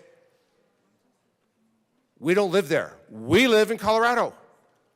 And I don't think people here want to have high-rise buildings. I don't think we want to have that density. We move here because of those beautiful mountains sitting to our west that the sun will be setting over in a few hours. We move here to go hiking on our trails. For the hardcore enthusiasts that want to go biking on the mountains or climb the 14ers. We're an outdoor state. But now we're going to force people into these corridors by a stick and taking counties' taxes and saying, oh, this is where you need to live because it's cheaper, it uses less water, it's more convenient from the planning person's perspective. But what about the consumer? What about the citizen? What about the individual that has to live in these little block housing units? What about the families that want to have open space? What about those kids that want to go run around? We're going to just say, get on the train, take a ride somewhere. Get on the bus, ride somewhere. Or get out and walk somewhere. I mean, down there, we've got a huge trail system with the Cherry Creek Trail System. Runs right through the heart of my district. Great for biking, running, walking, taking the dogs out, taking the family out. And it runs all around the entire metro area. I don't even know how many miles it is. It's hundreds of miles. It's huge. And it's a great place. But that doesn't fall on those high-speed corridors. It crosses them, but it doesn't follow them. But now we want to force people to move so they're concentrated in these transit-oriented communities because it's cheaper housing and more cost-effective to manage. I don't know, it seems to me like if we're taking away their freedoms, we're telling the elderly to move there. We're telling families this is where you have to move. Because if we don't, we're going to come after you with a stick and your taxes. We're going to come after your counties, we're going to come after your municipalities, and we're going to take your taxes. And we're going to use them in our transit-oriented community because we don't like how you're doing business. I personally would imagine that were I a county commissioner, and I'm sure there will be some of the former commissioners up here speaking, that they might be considering suing the state. And again, I don't think that's our job to be putting legislation through that gets us to a point where we're being sued, because then we're not being very good stewards of the taxpayers' money. Yet we're running bills that had hours of testimony in multiple committees, split votes. We heard about months and months of stakeholdering, but again, in finance, we had Republican and Democrat commissioners, mayors, municipals saying they don't like it. They don't want to be told to do this or we're going to take your tax money. They don't like being told that there's another taxing authority that's going to control how things are built and tell them how life goes. And I'm willing to bet that the citizens certainly do not want to be told they have to move into a block area or they're going to be taxed out of existence. I'm an absolute no on this bill. I voted no in committee. Commissioners are against it. A lot of local governments are against it. And I would urge you to vote no. Thank you. Representative Taggart.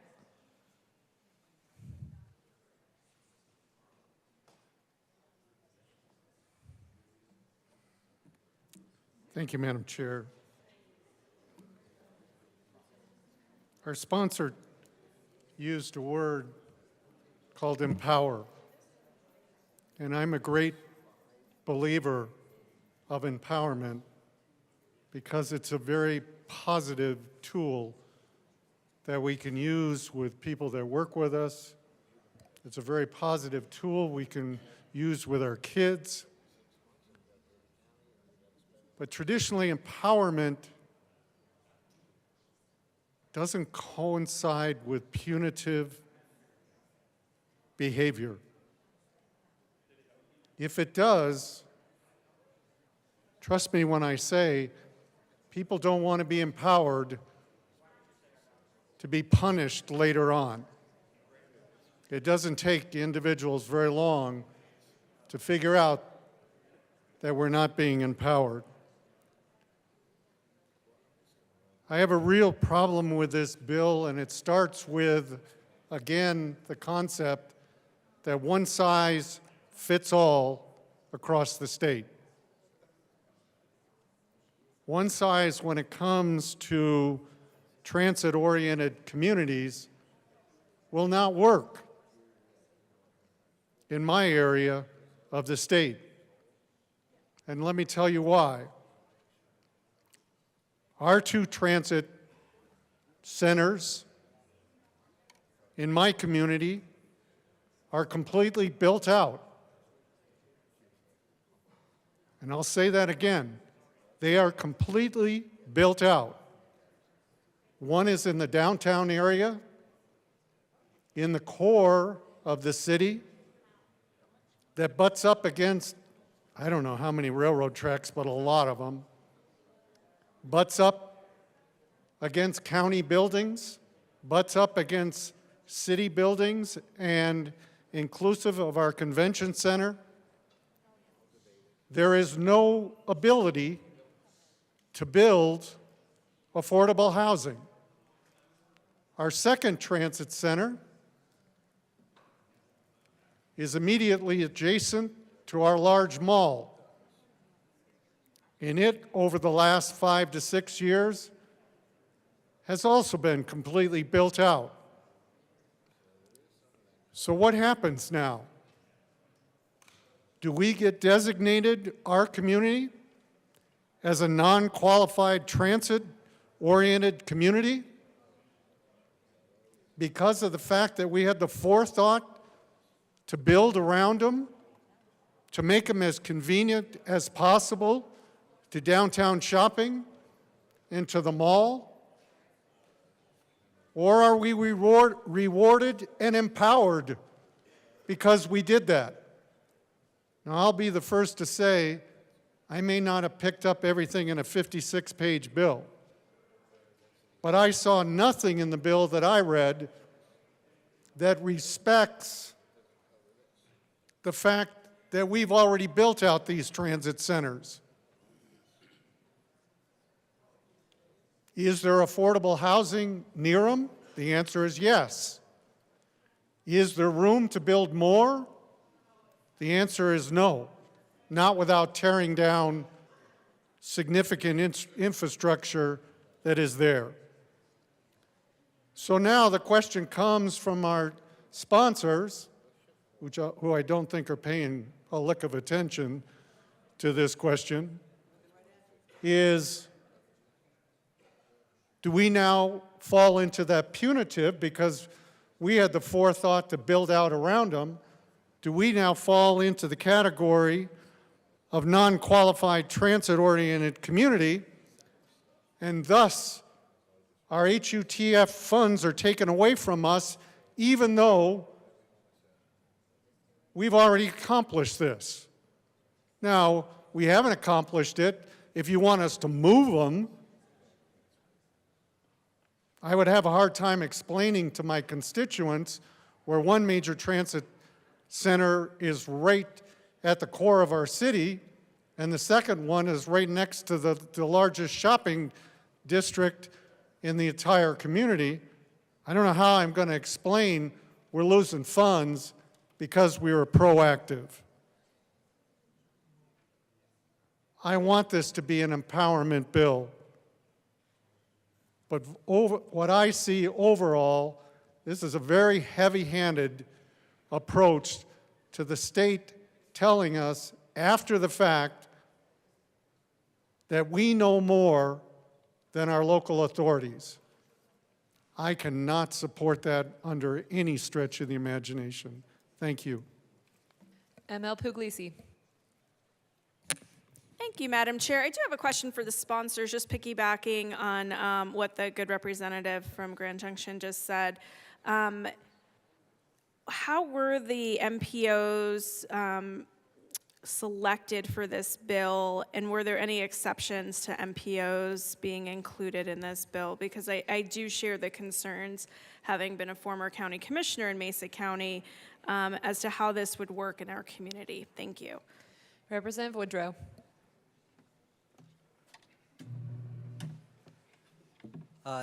Thank you, Madam Chair. Thank you very much to the minority leader and to the representative from Grand Junction. Grand Junction is not covered by the bill. It doesn't have frequent enough transit yet. It can opt into certain portions of the bill, like the neighborhood centers, and then avail itself of the funds that we heard should be available throughout the state. So I definitely agree with that. I want to address, before we go to the minority leader's question, I do want to address a couple more things. One, this bill actually bakes in flexibility for local governments. It is not the state coming in and saying, you have to draw your transit center in the following way. What it actually says is, you identify the transit center, and then you as the local government have flexibility to design what it looks like and where it goes, because you know more about where it might make sense. It does not require the building or green lighting of any specific project, and it certainly does not require any municipality to tear down housing that it already exists. This is about upzoning.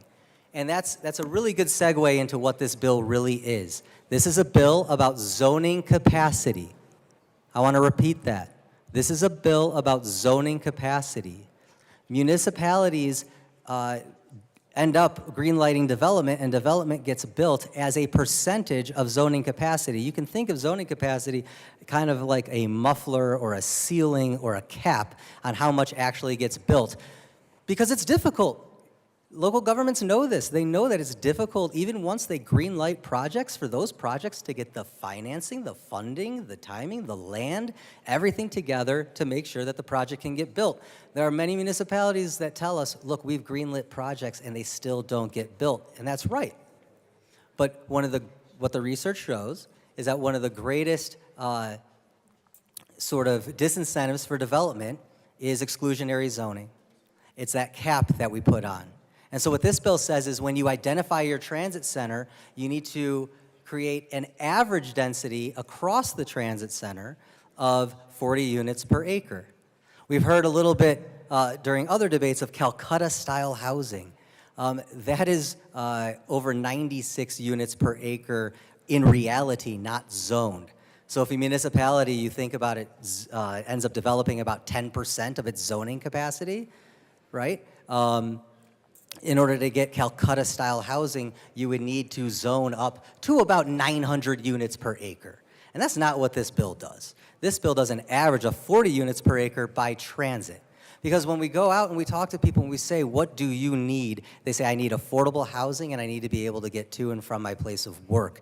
And I don't have a car, I can't afford it, or I get stuck in traffic. What this bill does is says, okay, we heard you last year on 213. It was big, it was comprehensive, omnibus, went very ambitious, we'll call it. But everyone during that debate seemed to understand, like, okay, if we are going to go denser, if we are going to discourage sprawl and incentivize development, we should put it by transit, so we actually can avoid some of these traffic problems that keep getting brought up in these debates. With respect specifically to the minority leader's question about how did we choose the MPOs, the metropolitan planning organizations have experience working with each other as in a regional coordinated way on transit and housing related land use issues. It was a natural place to start. At the same time, I think Representative Frizzell makes an excellent point. Resources shouldn't be shut off from those communities who want to participate throughout the state but don't necessarily qualify as being part of the MPO. And that's why we have the neighborhood center opt-in option, which also allows communities to avail themselves of these funds. So that's how we got here. We can certainly talk more about who should be covered by the bill. We need a comprehensive approach, and it has to be coordinated. Before I hand things back, I'll just say that one of the most salient points of feedback that we've heard throughout this entire debate last year and this year is that there are some local governments and municipalities doing a really good job. They are focused and they are intent on getting this right, and they are working really hard, and it is not fair to them that there are other municipalities who aren't doing the work and just are not at that point. Everyone has to do their fair share. That was tremendous feedback that we received from especially the county commissioners. We leaned into that feedback, and that's the bill that we have today. So I hope that answers the question. Representative Frizzell.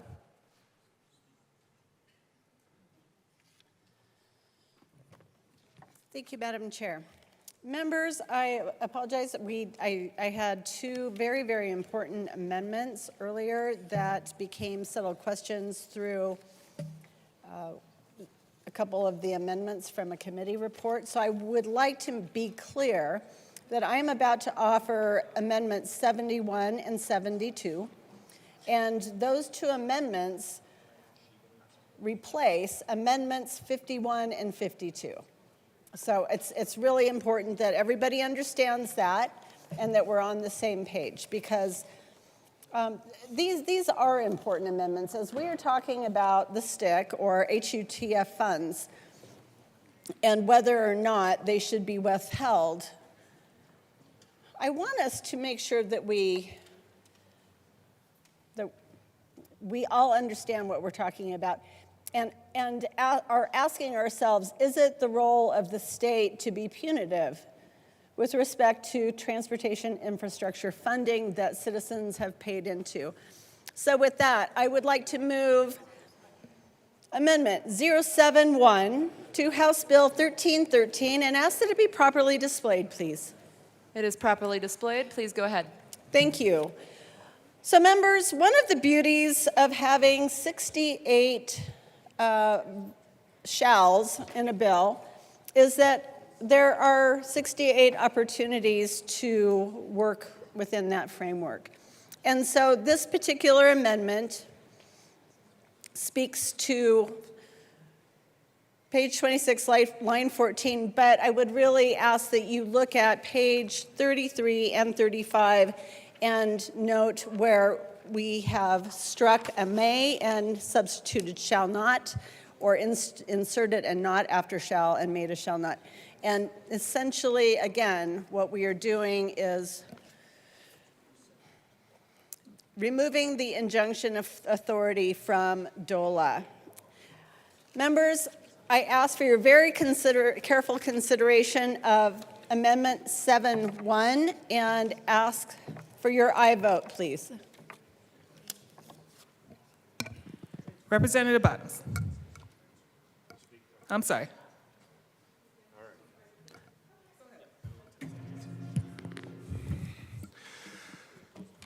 I am in favor of this amendment. I think it could be a little stronger, but this is, we keep referring to different things like Calcutta-style housing and things like that. Well, I've been to Calcutta. In fact, I was in Calcutta just 3 months ago.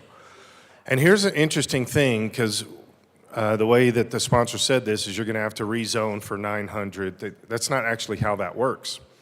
I saw it myself 3 months ago.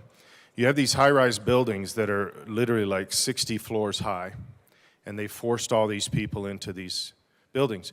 If you look at the building, It'll have about 8 floors, and there'll be a concrete division line. Be about another 10 floors, concrete division line. And what those were stages of this. The first 8 floors were a stage. Then they came back and they said, let's cram more people in. So they built another 10 floors. Let's cram more people in. Let's do this. So the idea that this is all or nothing kind of thing, nothing is like that. This is incremental. This is the first step of incremental. Now, the fact that there are punitive things attached to this also reminds me, the first time I was in China was probably late 90s, early 2000, something like there. And they had just started building the Three Gorges Dam. And so I was going down the Yangtze River, and I was stopping at these little communities, and all these little communities were explaining to me how they were relocating because they built the dam, and one of the most amazing, beautiful sights on the planet, canyons of 1,500 feet sidewalls, are going to be flooded for the great mother communist China. And so all these little villages were told, you have to relocate or you're going to drown because we're going to build this dam. And so I began to talk to different villages along the way, and I said, where are you going to be relocating? And they told us where each one had a place they were going to be relocating. And I said, well, can you just move anywhere you want? Like if you got family in Beijing or something like that, can you do that? And they said, oh, no, we're told where we can live. When you start attaching punitive to something like this is not about the people. When it's punitive, this is not about people's rights, people's freedoms, people enjoying their living. What this is about is cramming people into spaces where they're going to be born, they're going to live, and they're going to die right there in the next generation, and they never, ever get anything that is theirs. They never move ahead because they are told this is where you're going to live. And we say, no, that's not really what this bill is doing. Well, then why are there punitive aspects of this? This is what this amendment does, and potentially some of these other amendments. That's what they do, is take away this forced-in punitive either to the state or to the community, the municipality, or whatever. If this is such an amazing idea, why do you need enforcement effects attached to it? The reason you need enforcement attachments is the same thing that I saw in these villages in China, because they didn't have a choice where they were going to live. They were told where they were going to live, and there was not an option of anything else. The great government, the mother government of CCP, told them where they're going to live. This is the path we're on. This is what we're trying to accomplish right here. And this is not good for anybody. It's not good for the transit mentality. So then we just force everybody into these little enclaves and say, this is what you're going to do. And one of the long-term goals of these kind of things is so we can control every aspect of life, including transportation, whether they have a car, the big, horrible oil, gas, all that. This amendment and some of these others, if you really believe in this bill, if you're like, man, we're all in, this is the greatest thing I've ever seen this sponsor bring up, then take all the punitive stuff away and just let the glorious bill draw people. If you build it, they will come because it's such a good idea. The reason we know it's not a good idea is because we're using these tactics to make sure that we can make it happen and then punish people when it doesn't happen. And from the governmental, municipal, everything, all the way down to the people. And so I strongly urge and I vote on this amendment and the more to follow that are like it. Minority Leader Puglisi. Thank you, Madam Chair. I also am in support of this amendment. With all due respect to the sponsors, I really, going after HUTF funds for communities has some really big lasting effects on their transportation projects. A lot of these communities rely on HUTF for roads and infrastructure, and I'm very concerned about any punitive that would take away that funding. It's funny because I had a conversation with the governor earlier this year when we were talking about land use.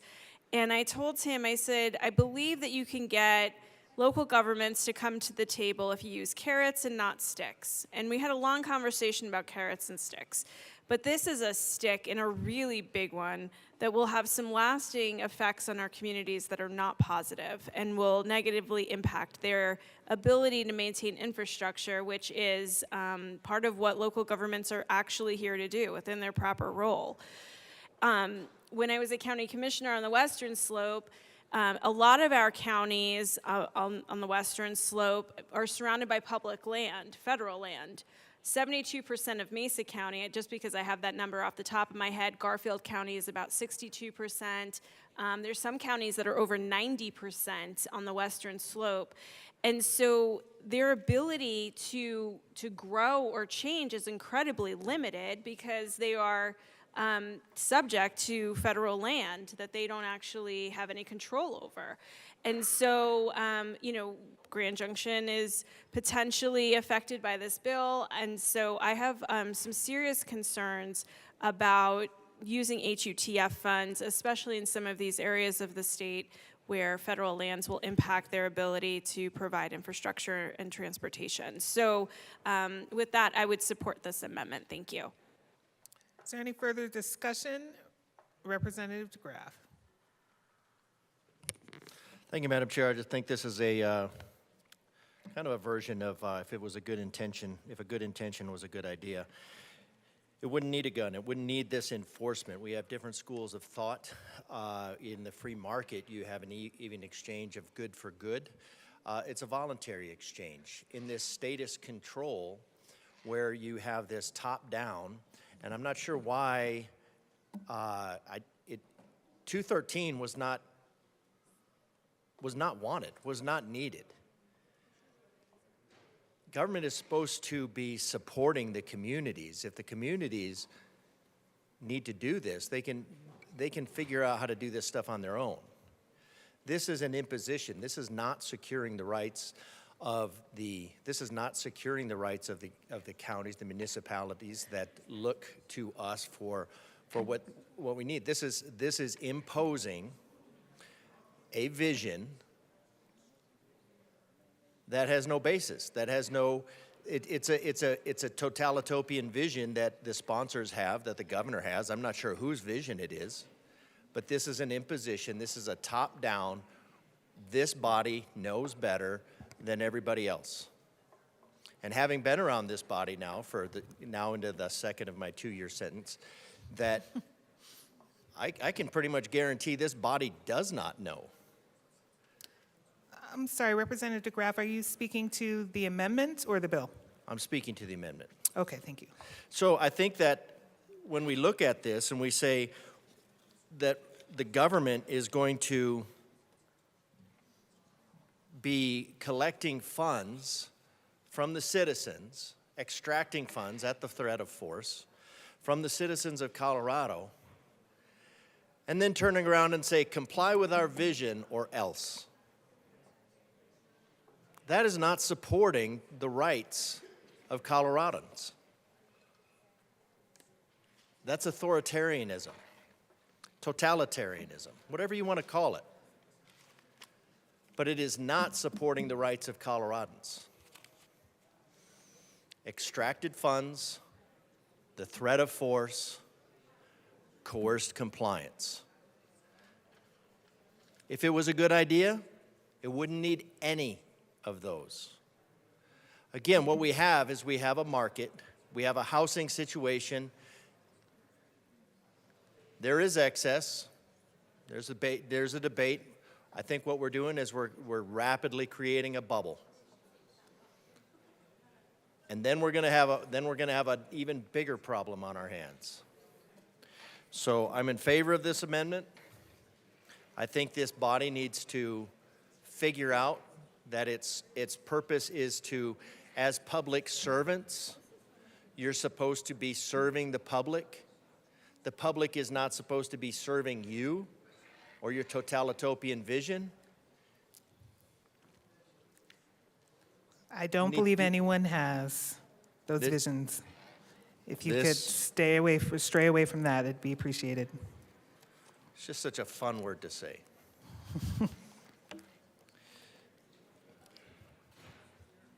This is coerced compliance using funds that were extracted by force from the citizens of Colorado. I'm not sure how else you classify that, but that is not a Colorado where the citizens are sovereign. That is a Colorado where the citizens are subject. They're subject to the government, to the state. That is a statist solution. Thank you. Representative Frizzell. Members, I wasn't going to come back up, but before we vote on this, I just wanted to talk about what HUTF funds your communities have been getting. And I'm not going to go down the list for all 65 of us because that would be more painful than anybody deserves at this point in time. But for the time frame of most of 2023, I'm just going to rattle off a couple of numbers. Aurora, for example, and this isn't even the total that they would have gotten for 2023. Aurora, the city of Aurora received $11,281,000 and change. Boulder, $2,200,000 and change. Broomfield, $2,100,000 and change. My own town of Castle Rock received over $2 million in HUTF funds. Centennial, just a little less than $3.5 million to Centennial. Fort Collins, just less than $4.5 million. Lakewood, over $4.5 million. Loveland, for Loveland, less than $2.5 million. Westminster, almost $3.2 million. These dollars are not insignificant to your communities. They're not. They're needed. And this is the stick. Again, members, I ask for your aye vote on this very, very important amendment.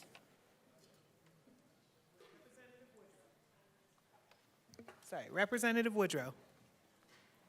Thank you very much, Madam Chair. Colleagues, incentives alone won't get the job done. We have a need for coordinated regional action. Other states, including Colorado, have had incentive-only policies for years. Experience has shown it doesn't create enough change to address our housing and affordability crises. This is because all communities in a region need to pull their weight to reach broader goals. Thus, other states have moved to a combined approach of incentives with even preemption in recent years, and I know we don't want to talk about that.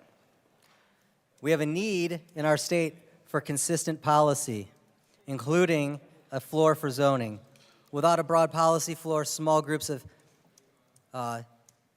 known as NIMBY or anti-housing residents can often prevent cities from making progress on housing, even when many elected officials want to act in the broader interest of their community.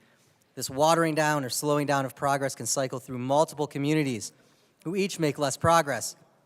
Incentives alone are not enough to overcome this opposition and prevent this negative cycle. This bill is not communist China. This bill is Colorado. James Madison said in Federalist 45, if all men were angels, no government would be necessary. I think we could all agree that we fall far short and that some amount of government and coordination is necessary and healthy even for vibrant markets. Incentives are less likely to be effective, particularly when it comes to wealthier communities, because their financial prosperity makes them less motivated to pursue incentives. This often leaves the impacts of growth to communities with fewer resources. There are already significant disparities in housing permitted among different local governments. Incentives are already in place, but not enough. There's simply not enough money to reward every community enough to move in this direction, as we've seen from past efforts. The Strong Communities program is a prime example. The infrastructure fund was over-requested by nearly 5 times. The 1271 Affordable Housing Program is another. It experienced similar demand, and it's already exhausted its funds. These programs made small but real progress. However, there's not enough funding to multiply these programs by the amount needed to fully address our housing crisis. We have a need for density to support transit. Most of the RTD stations that we invested still significantly have very little density nearby to support transit ridership. We found that 85% of rail stations and 61% of BRT bus corridors have less than 8 units per acre. This is far less than the bare minimum needed to support transit. By building more or allowing for more dense development near transit, you have more riders feeding the transportation system, improving it with increased funds, which comes back to improve their lives, making them more likely to use transit. If we're going to realize the $6 billion investment voters made in fast tracks and other investments we continue to make in transit, we need to ensure that there are sufficient opportunities to build housing near transit.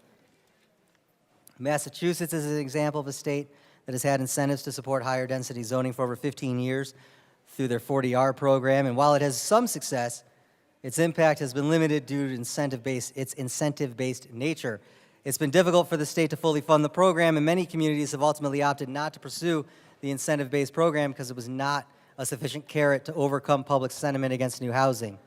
More recently, Massachusetts adopted a similar policy to the one we are offering today that requires local governments with transit service to zone for multifamily housing subject to administrative approval, with a lot of the similar flexibilities that we've built into the policy today. In the mid-1990s, 1313 sets reasonable goals with significant flexibility. It sets the housing opportunity goals to ensure consistency regionally to address a key initial barrier to our housing crisis, which is zoning. These goals are based on the amount of developable land jurisdictions have near transit and densities needed to support both transit and affordable housing. Once these goals are set, local governments retain significant local control and flexibility with many different paths to reach those goals. This bill wisely sets a big picture, regionally cooperative goal for what local governments have control over, initial zoning requirements, and leaves to locals discretion in exactly where density ought to go in their context, as well as authority to deny projects that wouldn't be workable. I would also note, with respect to this amendment, that it not only addresses most predominantly on line 3, where it says page 35, line 7, after shall, insert not. That strips out the HUTF funding. Take a look at lines 5 through 8, which substitutes shall for may a number of times throughout the bill. That effectively makes the bill optional. That's what this amendment does, okay? We can't have an optional approach to address our housing crisis. That does not meet the moment. Therefore, I respectfully ask for a no vote. Representative Snyder. You have another amendment. Representative DeGraff. We are still to Amendment L71.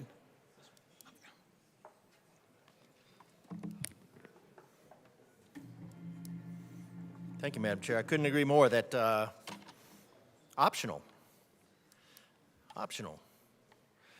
To secure these rights, governments are instituted among men, deriving their just power from the consent of the governed. Consent is optional.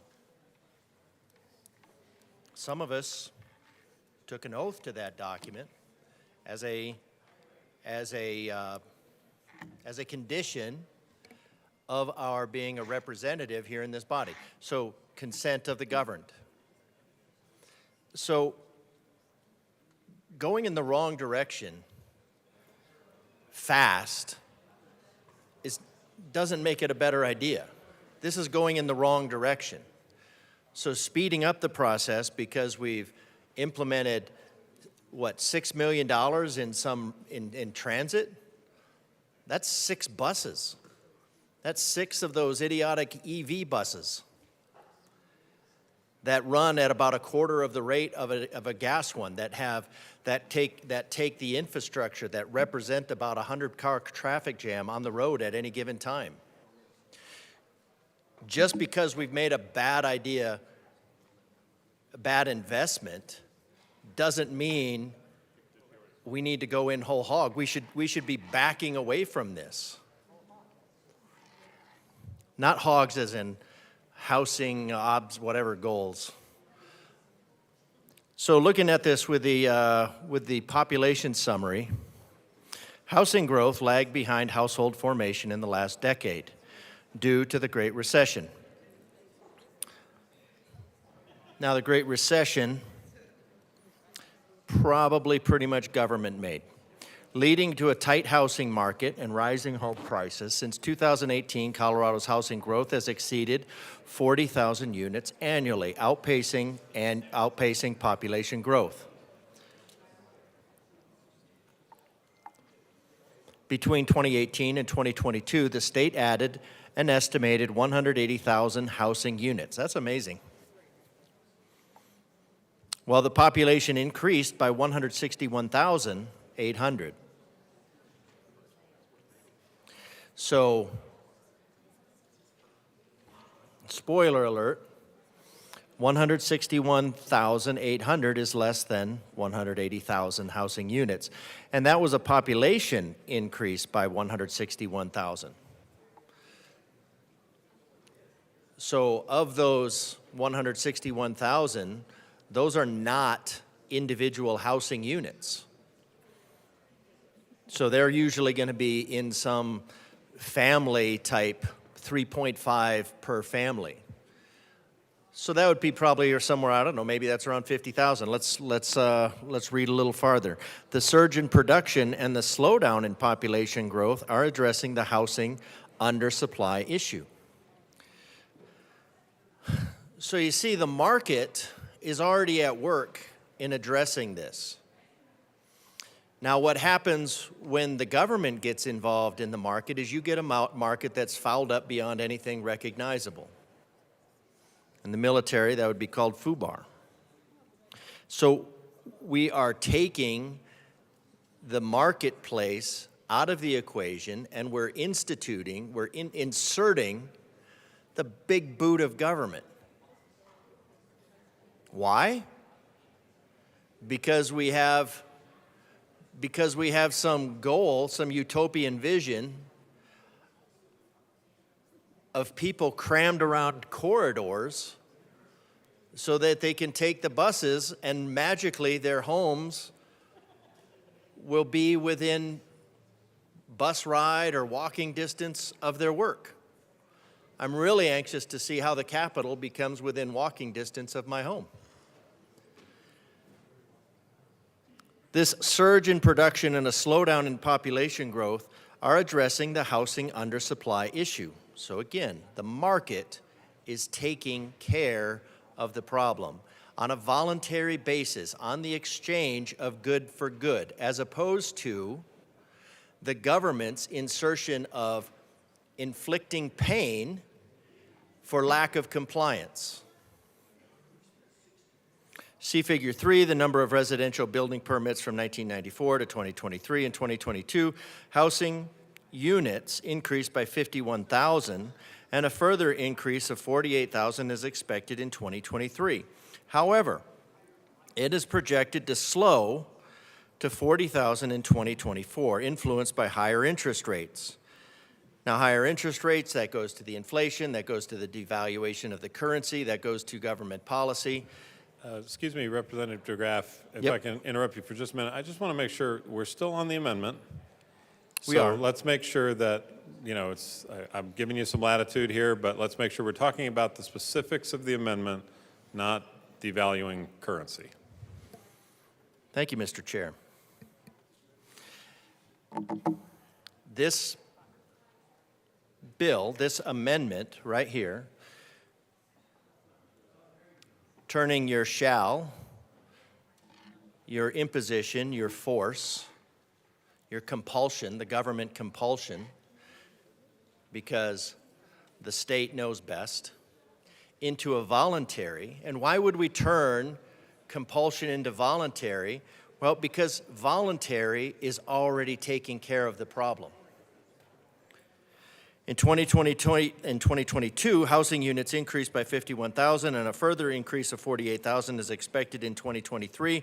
However, it is projected to slow to 40,000 in 2024, influenced by higher interest rates, Despite this, 40,000 new housing units surpassed the historical annual average of 32,000, accommodating current population growth. This increase helps offset the undersupply resulting from the Great Recession, fostering a rise in vacancy to facilitate transactions for sellers and buyers. Household growth has recently slowed due to a deceleration in population growth. Examining the components of this growth is critical to understanding the implications for housing. In 2022, population growth was 27,700, primarily fueled by over 62,000 births. Deaths totaled 49,600. And migration contributed 15,000, resulting in over 30,000 more deaths than net migration, leading to a loss of the adult population, see Figure 4. It is noteworthy that the births do not directly increase the number of households. Instead, they add to the population within existing households. The increased supply of housing units, coupled with the slowing demand from the new population growth, has contributed to an easing the supply-demand mismatch. And you can see that in the value of houses. And you can see that in the cost of houses. Houses that had jumped up to $600,000 and were being snapped up immediately, sight unseen, a couple years ago, have now backed off 150 to 200,000. Why? Because the market, the voluntary exchange of good for good, is taking care of that. What we have here is we have a bill that is set to compel the citizens to comply with the government to try to solve a problem that the government created by taking away their choice, their access.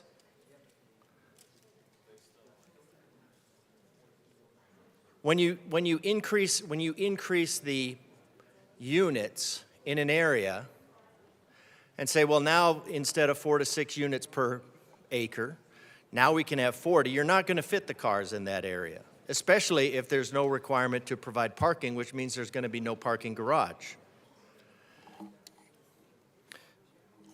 So I think this is a good amendment because it realigns government, this body, with what it should be doing, sort of. This is still a bad bill. But the government, that what we are supposed to be doing is supporting the individuals. We are supposed to be securing their rights. We're not supposed to be overriding them.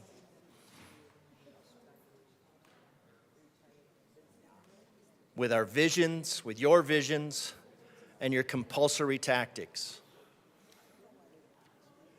So this is a good amendment, still a bad bill. Representative Frizzell? No. Representative, seeing no further discussion. Oh, thank you. A division has been called.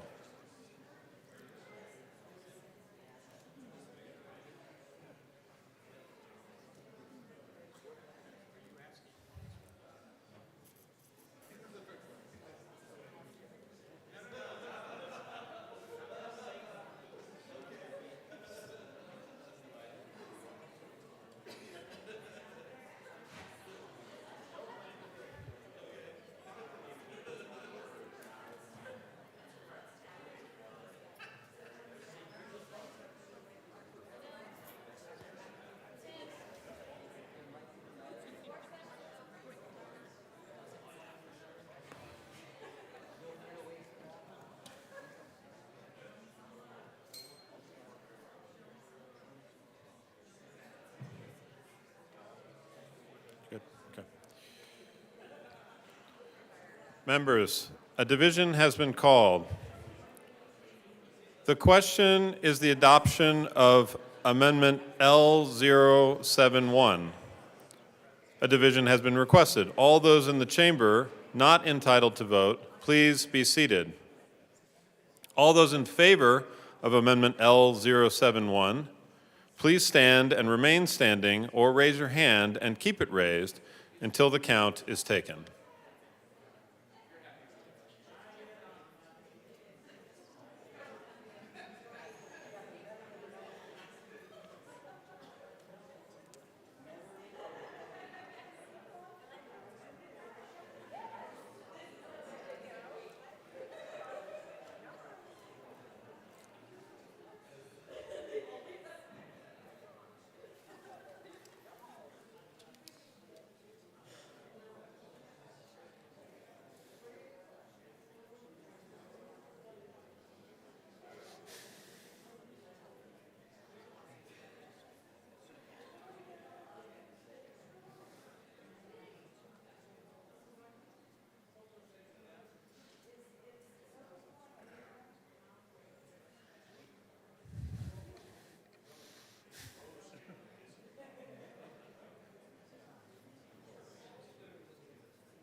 Please be seated.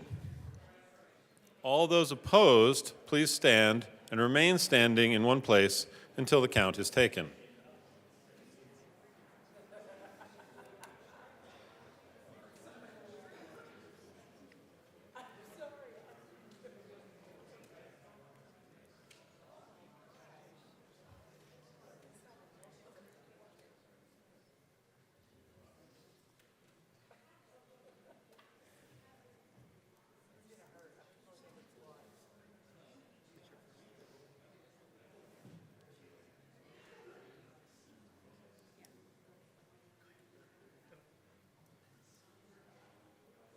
You may be seated. The amendment is lost. To the bill, Representative Snyder. Thank you, Mr. Chair. I move L070 and ask for it to be properly displayed.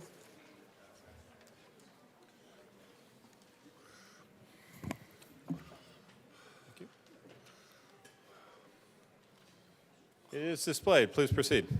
Thank you. Now, folks, don't get me wrong. I am a big fan of transit-oriented development, as we used to call it in the old days, transit-oriented communities now.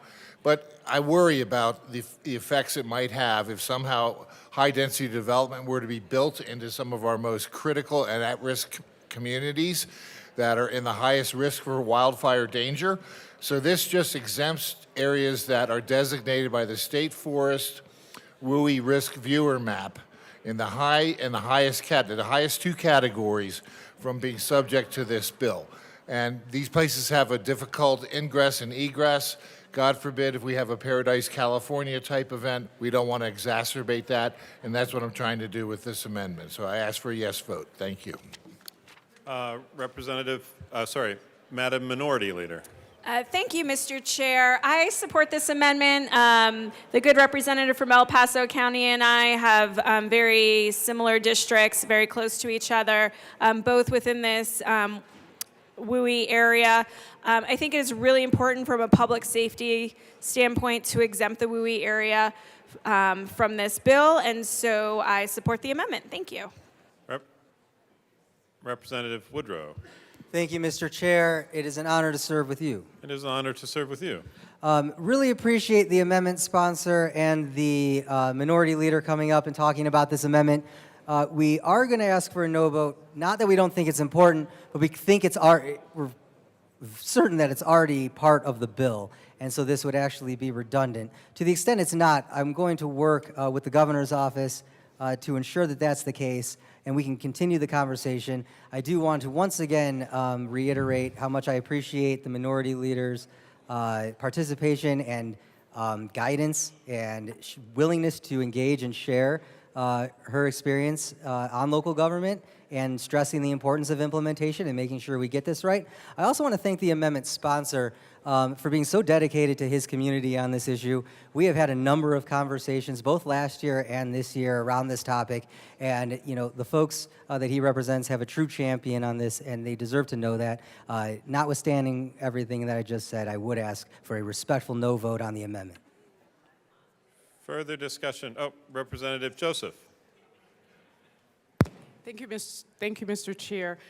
I have a question for the amendment sponsor. Where did this amendment came from? Can you tell us a little bit more? Because, again, we did have a wildfire in Boulder, and we also have areas that are prone to wildfires. So I do see this amendment, and I'd like to understand more what type of expert stakeholding you've done in that space, so just that I understand more and whether I can support this amendment or not. Thank you. Representative Snyder.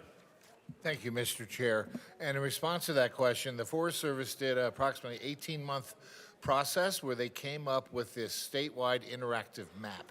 So this is based upon the current map is 2022, but it's flexible enough knowing that new versions are being worked on all the time. But it's a combination of several factors. I'm happy to give you the link to get to that map. We use it in the Wildfire Committee quite a bit. I've used it on previous bills. And so it designates basically 6 categories based upon their risk for wildfire. And this would include the 2 highest categories for wildfire risk. in recognizing the unique challenges, topography, and truly the most important thing is their limited access for ingress and egress, egress being the most important thing in a wildfire. So that's how we arrived and why I'm using this map and choosing these areas to be exempt from the provisions of 1313. Seeing no further discussion, the question before us is the passage of a division has been called.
The question is the adoption of L070.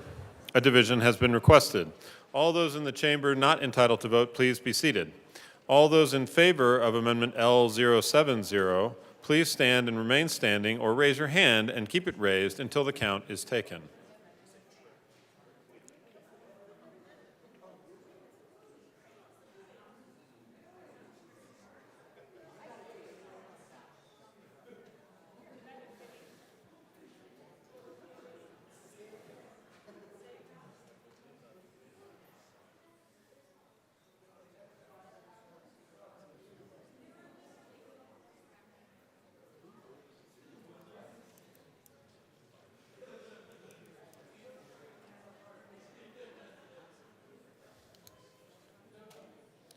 Please be seated. All those opposed, please stand and remain standing in one place until the count is taken.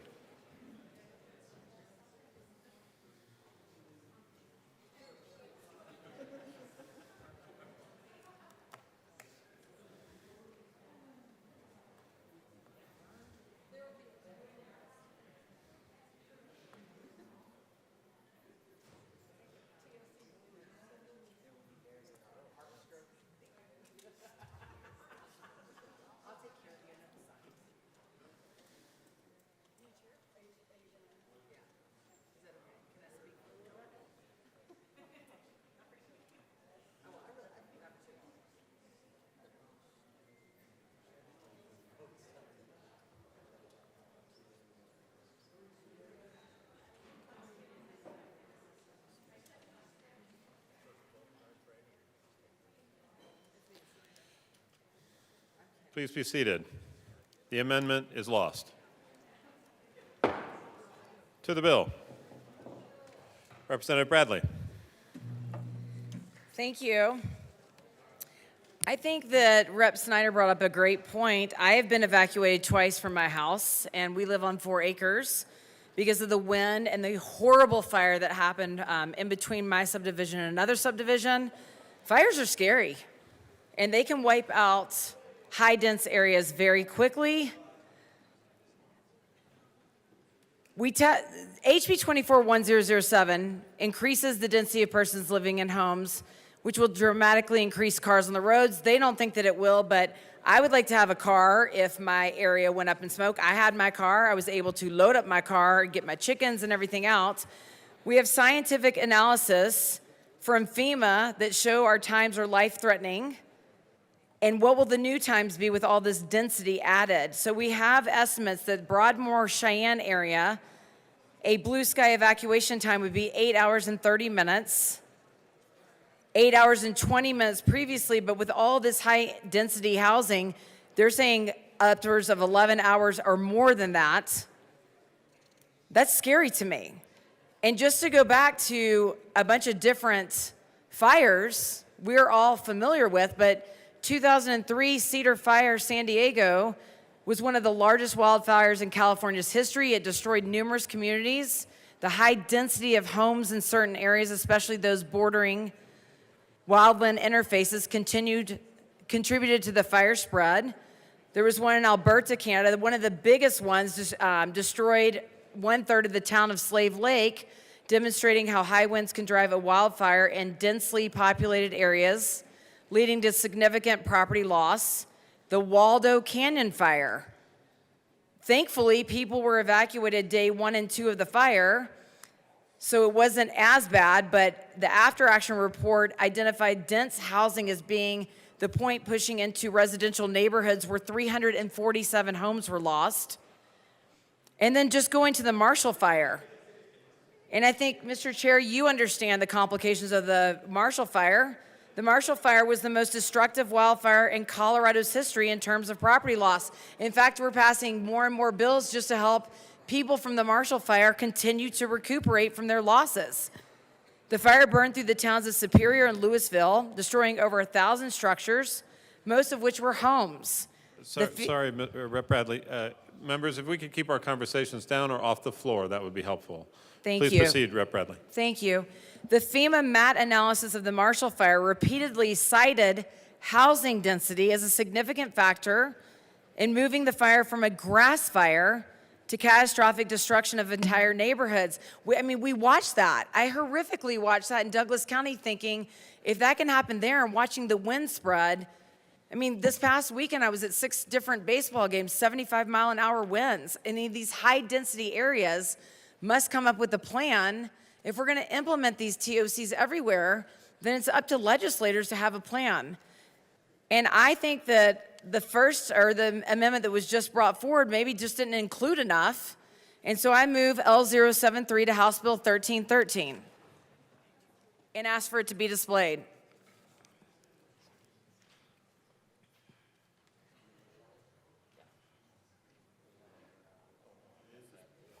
It is displayed. Please proceed. Thank you. Fires destroy, fires kill, fires are devastating. We are all too aware of what is happening in Colorado with the dry conditions, and now we're going to implement high-density housing and give people no chance to get out or even question. The trains aren't going to take people away, and now we're putting these by transit areas and giving no one a chance to get rid of or get out of there. So I think that if anything in this bill, it has to strike municipalities and substitute municipalities and has a fire evacuation plan. To be a TOC, you have to at least give your residents the ability to evacuate in case of a fire. That is not too much to ask. If you're going to put these everywhere, don't let the people in these areas burn to death. And I urge an aye vote on this amendment. Anyone want to speak to it? Anyone? Further discussion. Representative DeGraff. Thank you, Mr. Chair. So this is a really good amendment. We have we have unique conditions in Colorado. We can have very high winds, and we have very dry fields, especially since they're not grazed properly. So this creates fire hazards. And this fire can sweep very rapidly to include 80 football fields burned in a minute. You can't outrun it. You can't outbike it. So of course, nobody is going to want to put our citizens in harm's way, especially for a piece of legislation that is not even remotely needed, and then putting citizens in harm's way for it. And if there's not in harm's way, the modeling will show that. So the modeling will show that the high-density housing, Calcutta-style housing, yeah, I still like that. I like that term. I think it's appropriate. Unlimited occupancy. So if it's not a problem, then this will not slow it down at all. This will not slow down the process at all. It will just ensure that we are doing this, which doesn't need to be done, but that will at least be doing it safely. So I recommend an aye vote on this for the safety of our citizens. So we're not in a position where we're looking at a mass casualty event based on state legislation.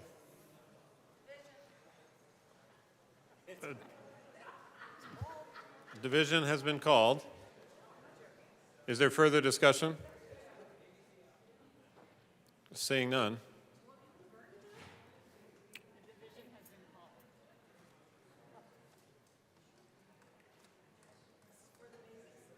The best part is, I'm pretty sure Valdez has like a bum knee, and you keep making him go up and down stairs. Valdez has like a bum knee. I can treat him. And you keep making him go up and down.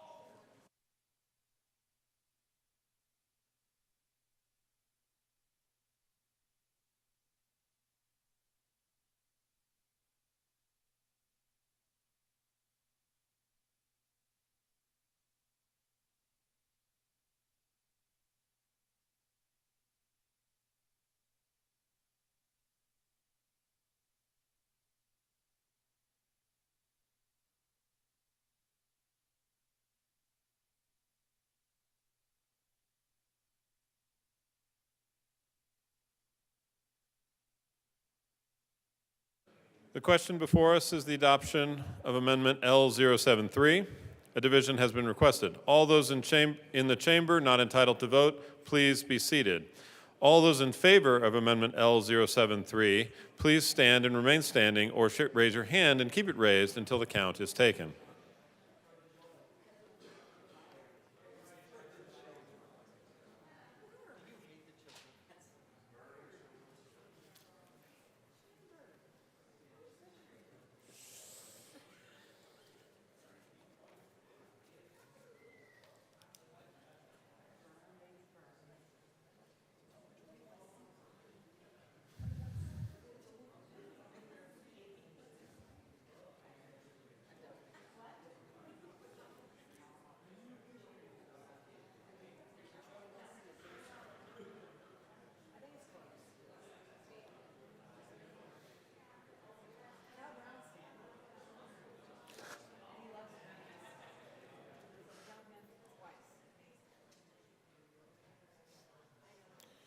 Please be seated.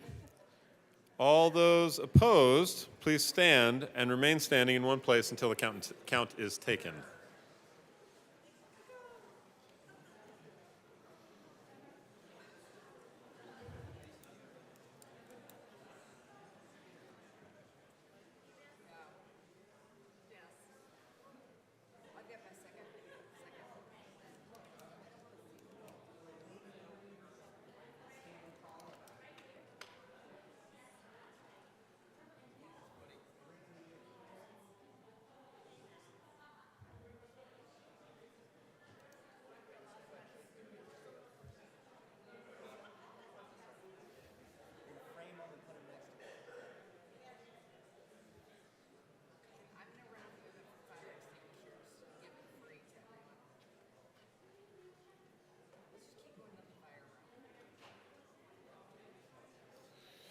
Please be seated.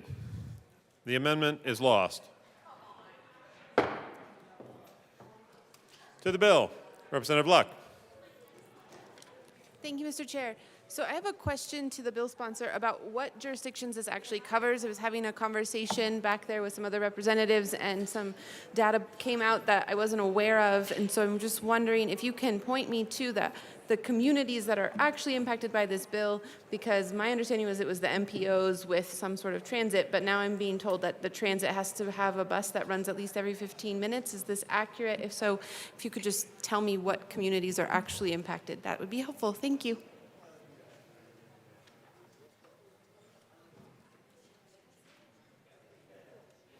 Representative DeGraff. Along that same line of questioning, I'd also like to know what happens if those bus lines change. Say we realize at some point that this mass transit idea of subsidized at $2 per passenger mile, lumbering in the wrong direction that nobody wants to ride, is actually found to be a boondoggle that does not actually, well, we've already know that it doesn't actually meet the needs of the citizens, but when we cancel that, what happens to this zoning? Does the zoning go away, or does it just remain imposed on the citizens of Colorado? Because if this is based on a bus line and the bus line changes or is eliminated, then we have this flexible zoning that is popping up and going away, especially if, say, you create a mass density area and people go, well, I don't want to live in that area, so they move out of it, and then you move the transit. Well, now that transit area would be in an area that's max or Calcutta density and no longer needs to be Calcutta density, but some other place is. So are we just going to like move these bus routes all over Colorado to incorporate all of Colorado Springs, Denver, in this utopian vision of blowing money completely out of the taxpayers' pockets? Further discussion. Representative Woodrow. Representative Judah, excuse me. Thank you, Mr. Chair. So, members, this is where this bill will apply. Adams County, Arapahoe, Arvada, Aurora, Boulder, Broomfield, Centennial, Cherry Hills Village, Colorado Springs, Commerce City, Denver, Dougco, Edgewater, Inglewood, Fort Collins, Glendale, Golden, Greenwood Village, Jefferson County, Lafayette, Lakewood, Littleton, Lone Tree, Longmont, Louisville, North Glen, Sheridan, Superior, Thornton, Westminster, and last but not least, Wheat Ridge. Representative Woodrow. Yes, thank you, Mr. Chair. I just wanted to add on to what my co-prime just indicated. We have that list, Representative Luck, and we can get it to you so you have it. I'm also happy to talk offline about the population requirements, for example. It doesn't apply to areas with under 4,000 people. So I'm happy to sit down and go through those with you. But what Rep. Judah just read was the list of the jurisdictions where it applies. Representative DeGraff. Yeah, I just wanted to have my question answered as well as to what happens if these bus routes change. What happens to the zoning? Are they just frozen in time right now? So I do admit that I granted that I referred to this accurately as blowing money out of the citizens' pockets, but it is still a legitimate question. Further discussion. Representative Clifford.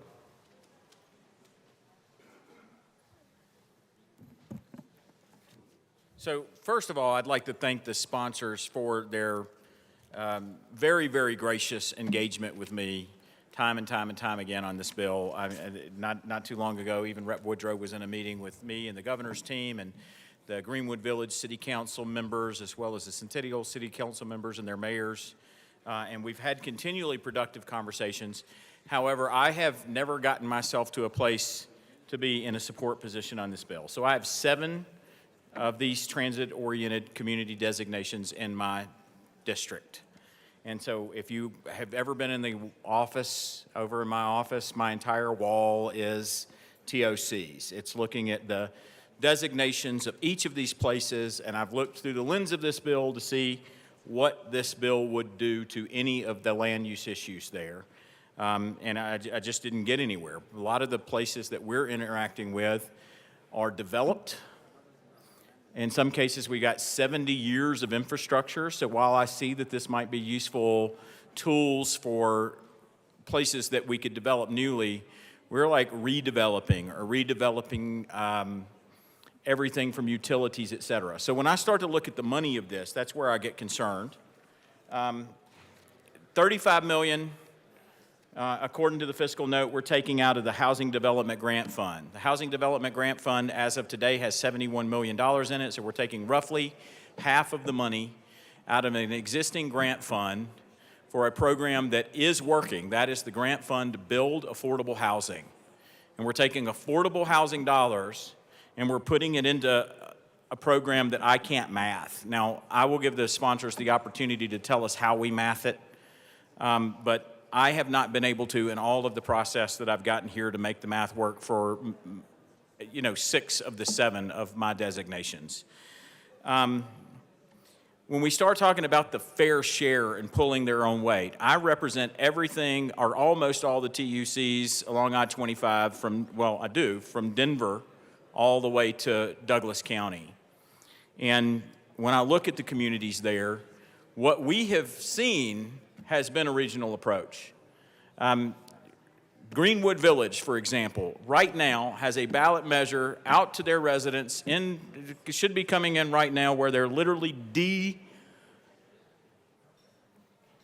zoning, not dezoning, they're actually unannexing an entire northern part of their city to allow for Aurora to annex a part of their city so that a particular type of housing can work, because they can't service it. They've done similar swaps and trades with housing when it comes to Centennial. Greenwood Village is also 46% already to date housing that would fit under the purview of what we're trying to do here. High density. And this is a density bill. And as much as I appreciate the look at this, I can't justify taking $35 million out of a working program and putting it into a program that I can't make work in my community. Let's talk about that money a little bit. We've got $35 million that is going to this program totally. And then we've got $30 million that's in the bill for infrastructure funding. If you look at my County Line Road station and you want to put housing there, let's say we wanted to put 6,000 housing units, Willow's Water District would have to replace a 12-inch water line and go to a 24-inch water line. That one project alone is more than $30 million. So we're telling me that I've got one project that it would take to get this to work, and I've got $30 million to do that, but I'm spreading that out over 38 or 39 different communities. I just can't make that math. It might be little drops in the bucket here, but it's taking existing money that is designed and is earmarked and is set up as a cash fund specifically for a grant program for affordable housing. I can't make this work. I don't have much else to say about it. My position has been kill it, kill it, kill it the whole time. I do understand that this is a major priority for the governor. I appreciate all the work from the sponsors. I've looked at the amendments. I understand that many people are in an amend position with the expectation that they take out the HUTF funds. I mean, according to 434209 of CRS, withholding municipal allocations of HUTF funds can't last longer than 6 months regardless. So HUTF is not even part of my conversation. It's a non-starter for me. $35 million out of existing affordable housing funds is a non-starter for me. It turns these projects into something that I just can't see how to make work. And I have had conversation, and I've been in the office, and we have met, and we have met, and we have met, and I still don't have anything that just makes this make sense to me. So that's where I am. Kill it, kill it, kill it. Thank you. Representative Bradfield. Thank you, Mr. Chair. I have just several questions to ask the sponsors. I just have several questions to ask the sponsors. Okay, number one, in your plan, your master plan, have you taken into account any medical facilities? Oh, excuse me, Rep. Bradfield. Folks on the wings here, it's getting quite loud. Let's take our conversations off of the floor, please. Rep. Bradfield, please continue. Okay, thank you. I take that as no. How about child care? Is that part of the plan? Okay, all right. I was having personal problems trying to visualize what this is going to look like. And so my last question is, in 1 acre, how many people do you plan to have housing for?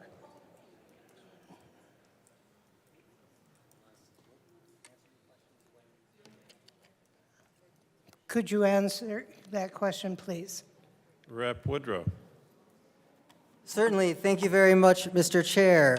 With respect to medical facilities, it's not specifically in the bill. It has come up in the context of mixed use and building higher density near mixed use. If you want it specifically called out in the bill, perhaps that's something that we can talk about. Childcare was something that was actually raised during our stakeholding conversations. And I really want to give another shout out to the minority leader for making sure that that was part of our conversations. And I understand that you, Rep. Bradfield, are even on a separate bill dealing with child care. And so that's one of the reasons we did not seek to put it in this bill, is because we wanted to make sure that those doing that good work had the space to operate free from the interference of an overbearing Denver legislator like myself. Also, to address an earlier question to Rep. DeGraff real quick, just to be fair to him, he asked a question as well. DOLA issues a transit map based on certain regional plans. I'm happy to walk through that piece of the bill if we still have time later, but it is highly unlikely, almost specious to suggest that transit would be reduced under those plans, given that the plans are for increased transit. I'm happy to continue that conversation, and Rep. Bradfield, answer more questions as you have them. Well, thank you. That Rep. lasted. Wait, Rep. Bradfield. Thank you. Thank you, Mr. Chair. I'm trying to move along quickly. That last answer didn't answer the question that I asked. However, I had a real issue with visualizing 1 acre. Think of a football field. A football field is a little more than 1 acre. And then I want you to put 15 houses, 15 establishments, 15 homes in that football field. Okay, if you can visualize that, and if you're crowded, so is my picture. So. Rep. Woodrow. Thank you, Mr. Chair, and thank you very much, Representative Bradfield. You can certainly build more than 15 houses on a football field. 1 acre under the bill, what we're looking for in the TOC is an average density per acre of 40 units. What that is I want to go back to when I said that this is a bill about zoning capacity. So what actually gets built is far less. It's a percentage of the zoning capacity. So for zoning for an average of 40 acres, a lot of experts will tell you that most municipalities hit around the 10% mark. You're going to end up, when you zone for 40, around 4 units per acre. That actually gets built on average. So you have to take a look at different parts of the TOC to where you are going to zone above 40 units, and you'll get more density. And with respect to visualizing it, Rep. Bradfield, guess what? We have maps, visualizations, and I'm going to have a packet sent over to you because we actually spent a lot of time with our stakeholders going over what does this look like. 40 units as built actually looks a lot like the typical 3-story apartment complex that you see when you drive through Denver and other areas. That is what maps out to 40 units per acre. Representative Frizzell.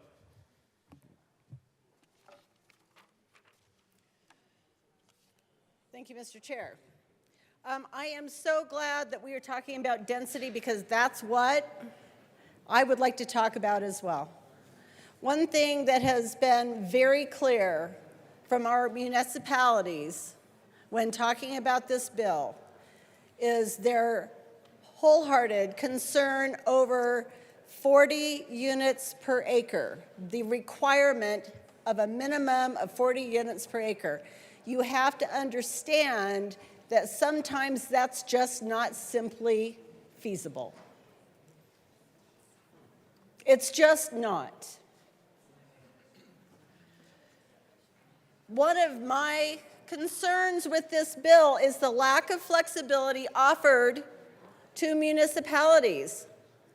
Their hands are tied in this bill. I literally came into this with in excess of 30 amendments because there are so many opportunities to make this bill better. I'd just like to talk about one of them. I would like to move amendment L049 to House Bill 1313 and ask that it be properly displayed. It is displayed. Please Thank proceed. you, Mr. Chair. Members, this bill offers just a modicum of flexibility to municipalities, to those local government entities who are having the heavy hand of the state weighing upon them.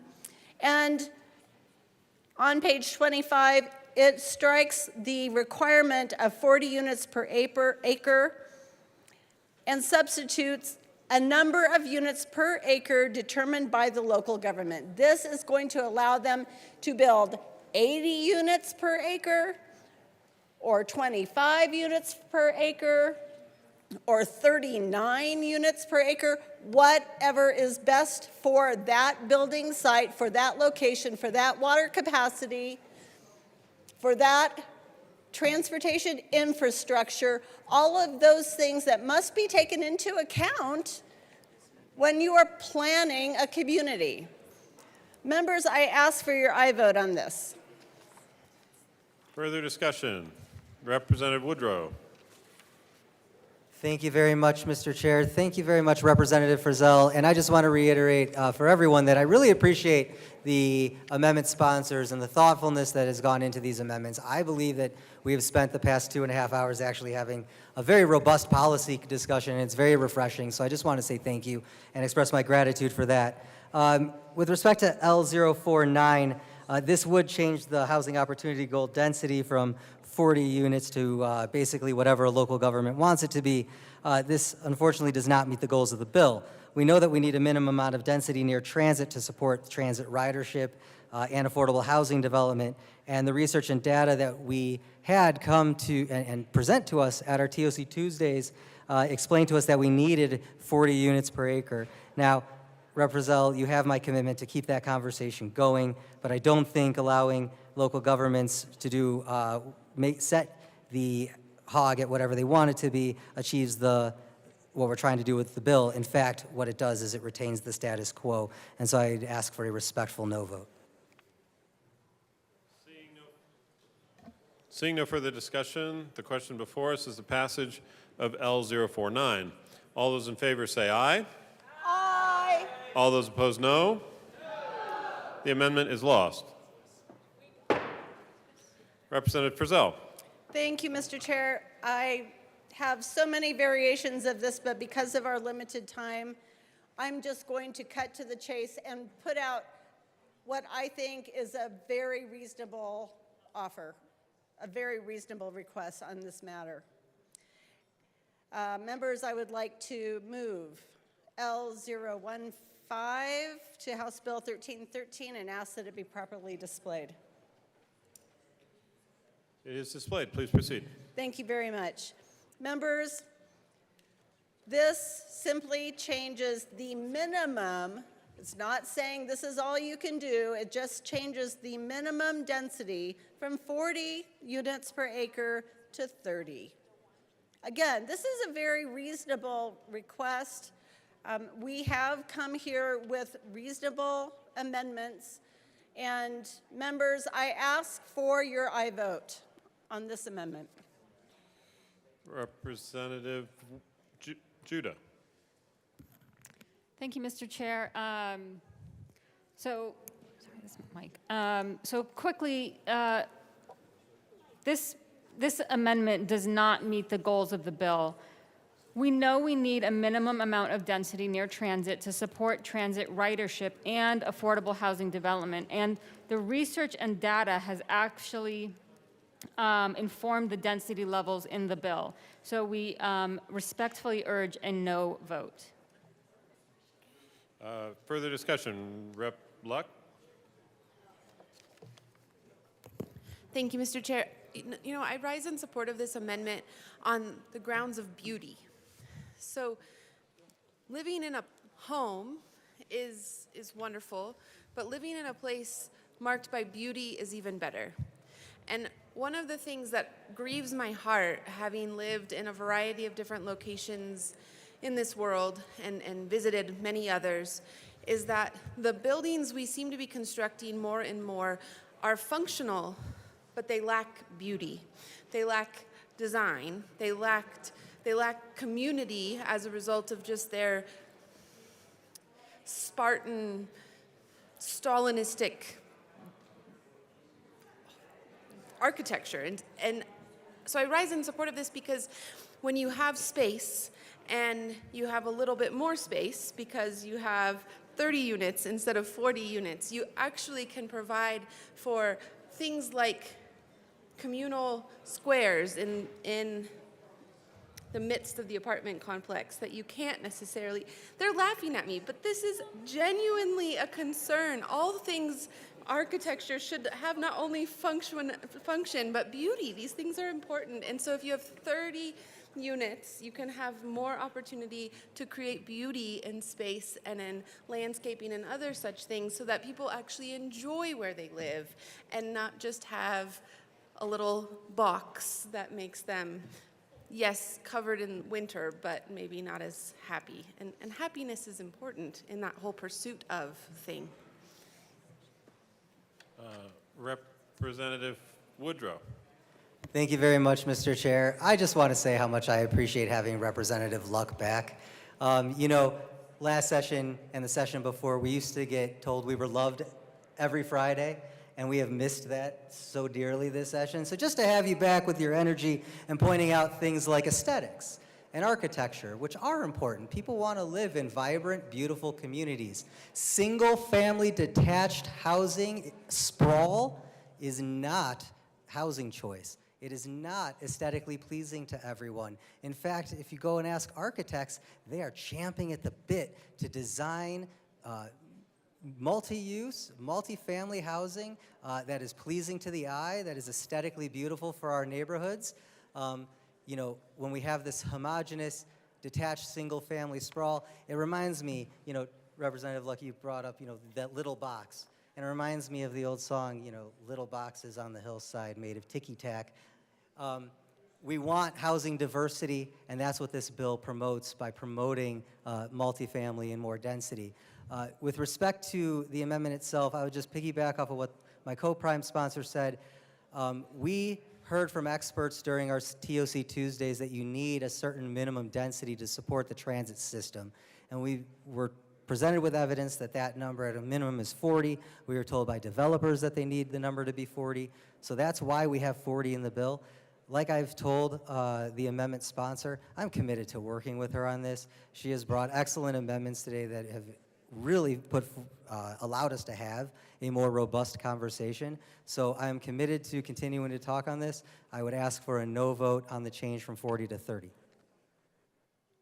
Seeing no further discussion, a division has been called.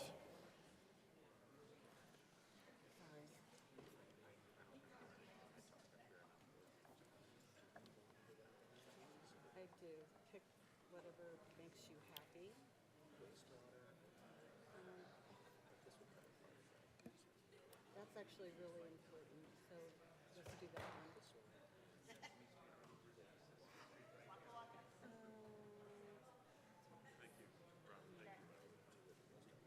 I'm going to run one more and then I'm done. Yes, but you run that one.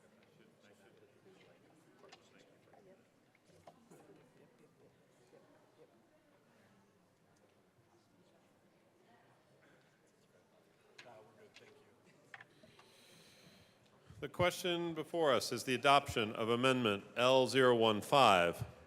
A division has been requested. All those in the chamber not entitled to vote, please be seated. All those in favor of Amendment L015, please stand and remain standing or raise your hand and keep it raised until the count is taken.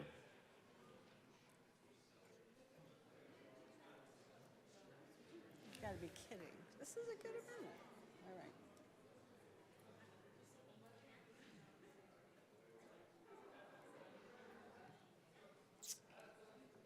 All right.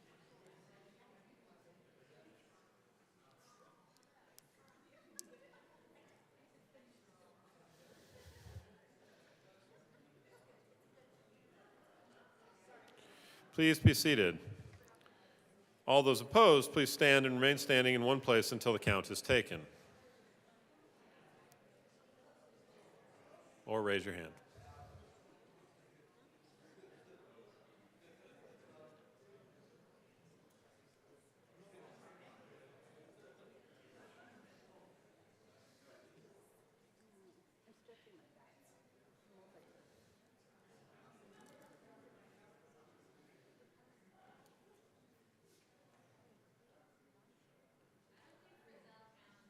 I don't count.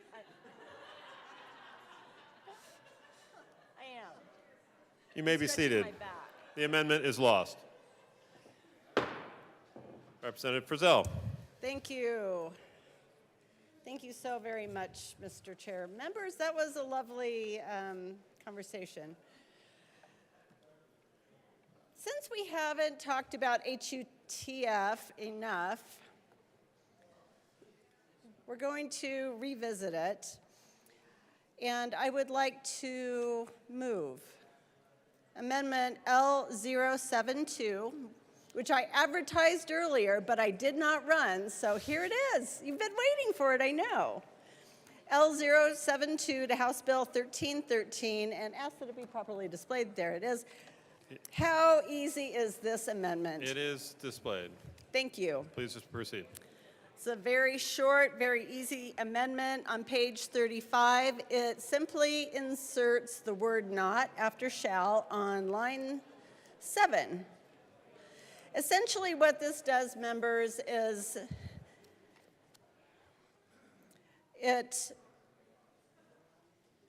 by inserting not in the sentence, the treasurer would not be transferring the HUTF funds to the Transit-Oriented Communities Highway User Tax Account, and they would instead be remitted to the municipality where they belong. So with that, members, I would ask for your aye vote. This is a great amendment. Is there further discussion? Assistant Minority Leader Winter. Thank you, Mr. Chair. And once again, we're looking at using the carrot, not the stick. We don't want to see the funds be directed from where they should be and used in a place that they shouldn't. Those funds are for roads, safety issues. There's different ways we could fund this issue, but once again, it's forcing this issue. It's pushing this issue, not giving an option. So I urge an aye vote. Is there further discussion? Seeing none, the question before us is the adoption of L072. A division has been called.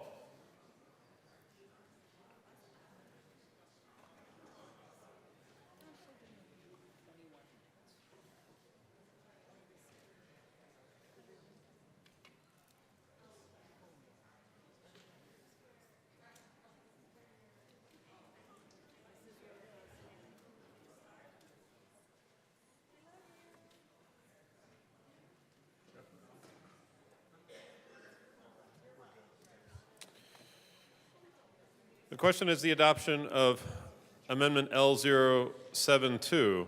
A division has been requested. All those in the chambers not entitled to vote, please be seated. All those in favor of Amendment L072, please stand and remain standing or raise your hand and keep it raised until the count is taken.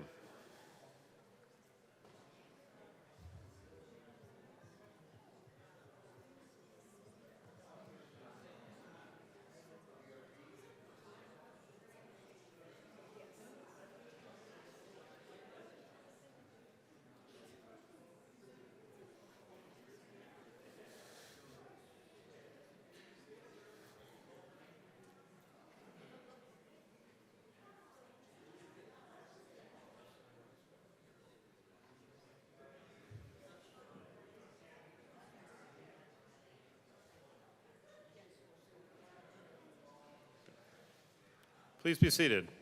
All those opposed, please stand and remain standing in place, or raise your hand and keep it raised until the count is taken.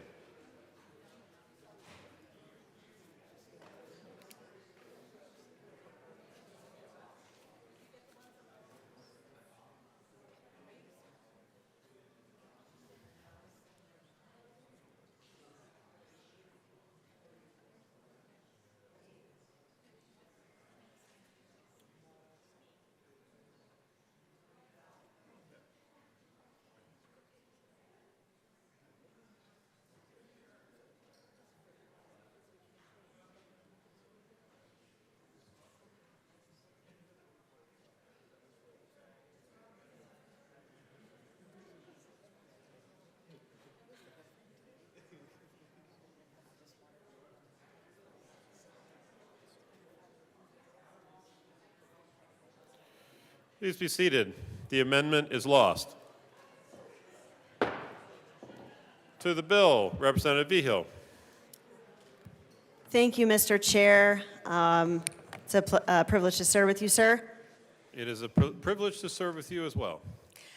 So, colleagues, thanks for giving me your attention towards the end of this very long debate. I rise in support of this bill. Obviously, I've been pretty enthusiastic about it, including in committee. I just want to talk about something that I haven't heard us discuss a lot in this debate, and that is the fact that our younger generations are pleading for this shift in development pattern. They are pleading for mixed use and walkability around transit choices. And I want to cite a couple of figures for you. One is from the National Highway Administration showing a huge shift in driving habits by our young people. 1997, 43% of 16-year-olds had a driver's license, almost half. In 2023, that figure has dropped to a quarter. Young people are not eager to get behind the wheel like they used to be. And there's more. National Association of Realtors surveyed Gen Z respondents last year. You don't get figures like this very often. 92% of Gen Z respondents said they would pay at least a little more for housing, and actually 35% said they would pay a lot more for housing. Excuse me, Representative Vigil. Yes. Let's keep for those of you who are having conversations, please take them off the floor. Please keep your voices down. Thank you, Rep. Vigil. Please continue. Thank you, Mr. Chair.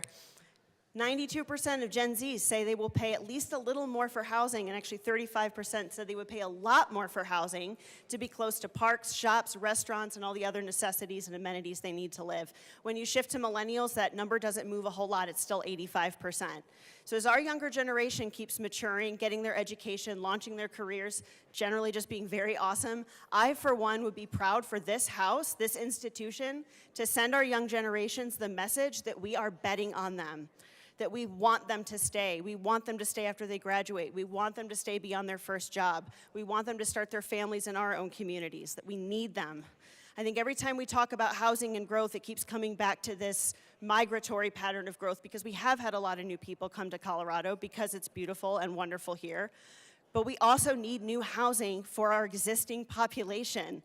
We already have a solid reason to allow diverse and abundant housing stock and to maximize transportation choices, and that is to preserve our families and our communities and our social networks, so that our younger generation, in whom we are investing all of this love and care and education, doesn't up and leave us, so that our elders can age in place.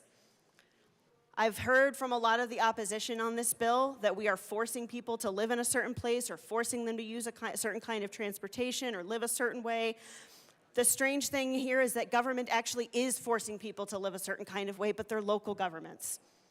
And at some point, we do have to step in. Our bill sponsors talked about this, that when we ask our constituents at large, they do want the state to step in. They do believe that their local governments are not doing enough and that the mismatch has gotten out of control. Traditional, long-standing urban development was built more like this. It was many hands that built the city. It was largely organic process in which the most productive and engaged members of a community built up equity and capital of their own. They invested it into homes and businesses and put it back into the community. And we've lost that, and that's why a few small developers get to call all of the shots. We will get this back by breaking that cycle. This is a persistent issue at kitchen tables in my district, and I'm sure many of yours, when we're at the doors, when I'm at town halls, is the need to diversify our local economies and have more people be able to participate. Our younger generation deserves this. And so one of the biggest reasons why I'm so excited to punch the green button when it comes time for this bill, and why I urge everyone to vote yes, is to send our youth the message that we are here for them. We are investing in a state they want to stay in and work in and contribute to. And I'll be a proud yes today. Further discussion, Representative Evans. Thank you, Mr. Chair. Colleagues, heat islands. That is not a term that I've heard much discussion about today, but it's a very real term that emerges when we're talking about urban planning. And it refers to a phenomenon when there is not enough green infrastructure, parks, trees, to lend shade and bring down the temperature in some of these highly developed urban areas. And we know that there is a disproportionate impact on certain communities when we have heat islands, and that can be fixed by promoting our green infrastructure. We just did this for I-70. And so with that in mind, I move Amendment L056 and ask for it to be displayed. Give us a second.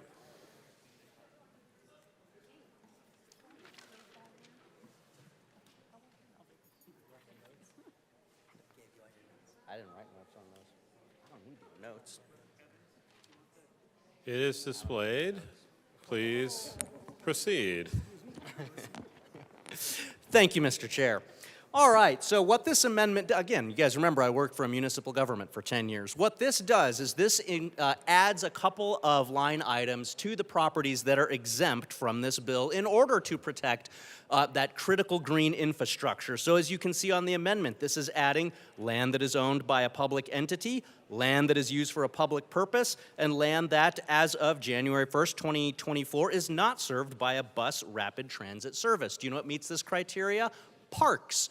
Do you know what parks provide? Green infrastructure and shade, which reduces the impact of heat on our communities. Folks, if you like parks, vote for this amendment. I urge an aye vote. Representative, further discussion? Representative Woodrow. Thank you very much, Mr. Chair. I appreciate the amendment sponsor. I agree that green space is so important and that heat islands are an issue. This bill is far more ecological and environmentally friendly than unchecked sprawl. Unchecked sprawl increases vehicle miles traveled. Unchecked sprawl increases water leakage and infrastructure costs. When we actually build density, we are doing so in a more environmentally friendly way. I am committed to looking deeper into this to see what can be done about encouraging that green space. We are certainly not requiring anyone when they calculate their HOG to get rid of park space. So I appreciate where the amendment's coming from, but I don't think that this necessarily gets us there, but I am committed to continuing the conversation, and thank you. Further discussion? Seeing none, the question before us is the passage of L056. All those in favor say aye. Aye. All those opposed, no. No. The amendment is lost. To the bill, Representative Evans. Thank you, Mr. Chair. Well, we don't like parks, but you know what I do like? I like water. We talked about this earlier. I'm not going to go over all of those arguments. Water is critically important, and as we've discussed, oftentimes water on the Front Range is not subject just to state and local jurisdiction. This water is subject oftentimes to federal jurisdiction. I've sat down with my communities and they've said, yeah, if we want to put one new house in our community, it's got to go up to the Department of the Interior because additional water is going to be regulated up to and including the federal level. So to ensure that we're taking that into account, I move Amendment L059 and ask for it to be displayed.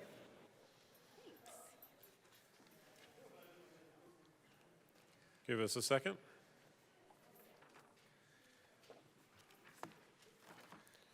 It is displayed. Please proceed.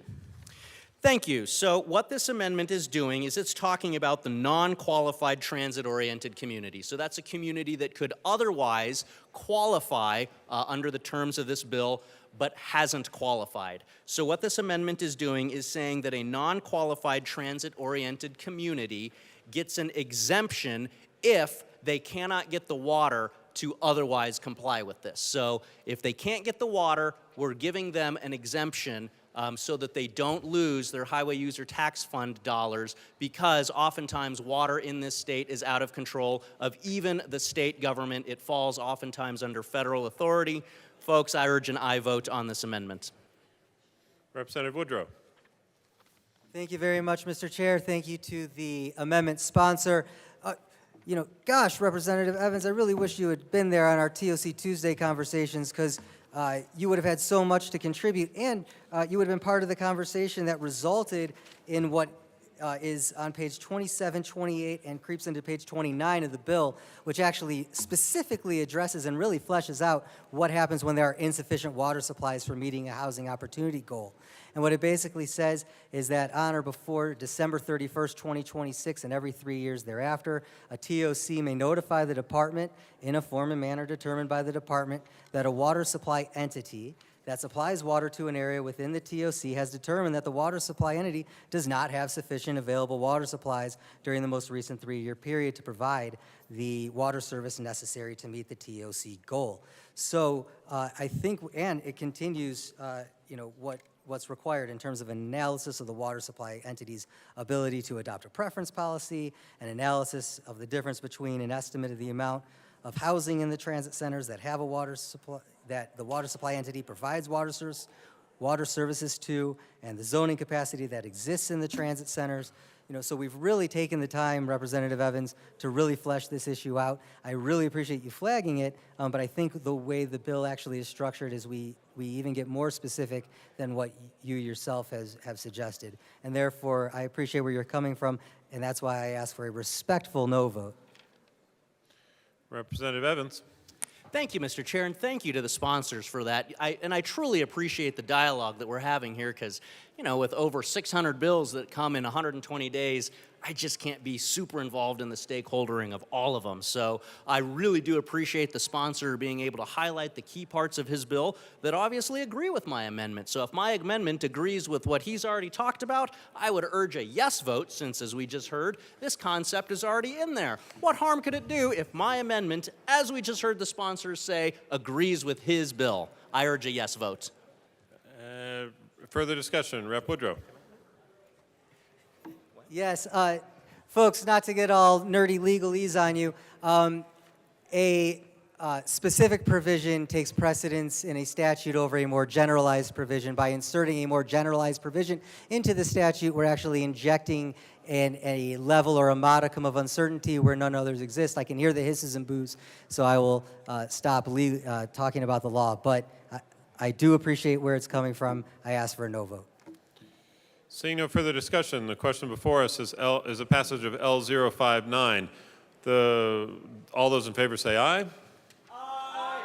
All those opposed, no. The amendment is lost. Rep. Frizzell.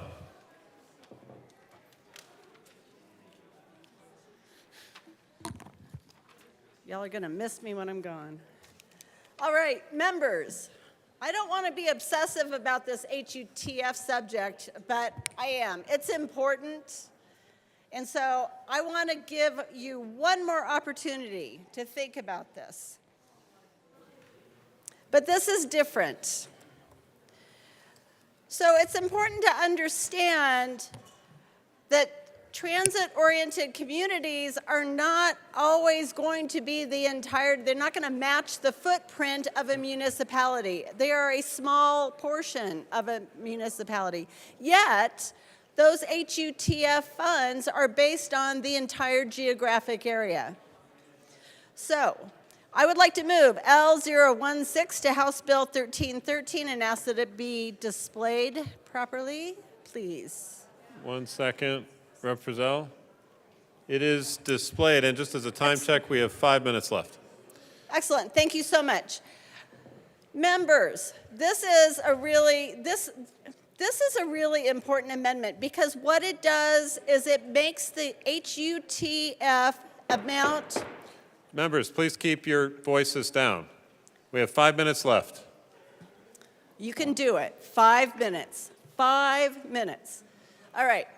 What this does is it makes the HUTF funds withheld from a non-qualifying municipality, right? They haven't followed the law, so they have been deemed as non-qualifying by DORA, and they are having HUTF funds withheld.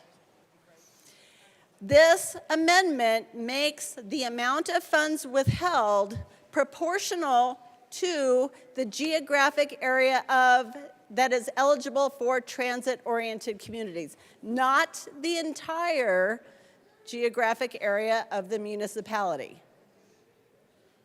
What do you think? Awesome, right? You love this amendment, I can tell. All right. This is important because rather than penalizing the entire population of a municipality, it really just looks at that portion that is not able to be in compliance. I would ask for your aye vote.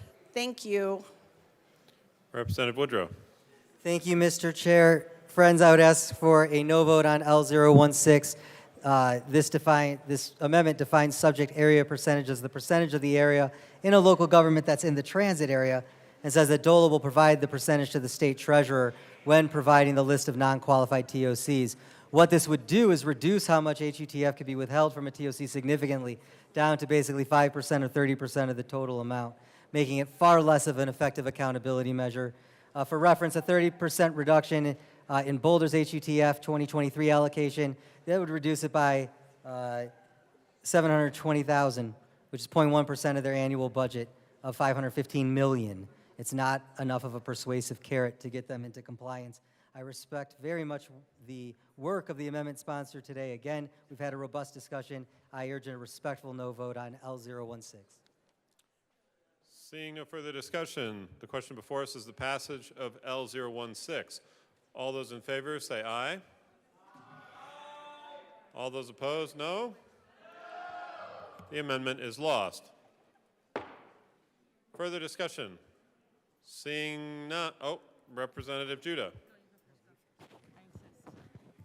Representative Woodrow. Thank you, Mr. Chair. I'll be brief.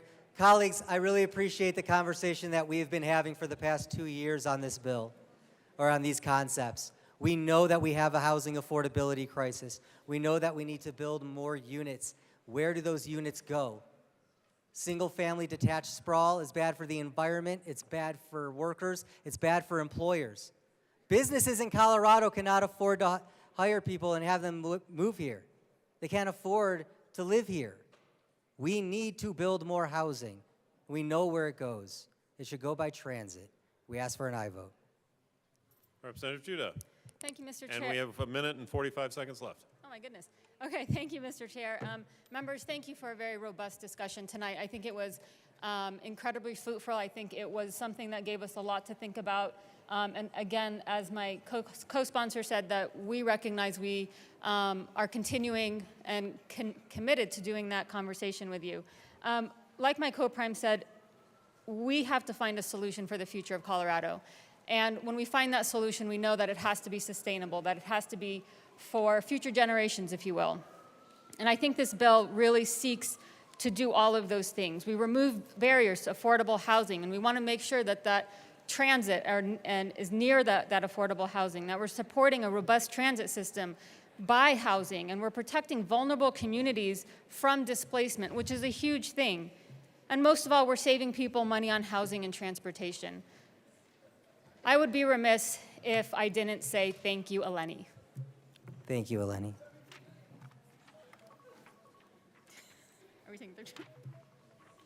Seeing no further discussion, the question before us is the passage of House Bill 1313.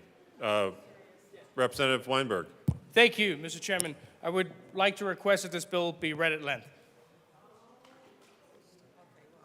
That is a proper motion. The bill will be read at length.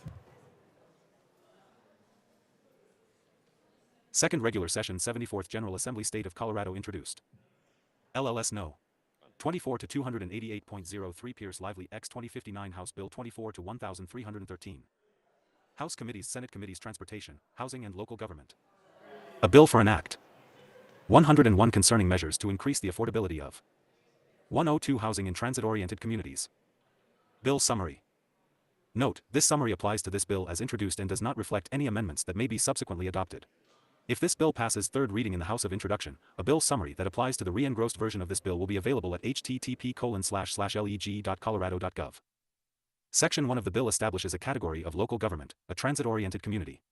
As defined in the bill, a transit-oriented community is either a local government that is entirely within a metropolitan planning organization, has a population of 4,000 or more, and contains at least 75 acres of certain transit-related areas, or House sponsorship Woodrow and Joday. Senate sponsorship Hansen and Winter F. Shading denotes House amendment. Double underlining denotes Senate amendment. Capital letters or bold and italic numbers indicate new material to be added to existing law. Dashes through the words or numbers indicate deletions from existing law. If the local government is a county, contains either a part of a transit station area that is both in an unincorporated part of the county and within 1/2 mile of a station that serves a commuter rail service or light rail service, or a transit corridor area that both is in an unincorporated part of the county and is fully encompassed by one or more municipalities. The bill requires a transit-oriented community to meet its housing opportunity goal and relatedly requires the department to, on or before July 31, 2024, publish a map that designates transit areas that transit-oriented communities shall use in calculating their housing opportunity goal, and on or before December 31, 2024, publish models and guidance to assist a transit-oriented community in meeting its housing opportunity goal. A housing opportunity goal is a zoning capacity goal determined based on an average zoned housing density and the amount of transit-related areas within a transit-oriented community. The bill requires a transit-oriented community to meet its housing opportunity goal by ensuring that enough areas in the transit-oriented community qualify as transit centers. In order to qualify as a transit center, an area must be composed of zoning districts that uniformly allow a net housing density of at least 15 units per acre. Identify the net housing density allowed by law. Meet a housing density established by the transit-oriented community. Not include any area where local law exclusively restricts housing occupancy based on age or other factors. Have an administrative approval process for multifamily residential property development on parcels that are 5 acres or less in size. Be composed of contiguous parcels, if located partially outside of a transit area, and be located wholly within a transit area and not extend more than 1/4 mile from the edge of a transit area, unless the department allows otherwise. A transit-oriented community is required to demonstrate that it has met its housing opportunity goal by submitting a housing opportunity goal report to the Department of Local Affairs, Department. A housing opportunity goal report must include the housing opportunity goal calculation that the transit-oriented community used in determining its housing opportunity goal. Evidence that the transit-oriented community has met its housing opportunity goal. -2, HB 24-1313. A map that identifies the boundaries of any transit centers within the transit-oriented community. If relevant, a plan to address potential insufficient water supplies for meeting the transit-oriented community's housing opportunity goal. Affordability strategies that the transit-oriented community will implement in meeting its housing opportunity goal. The transit-oriented community shall select some of these strategies from the standard and long-term affordability strategies menus in the bill, and the transit-oriented community shall include an implementation plan describing how it will implement these strategies. Any displacement mitigation strategies that the transit-oriented community has or will adopt from the displacement mitigation strategies menu in the bill and an implementation plan describing how it will implement these strategies. Additionally, the bill requires a transit-oriented community to submit a progress report to the department every 3 years. After receiving a transit-oriented community's housing opportunity goal report, the department shall either approve the report or provide direction to the transit-oriented community for amending and resubmitting the report and require the transit-oriented community to resubmit the report. If a transit-oriented community does not submit a housing opportunity goal report to the department on or before December 31, 2026, or if the department does not approve a transit-oriented community's housing opportunity goal report, the department will designate the transit-oriented community as a non-qualified transit-oriented community. Similarly, if a transit-oriented community does not submit a progress report to the department every 3 years, or if the department does not approve a transit-oriented community's progress report, the department will designate the transit-oriented community as a non-qualified transit-oriented community. The state treasurer shall transfer any money that a non-qualified transit-oriented community would have otherwise been allocated from the Highway Users Tax Fund instead to the transit-oriented community's Highway Users Tax account. The department shall not use any money in the account that is attributable to a specific non-qualified transit-oriented community until 180 days after the transit-oriented community became a non-qualified transit-oriented community. If a non-qualified transit-oriented community no longer qualifies as a non-qualified transit-oriented community during that 180-day period, the treasurer shall issue a warrant to the transit-oriented community for the amount of money that was diverted from the transit-oriented community to the account. -3, HB 24-1313. If the department does not approve a transit-oriented community's housing opportunity goal report on or before December 31, 2027, the department may seek an injunction requiring the transit-oriented community to comply with the requirements of the bill. In addition to designating an area as a transit center for purposes of meeting a housing opportunity goal, the bill allows local governments to designate an area as a neighborhood center so long as the local government ensures that the area Has an average zoned housing density sufficient to increase public transit ridership. Has an administrative approval process for multifamily residential property development on parcels that are no larger than a size determined by the department. Has a mixed-use walkable neighborhood, and satisfies any other criteria required by the department. The bill also creates the Transit-Oriented Communities Infrastructure Fund grant program within the department. The purpose of the grant program is to assist local governments in upgrading infrastructure within transit centers and neighborhood centers. In administering the grant program, the department shall prioritize grant applicants based on the information in the reports described in the bill. Grants from the grant program are awarded from money in the Transit-Oriented Communities Infrastructure Fund. The fund consists of gifts, grants, and donations along with money that the General Assembly may appropriate or transfer to the fund and money in the account described in the bill. The fund is continuously appropriated. On July 1, 2024, the State Treasurer shall transfer $35 million from the general fund to the fund. Section 2 prohibits a planned unit development resolution or ordinance for a planned unit development that is adopted on or after the effective date of the bill and that applies within a transit-oriented center or neighborhood center from restricting the development of housing more than the local law that applies to that transit-oriented center or neighborhood center. Section 3 states that any restriction by a unit owners association within a transit-oriented center or neighborhood center on the development of housing that is adopted on or after the effective date of the bill and is beyond the local law that applies to that transit-oriented center or neighborhood center is void as a matter of public policy. Sections 4 and 5 require the Colorado Housing and Financing Authority to allocate tax credits under the State Affordable Housing Tax Credit to qualified housing developments within transit centers. 1. Be it enacted by the General Assembly of the State of Colorado. 4. HB 24-1313. 1. Section 1. In Colorado Revised Statutes, add Article 35 to Title 229 as follows. 3. Article 35 4 State Land Use Criteria for Strategic Growth 5 Part 1 6 Definitions 729-35-101. Short title. The short title of this Article 35 is 8. The State Land Use Criteria for Strategic Growth Act. 929-35-102. Legislative Declaration. 1. The General Assembly 10 hereby finds, determines, and declares that 11a. Since the Local Government Land Use Control 12 Enabling ACT of 1974, Article 20 of Thank you, Mr. Chair. Representative Weinberg has been absent from the House chamber for more than 5 minutes. I therefore request that Representative Weinberg's request to read the bill at length be deemed withdrawn under House Rule 27B. Pursuant to House Rule 27B, Representative Weinberg's request to read the bill at length is deemed withdrawn. Seeing no further discussion on House Bill 1313, the question before us is the passage of House Bill 1313 as amended. All those in favor say aye. All those opposed, no. The ayes have it. The bill is passed. Debate has expired. Madam Majority Leader. Thank you, Mr. Chair. I move the committee rise and report. The committee, you have heard the motion. Seeing no objection, the committee will rise and report.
The House will come back to order. Mr. Schiebel, please read the report of the Committee of the Whole. Madam Speaker, your Committee of the Whole begs leave to report as under consideration the following attached bills, being the second reading thereof and making the following recommendations thereon. House Bills 1152 as amended, 1292 as amended, and 1313 as amended, passed on second reading and ordered engrossed and placed on the calendar for third reading and final passage. Representative Brown.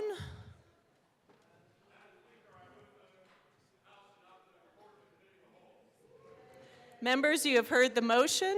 There are amendments at the desk. There's a few amendments at the desk.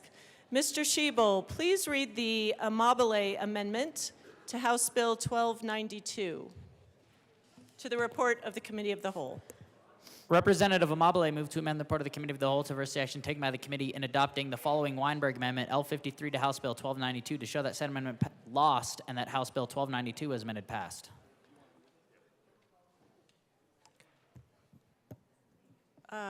Representative Amabile. Okay, got it. Sorry. Representative Mabry. Thank you, Madam Speaker. I move the Amabile Amendment to the report of the Committee of the Whole. Please proceed. And ask that it be properly displayed. Is that Thank you. something I gotta do? It is properly displayed. Okay. Members, what this amendment does is it removes the amendment that we put on in division about a study. That amendment serves as a distraction. And this task force, the purpose of this task force is to create an extra burden on this legislation to slow down its passage. Colorado already has a solution to this problem. House Bill 21-1229, passed by Representative Sullivan and Bacon, addressed this issue by establishing the Colorado Office of Gun Violence Prevention, which conducts original research, corroborates existing research, identifies gaps in public data, and enhances evidence-based gun violence prevention tools, effectively tackling the issue at hand. We are already researching these things. When that bill passed, one of its co-prime sponsors said, "This bill is the culmination of months of hard work, finding thoughtful, effective, common sense ways. The Office of Gun Violence Prevention will help people find the tools available to learn about why Colorado is uniquely impacted by gun violence. It looks at mental health data. It does what this study does. We had members here today call the Office of Gun Violence Prevention, and they said they already do that. So please, vote yes on the Amabile Amendment. Representative McCormick. Thank you, Madam Speaker. I wanted to come up because I did actually vote for the amendment, but now I'm voting to take the amendment off. And because between then and now, I had a long conversation with a representative from the Office of Gun Violence Prevention because I really did think that we had addressed this and found out that actually a really intensive study and roundtable had been brought together, and over the past year, they've been having meetings across the state, gathering information at a community level, learning about how to collect data on domestic violence and interpersonal violence, mass shootings and suicide. And they are working with local public health, community-based organizations, state and federal officials, and many others, and they're continuing to contract with the University of Colorado to collect even more data. So they are already doing this, and I did share the previous amendment with the Office of Gun Violence Prevention, and they said the folks that are on that task force that we voted for are actually not the right people to do the work, and that they're doing the work in this office, and that's why I'm standing here as someone that supported the amendment before, but I'm supporting taking it off now, and I urge the rest of you to do so as well.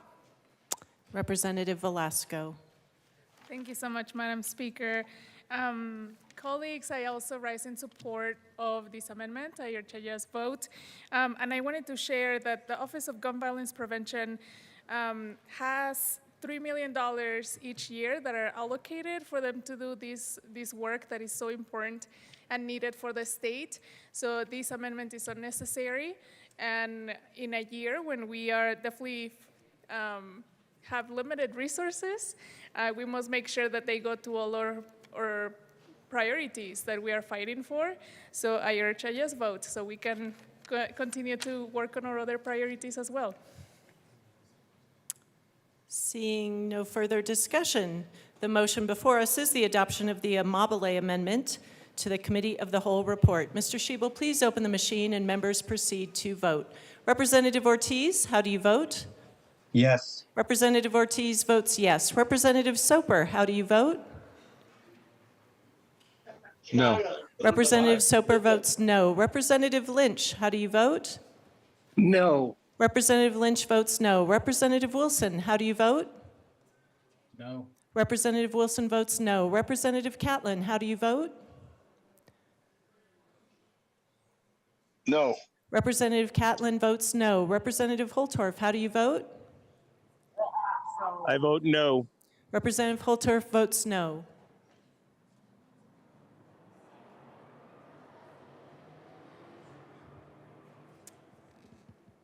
Representative Weinberg?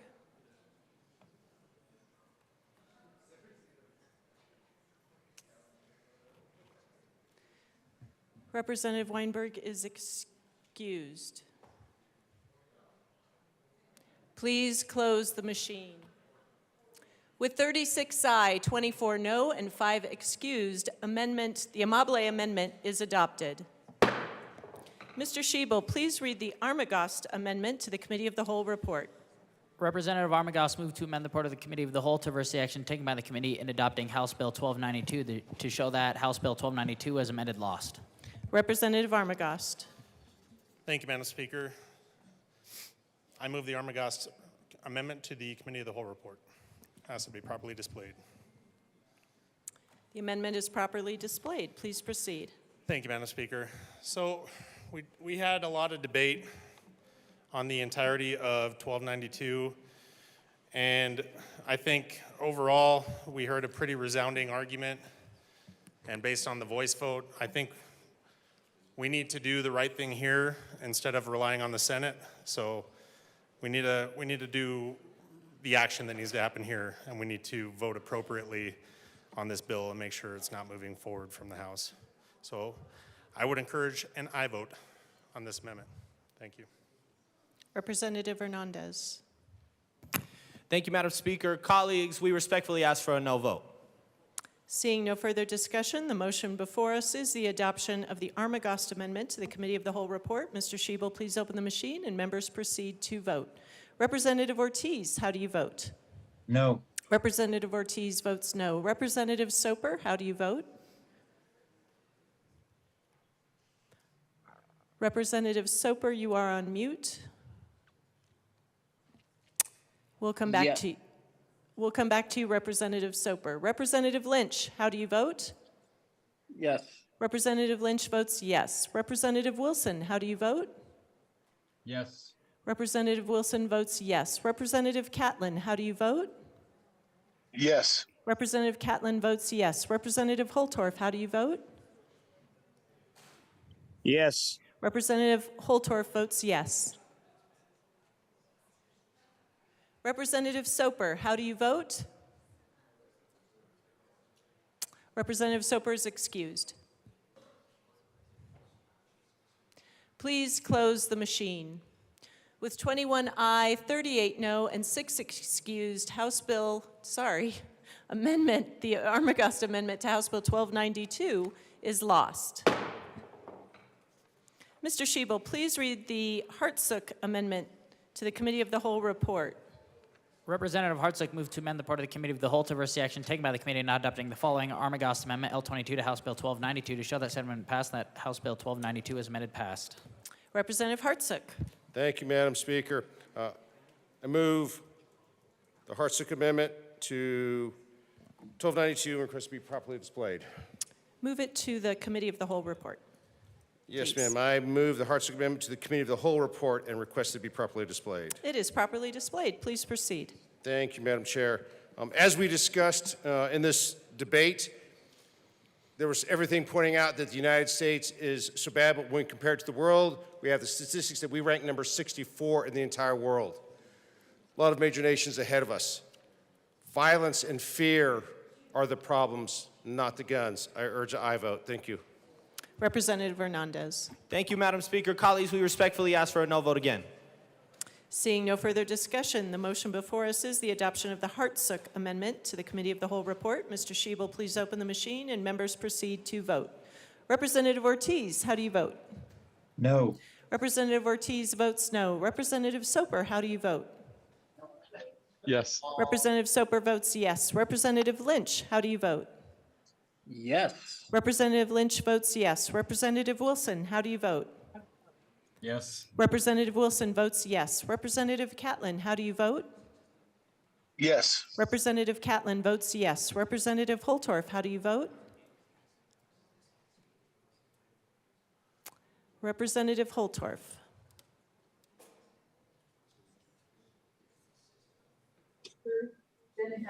Yes. Representative Holtorf votes yes.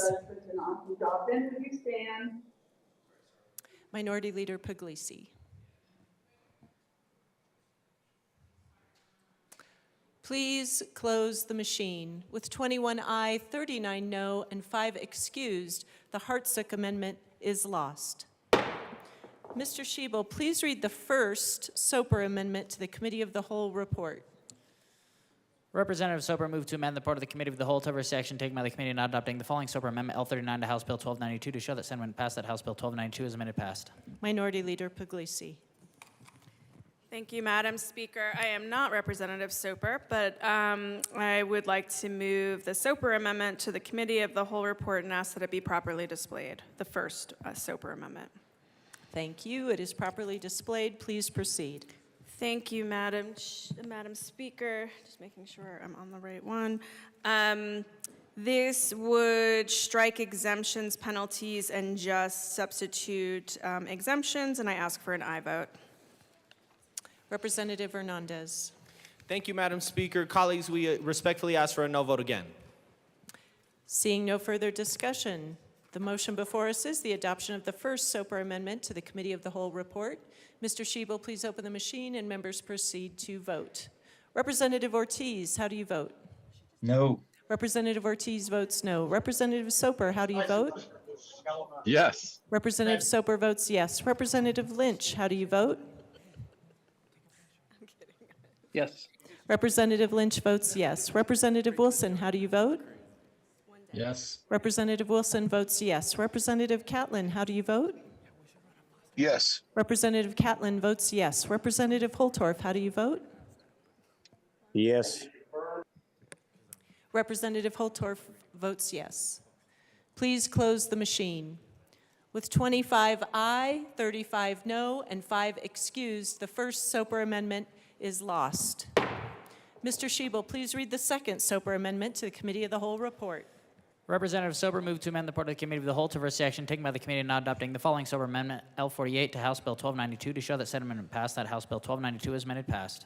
Minority Leader Puglisi. Thank you, Madam Speaker. I'd like to move the second Soper Amendment to the Committee of the Whole report and ask that it be properly displayed. It is properly displayed. Please proceed. Thank you, Madam Speaker. This would strike $750 and substitute $1, and I ask for an aye vote. Representative Epps. Thank you, Madam Chair. We ask for a no vote on this amendment. Seeing no further discussion, the motion before us is the adoption of the second Soper Amendment to the Committee of the Whole report. Mr. Schiebel, please open the machine and members proceed to vote.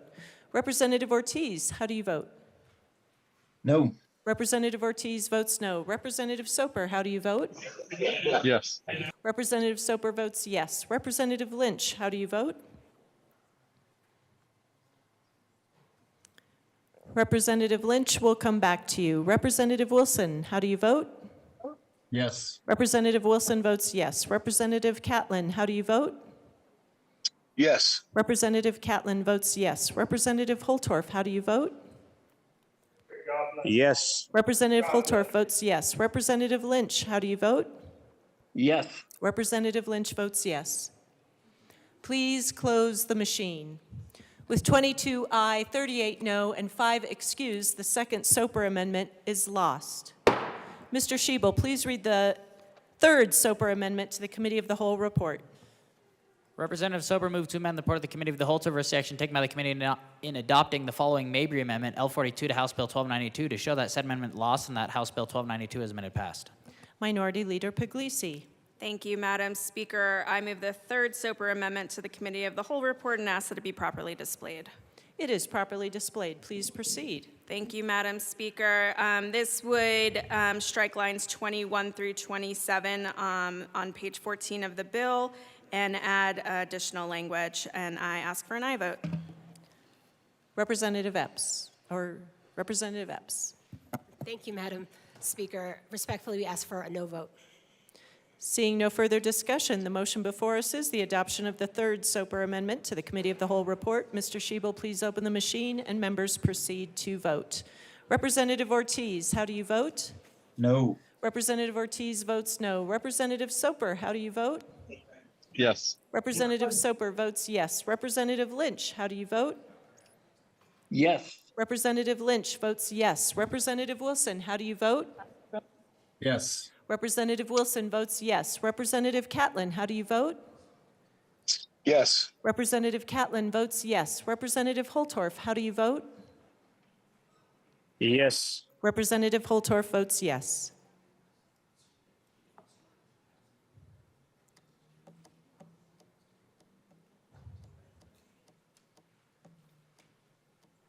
Please close the machine. With 20 aye, 40 no, and 5 excused, the third SOPR amendment is lost. Mr. Schiebel, please read the fourth SOPR amendment to the Committee of the Whole report. Representative Sober moved to amend the report of the Committee of the Whole to reverse the action taken by the committee in adopting the following Mabry Amendment, L44 to House Bill 1292, to show that said amendment lost and that House Bill 1292 as amended passed.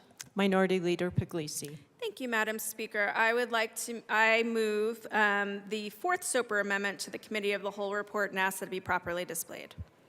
It is properly displayed. Please proceed. Thank you, Madam Speaker. This would just strike line 27 on page 15 of the bill and strike lines 1 through 7 on page 16 of the bill and substitute this language that you see before you, and I ask for an aye vote. Representative Epps. Thank you, Madam Speaker. Colleagues, please vote no on this amendment. Seeing no further discussion, the motion before us is the adoption of the fourth SOPR amendment to the Committee of the Whole report. Mr. Schiebel, please open the machine and members proceed to vote. Representative Ortiz, how do you vote? No. Representative Ortiz votes no. Representative Soper, how do you vote? Yes. Representative Soper votes yes. Representative Lynch, how do you vote? Yes. Representative Lynch votes yes. Representative Wilson, how do you vote? Yes. Representative Wilson votes yes. Representative Catlin, how do you vote? Yes. Representative Catlin votes yes. Representative Holtorf, how do you vote? Yes. Representative Holtorf votes yes.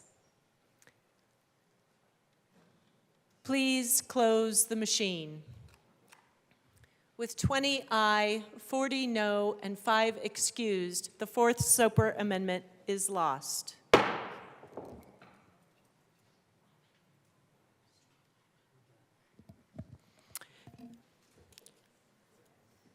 Mr. Schiebel, please read the first Evans Amendment to the Committee of the Whole report, House Bill 1313. Representative Evans moved to amend the report of the Committee of the Whole to reverse the action taken by the committee in not adopting the following Evans Amendment, L56 to House Bill 1313, to show that said amendment passed, that House Bill 1313 is amended passed. Representative Evans. Thank you, Madam Speaker. I move the first Evans Amendment to the report of the Committee of the Whole and ask for it to be displayed. It is properly displayed. Please proceed.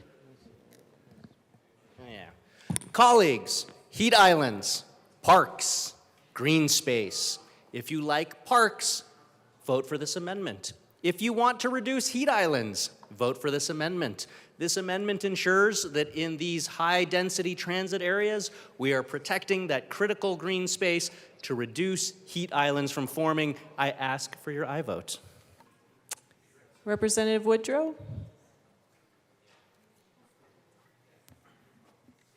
Colleagues, I ask for a no vote. The bill is already environmentally friendly and already incorporates things like green space and parks. I appreciate where the amendment sponsor is coming from, and I appreciate the conversation.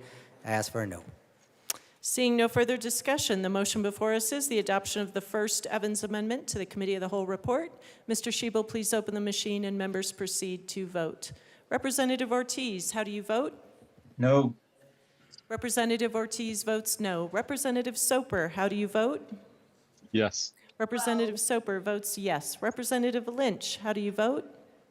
Yes. Representative Lynch votes yes. Representative Wilson, how do you vote? Yes. Representative Wilson votes yes. Representative Catlin, how do you vote? Yes. Representative Catlin votes yes. Representative Holtorf, how do you vote? Yes. Representative Holtorf votes yes.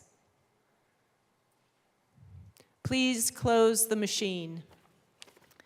With 17 aye, 43 no, and 5 excused, the first Evans Amendment is lost. Mr. Schiebel, please read the second Evans Amendment to the Committee of the Whole report. Representative Evans moved to amend the report of the Committee of the Whole to reverse the action taken by the committee in not adopting the following Evans Amendment, L59 to House Bill 1313, to show that said amendment passed and that House Bill 1313 has amended passed. Representative Evans. Thank you, Madam Speaker. I move the second Evans Amendment to the report of the Committee of the Whole and ask for it to be displayed. One moment.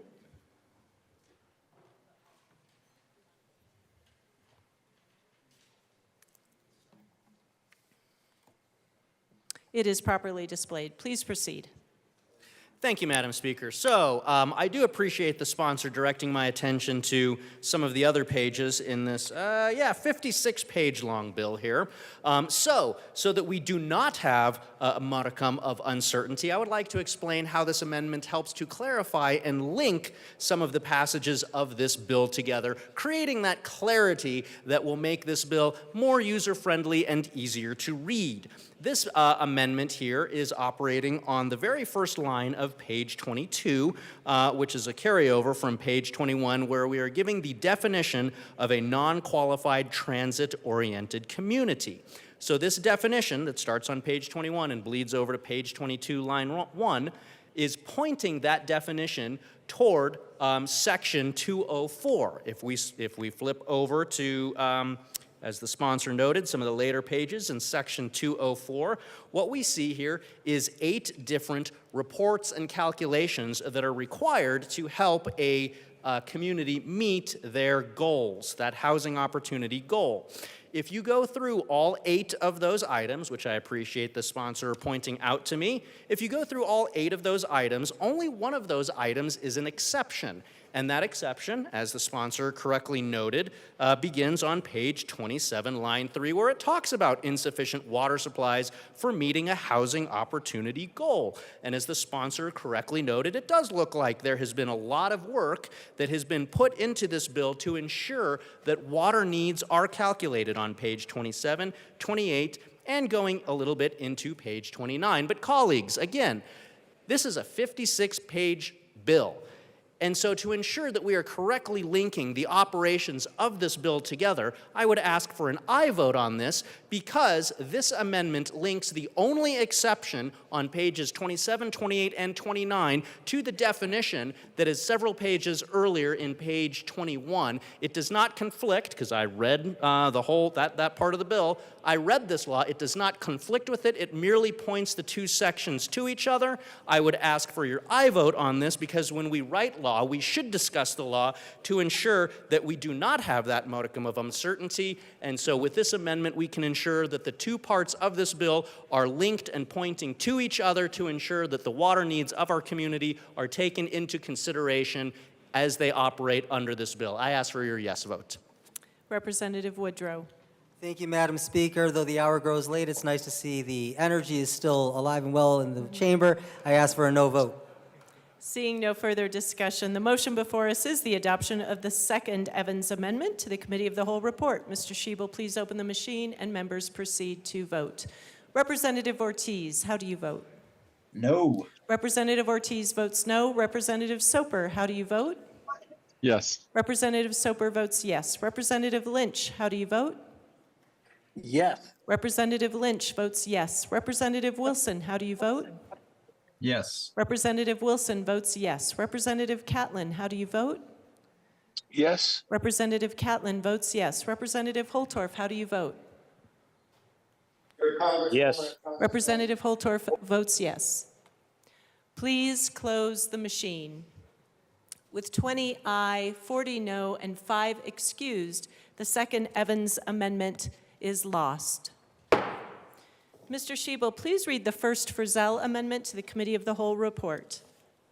Representative Frizzell moved to amend the report of the Committee of the Whole to reverse the action taken by the committee in not adopting the following Frizzell amendment, L71 to House Bill 1313, to show that said amendment passed, that House Bill 1313 as amended passed. Representative Frizzell. Thank you, Madam Speaker. I move the first Frizzell amendment to the report of the Committee of the Whole and ask that it be displayed. It is properly displayed. Please proceed. Thank you. Members, if you were here last session, you will probably remember the last couple of days of session when I cowed every single amendment for the property tax bill. That was a good time, wasn't it? That was a good time. I've got great news for you. I did not do that tonight. So give me some love. Yes. Give me applause, some love. applause. But members, I do bring back to you the topic of HUTF. That would be those highway user tax funds that we do not want stripped from our municipalities and local governments because they're important. They're important to the infrastructure, they're important to our citizens, they're important to safety. And so I ask once again, let's not remove these funds. Let's take care of our municipalities. These dollars that have been paid by our citizens should not be used as a stick or a club or a 2x4. This amendment removes HUTF injunction and preemption, and I ask for your aye vote. Thank you. Representative Woodrow. Thank you, Madam Speaker. Colleagues, I really appreciate the conversation that we had today surrounding HUTF. This amendment goes beyond that and also makes the bill largely optional by converting many shalls to mays. Again, I very much appreciate the amendment sponsor and really the robust conversation that we had. I ask for a no vote. Seeing no further discussion, the motion before us is the adoption of the first Frizzell amendment to the Committee of the Whole report. Mr. Schiebel, please open the machine and members proceed to vote. Representative Ortiz, how do you vote? No. Representative Ortiz votes no. Representative Soper, how do you vote? Yes. Representative Soper votes yes. Representative Lynch, how do you vote? Yes. Representative Lynch votes yes. Representative Wilson, how do you vote? Yes. Representative Wilson votes yes. Representative Catlin, how do you vote? Yes. Representative Catlin votes yes. Representative Holtorf, how do you vote? Yes. Representative Holtorf votes yes.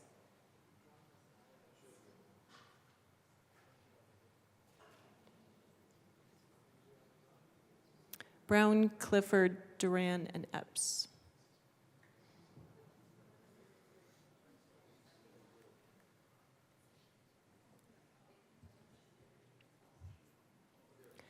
Please close the machine. With 26 aye, 34 no, and 5 excused, the first Frizzell amendment is lost. Mr. Schiebel, please read the second Frizzell amendment to the Committee of the Whole report. Representative Frizzell moved to amend the report of the Committee of the Whole to reverse the action taken by the committee in not adopting the following Frizzell amendment, L45 to House Bill 1313, to show that said amendment passed, that House Bill 1313 is amended passed. Representative Frizzell. Thank you, Madam Speaker. I move the second Frizzell amendment to the report of the Committee of the Whole and ask that it be properly displayed. It is properly displayed. Please proceed. Thank you. Members, I am sure you are sitting on the edges of your seats wondering just which ones of my amendments I was going to cow, and now we are knowing that.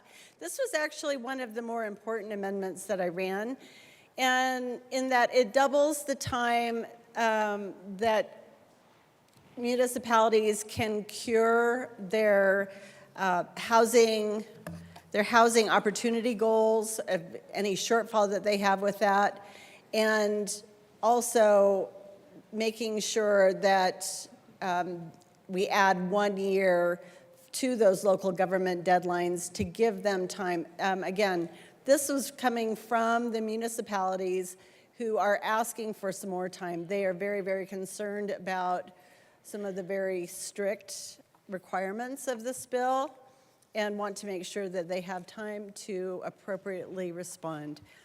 Again, I ask for your aye vote. Thank you. Representative Judah. Thank you, Madam Speaker. We kindly ask for a no vote on this amendment. Seeing no further discussion, the motion before us is the adoption of the second Frizzell Amendment to the Committee of the Whole report. Mr. Schiebel, please open the machine and members proceed to vote. Representative Ortiz, how do you vote? No. Representative Ortiz votes no. Representative Soper, how do you vote? Yes. Representative Soper votes yes. Representative Lynch, how do you vote? Yes. Representative Lynch votes yes. Representative Wilson, how do you vote? Yes. Representative Wilson votes yes. Representative Catlin, how do you vote? Yes. Representative Catlin votes yes. Representative Holtorf, how do you vote?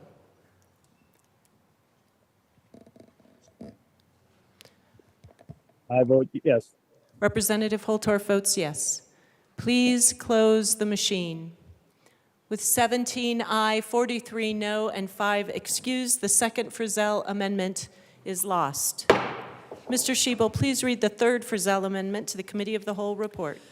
Representative Frizzell moved to amend the report of the Committee of the Whole to reverse the action taken by the committee in not adopting the following Frizzell Amendment L16 to House Bill 1313 to show that said amendment passed, that House Bill 1313 as amended passed. Representative Frizzell. Thank you, Madam Speaker. Last, you'll be happy to know. I move the third Frizzell Amendment to the report of the Committee of the Whole and ask that it be properly displayed. It is properly displayed. Please proceed. And there it is. Going to end where I ended, and that is with this amendment could really be helpful to our municipalities. This amendment makes any funds, any HUTF funds diversion proportional to the relevant geographic area in that local government. Again, these transit-oriented communities typically will not occupy geographically the entire space, the entire boundary of the municipality. And this just ensures that all of the citizens are not penalized. So I would ask for your very careful consideration about this amendment. This really is about fairness. And I ask for your aye vote. Representative Judah. Thank you, Madam Speaker. Members, I would just like to note, again, the amount of stakeholdering that has gone into this, the equations that have been built around these stakeholders, these stakeholder meetings, was done very intentionally. And so, again, with all due respect, we kindly ask for a no vote. Seeing no further discussion, the motion before us is the adoption of the third Frizzell Amendment to the Committee of the Whole report. Mr. Schiebel, please open the machine and members proceed to vote. Representative Ortiz, how do you vote? No. Representative Ortiz votes no. Representative Soper, how do you vote? Yes. Representative Soper votes yes. Representative Lynch, how do you vote? Yes. Representative Lynch votes yes. Representative Wilson, how do you vote? Yes. Representative Wilson votes yes. Representative Catlin, how do you vote? Got to vote on the floor. Representative Catlin votes yes. Representative Holtorf, how do you vote? I vote yes. Representative Holtorf votes yes. Hernandez.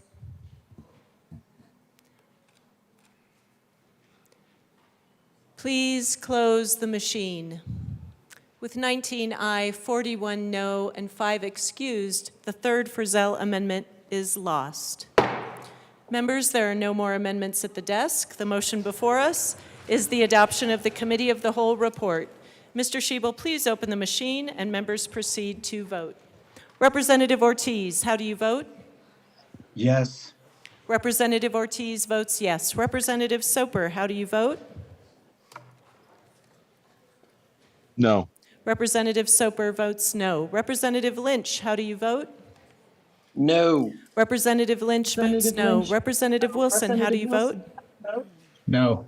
Representative Wilson votes no. Representative Catlin, how do you vote? No. Representative Catlin votes no. Representative Holtorf, how do you vote? No. Representative Holtorf votes no. Brown and Judah? Please close the machine. With 43 ayes, 17 no, and 5 excused, the report of the Committee of the Whole is adopted. Madam Majority Leader. Madam Speaker, I move to lay over the balance of the calendar to Sunday, April 14th, 2024. Seeing no objection, the balance of the calendar will be laid over until Sunday, April 14th, 2024.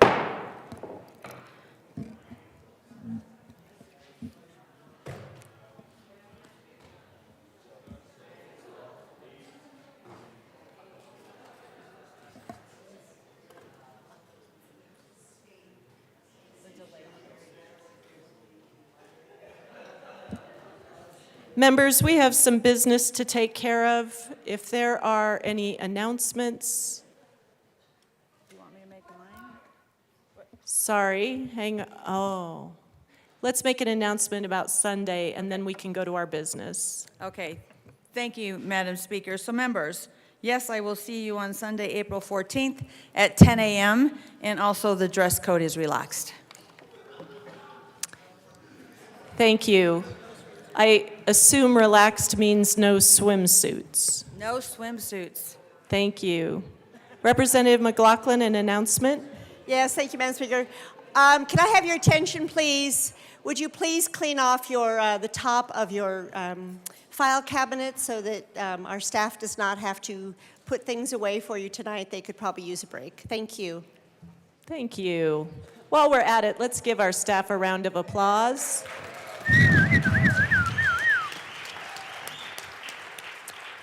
Appreciate everyone staying late today. Mr. Schiebel, let's get to our business. Report from Delayed Bill Committee. Report from the House and Senate Committees on Delayed Bills. Pursuant to Joint Rule 23C, the House and Senate Committees on Delayed Bills acting jointly extend the following deadlines for House Bill 1430, the 2024-25 long bill.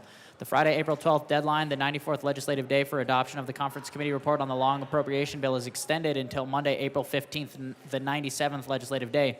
This memorandum shall be printed in the Journal of each House and is required by Joint Rule 23C, signed Colorado House and Senate leadership. Report from Delayed Bill Committee will be printed in the Journal. Reports of committees of reference. Committee on Education, after consideration on the merits, the committee recommends the following House Bills 1310 and 1363 be postponed indefinitely. Committee on Energy and Environment, after consideration on the merits, the committee recommends the following House Bill 1346 be amended as followed and as so amended be referred to the Committee of the Whole. Senate Bill 150 be amended as followed and as so amended be referred to the Committee on Finance with favorable recommendation.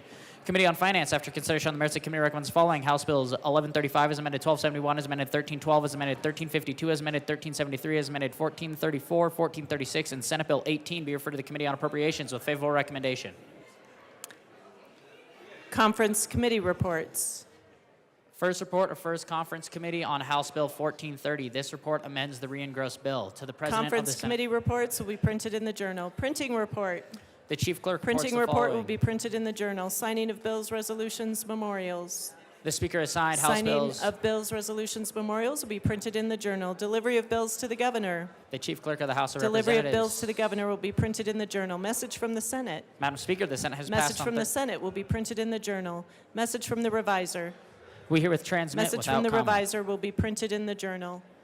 Madam Majority Leader. Madam Speaker, I move the House stand in adjournment until Sunday, April 14th at 10 a.m. The House stands adjourned until Sunday, April 14th at 10 a.m.